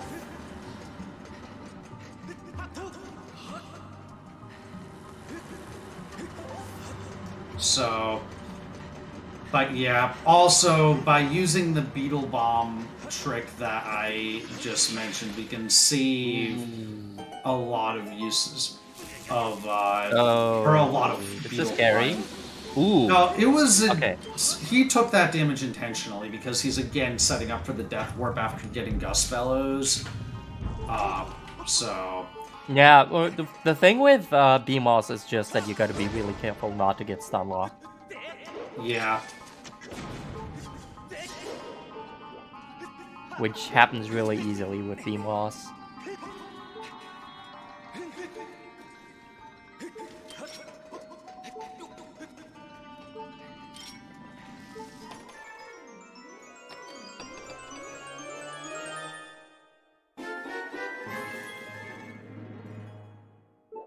Okay, so yeah. Yell now Death Warping after picking up the Gust Bellows. Small optimization is he places down the bomb before opening the chest, and now he has the Gust Bellows already selected as his active item.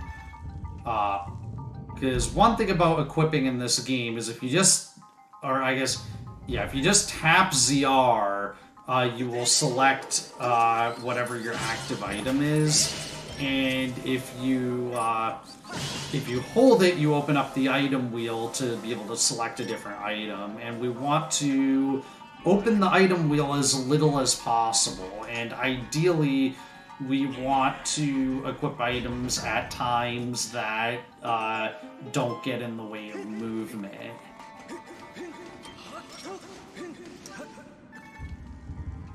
So yeah, you'll like notice, selecting items like while he's not sprinting or on doors or statues or things where he can save the animation of putting away the item that he's equipping. By the way, I've completely missed it. Did Jasnix get first try TOT skip? I missed it too, but I presume he did. Alright, so there, Jasnix is gonna be saving a bunch of time over y'all.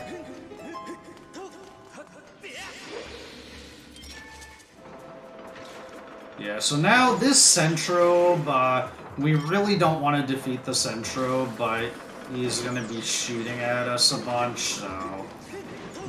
Yeah. It can be kind of annoying. Yeah, Yal unfortunately taking a hit from that Hemos. Shouldn't matter though. Yeah, I mean, we're going to be doing another Death Warp later, but there's also just some scary rooms here where that is we true. really don't want to be at critical health until, like, the very end, ideally. Yep. LMF is a scary dungeon. So, yeah. Here, we have to push this box. There was a glitch in the original release of SSHD where sometimes that pile of dust there would not completely go away, and you would just be soft-locked in this room. But that has been fixed in the one patch that they did since the original release of this game. So that's not a concern anymore. Yeah.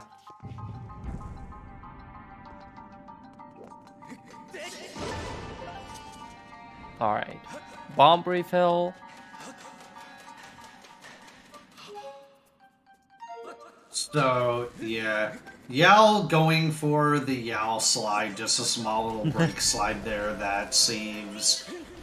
Well, it really only saves time if, like, you're starting that sprinting through the sink sand with full stamina. Here's another neat little movement strat. If you go out of stamina in a crawl space, you don't actually lose any. You don't actually get slowed down. Like you're just like, it doesn't matter if you're out of stamina or if you still have stamina. You're still at like normal crawl speed. Of course, running, well, quote unquote, running through the crawl spaces is obviously faster. But, yeah.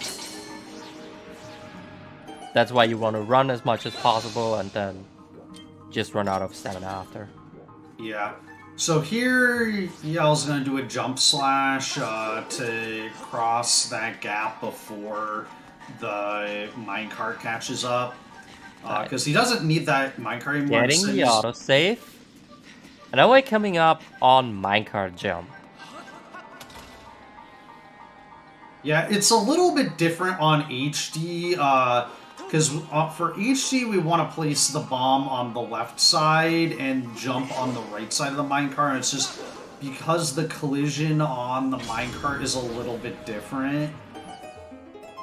But yeah, so Yal is now on, even though Link's kind of shaking a little bit, he is on the minecart and going to go all the way across. And I think there was a strat recently found where, like, you can reliably do a side hop onto this, onto the spinning platform here, but Yal's has not really practiced it, so he's not really going to go for it.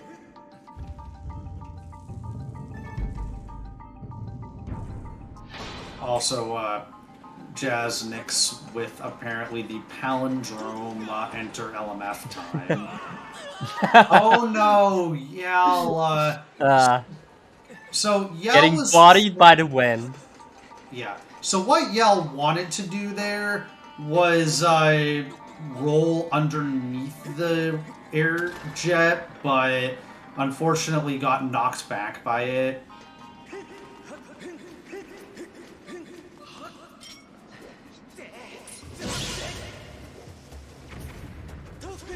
So there's going to be another strat up here. So Yell's going to knock a little bit of dust off the time shift stone and then throw a bomb at it, and then he's going to just run as quickly as he can and try to roll. Alright, nice. Yeah, he's going to roll across the last conveyor. And so that puts him closer to this spinny platform. Alright, here we are encountering one central that is very scary, and that is gonna be annoying us for the next half minute. Oh, it actually didn't annoy us yet. Yeah, I think Yowl's been really careful with where he's pointing the camera, but still, like, that Centro usually winds up at some point firing a projectile at you at usually the most inconvenient time. Yeah. Also here, nice little trick. You can actually there's when you use bombs with a hook beetle here, you can just directly activate the switches behind these statues instead of just that did not work. It's kind of semi-precise. Yeah, kind of semi-precise to like get the correct position there. But then you can actually activate the switches there and don't need to bomb down the statue. Yeah, I'm surprised that those ones failed, but yeah, he got it. So now, I'm surprised he bombed himself off the minecart, because I think it would be frames faster to damage himself on the cutscene after defeating these two Armos. I don't know. I probably would have just done it, just in case I'm gonna... I think he was about to do that. I've already seen him taking out a bomb, honestly, there. Yeah.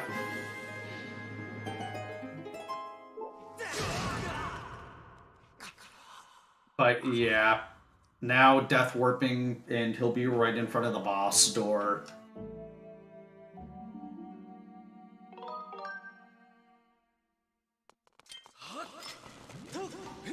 Knockback from bumping into Armos is a faster animation than a bomb hit. Yeah, I mean... Yeah, true. I feel like the cutscene still activates in the same amount of frames regardless, though, so...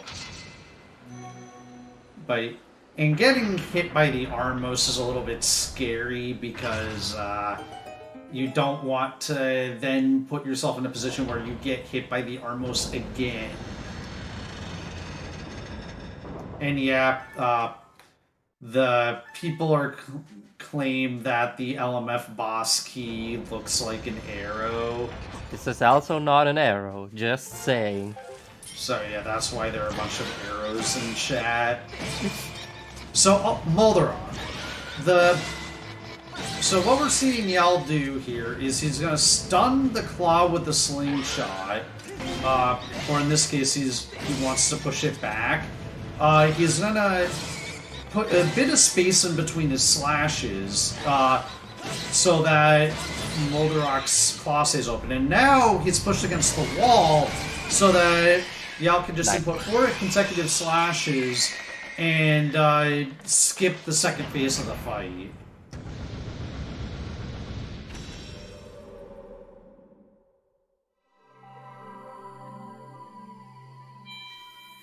So Yell's PB is a 501.49. I think we're talking about his heart PB. Okay, heart PB... Yeah, I don't see it on stream, because I don't think his heart split here is his heart PB. Yeah. So, okay, yeah, I'll say 130 something.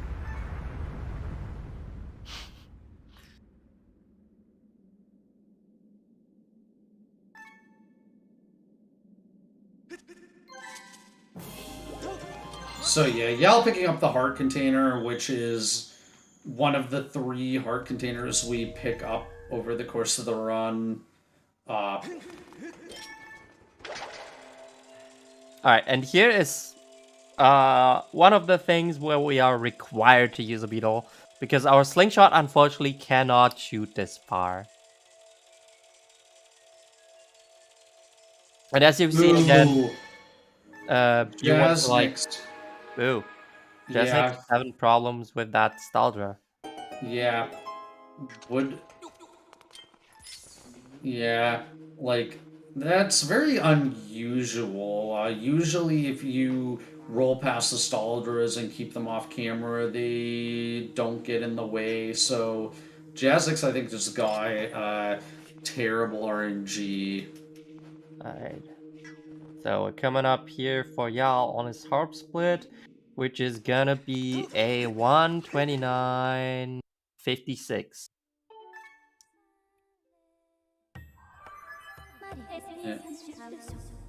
Yeah, actually, the split was, 129.55, but yeah, either way, that's a heart PB for Yal. In spite of and here we're all actually the gonna be things seeing the first use of the amiibo. Yeah. The first of many. And honestly, this one is one of the smaller time saves, because it's literally just saves us running to the statue. Yeah. But we're gonna see some actually ingenious uses of the amiibo that actually save a lot of flying later in the run.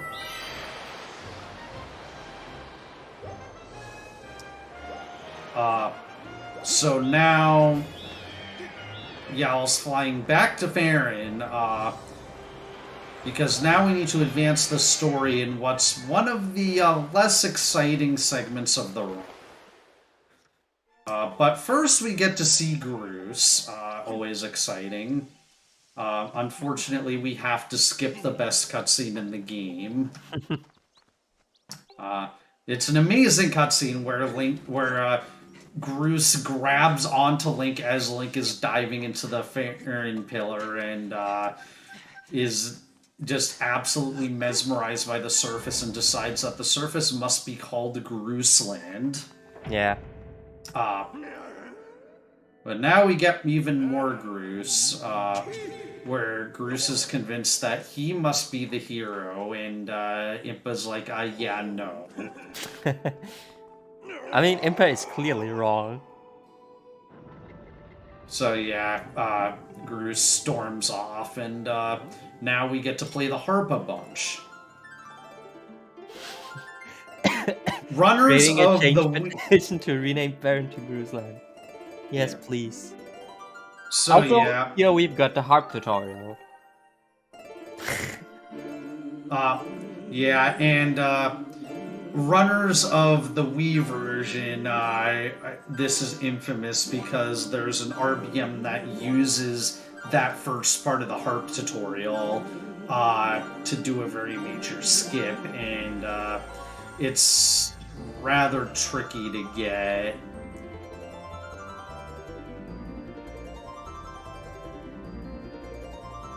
But yeah, now we have this cutscene of Ballad of the Goddess. Yeah, So, very cat nice. jams Very in the nice cat chat. jams. Alright, and now we are gonna be raising the Gate of Time, which we will not be seeing. Well, we're actually just gonna be raising a big block. And we're also summoning our friend Imp 1. Yep. We actually have to do all 3 imprisoned fights in this run because we don't have the capability to skip any of them. And now we are hopefully gonna see some that Yal's gonna p-hot that spile. Yeah. He's also jump slashing down because despite picking up that heart container, he does want to eventually death warp again. So, but luckily it's fastest to jump slash down anyways, so it is fine. So Yell was. So here, what we want to do on top of the imprisoned, we want to get on top of the imprisoned's head, and then we want to do a front hop jump slash, such that we hit the spike in as we are in the air, which allows us to skip getting thrown off the imprisoned's head. Unfortunately, Yao missed it on the first time, but for Imp 1 it really doesn't matter because we can't stay on top of his head anyways, because the imprisoned will always do the worm after. Okay, wow, Yell actually recovering from failing the spin attack, and getting the correct jump slash on the second time. Also, Jasnick's really catching up, because already, Oh yeah. And also, now that I see the taking damage off the Armos in action, yeah, it seems like it's actually a decent strat. No imp feet. No, we're luckily not gonna be seeing any feet today. Or hopefully we're not gonna be seeing any feet today.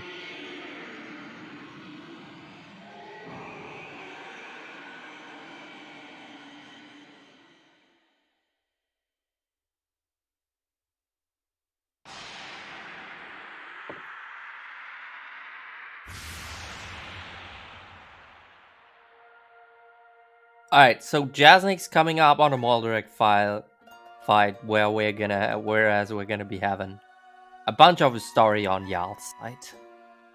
Yeah. Yeah, unfortunately the next, 10 minutes on Yal's screen are going to be very, uneventful.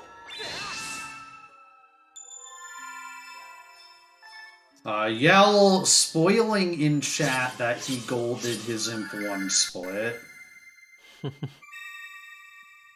Alright, as with Yal already, Jasnix also wants to push Moldy against the wall so that he cannot back up in the second phase. Ooh, getting the tail attack there, that's always annoying because it loses time. Because you can't. Yeah, it's unfortunately just RNG, so not really something that Jasnix can control. Damage him with that attack. Nice, very good Moldy fight there. Yep. So Yao using the amiibo to leave Sealed Temple, which not only faster but also skips a conversation with Gorko outside this Sealed Temple.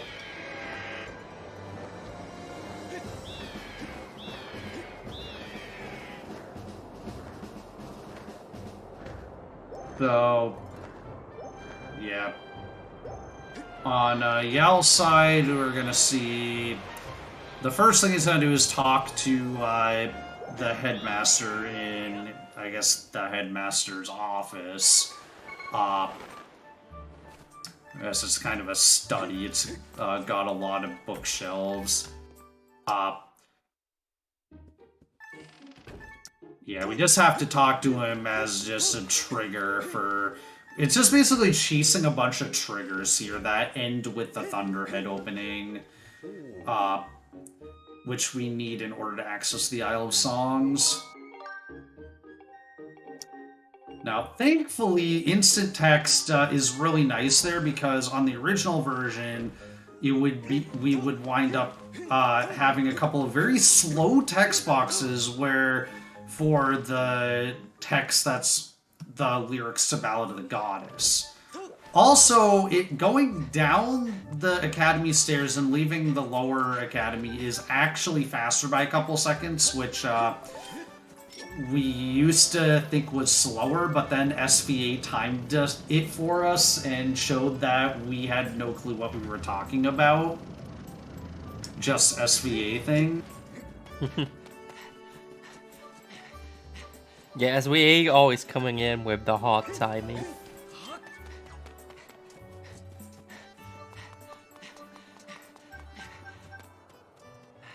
So now we need to move over to the second windmill, because the first windmill we could just turn to face towards the light tower. That was just fine. The second one is missing the propeller. So Jackamar is going to talk to us and tell us about how one day the propeller just blew off the windmill and fell all the way down below the clouds to the surface. And now the camera is going to pan very misleadingly because the windmill propeller is actually in Elden. Yeah. And if you were paying very close attention, you probably already saw the windmill propeller while we were chasing key pieces. Yeah, that is something I never understood in this game. Like, why does the game show you Farron if that windmill propeller is in Elden? Who knows? Right. Also, we're gonna be having some scrapper action now. I hope you all like everyone's least favorite NPC in this game.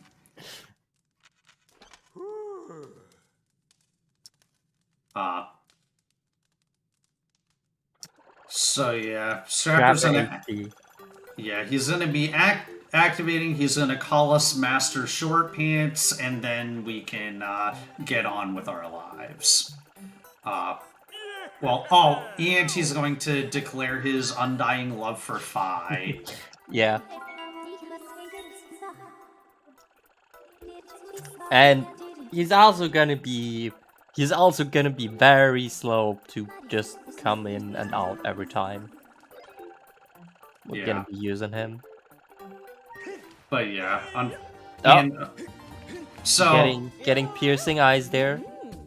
Yeah, but luckily that barely loses any time on HD compared to on the original game, where like dodging that trigger was extremely important.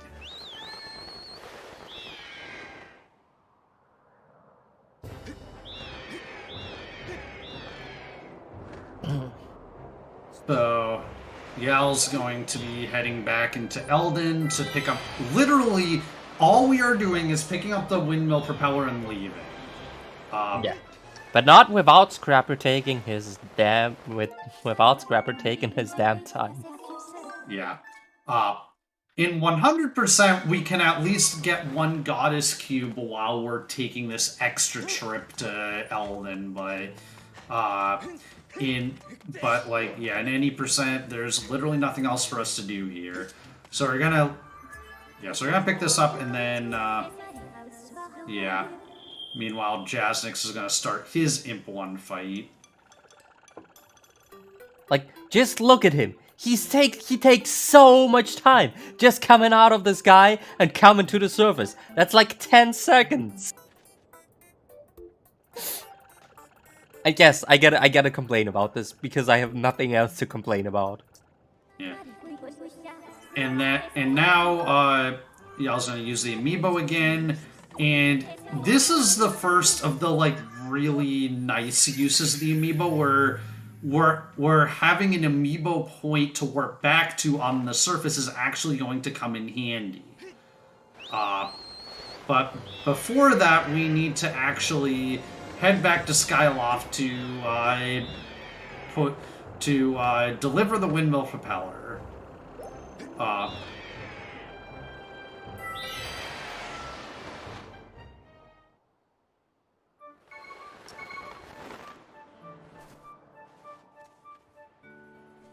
So yeah, Scrapper's going to land. Jackamar's going to be all surprised, and then he's going to he's going to reinstall the windmill propeller, and then we are going to be able to turn the windmill to face the light tower, which is going to let us open the Thunderhead. Yeah, this is not a random race where I can just complain about Jasnik's routing. Unfortunately. I guess I could complain about him using the hook beetle here. If I wanted to. Yeah. But it's not like it's losing Jasnix any time. Like, It's just a Jasnix thing. And I like to complain about all the little Jasnix things. Yeah. Jasnix has p-hearted the spile. Very good. Yeah.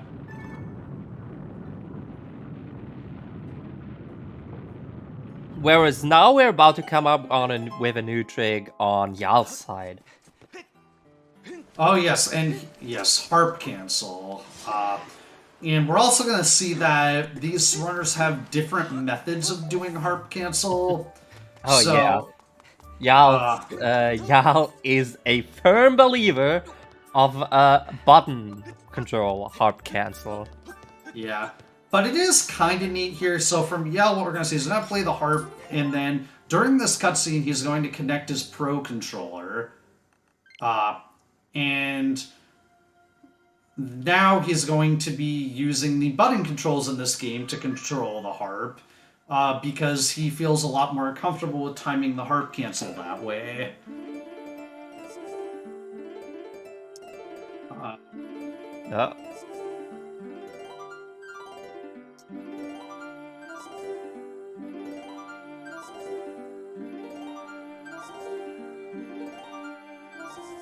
Yeah, so by pressing B to take away the harp before doing the harp the last strum, then he will then he cancels the cutscene of Fi singing, and in this particular case, it's going to cause the cutscenes here to play in the wrong order. But yeah, unfortunately, sometimes the Joy-Cons can take a while to reconnect, and when that happens, it's just time loss. Yeah. I mean, granted, this is every time that Yal is switching control schemes here, he is losing time, just in general. It's just that Yal has over time. And some credit goes to D3, because D3 kind of the opposite, where he plays on buttons for most of the run, except for a few places where he uses the Joy-Cons for things that motion controls are better at. So between D3 and Yal, they have figured out optimal ways to switch control schemes and lose as little time to it as possible. Alright, now we're actually going to be seeing the Thunderhead for the first time, which actually looks really cool in HD. Yeah.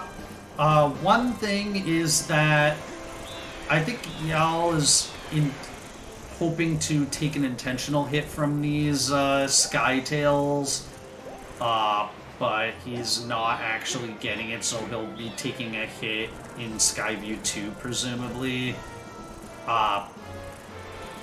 So the one thing in HD is that the draw distance on the fences here on Isle of Songs is terrible. So, like, the fences just kind of, like,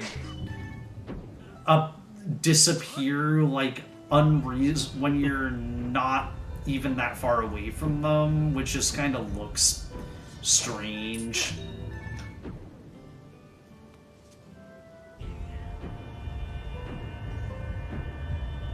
Alright, also let's see if Yal gets the swag hop. Yeah. There's a 1 frame side hop you can do, which Yal did not get, where you can skip this little cutscene showing off the fact that you solved the puzzle. But again, 1 frame at 60 frames per second is fairly difficult, so you can mash for it, but like mashing at 60 frames per second is not completely viable, so yeah, it's not going. But now here we're going to see, when I said like this is going to be a really cool use of the amiibo, we get to skip flying back out of the Thunderhead by landing ourselves back in Eldin. Even though Eldin's not quite where we want to go, it's still faster to just use the amiibo again immediately to warp out of Eldin than it would be to fly out of the Thunderhead to go to Farron, because Farron is actually that far away. Yeah.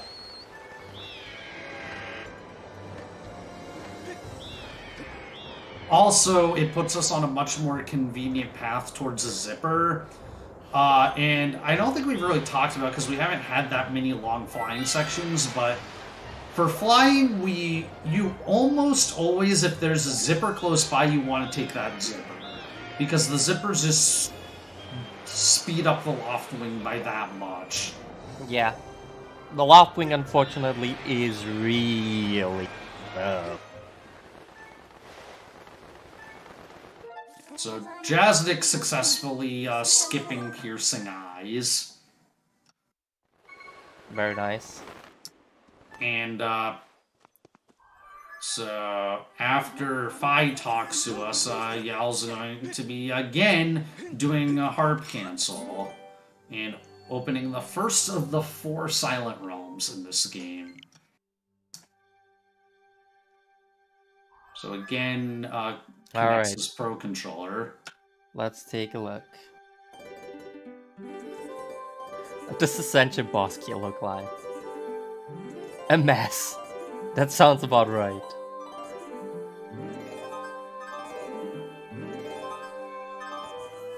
Nice. So he gets this and then reconnects his Joy-Cons. Dude, taking out the Joy-Cons taking That us one- 3 times again.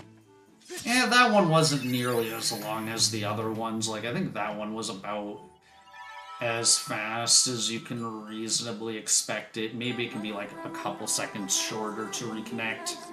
But again, that's entirely outside of Yell's control. Pyrokinesis. Exactly, Zeldex. Alright, so, here, the first of 4 Silent Realms. And, yeah, so you might be remembering the Twilight sections from Twilight Princess. These are kind of similar, except they're not. In my opinion, they're much better than the ones in Twilight Princess, because they're fairly self-contained and they're really fun movement challenges. Whereas in the Twilight Princess tier collection, they're spread out over a much larger area, and they're kind of, and like, you wind up having to go in and out of loading zones a lot, and some of the tiers are in awful locations, and you just have to like wait a lot to be able to collect some of the tiers. Like, here it's a lot better. Like, they really improved on the tier collection in Twilight Princess in pretty much every way. Yeah, they also haven't really. They also haven't adjusted the Silent Realms in the HD version, contrary to Twilight Princess and its HD version. Yeah. Yeah, there's basically no changes. Yeah, because how would you make the perfect Silent Realms even better? Yeah. The one thing is we get a lot more echo than on the original version. Like, this happens in dungeons too. Like, there's a lot more sound echo in a lot of places, which I honestly have no idea why they added that. So these aren't really Silent Realms anymore, they're Echo Realms. Alright.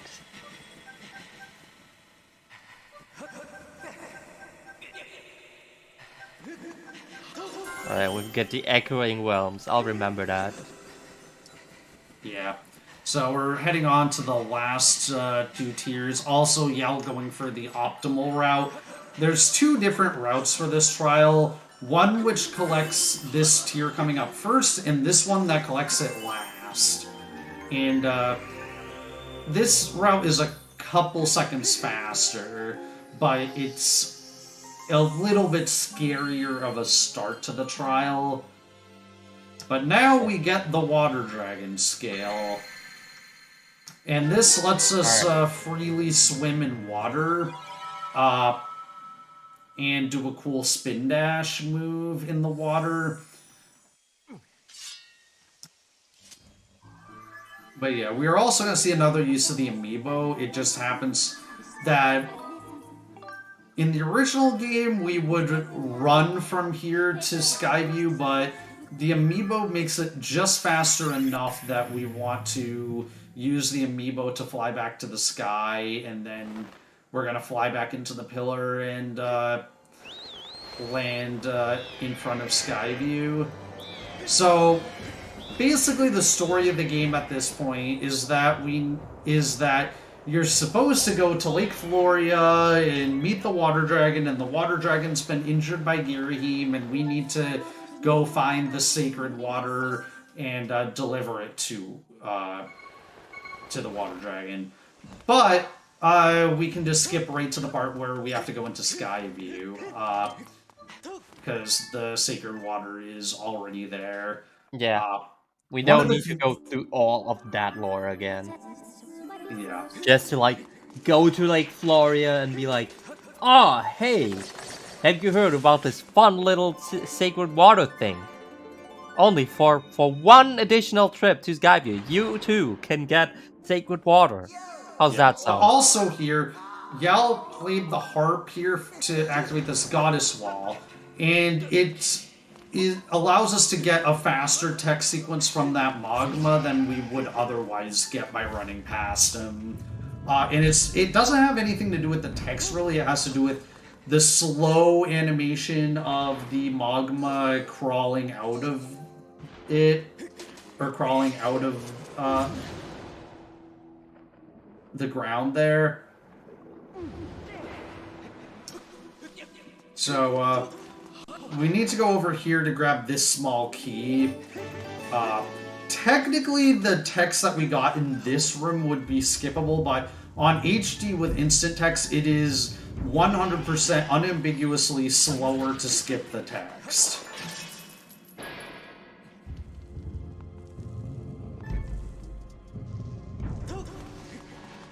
So now up here we have probably the scariest part of Skyview 2, which is...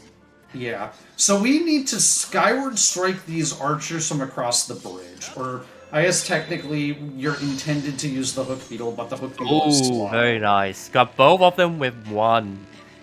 Yeah. So Yao with the optimal skyward strike.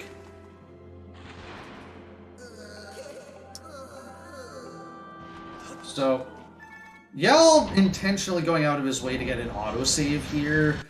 So I guess he's maybe not feeling 100% confident in this triple Stalfos fight. Alright, so if you remember correctly, we already said previously, if you would not have collected the heart container in Skyview after Girahim won, then after defeating the Stalfos, you would have to go through that animation again, which is why we collected that. Yeah. So the basic strat that Yao was doing there was to place down a bomb and luring the Stalfos into that bomb so that when it explodes, it stunned the Stalfos, allowing him to get in easy hits with the Skyward Strike followed by a spin attack.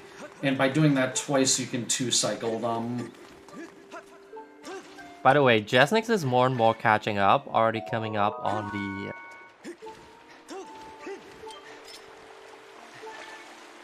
the Farron Salon realm here. Also, this is the other scary Also, part. another thing that's kind of scary here, you gotta be careful to not accidentally get healed by a fairy because you want a death warp in here. Yeah, and because for whatever reason they do not allow you to use the amiibo in the Skyview Spring specifically. So it's still faster to death warp out of here to then use the amiibo.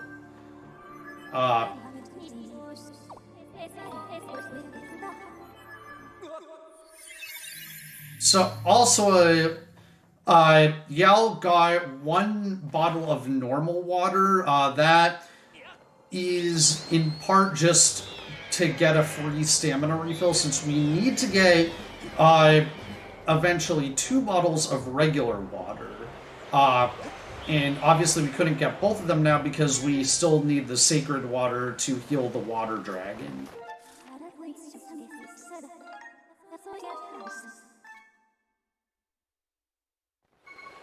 So now we're going to see probably the oldest trick in Skyward Sword that still works in HD, called Fence Hop.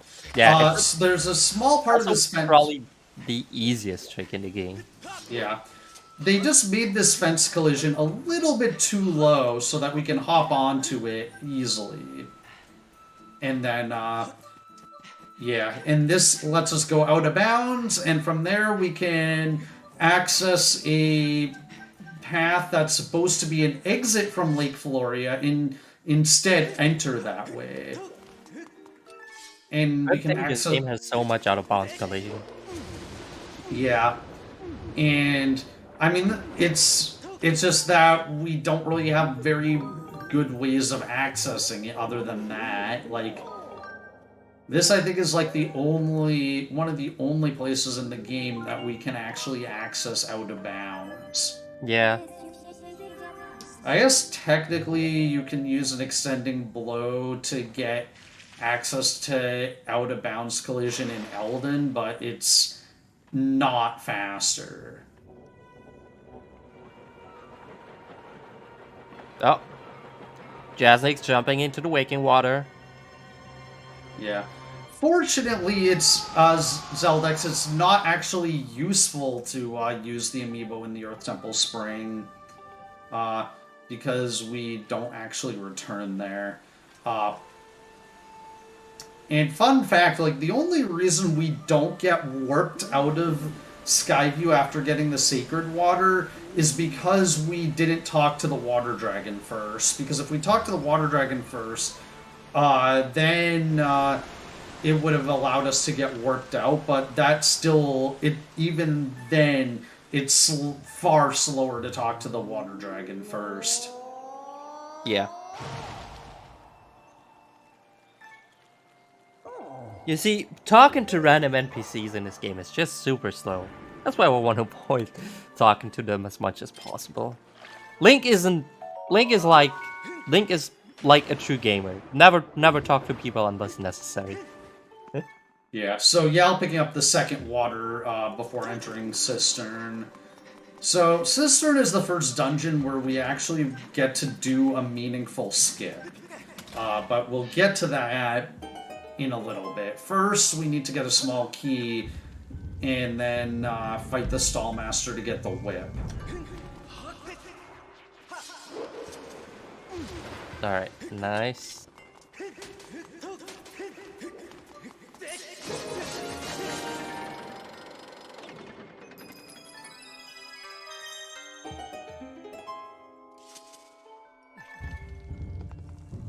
So...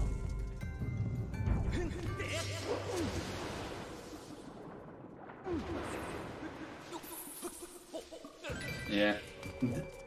At least on the original version, I don't know if this is still possible on HD, but on the original version there was a way you could soft lock if you jump slash onto the wrong part of that lily pad.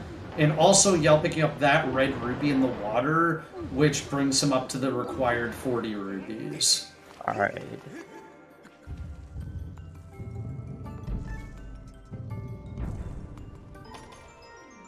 Alright, and here we've got a small key. Yeah. Very nice. Fun fact, like, there is a bomb boost that barely doesn't work to get up onto that ledge. As everything in Skyward Sword. Yeah. Like, if there's a lot of things where if we could jump just a bit further, we could skip things. Alright, and now we're coming up on Ganon. On the Ganon fight. Yep. Named by, runner CJS0789 accidentally, I should add. But yeah, this fight is the most precise sword fight in the game and looks really cool when done correctly.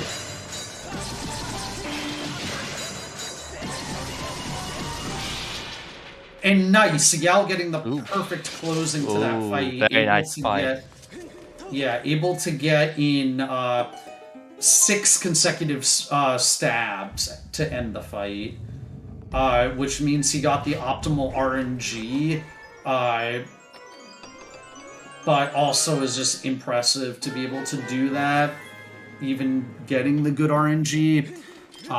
And that Yao golded that segment by 5 seconds. Jasnik's also getting the good snipe to the Bokos in Skyview.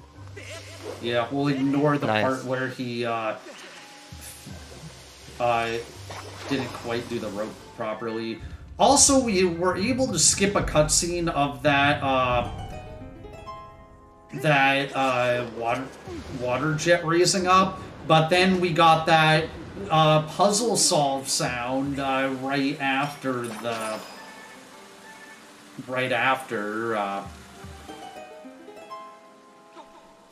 which is kind of interesting how they kind of didn't fix that part of it if you skip the cutscene. So, one thing is that Yao's going to be very careful to not autosave at any statues here. Which means that he has to kind of stay way out of range of them. And that's setting up for a glitch he's going to do once he gets past this basement portion. So first... missing the jump slash. Yeah. Just gonna give it another try? Yeah, one more. Alright, nice, now he gets it. So, he's able to use the free cam there to be able to target that whip lever from below. On the original version, you would have to go into first person, but because you have the free cam, it makes that a little bit faster, because you can just point at it with the free cam.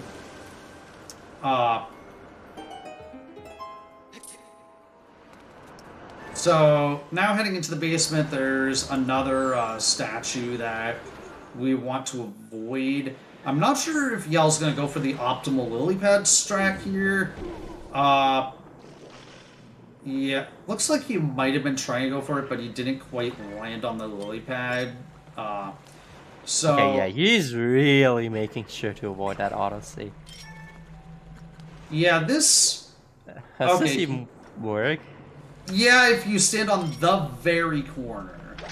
You basically need the spider to not drop down so that it has enough momentum to hit this lily pad to flip it over. So he lost a little bit of time setting that up, but the important thing was to avoid the autosave.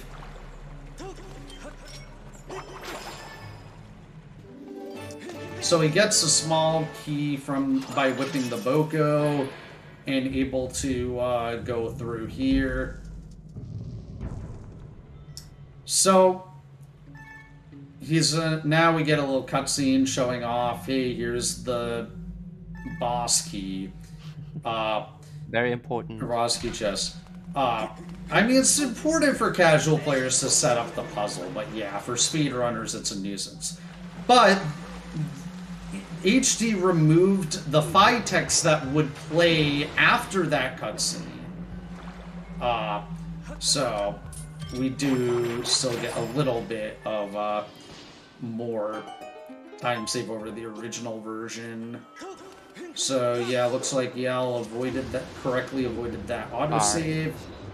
So now Yell's going to intentionally take some damage, and he's going to set up a trick called EAT, which stands for Entrance Animation Transfer. So he's going to die, and he's actually going to just quit the game here, and then immediately restart. Once again, we're even optimizing the death cutscenes in here. Yeah. So what that does is that clears a flag, saying that we last saved at a statue, because just before he did that, he auto-saved at a very specific position on that statue. Now, when he continues, the game's gonna be confused. It's gonna think that it should spawn Link on the rope that like normally you would climb up at the very end of the dungeon, and that causes Link to be put into a swimming animation, and it just so happens that it puts him just barely where he can swim out of bounds to this out of bounds collision. And now he's able to get to the boss key early, and skips the second half of the dungeon.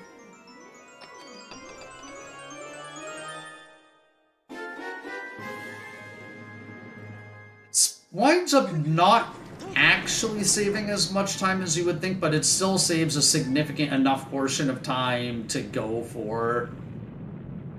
Yeah. It's also another... I just love how the game is just like, oh, here, you have like a giant statue. Why don't you try using that as like a key and while you like just like put the statue into the wall? Just so you don't see any of the statue anymore. Like, sure, we don't need the wooden statue. And yeah, it's basically winds up being that same out of bounds movement that you would do with Cistern Clip on the original English 1.0 version. But yeah, that's easy out of bounds collision to get to that gets us where we want to go. Alright, and now we're coming up on the next boss. Yeah. By the way, Jasnix is also already an AC, and he just got his small key. Yeah. So Jasnix catching up here. Yeah. So we might see simultaneous boss fights for like a small amount of time here.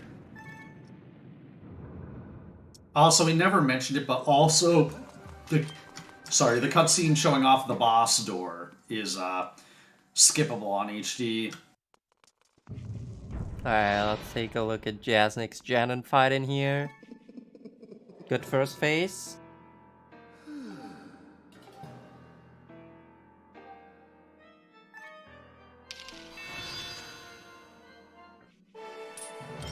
Ah, taking a hit there. Yeah. Okay. Very close to perfect, though. Like, he was one hit away, and take... But yeah, so... For this fight, we have some ways to speed it up. So for this first cycle, what Yal's gonna do after whipping the arms is he's gonna place down 2 bombs and slash them. And that is going to put Galactus immediately into his second phase. And then we can also skip the second phase using Skyward Strikes on the core. Because the game tries to reduce the damage that everything except for Galactus' big swords will do, but they did not think about the True Master Sword Skyward Strikes, or the Hero Mode Skyward Strike. So, yeah, that completely breaks the fight. Yeah. Once again, why Hero Mode is superior.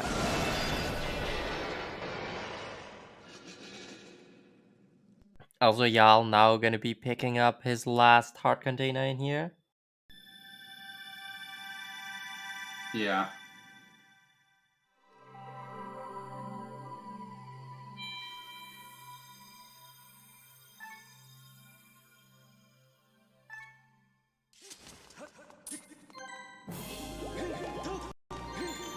Ooh, Jaznix falling down at the...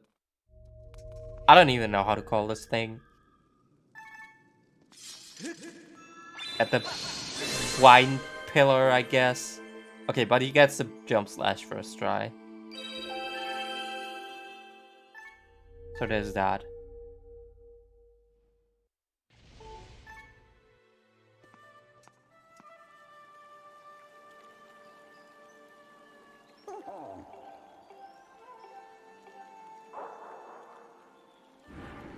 Yes, the water dragon has to talk to us after the dungeon. Yeah.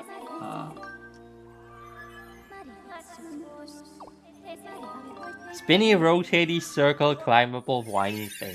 Thank you, Zoldex. That is exactly what I have been looking for. So Jazzik's going for the optimal strat here, where you stand on the lily pad, and if you do your camera, if you handle your camera just right, the spider will not be able to attack you while you're flying the hook beetle.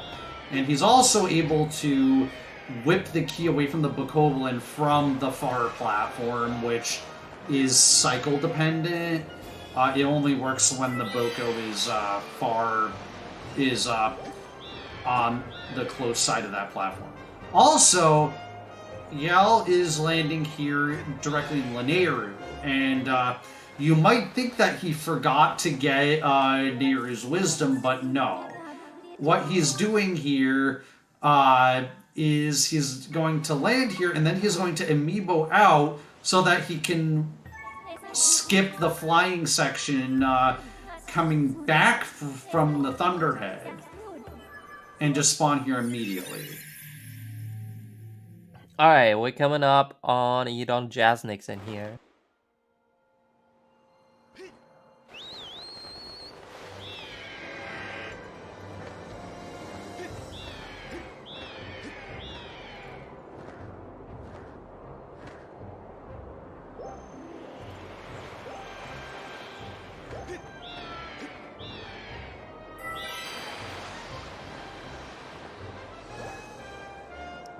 So,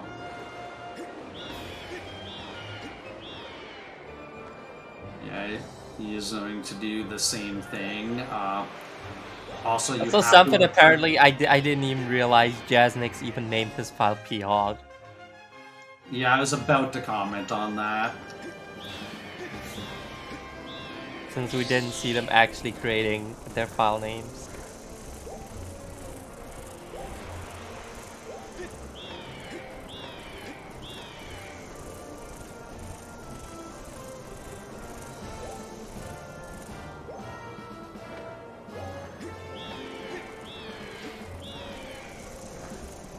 That's up to you, y'all, if you didn't forget anything. We hope you didn't. No, Yal didn't forgore anything. Yeah,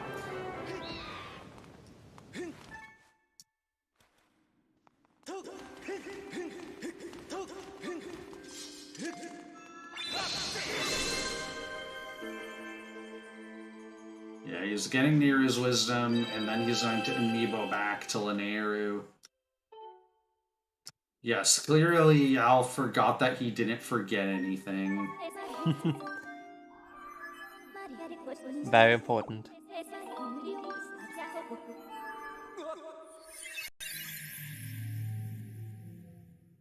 Alright, Jaznix only ever so slightly behind though. We're gonna be in for a race in here, so buckle up, folks. We still have another 2.5 hours to go. Yeah, nice tumbleweed on Yal's screen. Too bad he doesn't have the bug net to catch it.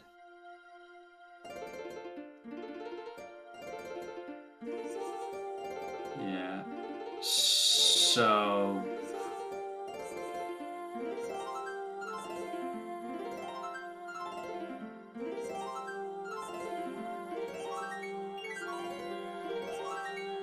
And yeah, All right, Yal has all these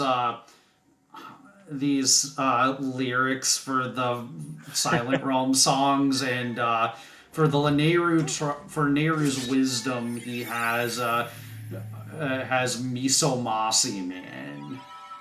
All right, that's harp cancel. That's 3 and 3 harp cancel for Yal so far.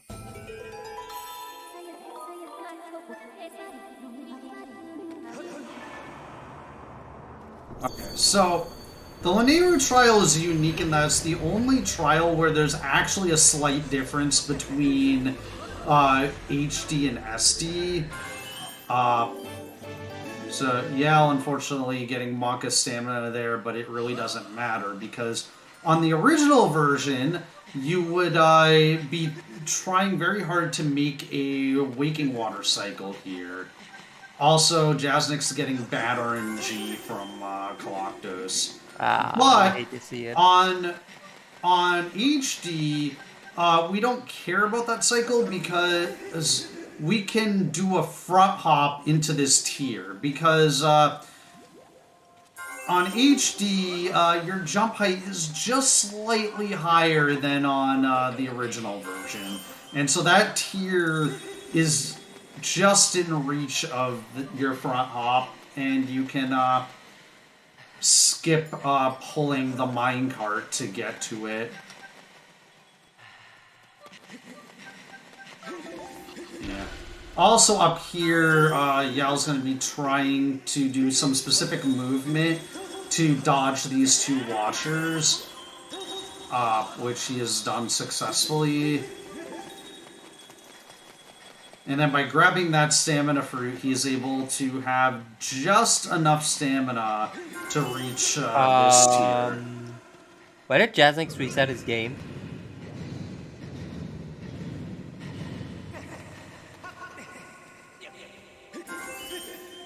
I did not see.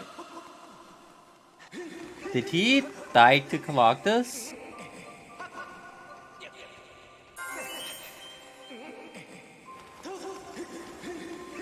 Maybe? Or he just failed the Skyward Strikes. Okay, chat saying that he died to Coloctus. What was that? Well, you tell us, Jasnix.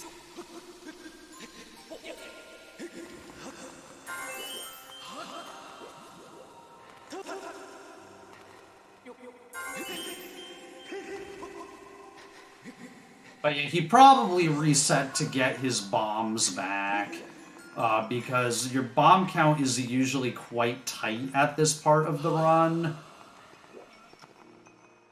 I guess that makes sense. You need one for the... Oh, okay, I see.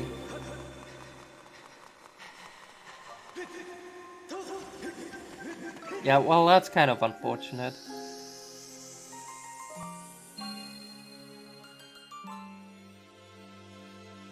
Alright, now Jasnix is killing Coloctus properly.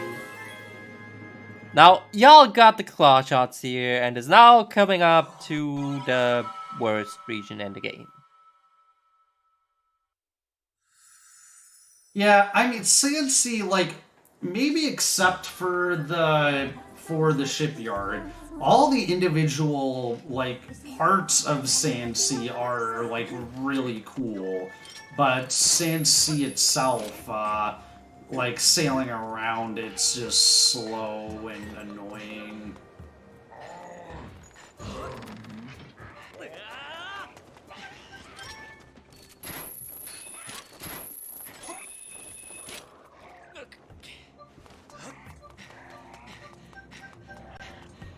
Yeah. So also that unfortunately sets back Jasnix by a couple minutes. Also here we can see, okay, I guess Yal didn't get to show it off, but claw shots in Skyward Sword are will literally get blocked by basically anything, but we can sometimes use that to our advantage by making it so that we land on a platform. Also, I don't think this C-up is faster, because I think you get a camera pan regardless.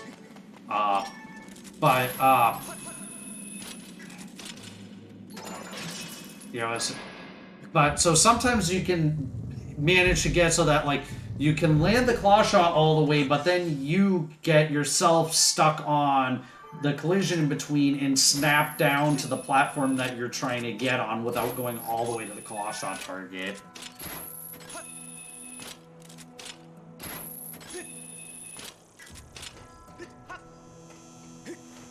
Oh, that's where the camera pan is. Okay. That explains it. Alright, and now we're gonna be meeting Skipper. Another robot that is kinda annoying. Not quite nearly as the annoying. rapid one. And honestly, in HD, like with instant text, like he barely qualifies. On the original version, when we would play on the Japanese version, because the text is significantly faster on the Japanese version than any other language in the original version, Skipper ended like half his sentences with ellipses. And therefore, the ellipses would go very slowly, so you would have to, it would become this mini game of having to learn where all these ellipses were and memorize it so that you would advance all the text boxes at the correct time. Also, guys, please do me a favor and spam boat stamina in chat. Because I want to see the chat full of boat stamina. You can do it, guys. I believe in you.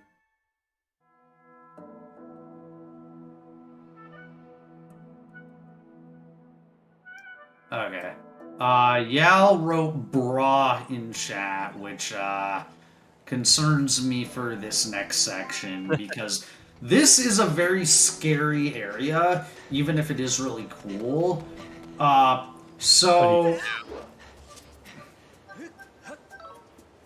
Oh, he monka stamina, barely. But yeah, so there's so many things in this area that can damage you. So the first one of these is coming up. We like to call it Monka-ass Cave. There's a bunch of these yellow shoes that are that fall on you from the ceiling, and you need to do a very specific roll input to roll past them so none of them latch onto you, which Yal did successfully. All right, we're also gonna be encountering our first P-Hots in the game. Yes, because we're still in a desert, you know? It is kind of hot in the desert. Yep. And yeah, there's also a P-Hot cycle at the end of this area that Yal's going to be focusing on throughout this area. So yeah, Yal's going to kill this Phoenix just because we have time, because we need to wait for this P-Hot to get in the correct position, so that we can claw shot this target. And then up here, we're going to attempt to skip having to kill this Deku Baba. So if you can quickly claw shot this other target, you can skip having to defeat it, and Yal getting a beautiful P-Hot cycle. Not quite beautiful claw shot aim after, but he has navigated past all the P-Hots in this area. Very good.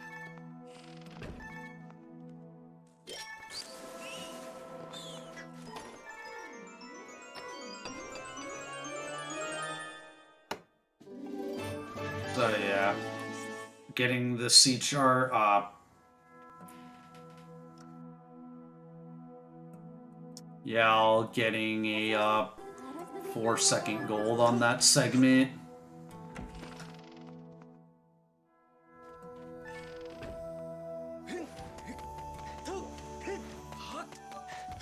Yeah. Jasnix has been closing the gap, but his death to Kalaktos has kind of interrupted that a little bit. But Jasnix getting that front hop quickly. So now we head to kind of the worst area of Sandsea, which is Shipyard. Although it has kind of a cool mini-game to it, but... Yeah. Uh, Alright, guys. then- I want more boat stamina in chat. Yeah. So...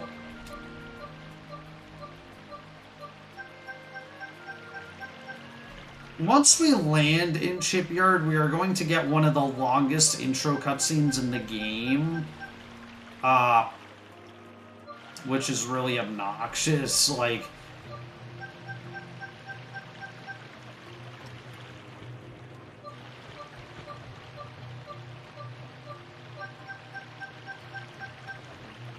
But yeah, this whole area, the whole point is we're trying to find the ship that has Nehru's flame. Because we're trying to find the 3 flames to enhance our sword so that we can open the Gate of Time. Like, that's our whole goal right now. But, yeah, so we get this super long intro cutscene that feels the need to pan all the way past these minecart tracks, and then Skipper's gonna talk some more. Luckily, it's instant text, but instant text does not mean instant camera pans. Yeah, unfortunately. Jasnix getting an unintentional bonk, but actually is probably not gonna... Oh, he tried to cut that cycle close, but barely stepped into the range. So he was almost able to do the trial without getting caught by a watcher. Okay, so Yal's going to do some dancing on this minecart. It's mandatory for a valid run. And yeah, so now we get to play... Now we get to ride this minecart and use the Joy-Cons to control the tilt on it in order to go faster across certain sections. So this first section is fairly basic. There's not really much to say about it.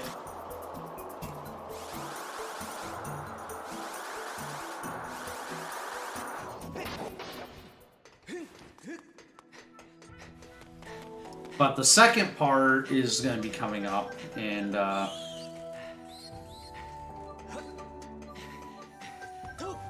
this part is a little bit more involved. There's a few places where you actually have to choose the correct path, and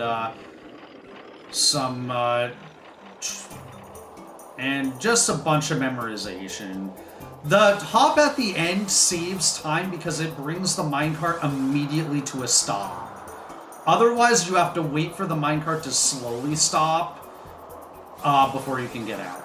Also here, Yal's gonna try to time a hop that he gets, and that saves him 2 seconds of movement, or of like the minecart hitting the track and then slowing down and him having to accelerate again.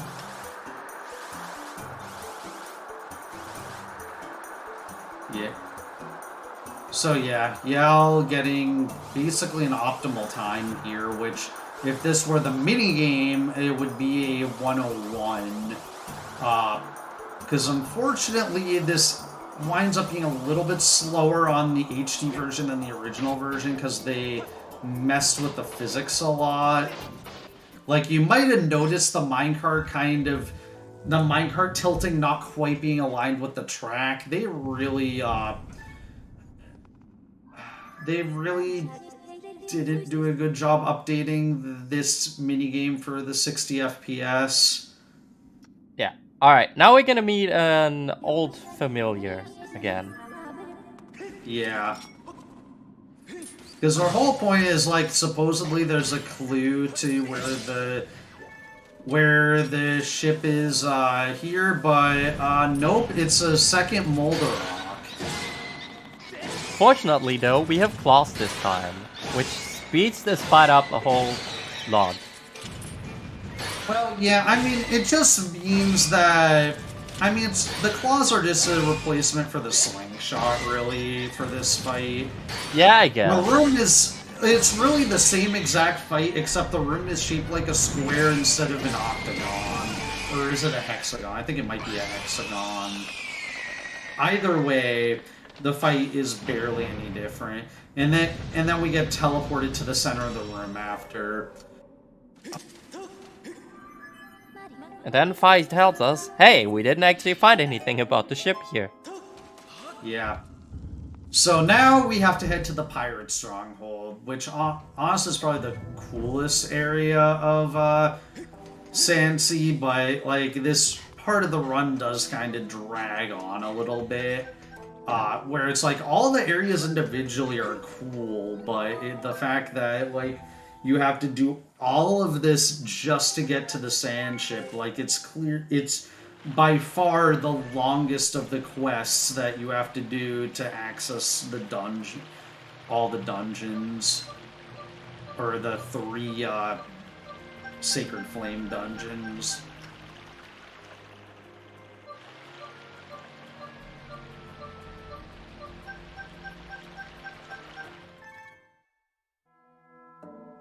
Yeah, we've got more P-Hots here on Jasnik's side, by the way. If that is something for you. If you like P-Hots. And your name is not D3. Yeah.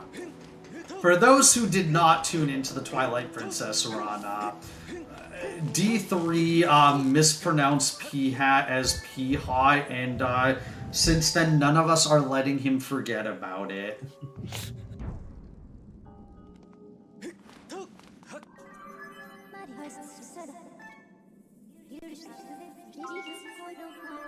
So yeah, in my opinion, this area has the coolest music in the game. Especially once we get the time shift orb coming up.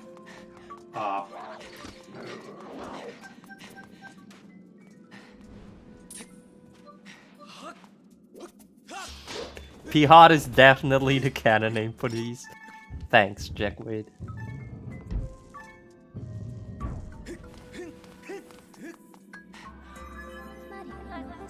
And yeah, it's just cool how the instrumentation of this music changes once you're in range of the time shift orb. And yeah, so here, like mostly we can run past. Not getting the P-Hot cycle though. Yeah. But yeah, we're able to squeeze in between the wall and that BMOS there and basically ignore it. And then one nice thing is we have the free cam here, which helps with being able to make these jumps on these platforms. It was always a little bit annoying on the original version where you had to move, where you had to like constantly like target to move the camera to make sure that you could make the clean 90-degree turns. But having the free cam makes it a lot easier. Yeah, here for these Dekubabas, we don't really need to kill them, we just need to wait that they're not aggressive. Yeah. That's all there is to it.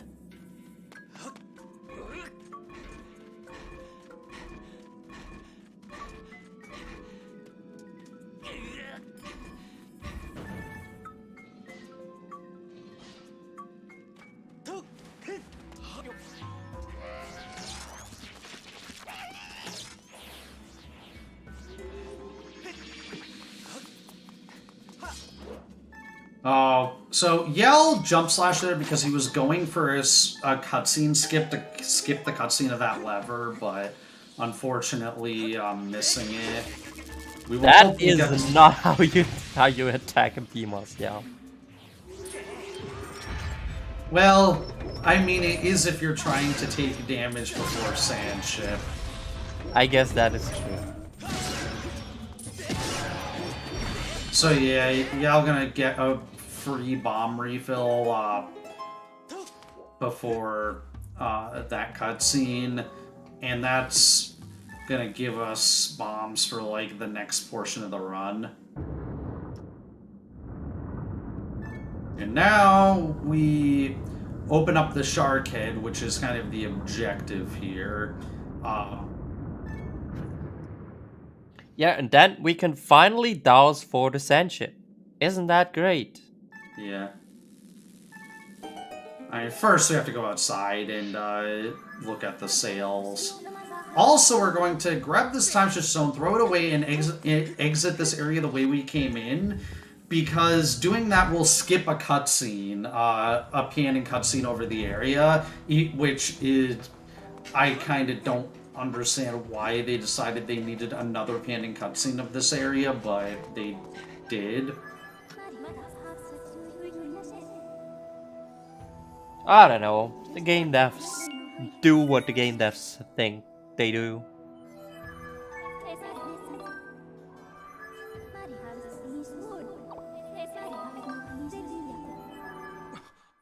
Yeah, we're gonna head back to the sky and back down again. Alright, meanwhile, more roller coaster section on Jasnik's side.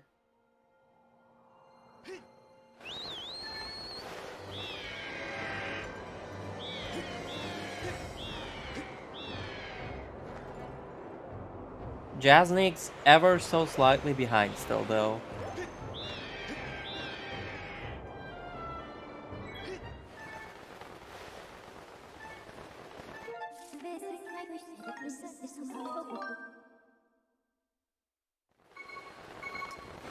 Yep, so now we had to get the ability to douse for the sand ship to just be physically there, but the ship is invisible, but it always follows the same path every time.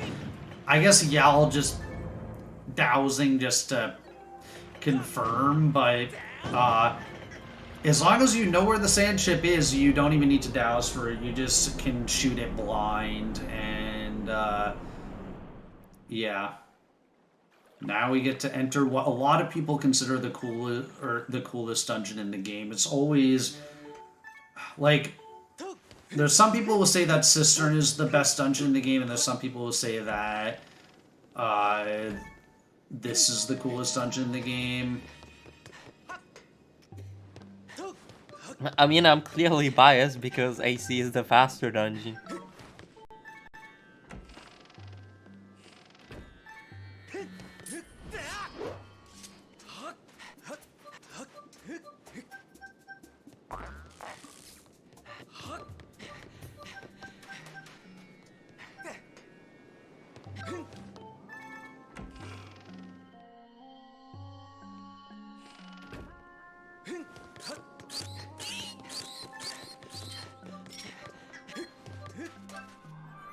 There's a reason we call it the sad ship.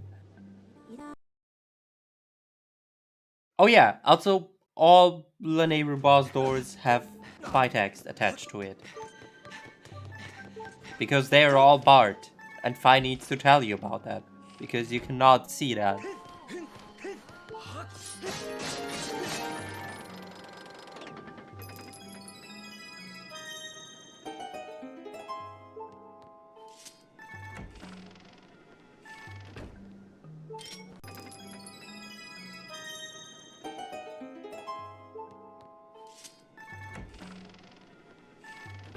Yeah. Also, Jasnik's whipping one of those Aranga. So, actually taking one of my strats. Extra to smile. So yeah, y'all death warped after picking up the key and is now gonna head into the Scarvo fight. And the strat for Scarvo is basically just stab him over and over again. Usually we like start out by like doing a jump slash quick spin, but then after that it's just repeated stabs. Yeah. And we have the shield because if he does a fast attack, we will shield bash it. So we also do want to take a little bit of damage during this fight because we want to do mask skip after. Unless Yal has perfected dungeon exit mask skip between like last week and now, I presume he's going to be doing the death mask skip.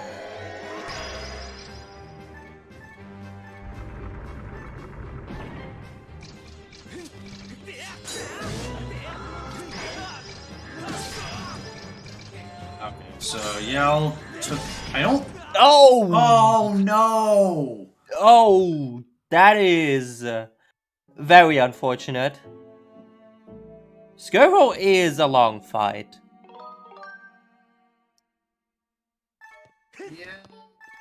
Yeah.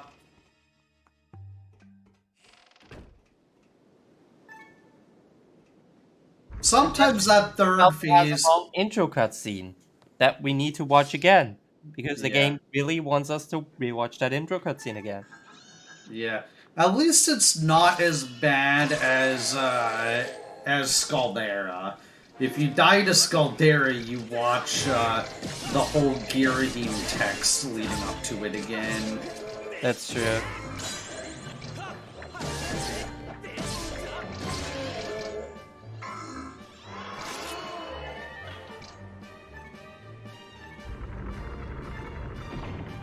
And yeah, that pretty much cancels out the time loss that Jaznix had earlier with Galactus.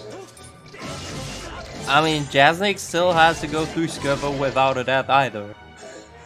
Yeah, but I would, for top level runners, like deaths to Skirbo are relatively rare.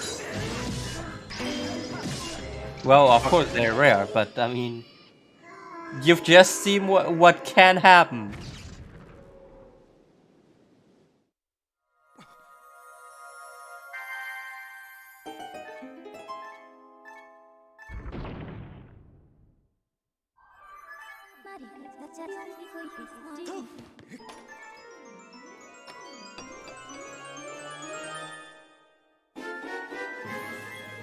Right. And there's the bow.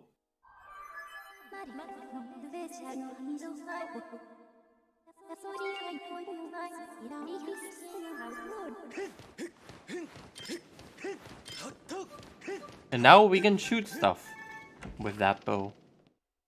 Yeah. And the bow in Skyward Sword is super powerful. Like, it one-shots most enemies if you fully charge it. It's also the biggest difference between... nice, Jaznix got the cutscene skip. It's also the biggest difference between the button controls and the motion controls, and why most runners prefer the motion controls, because you can quick draw the bow with motion controls by pulling back on the left Joy-Con, kind of as though you were drawing back a bow in real life. But there's no equivalent for that particular action on button controls.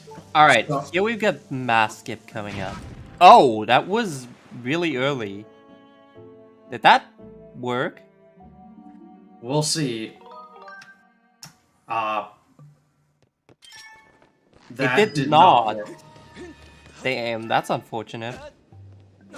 Yeah, Yal got stuck on the wall, and that's another side effect of no notches, is that, like, sometimes you don't perfectly get a right, or I guess a left input in this case.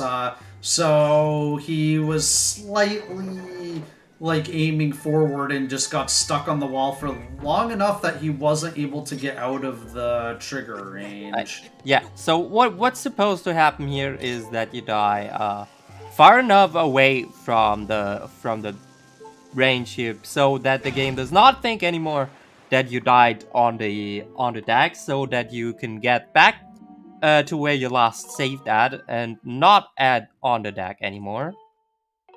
Then you can just leave the boat, leave the sand ship, and enter it again. And now you can, and when you now activate the time shift stone again, the game will not trigger the mass sequence anymore. Yep.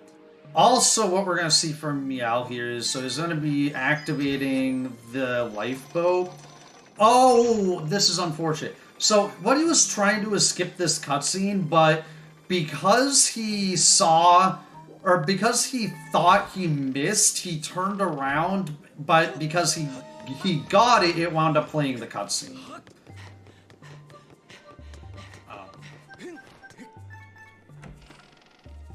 A little unfortunate. And now coming up, there's another kind of cool strat here that we'll see if Yell goes for. Yell is not going to go for it. Jaznix will go for it, though, and we'll be able to explain it when Jaznix goes for it. But it basically involves not killing the Bokos in this room.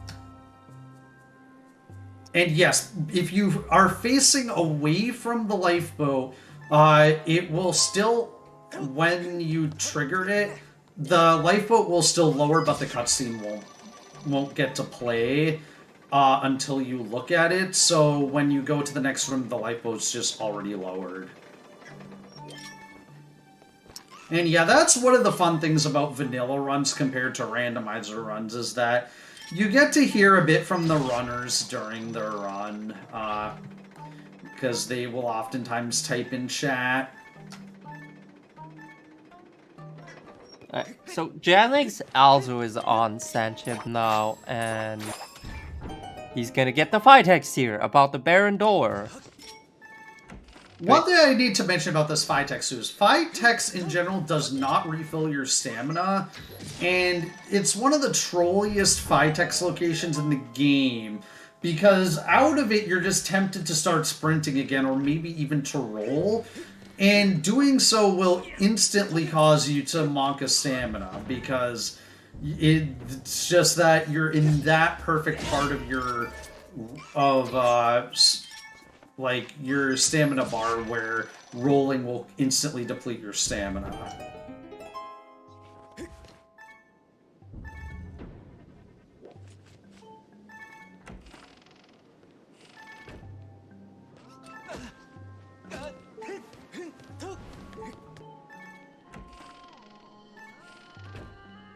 So yeah, at this point, we're just activating the generators to be able to... Yeah, also taking damage here because we've got another death warp coming up.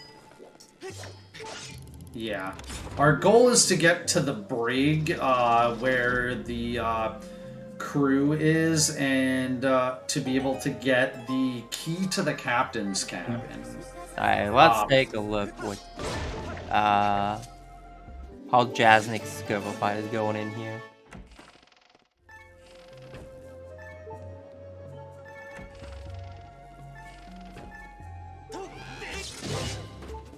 Right.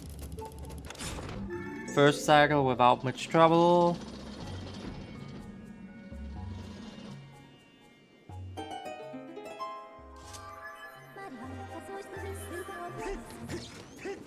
Got the shield patch in there, so...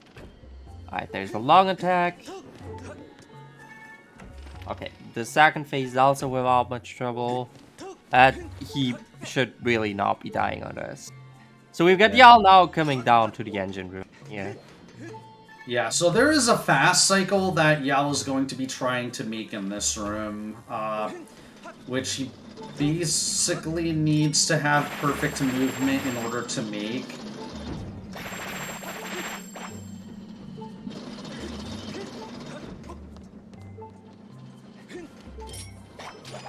But yeah, if you can whip that and then just roll quickly underneath that platform, you can make the fastest cycle here. Unfortunately, I think Yal missed the second part. He didn't quite manage to... Okay, he did manage to grab onto that platform, though.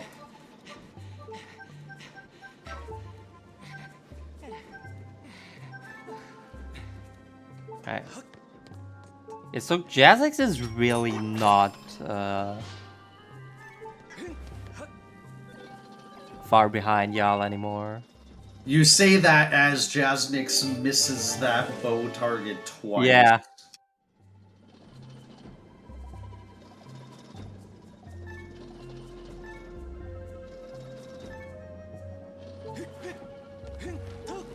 Alright. Yeah, and there's the aforementioned death warp from Yao. Yeah, Yao choosing to spend the extra time to go to the electric wall instead of just using a bomb to death warp.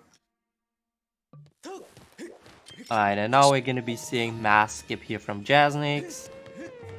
So what you're supposed to do is like use a bomb right here, go around this, I don't know, this thing that carries the lifeboat. And I'm actually not so sure about that one. Okay, that one did work. But Yeah, I would have been Jasnix shocked if that not worked. That one looked good. Yeah, his angle seemed a little off, but it worked, it worked.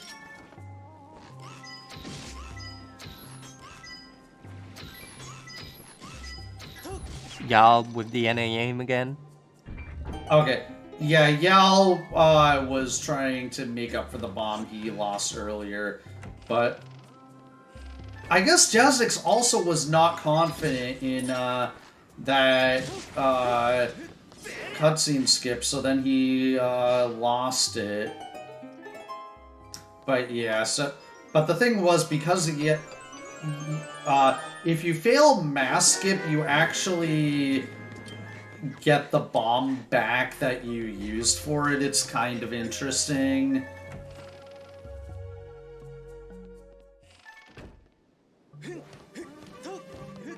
So yeah, Yal now has the boss key and can now head on to Tantalus. Also, we're seeing this skip from Jazznik. So by hiding behind this this block here, as it turns out, Bokoblins do not have object permanence. So you just hide behind it, and it's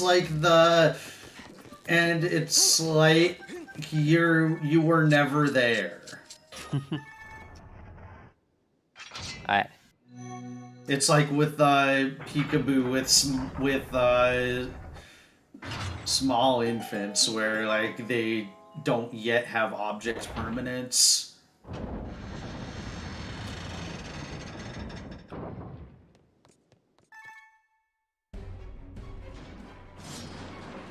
Alright, and now we are coming up for y'all on the probably worst boss in this game. The worst boss in this game is a close tie between Scaldera and Tantalus.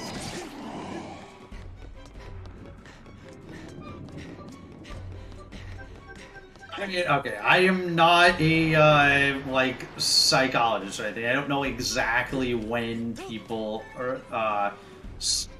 get object or like learn object permanence. But anyhow, neither here nor there. We have an attack on the sand ship, and Yal needs to escape, and then Fi needs to warn us that there's something outside and say we need to make appropriate preparations even though there's nothing we can do. I mean, Dr. 64-bit Link would surely sound good next to your name.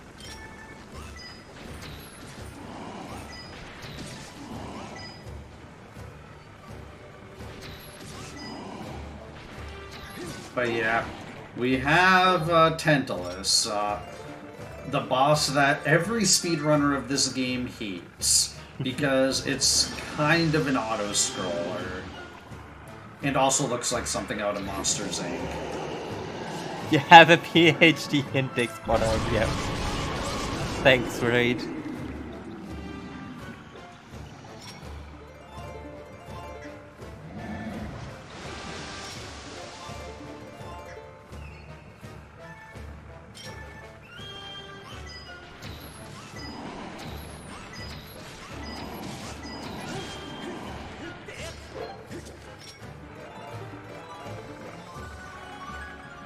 Alright. Yal summoning the beast from the depths with his harp. Yeah. From the beast from the depths of the sea. Yeah, oftentimes when we have literally nothing to do, we will just play the harp while we wait for in this case, the fight to advance. Let's see if Jasnix hits the fast cycle.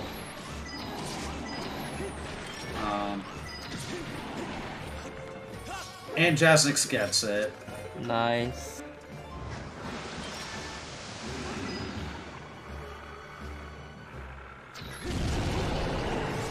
And yeah, we get this weird loud sound effect on HD. I'm not sure why.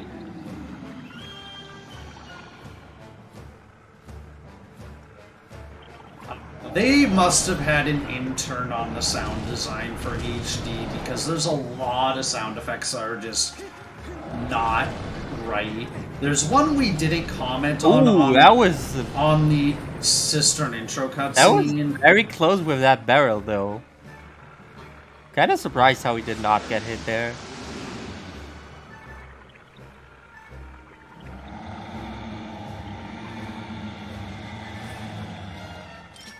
Alright, so here we just want to use non-charged bow shots and immediately just attack Tantalus before you can even do like the snake hair thing.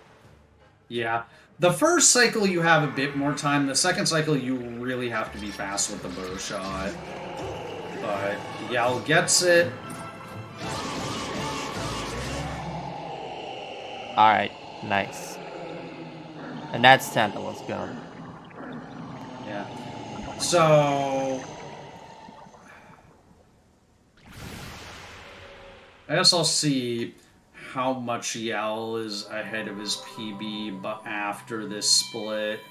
Like, looks like, yeah, about 2 minutes. Yeah. So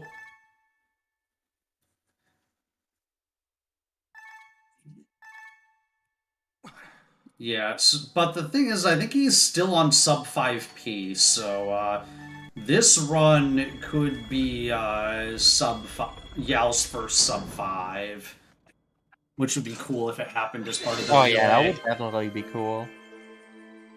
Also, very intentionally skipping this heart container, in this case, because we're setting up for a death warp eventually. Also, Pappy Grand, thank you very much for the raid. And welcome, raiders, to the ZSR 3D Zelda Remake Relay. I think that's what it's named. Yeah, we are witnessing the last game of the relay. We are witnessing a battle in Skyward Sword HD between your average Link for the 5 Force Heroes versus Jasnix 08 from Team We Train 1 week for this.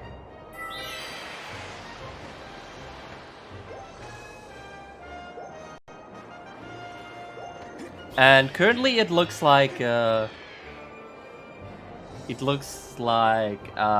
average Link is in the lead. However, Jasnix started a bit later, and he's also the better runner, so we're gonna be having a close race in here. So don't go anywhere, we still got 2 hours to go. So yeah, we are looking at an exciting race. Yep, so again, we're gonna land in Eldin before we get the song so that we can amiibo back.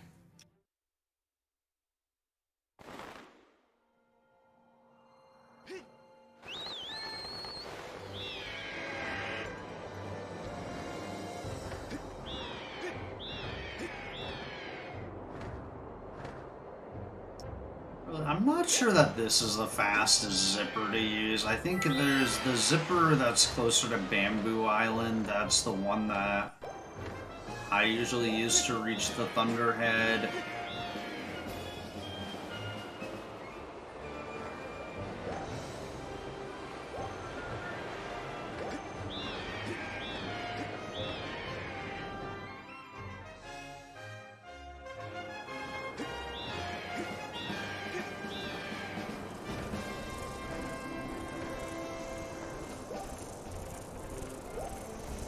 I'll be right back.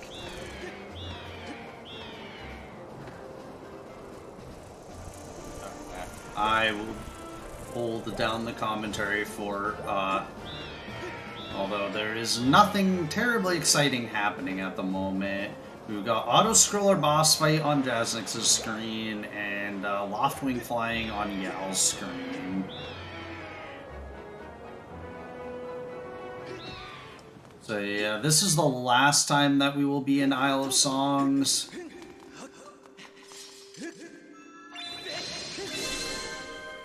To get Din's power. Wow, CJ.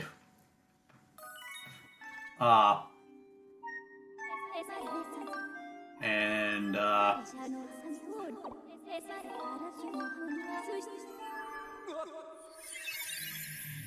yeah, so yeah, I'm gonna warp back to Eldin for the longest silent realm.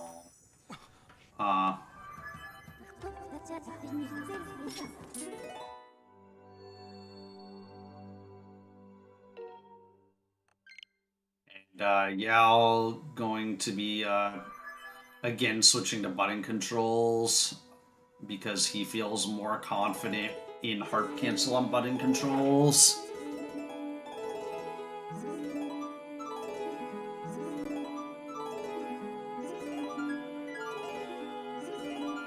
Yeah, this is actually a small advantage to Jaznix because Jaznix has been doing the harp cancels with motion controls this whole time. So, okay, it took Yal a second to find the trial gate. But yeah, and then after he got the harp cancel, he swapped back to motion inputs.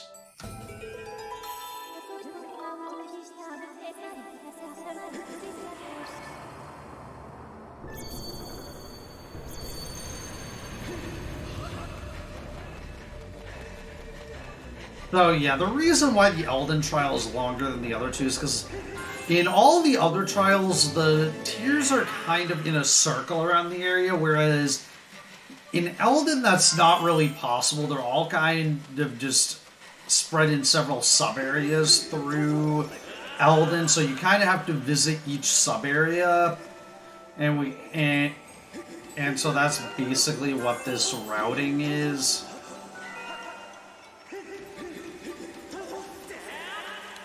Alright, I'm back. And I see I have missed nothing. Besides Tantalus. But that is nothing. Yeah, so you missed nothing.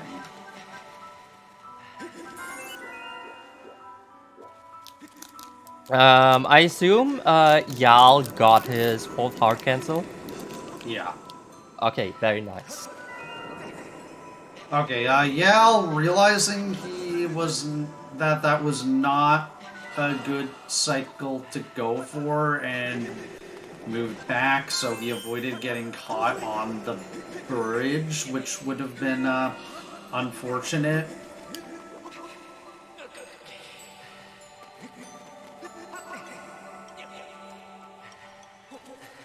Also, Yal remembering to get this tier here with the rope. I totally did not forget to get that tier in my last any percent attempt. Oh no, really? That may not have happened. Yeah, that is something that you should better not forget about.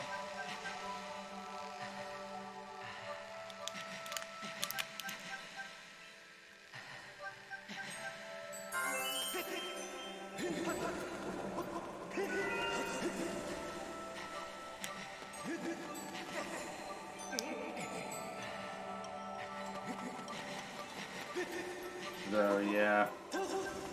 Okay. Looks like a clean Elden trial so far though from y'all. Yeah. So we kind of, with this next year, we kind of cleared out 2 of the sub areas, and then it's just the sand slide.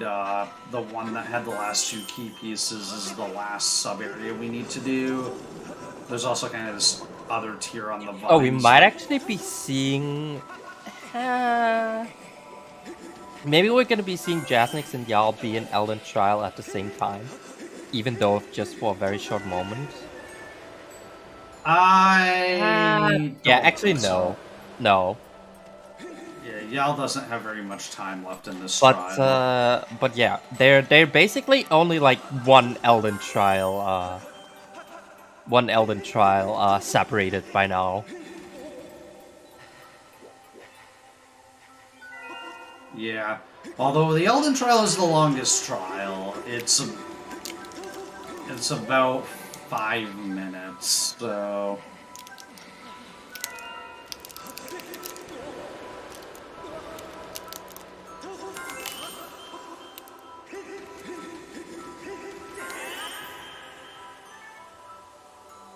I do think Well, Yal's... we're especially not gonna see Jasnix in Elden Trial at the same time as Yal if he misses diving onto the Isle of Songs.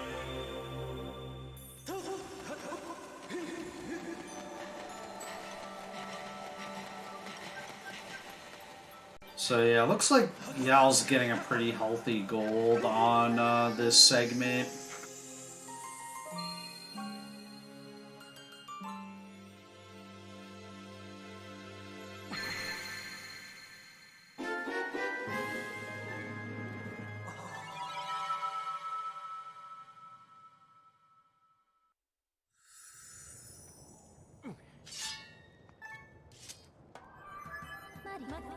And thanks for the pop time.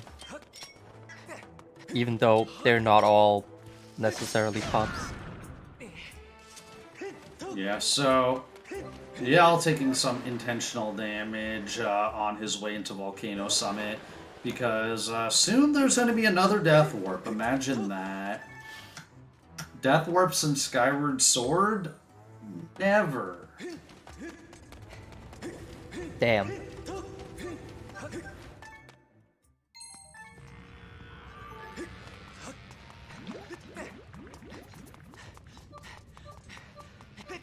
And this is why we got water earlier in bottles, because we're going to need 2 bottles of water in this next area.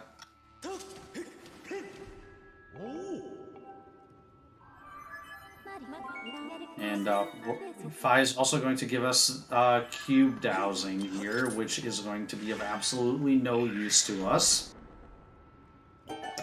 but is a thorn in my side for 100% routing in the original game for some very complicated reasons. Also, Yal having some issues claw-shotting onto those vines.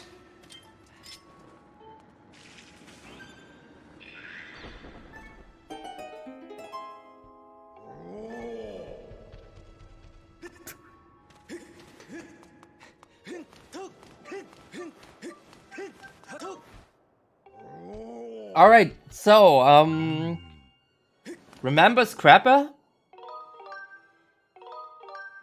Well, we're gonna be needing him again. And the worst thing is, well, we're gonna have to escort him.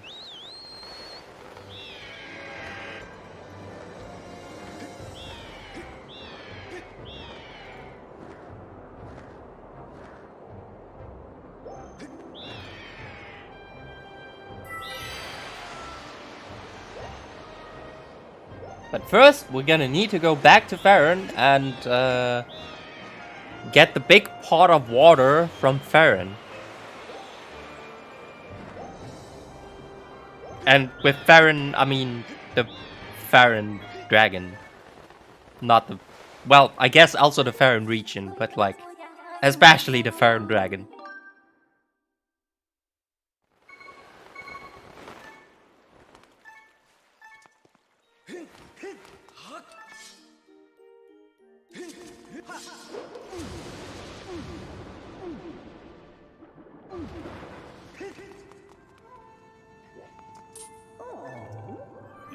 Took a while for Yell to get the correct angle to talk to the water dragon.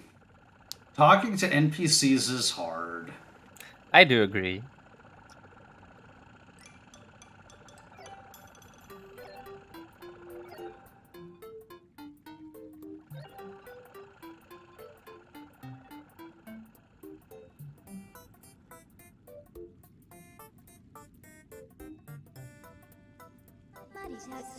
Oh, Jasnick's not making that roll onto the bridge.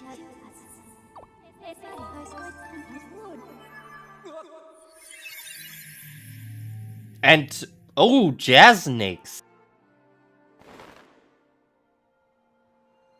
warding out a second time. Yeah, unfortunately for Jasnix, he's handing a little bit more time to Yao. Well, unfortunately for Jasnick's and fortunately for Yao. There's always two sides of one medal. Yeah.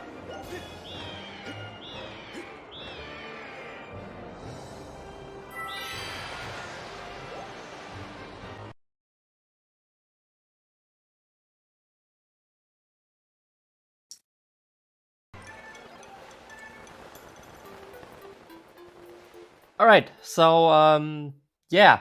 Now, we have Scrapper Escort. Yay!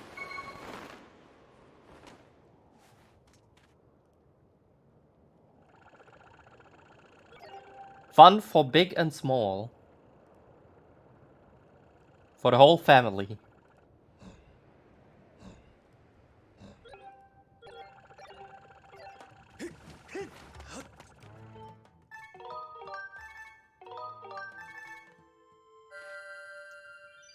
Yeah, so the devs thought about landing in front of Fire Sanctuary, so that doesn't work. But the devs did not think about what happens if you would land right in front of Earth Temple. So it turns out that if you're on the main Elden map, you can just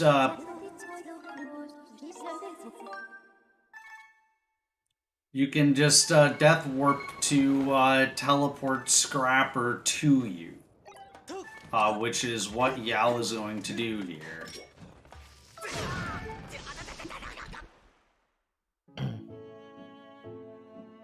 And that allows us to skip most of the Scrapper escort. And then really the biggest threat here is this Moblin, so... Who's gonna eat a lot of arrows. Yeah. So we shoot some arrows at him, and then we want to finish him off with sword slashes, mostly so that Scrapper stays following us. I have had it happen though, where Scrapper will, like, even though I move very clearly around the backside of that one hut, where Scrapper goes the other way and attracts the attention of the other two Bokos. Alright, nice. That has worked. Very good. Okay, Yao throwing a bomb to distract those. That's unfortunate. It's not as bad as on the original version, because you get an autosave at this statue, which moves him past the keys, and at that point, pretty much nothing is a threat. And just to ensure it's the case, Yao takes the other exit just to teleport Scrapper past all of the enemies. Oh, wow.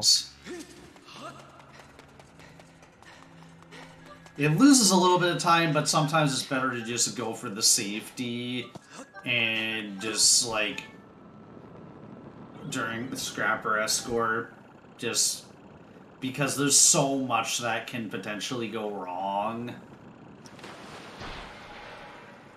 Also, look how carelessly Scrapper just lets the water fall in here.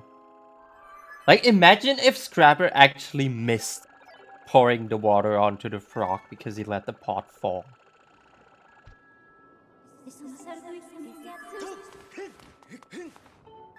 Yeah, well then Demise would win. Damn. So yeah, in this room there's a strat at the very end, after we get the small key called Gold Skip.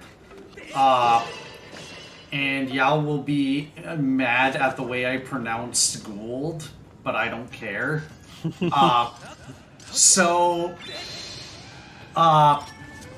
Basically, it's a very precise jump slash into the door, and that allows you to open the door basically as soon as you land and skip activating the magma trigger.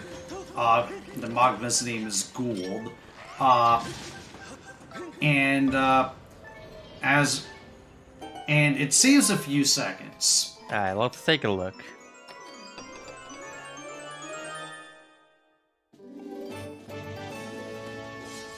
It's not as bad as on SD though, because once again... Ah, damn it. Because once again, we have instant text. Imagine you would have to go through this text without instant text. Yeah, on the original version, missing this trick cost 40 seconds.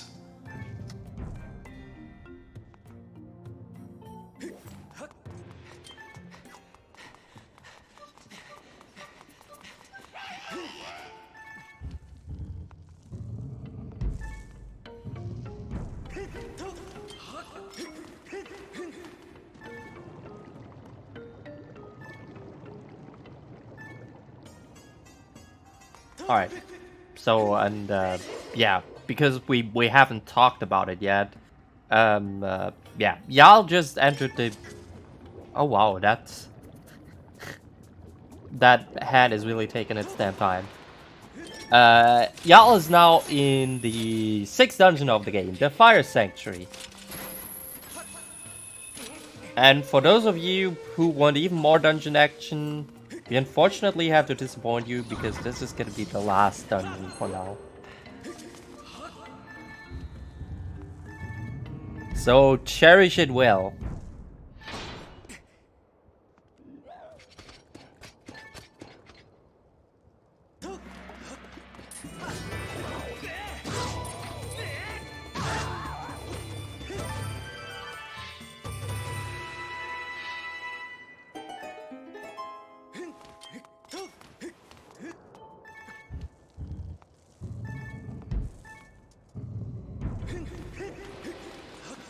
I said for now.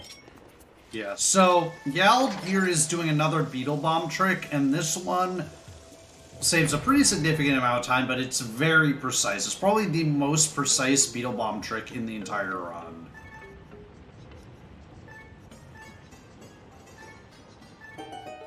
But Yal got it first try, which is always nice.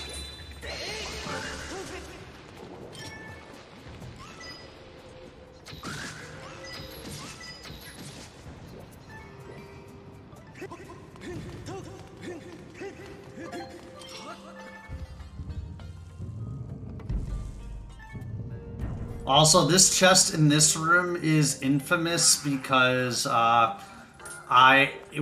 in a randomizer run, I forgot to open this chest and it lost me a rando race. Yeah, this chest is hence known as the 64-bit chest.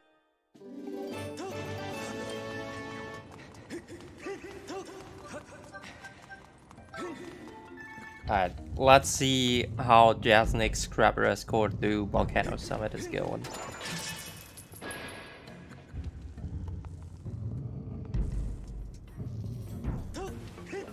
Alright, he's taking it safe as well with the waterfall, I don't even know how do you call this area? The waterfall area. The water pod where it was.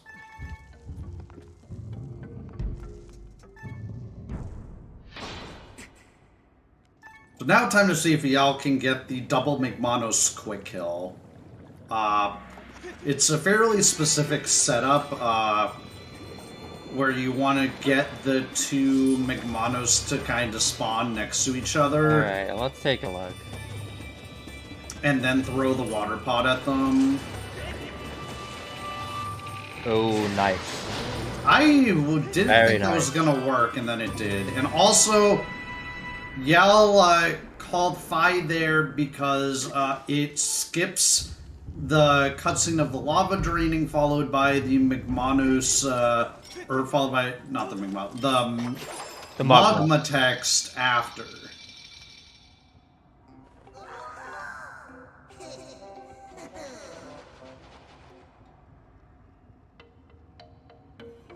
Yeah, there are a lot of trapped magmas in this dungeon.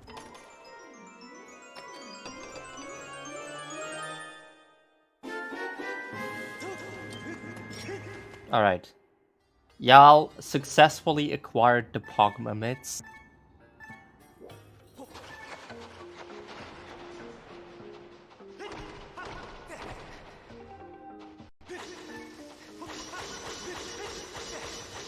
Alright, let's see if Jazzlings gets gold skip. No, also misses it. Yeah.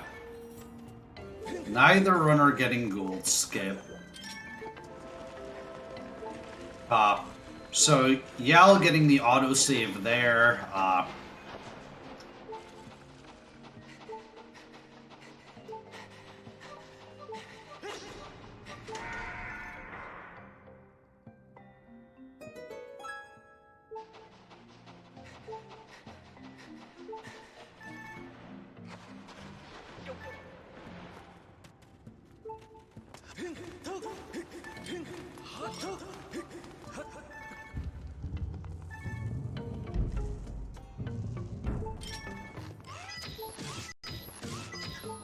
Alright.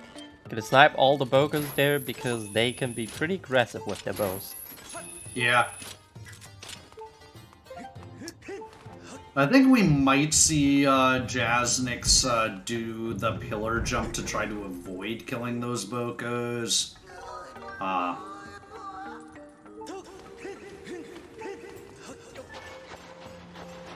But yeah. So now solving this puzzle. Yeah, we're gonna have a lot of these. We're gonna have a lot of these like sliding puzzles here, I guess. Although this is not really Also a sliding puzzle. Yeah. Also, a difference between the original version is that in the original version, you could get away with getting the small key without rescuing the magma, but not so in HD. We actually have to pull the lever to rescue the magma. So what Yao is going to do is he's going to place a bomb down onto near the wall, and then he's going to time pulling the lever so that the wall blows up during the cutscene. Yeah, so you heard the wall blow up. That's gonna skip the other magma coming and like saying, "Oh yeah, is this magma bothering you?" Yeah, whatever. Yeah, which saves a small amount of time.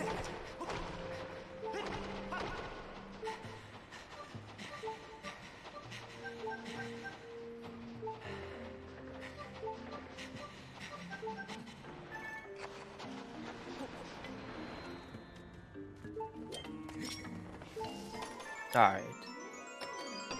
Yeah, in case you haven't realized it yet, we set up for now the death floor and are now going back to the room where we have blown away the magma with the gust bellows.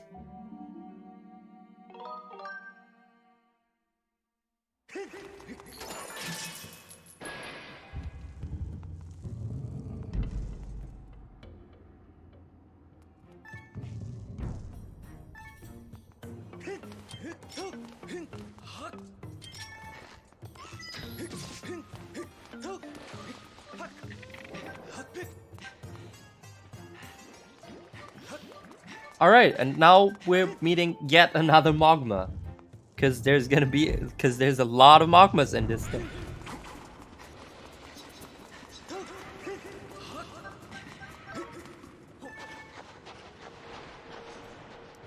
Ooh, Jasnik's not getting the double Magmanos quick kill. Ooh.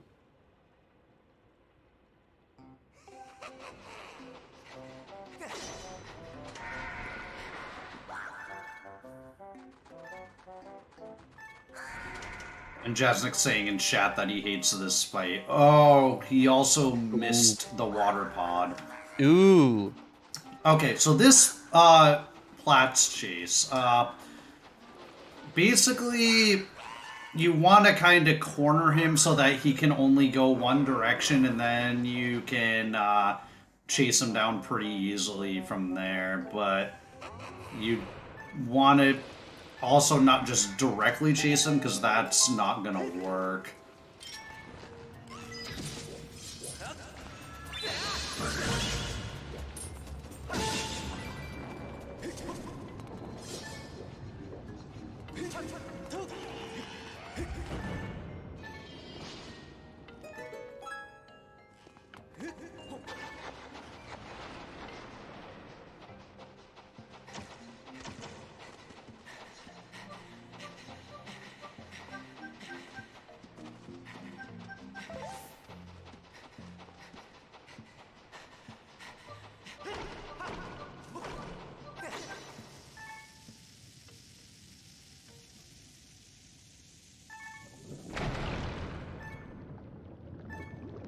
Alright, so here we now have to run from the dreaded lava. Oh no, whatever are we going to do? Also, the game is really, it's kind of funny how the game is really just debating you with that stamina flower over there. Is it even possible to get that stamina flower? I don't think so. I don't think so, but maybe. Also, Yal is shooting that water pod early so that the platform is already moving by the time he gets to it. Again, this game is just a lot of small optimizations that add up. Yeah.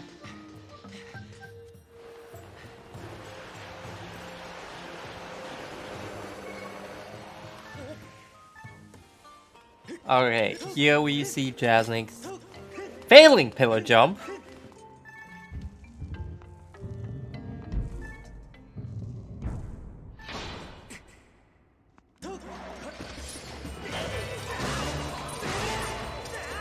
Did he kill? I think Jasnik's killed the archers and did pillar jump anyways. Interesting. Just Jasnik's things.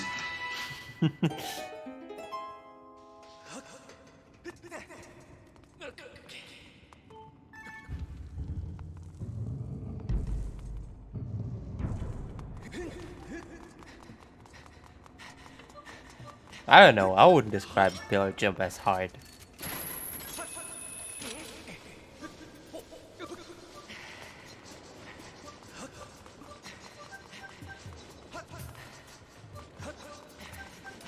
You can't advance. Oh no, Jasmine, what did you do now?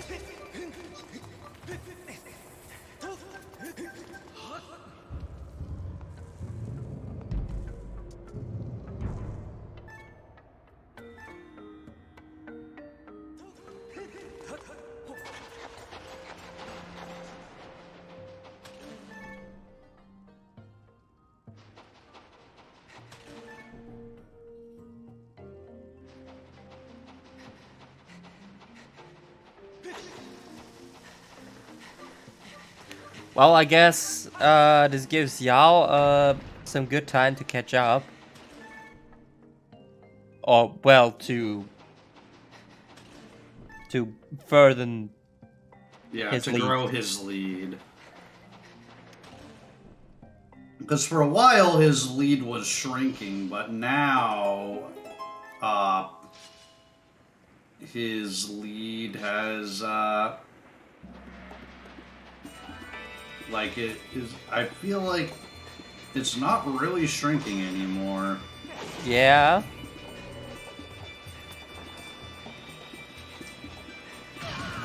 Jump. Who,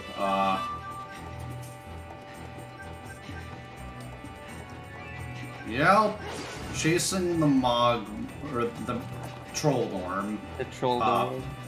Yeah.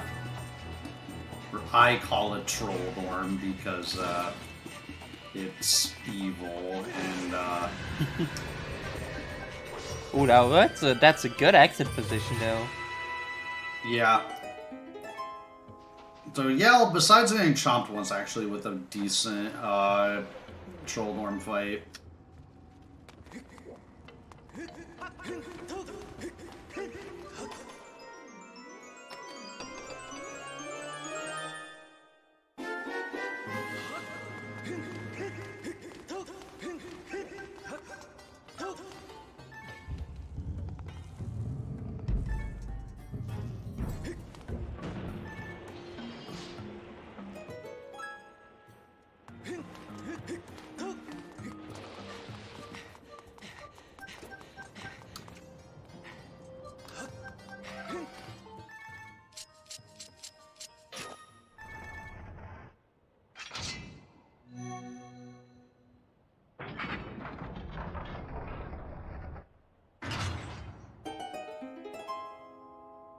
So now I hope you like Girahim because we're fighting him again. Yeah.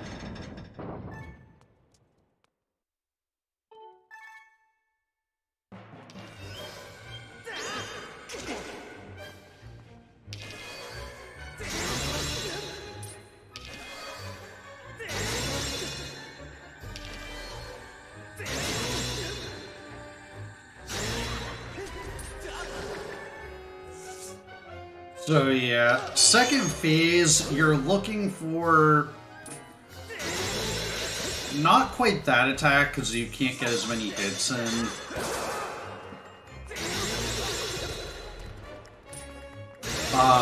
If you get one of, like, the attack where he, like, stands still and does nothing, or, like, the attack where he jumps in the air at the very beginning of the fight, you can get in a lot more hits. But yeah, still a decently fast fight from Meow.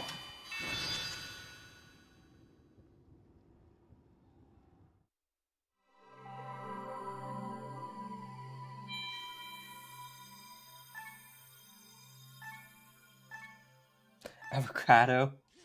What?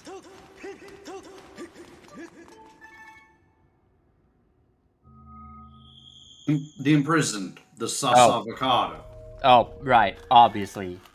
Obviously. How did I not know that?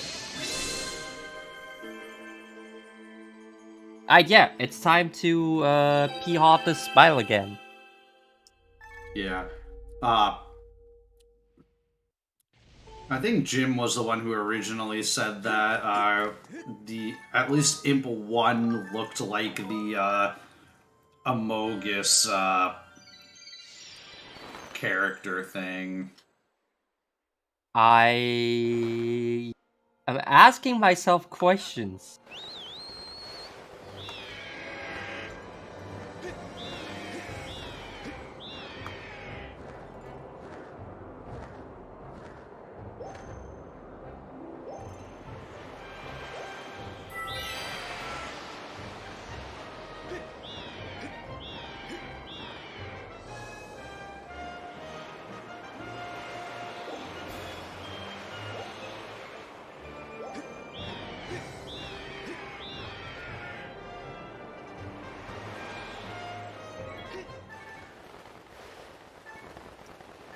Okay, so Yao...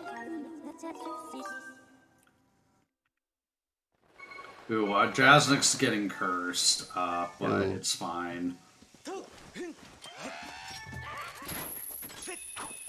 So yeah, Yao is heading into the Seal Temple again. where he's going to be triggering the second imprisoned fight, which is the hardest of the three.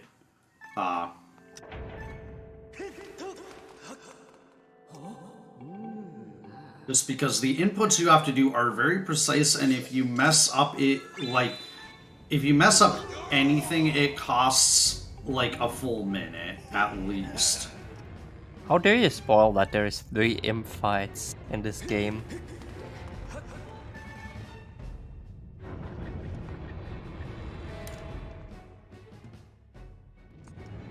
On a remake of a game that came out 10 years ago. Yes.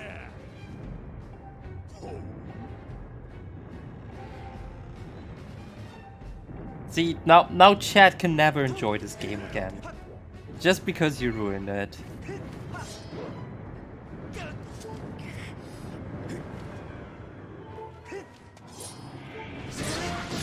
Alright, is y'all getting fingers? Yeah, he did. Okay, very nice. So now he's going to be able to jump on his head. He's going to try to do the front hop jump slash thing again. Except this time it saves a lot more time because... Okay, nice. And he actually got it. The imprisoned doesn't immediately do the worm. So... as long as he can do the same thing again... Ooh! Ah! You missed the jump slash. Ah! That's unfortunate. So yeah, now the imprisoned is going to do the worm because he threw Yal off. And so now Yal kind of has to get above him. So I guess Yal's going to use the Grusinator now. Actually, he's waiting. Okay, yeah. Which, yeah, so you're supposed to use the Grusinator in this fight, but of course, we speedrunners don't usually have need for such things. Jasnik struggling with the Earth Temple, Fire Sanctuary boss key as well. Oh my god, Jasnix. Yeah, also what Yal is trying to cancel the text or cancel the flying animation from the Grusinator here, so that he can use that time to position himself. Yeah. So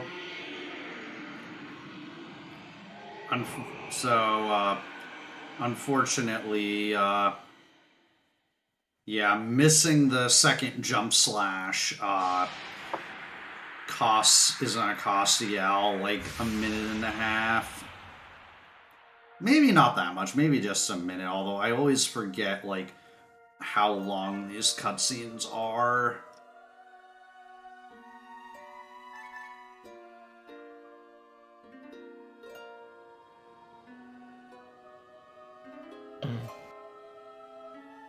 So at this point, it's essentially an imp fight that separates Yal and Jasnik. So despite Jasnik's kind of losing some time over the past hour, like they're still pretty close.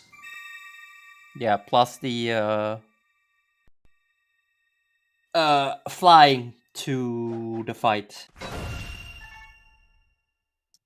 Like Jasnik saying he got no darts, so like he actually got a faster fight than Yal. And G2 unfortunately is a little bit RNG with what patterns he gives.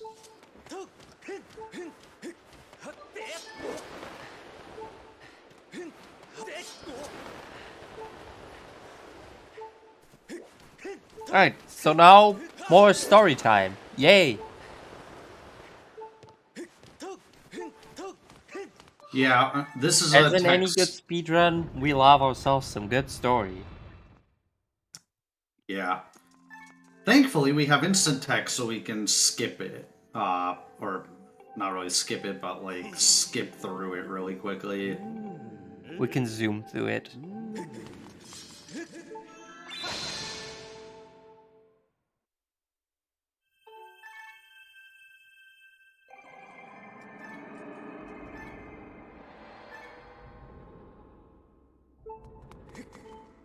So yeah. Basically, we finally get to meet Zelda, which is like our goal for basically the entire game. And then she tells us that we need to go find the Triforce, and that she needs to seal herself away. And then she blesses Link's sword into the true Master Sword. And then yeah, we're sent on the quest to find the Triforce. With parallel input talking there. Yeah. Sadly, Just we that don't. Jasnix is in a pre-empty conversation, and Jarl is in the past empty conversation. Nice bonk, Jarl. Yeah, unfortunately, in this run, we don't get 2 Impas like we can in the original version.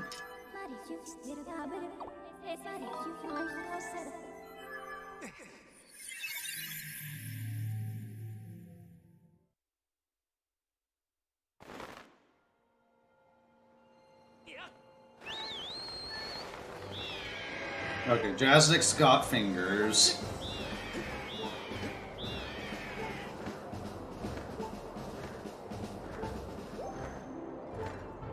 Alright, let's see. How's Jasnik Sims 2 fight going? Alright, gets the first jump slash.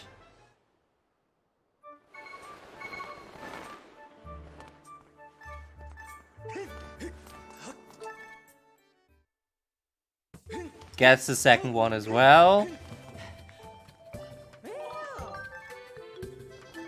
Yeah, so this is why we need the 40. Is basically just the bonus in here. Yeah. So Yal's finally spending the 40 rupees that he gathered to buy the heart potion and the air potion that I previously talked about. Yeah, the spile has been p-hearted. Yeah.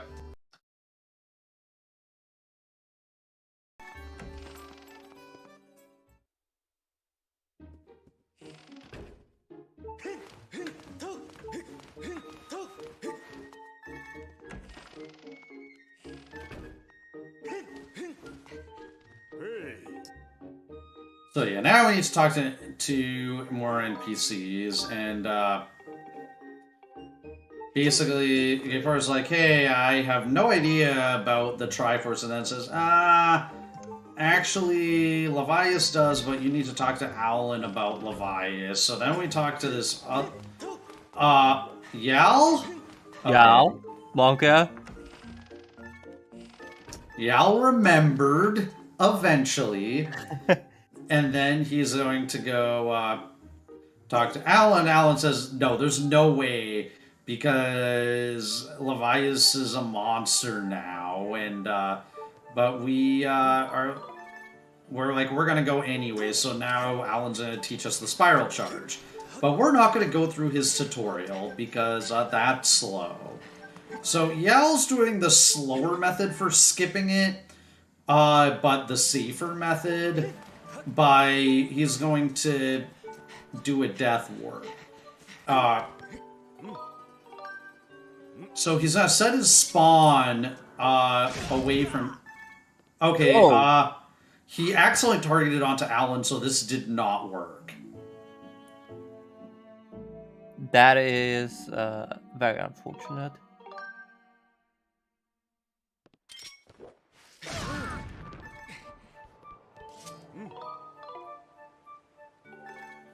So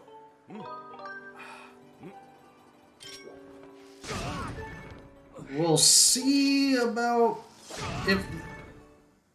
this works. If his spawn is still set by Waterfall Cave. Okay, it is. Okay. So now he has Spiral Charge, but he's moved out. Now he's going to use the one sky loading zone that goes to the normal sky that isn't the Spiral Charge tutorial, and now we get the minigame music, but we are instead in the normal sky, and we have Spiral Charge now. Without having to do the minigame. So now we need to acquire PAL. We need to acquire the PAL version of the SD game. We need to acquire Soup. Sorry, that was that was a bit of an inside joke if you're actually in the... If you've ever speedrun Skyward Sword as the you'll know what that means.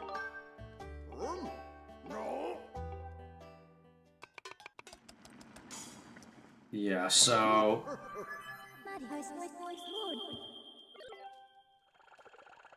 Yeah, now we need Scrapper again, but this is the last time we need Scrapper in the run. We need to go deliver this pumpkin soup.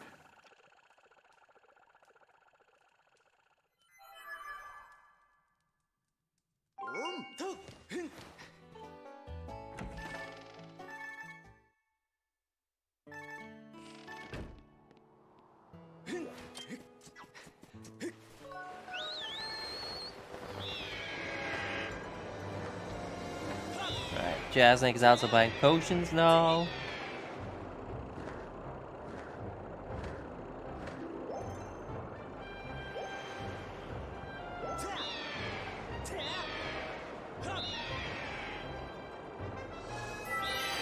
Jasnik's gotta talk to get Poran Alan. Yeah. Hopefully, Jasnix will not almost forget to talk to Alan. I think if Jasnix is listening to us, he will definitely not forget it. Not sure if he is though.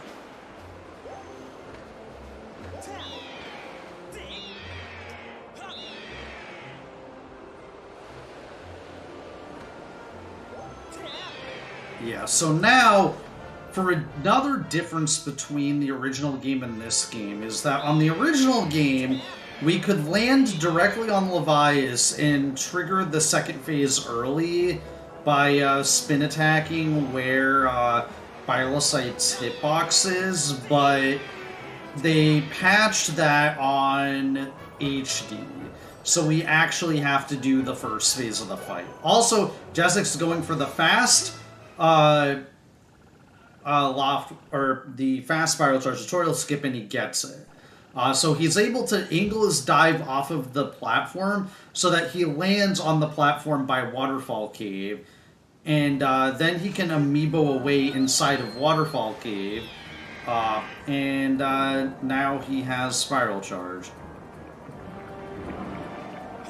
Yeah, also another thing is that we will not be fighting the invisible red arrow because we're actually doing Levias for phase 1. Yeah. So you can hit some of them with arrows, so we try to do that just because it's a lot faster and easier than trying to fly around and hit them. So we... But yeah, now we have Bylosite. And yeah, and it's not an invisible red arrow. Yeah, and we also get music that we don't get to hear on the original version. Yeah, so Yal and Jasnik's actually really not far apart here anymore. Like, what's this? Like 3 minutes? Okay, so Yal looks to be setting up for a death warp, because he did take damage. Because the thing is, after the Levias fight, you get spawned in a random place in the Thunderhead, and it can either be like right next to the exit or somewhere absolutely horrible. We would prefer right next to the exit, but if we don't get it, oftentimes death warping can be better.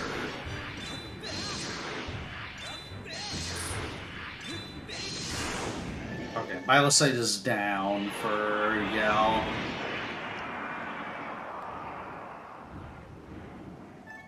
Alright, let's take a look. What is this? Is this like... hard to tell. Like, I'm gonna say when Levi's crashes. So this is like, 11:103. A 103 when Levi's is gonna completely from the screen after he crashes. No, I just need to remember to actually look out for that on Jasnick's end as well.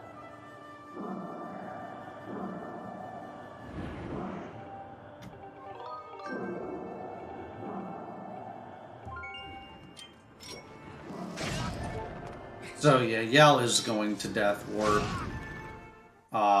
So he's basically getting himself... So that's going to spawn him like right next to the exit, so that he doesn't have to deal with the RNG.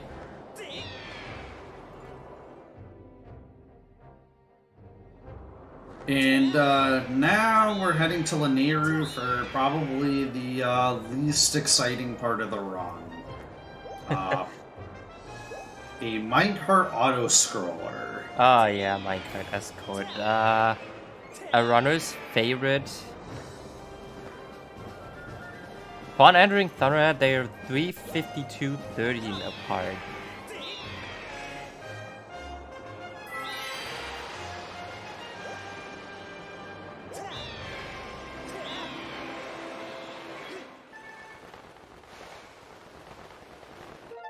Three 52:30.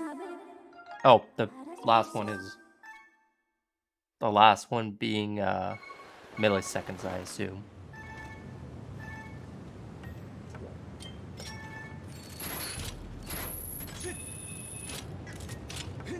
Yeah. Okay. Yeah.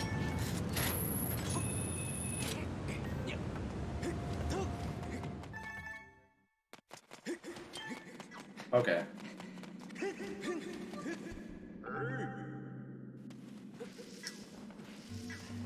Yell restocking bombs.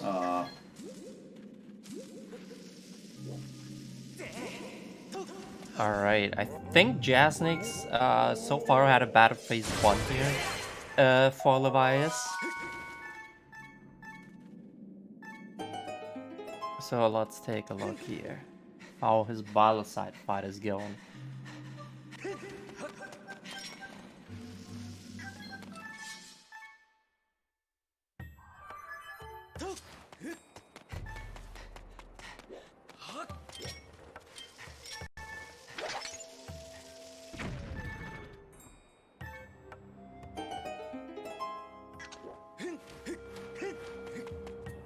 Okay, Yell getting some extra hearts for safety. Okay, 1 extra heart. That is still greater than 0.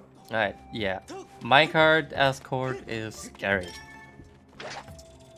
Well, most of it isn't. The very end of it, there's one room near the end that is scary. Yeah, that's true. It's like the one room.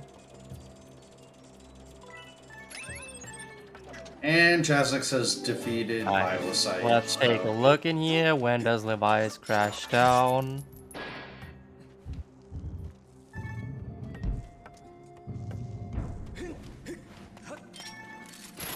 At 4:37. That is 3 minutes and 34 seconds of my timing. So a few more seconds for Jasnick is there.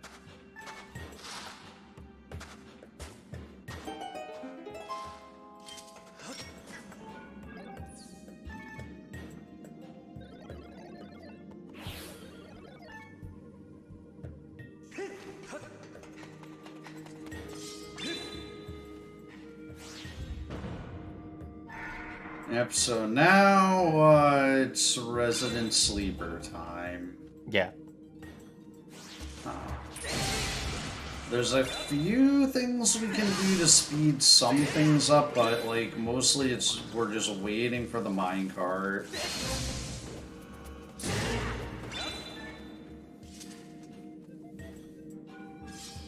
Yeah, and it's not gonna be better on Jasmine's end anytime soon.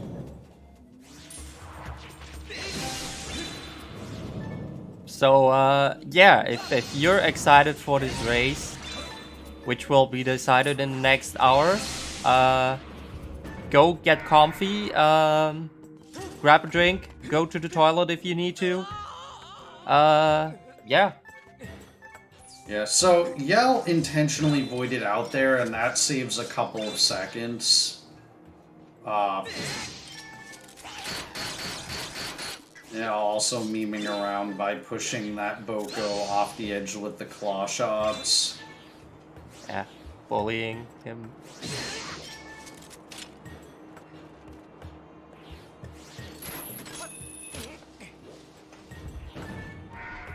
So yeah, pretty much the only important thing is to make sure that you,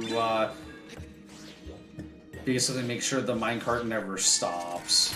So yeah, claw-shotting onto those vines, which is completely unnecessary because, we're still waiting for the next platform to spawn. Yeah.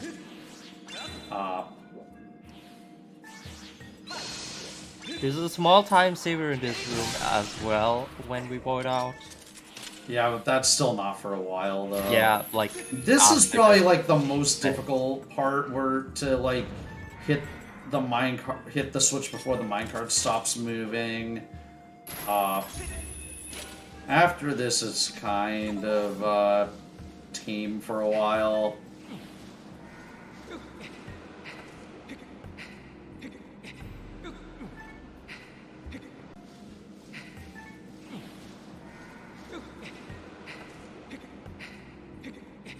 So yeah, now it's these air jets. I believe the cycle for them is RNG, or at least that's what I was told. It's possible that whoever told me that lied to me, but I think that sounds about right. Because I think they're never the same. Alright, so here we're waiting for the second platform to spawn. yeah. And then be avoiding out. Yeah. It is possible to just, like, based on where the little blue line is, to be able to anticipate it and then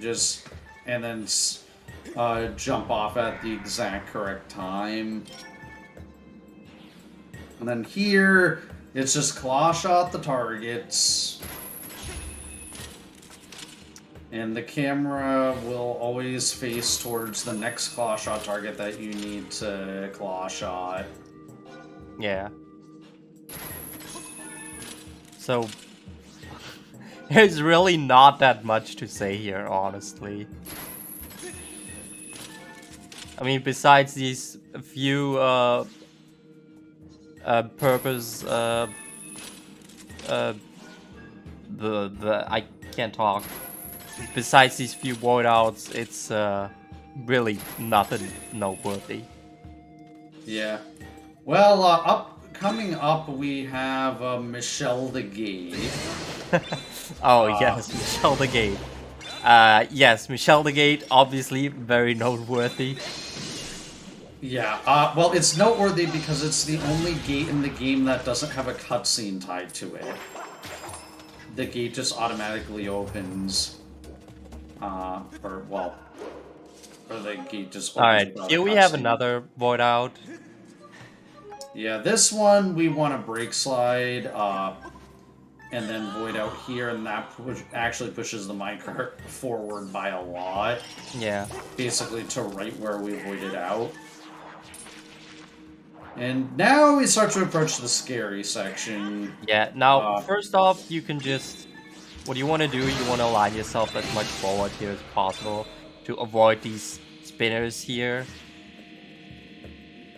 Yeah. But yeah, you can kind of time moving across these blade traps, but you want to move across them as quickly as you can, get to this section here, and then like kind of wait till it catches up to you, and then you want to whip onto this whip lever, and then wait until it almost like the okay, present almost closes in now. Yeah, but because Yao was able to whip that lever early, it's made this a lot better. So now he wants to kill this Beamos. There's a this Boko, and then he wants to face this wall to camera manip so that the Centrobe never actually fires. Now there's this Beamos that is in the way of the track, which he wants to defeat before the minecart gets there. And then Not it's finally taking any damage in here. Very nice. Yeah, and then finally it's this last Beamos. So Yao only knocks down that Beamos one level and then pulls the lever, which is another small optimization. Alright, here we've got a semi-precise bomb throw coming up, which is faster than using the hook beetle in here.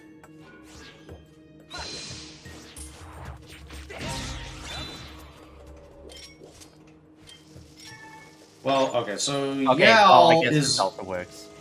Yeah, Yao decided that he's just going to do a beetle bomb trick.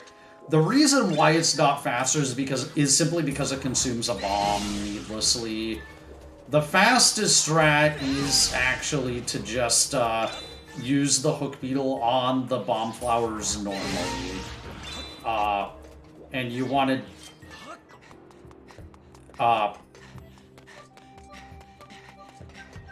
Alright, so let's take a look again. Let's time this again. Yao finishes minecart escort at 3:12:43.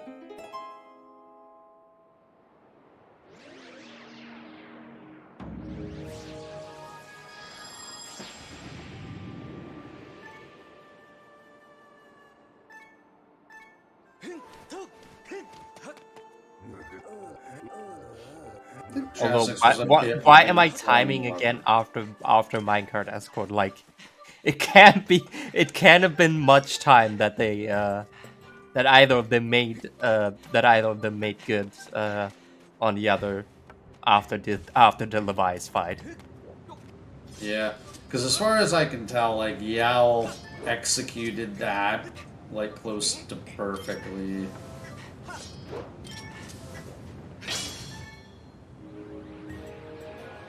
Ooh, Jazzik's going for a bit riskier of a strat and failing it.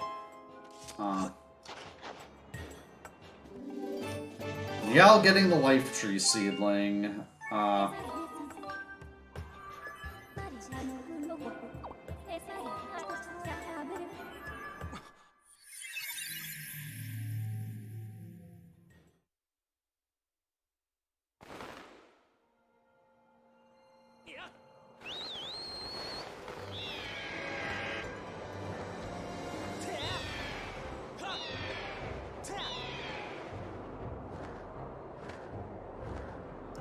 Okay, so let's see what Jaznix does here.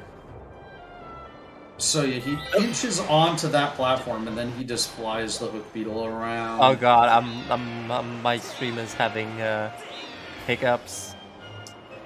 Yeah, mine kind of was too, but it seems to be caught up now. Actually, let me just refresh to make sure. Yeah, same. Might as well. Not like anything interesting is going on.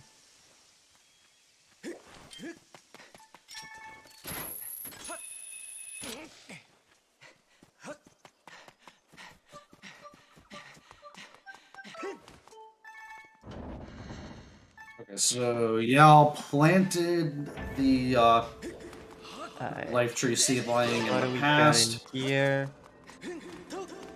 we've got Jaznix finishing minecart escort at 11:15:20 flat. What did I say again for Jaznix? For Yao I can't remember. I'm smart. I think it was 12:40. No, it was 11:42, right?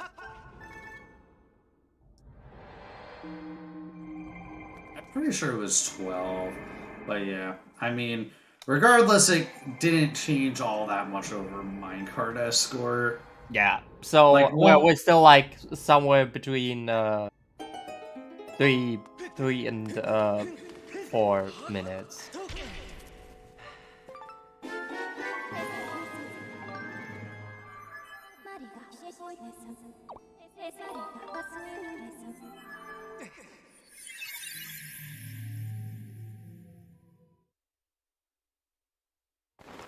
I mean, yeah, and they were originally 11 and a half minutes apart, so Jasnix has closed the gap quite a bit.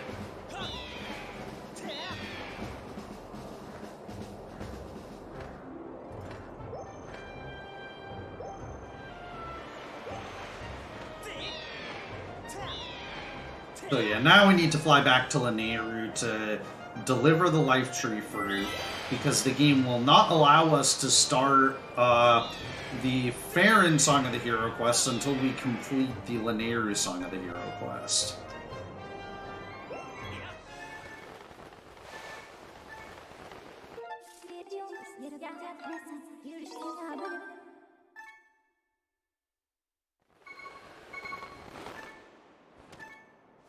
$3,071. Oh, that's actually closer than I thought.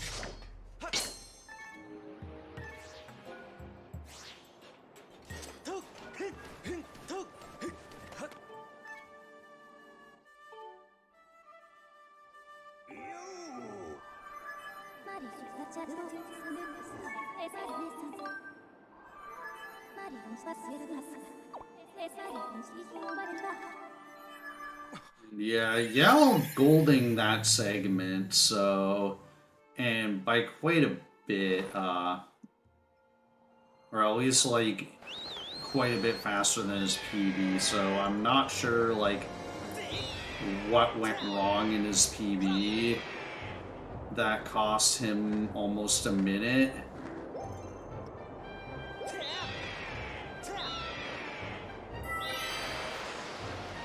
But yeah, we are now heading into Farron, and clearly there's not going to be anything going on at Sealed Grounds. No, I mean, nothing. We're just there, and Nothing. everything was fine. Yeah, everything is fine. Yet there is nothing to be worried about. There is nothing. There is no imprisoned in sealed ground.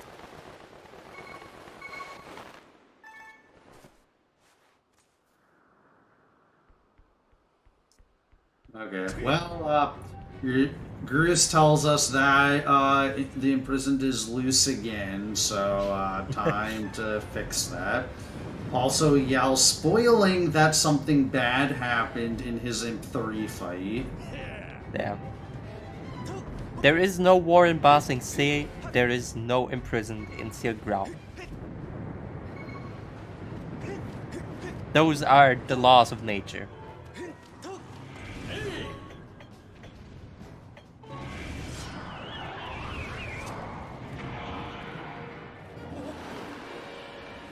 So, Yao is able to fire the Grusinator immediately to stun the imprisoned. Okay. Missing it. Honestly, that is probably the least bad way to screw up in 3. There are a lot worse ways to screw up in 3. I guess that's true.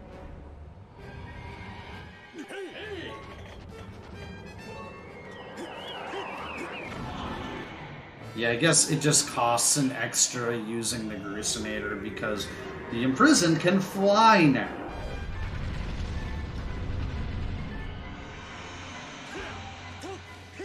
Yes, we've got about 3 minutes in favor of Yao as of currently. Also, Yao not getting the upspin he wanted.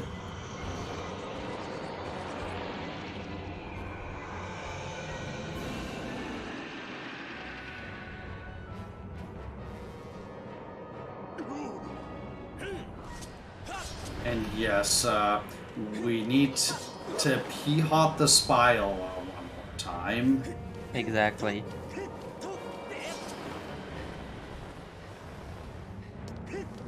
So, yeah, Yal is preemptively selecting his air potion, and he's going to use the Goose to launch himself onto the imprisoned head. And hey, we've p-hearted the spile a third time. Jasnik's got a spicy kebab. Yal messed up the second jump slash.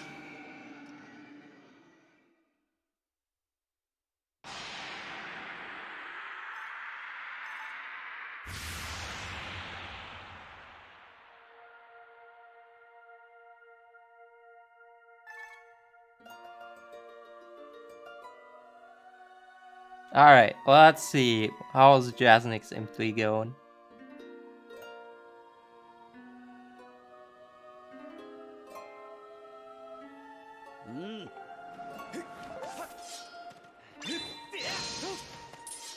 Alright, he's p-heart the spire once. Very good.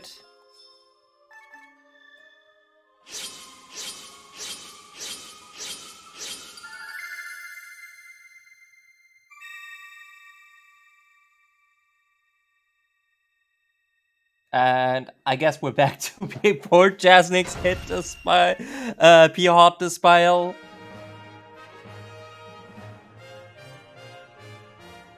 Or I guess we're back to it now.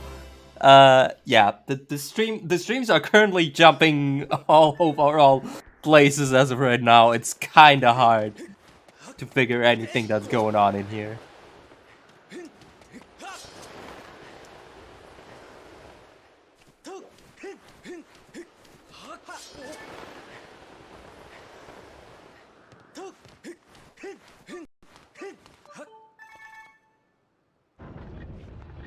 It just killed M3, okay. Yeah. So, Yal.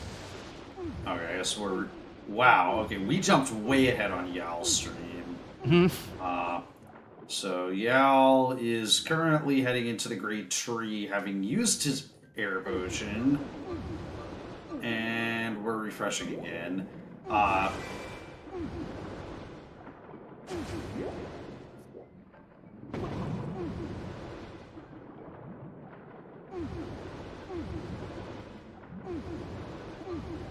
So, actually, I don't know if the streams are quite synchronized for me anymore because they don't have, but that's on my end. But yeah, so Yal starting tad tones, or when he actually lands on the thing. And we're going to Alright. So yeah, first thing is to jump on this lily pad and jump ahead in the stream by a bunch again. So I presume he did successfully spin or land on the lily pad. But yeah, tad tones is somewhat cycle based, so it's kind of important to like have good movement so that you keep up with the cycles, especially this blue tad tone cycle here. And like I think it's the pink ones later as well. Yeah, the pink ones later. If you mess up the blue cycle, you're going to miss the pink cycle.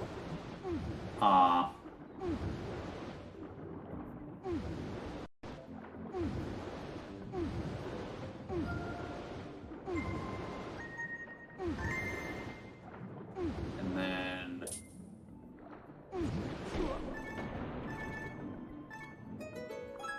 managed to blow up that rock first try. Sometimes that throw can be kind of uncooperative.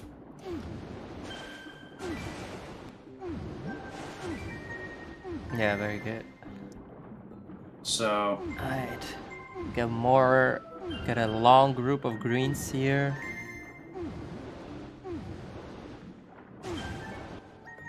Alright, now And, feels like, oh hey, why don't you just try dowsing for those tattoos?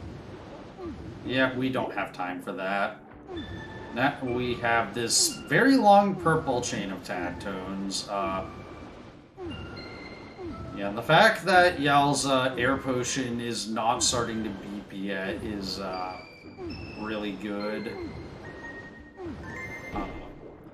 Oh, nice bonk. Alright, there's the pink ones.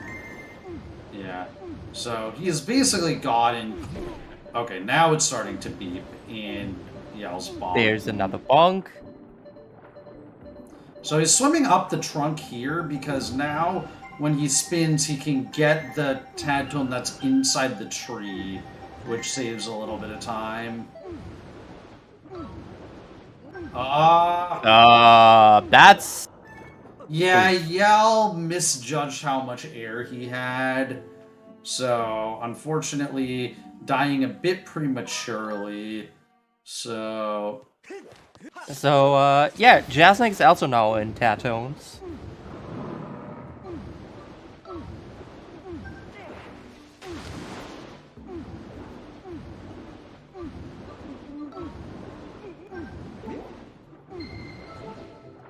Yeah, this is the last ring of Tadtones too on Yal's side, so always unfortunate to die just before that.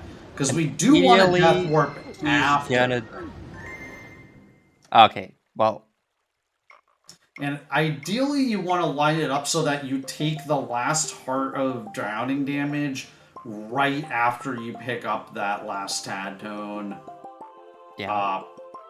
But he didn't quite manage to line that up, but... Oh, Jasnick's missing the red notes, the red Tatones.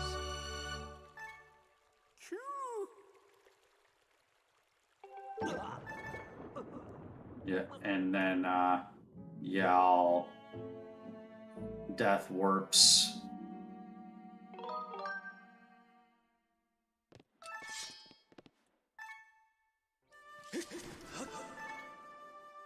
Losing surprisingly little time for taking that death.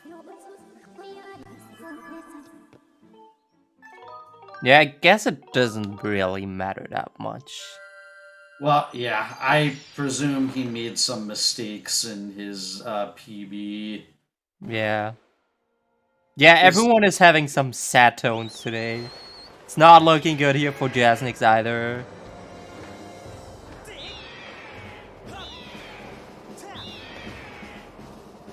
Yeah, so now we head back to the P-Hot place for Boko base. Yeah, with the well, we actually got a P-Hop skip. Yes. I'm not sure if either of these runners is going to go for P-Hop skip, but... I'm pretty sure Jasnick's will go for it. If y'all will go for it, I do not know. Also, Jasnick's is tied on air. Yeah, but it's fine, and I think yeah, Jasnick's he should be will fine. have If he does not misjudge the water bubble in here, yeah, he's fine. Yeah. Yeah, meanwhile, Yal's in a cutscene. Tatone's cutscene? No. I missed it. I missed timing it. Yeah, but Jasnick's definitely made up some time on Yal by not dying unintentionally. Yeah. But yeah, Yal... So, Boko base is also cycle based, but the scary thing is you're on 2 hearts. And you don't have time to waste to heal up, so if you want to make the fastest cycles. So, you're doing this basically where... if you get caught or you accidentally jump into lava, you die. And have to and respawn back at the jail cell.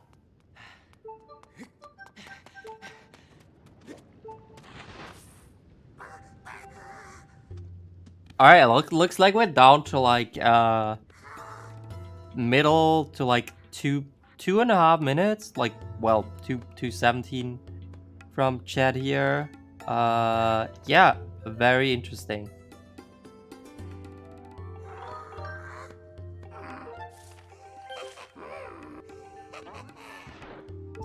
So the big difference between the original version and this version, as far as Boko base goes, is You've got to go for P hard skip, Jasnix. You've got to go for P hard skip. It's been the meme. It's been the meme of the relay. You can't just not go for it. So anyway, the biggest difference between the original version and HD is that you can skip all the panning cutscenes in HD by mashing minus. Uh-oh. Also, thank you, ZSR2 for the raid, and welcome to the 3D Zelda Remake Relay Race. So... Oh no! Oh no! You're coming into a really close race in here. And I think we're pretty much even at this point. Yeah, Jasnix has a few more cutscenes to go through than Yal, but yeah, but otherwise, Yal's lead now is just hanging on a thread at this point. Yeah, this is suddenly a really close race. But yeah, so you'll notice that before he died, he was able to skip the panning cutscene right before Gus bellows. This does affect the cycles. I mean, granted, since Yal died, it's a little bit harder to judge the cycles. Ooh, and the rocks come back too. Oh, that's... I did not expect that. That's really bad.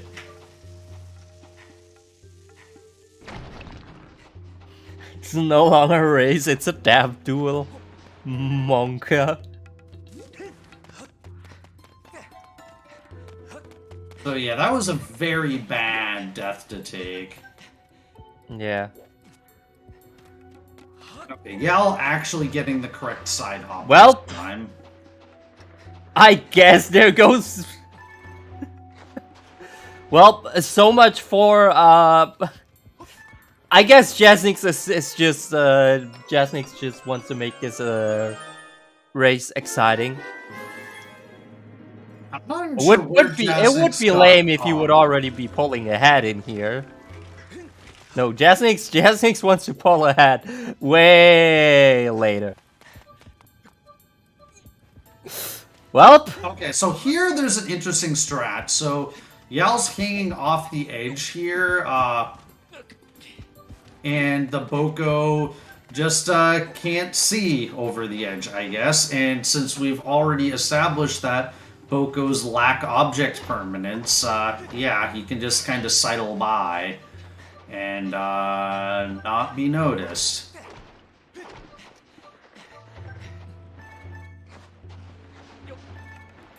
Well, see, here's the benefit now. Jasnix can fail P-Hot Skip and still manage to, and still not lose that much time. That is true. That is indeed true. I guess the same applies for Yal as well. They can go for P-Hot Skip now. Yeah. See, those deaths were just pre-planned so that they could both go for P-Hot Skip. Yeah, they both just want to show us P-Hot Skip that badly.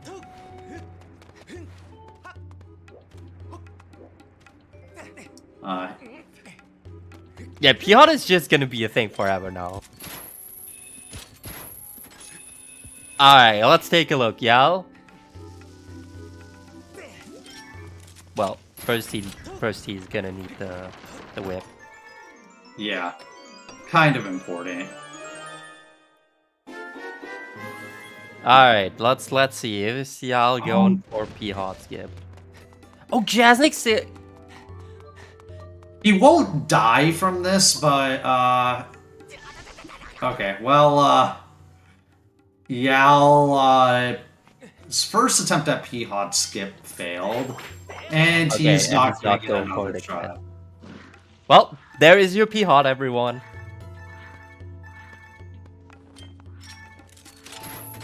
See, I mean, in the end, if we do P-Hot skip, we don't get to see the P-Hot, so, That's true. Oh my god, Jazzix, that was way too close for comfort. That Moldorm. That Moldorm scared the shit out of me right now, honestly.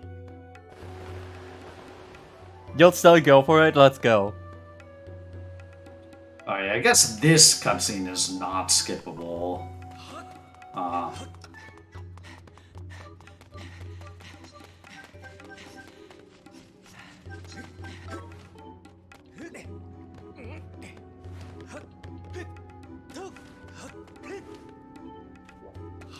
So yeah, Yell getting the cutscene there early because he can still make this platform cycle, like, despite like running out of his way to get that cutscene, and it means a better Boko cycle for late, and just generally faster for later.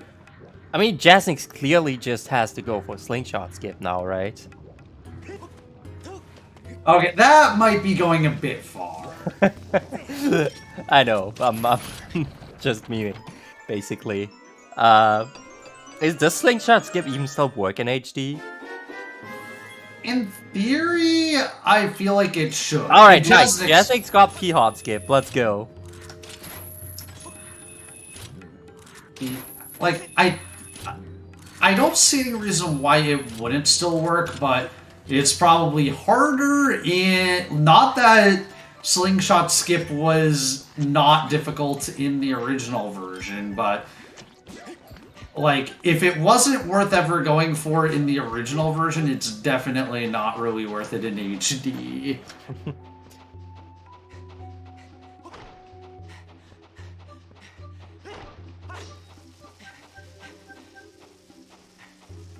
Yeah, I guess that is fair. Yeah, I guess,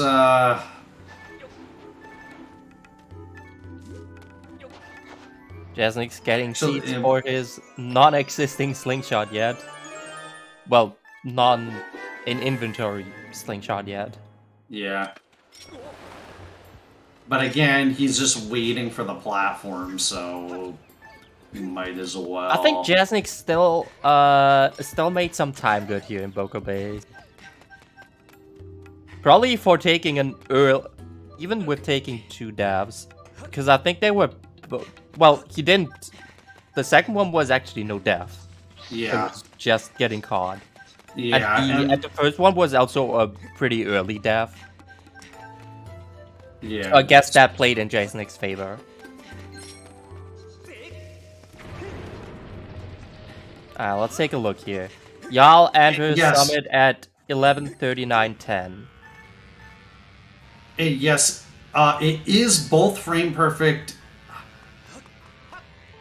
It might be RNG. I'm not sure where the RNG really plays into it, but like, it's dumb. You can do all slingshot skip. You can get underground and then get caught while you're burrowing underground. Like, or like after you've burrowed underground. It's really dumb.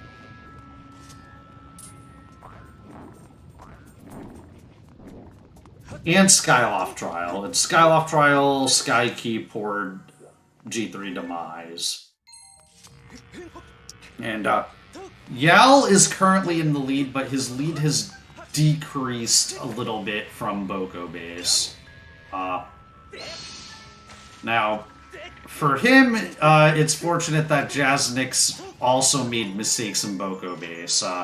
Although I think Yal lost more time than Jazzix did. Okay, let's take a look at Jazzix now. This is like a bit less than 2 minutes now. 11:40, 36. So this is 1.5 minutes now, basically. Yeah. 1:26. Yeah. Nice. Yao got one of the cutscene skips, the rope cutscene skips. Let's see if we can get this one. He does. Nice. So it saves a little bit of time there. Also, it's really funny. You can skip the cutscene showing off this floating rock, but it doesn't really help to skip it because you still have to wait for it anyways. Actually, I think it still saves like a tiny bit of time, but like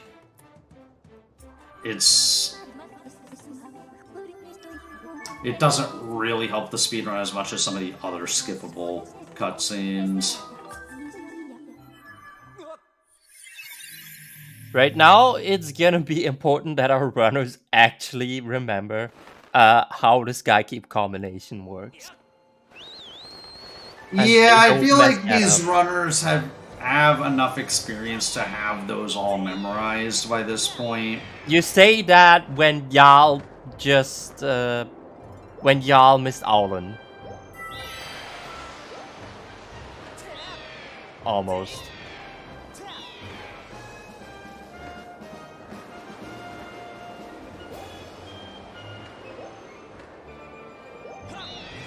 When y'all almost forgot to talk to Aulen, so yeah, and I mean Jasnik's with a slightly different cutscene skip strap, but Jasnik's got all 3 cutscene skips there for the ropes. Here we're now gonna be getting the full Song of the Hero. Now, we're gonna have to... I didn't even know that you could land there as well. Yeah, you can land on Levias's nose. I think Jasnik's in one of his more recent runs lost time because he went for landing on the nose and failed it.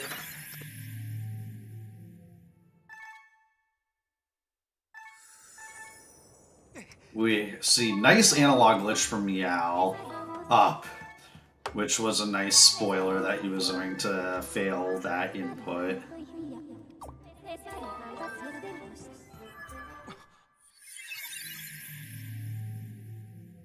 Time entering trial, alright. Let's take a look at that.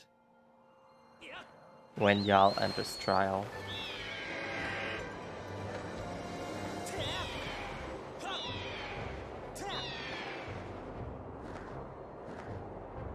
Alright, also let's see.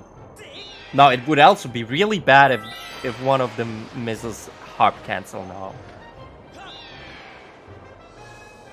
That could be a deciding factor, maybe. Jasnix, he did the same thing. He tried to land on the nose and failed it and lost time.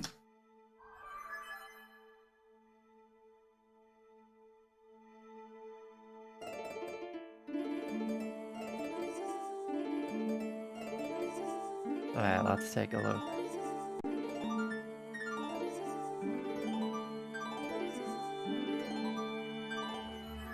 Alright, gets it.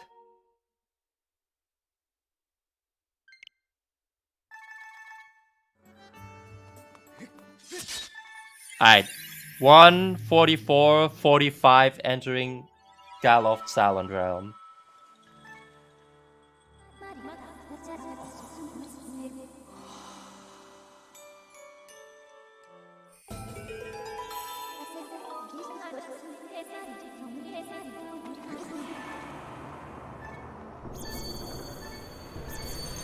Okay, Skyloft Trial has a bunch of cycles in it as well that you really want to land, and it's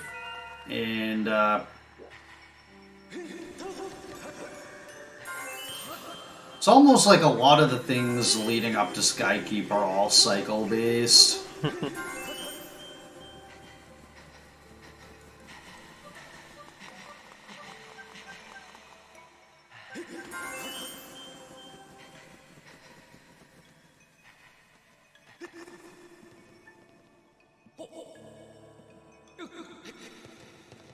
Alright, Jazzix also gets it.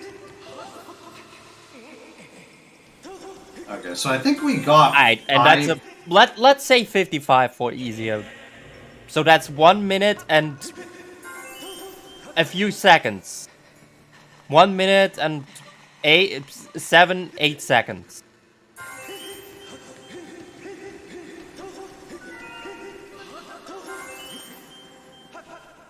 Yeah, so thus far, y'all.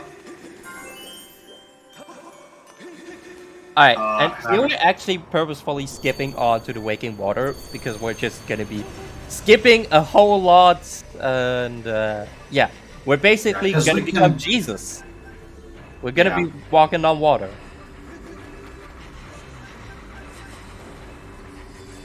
In this game, Link can even become Jesus.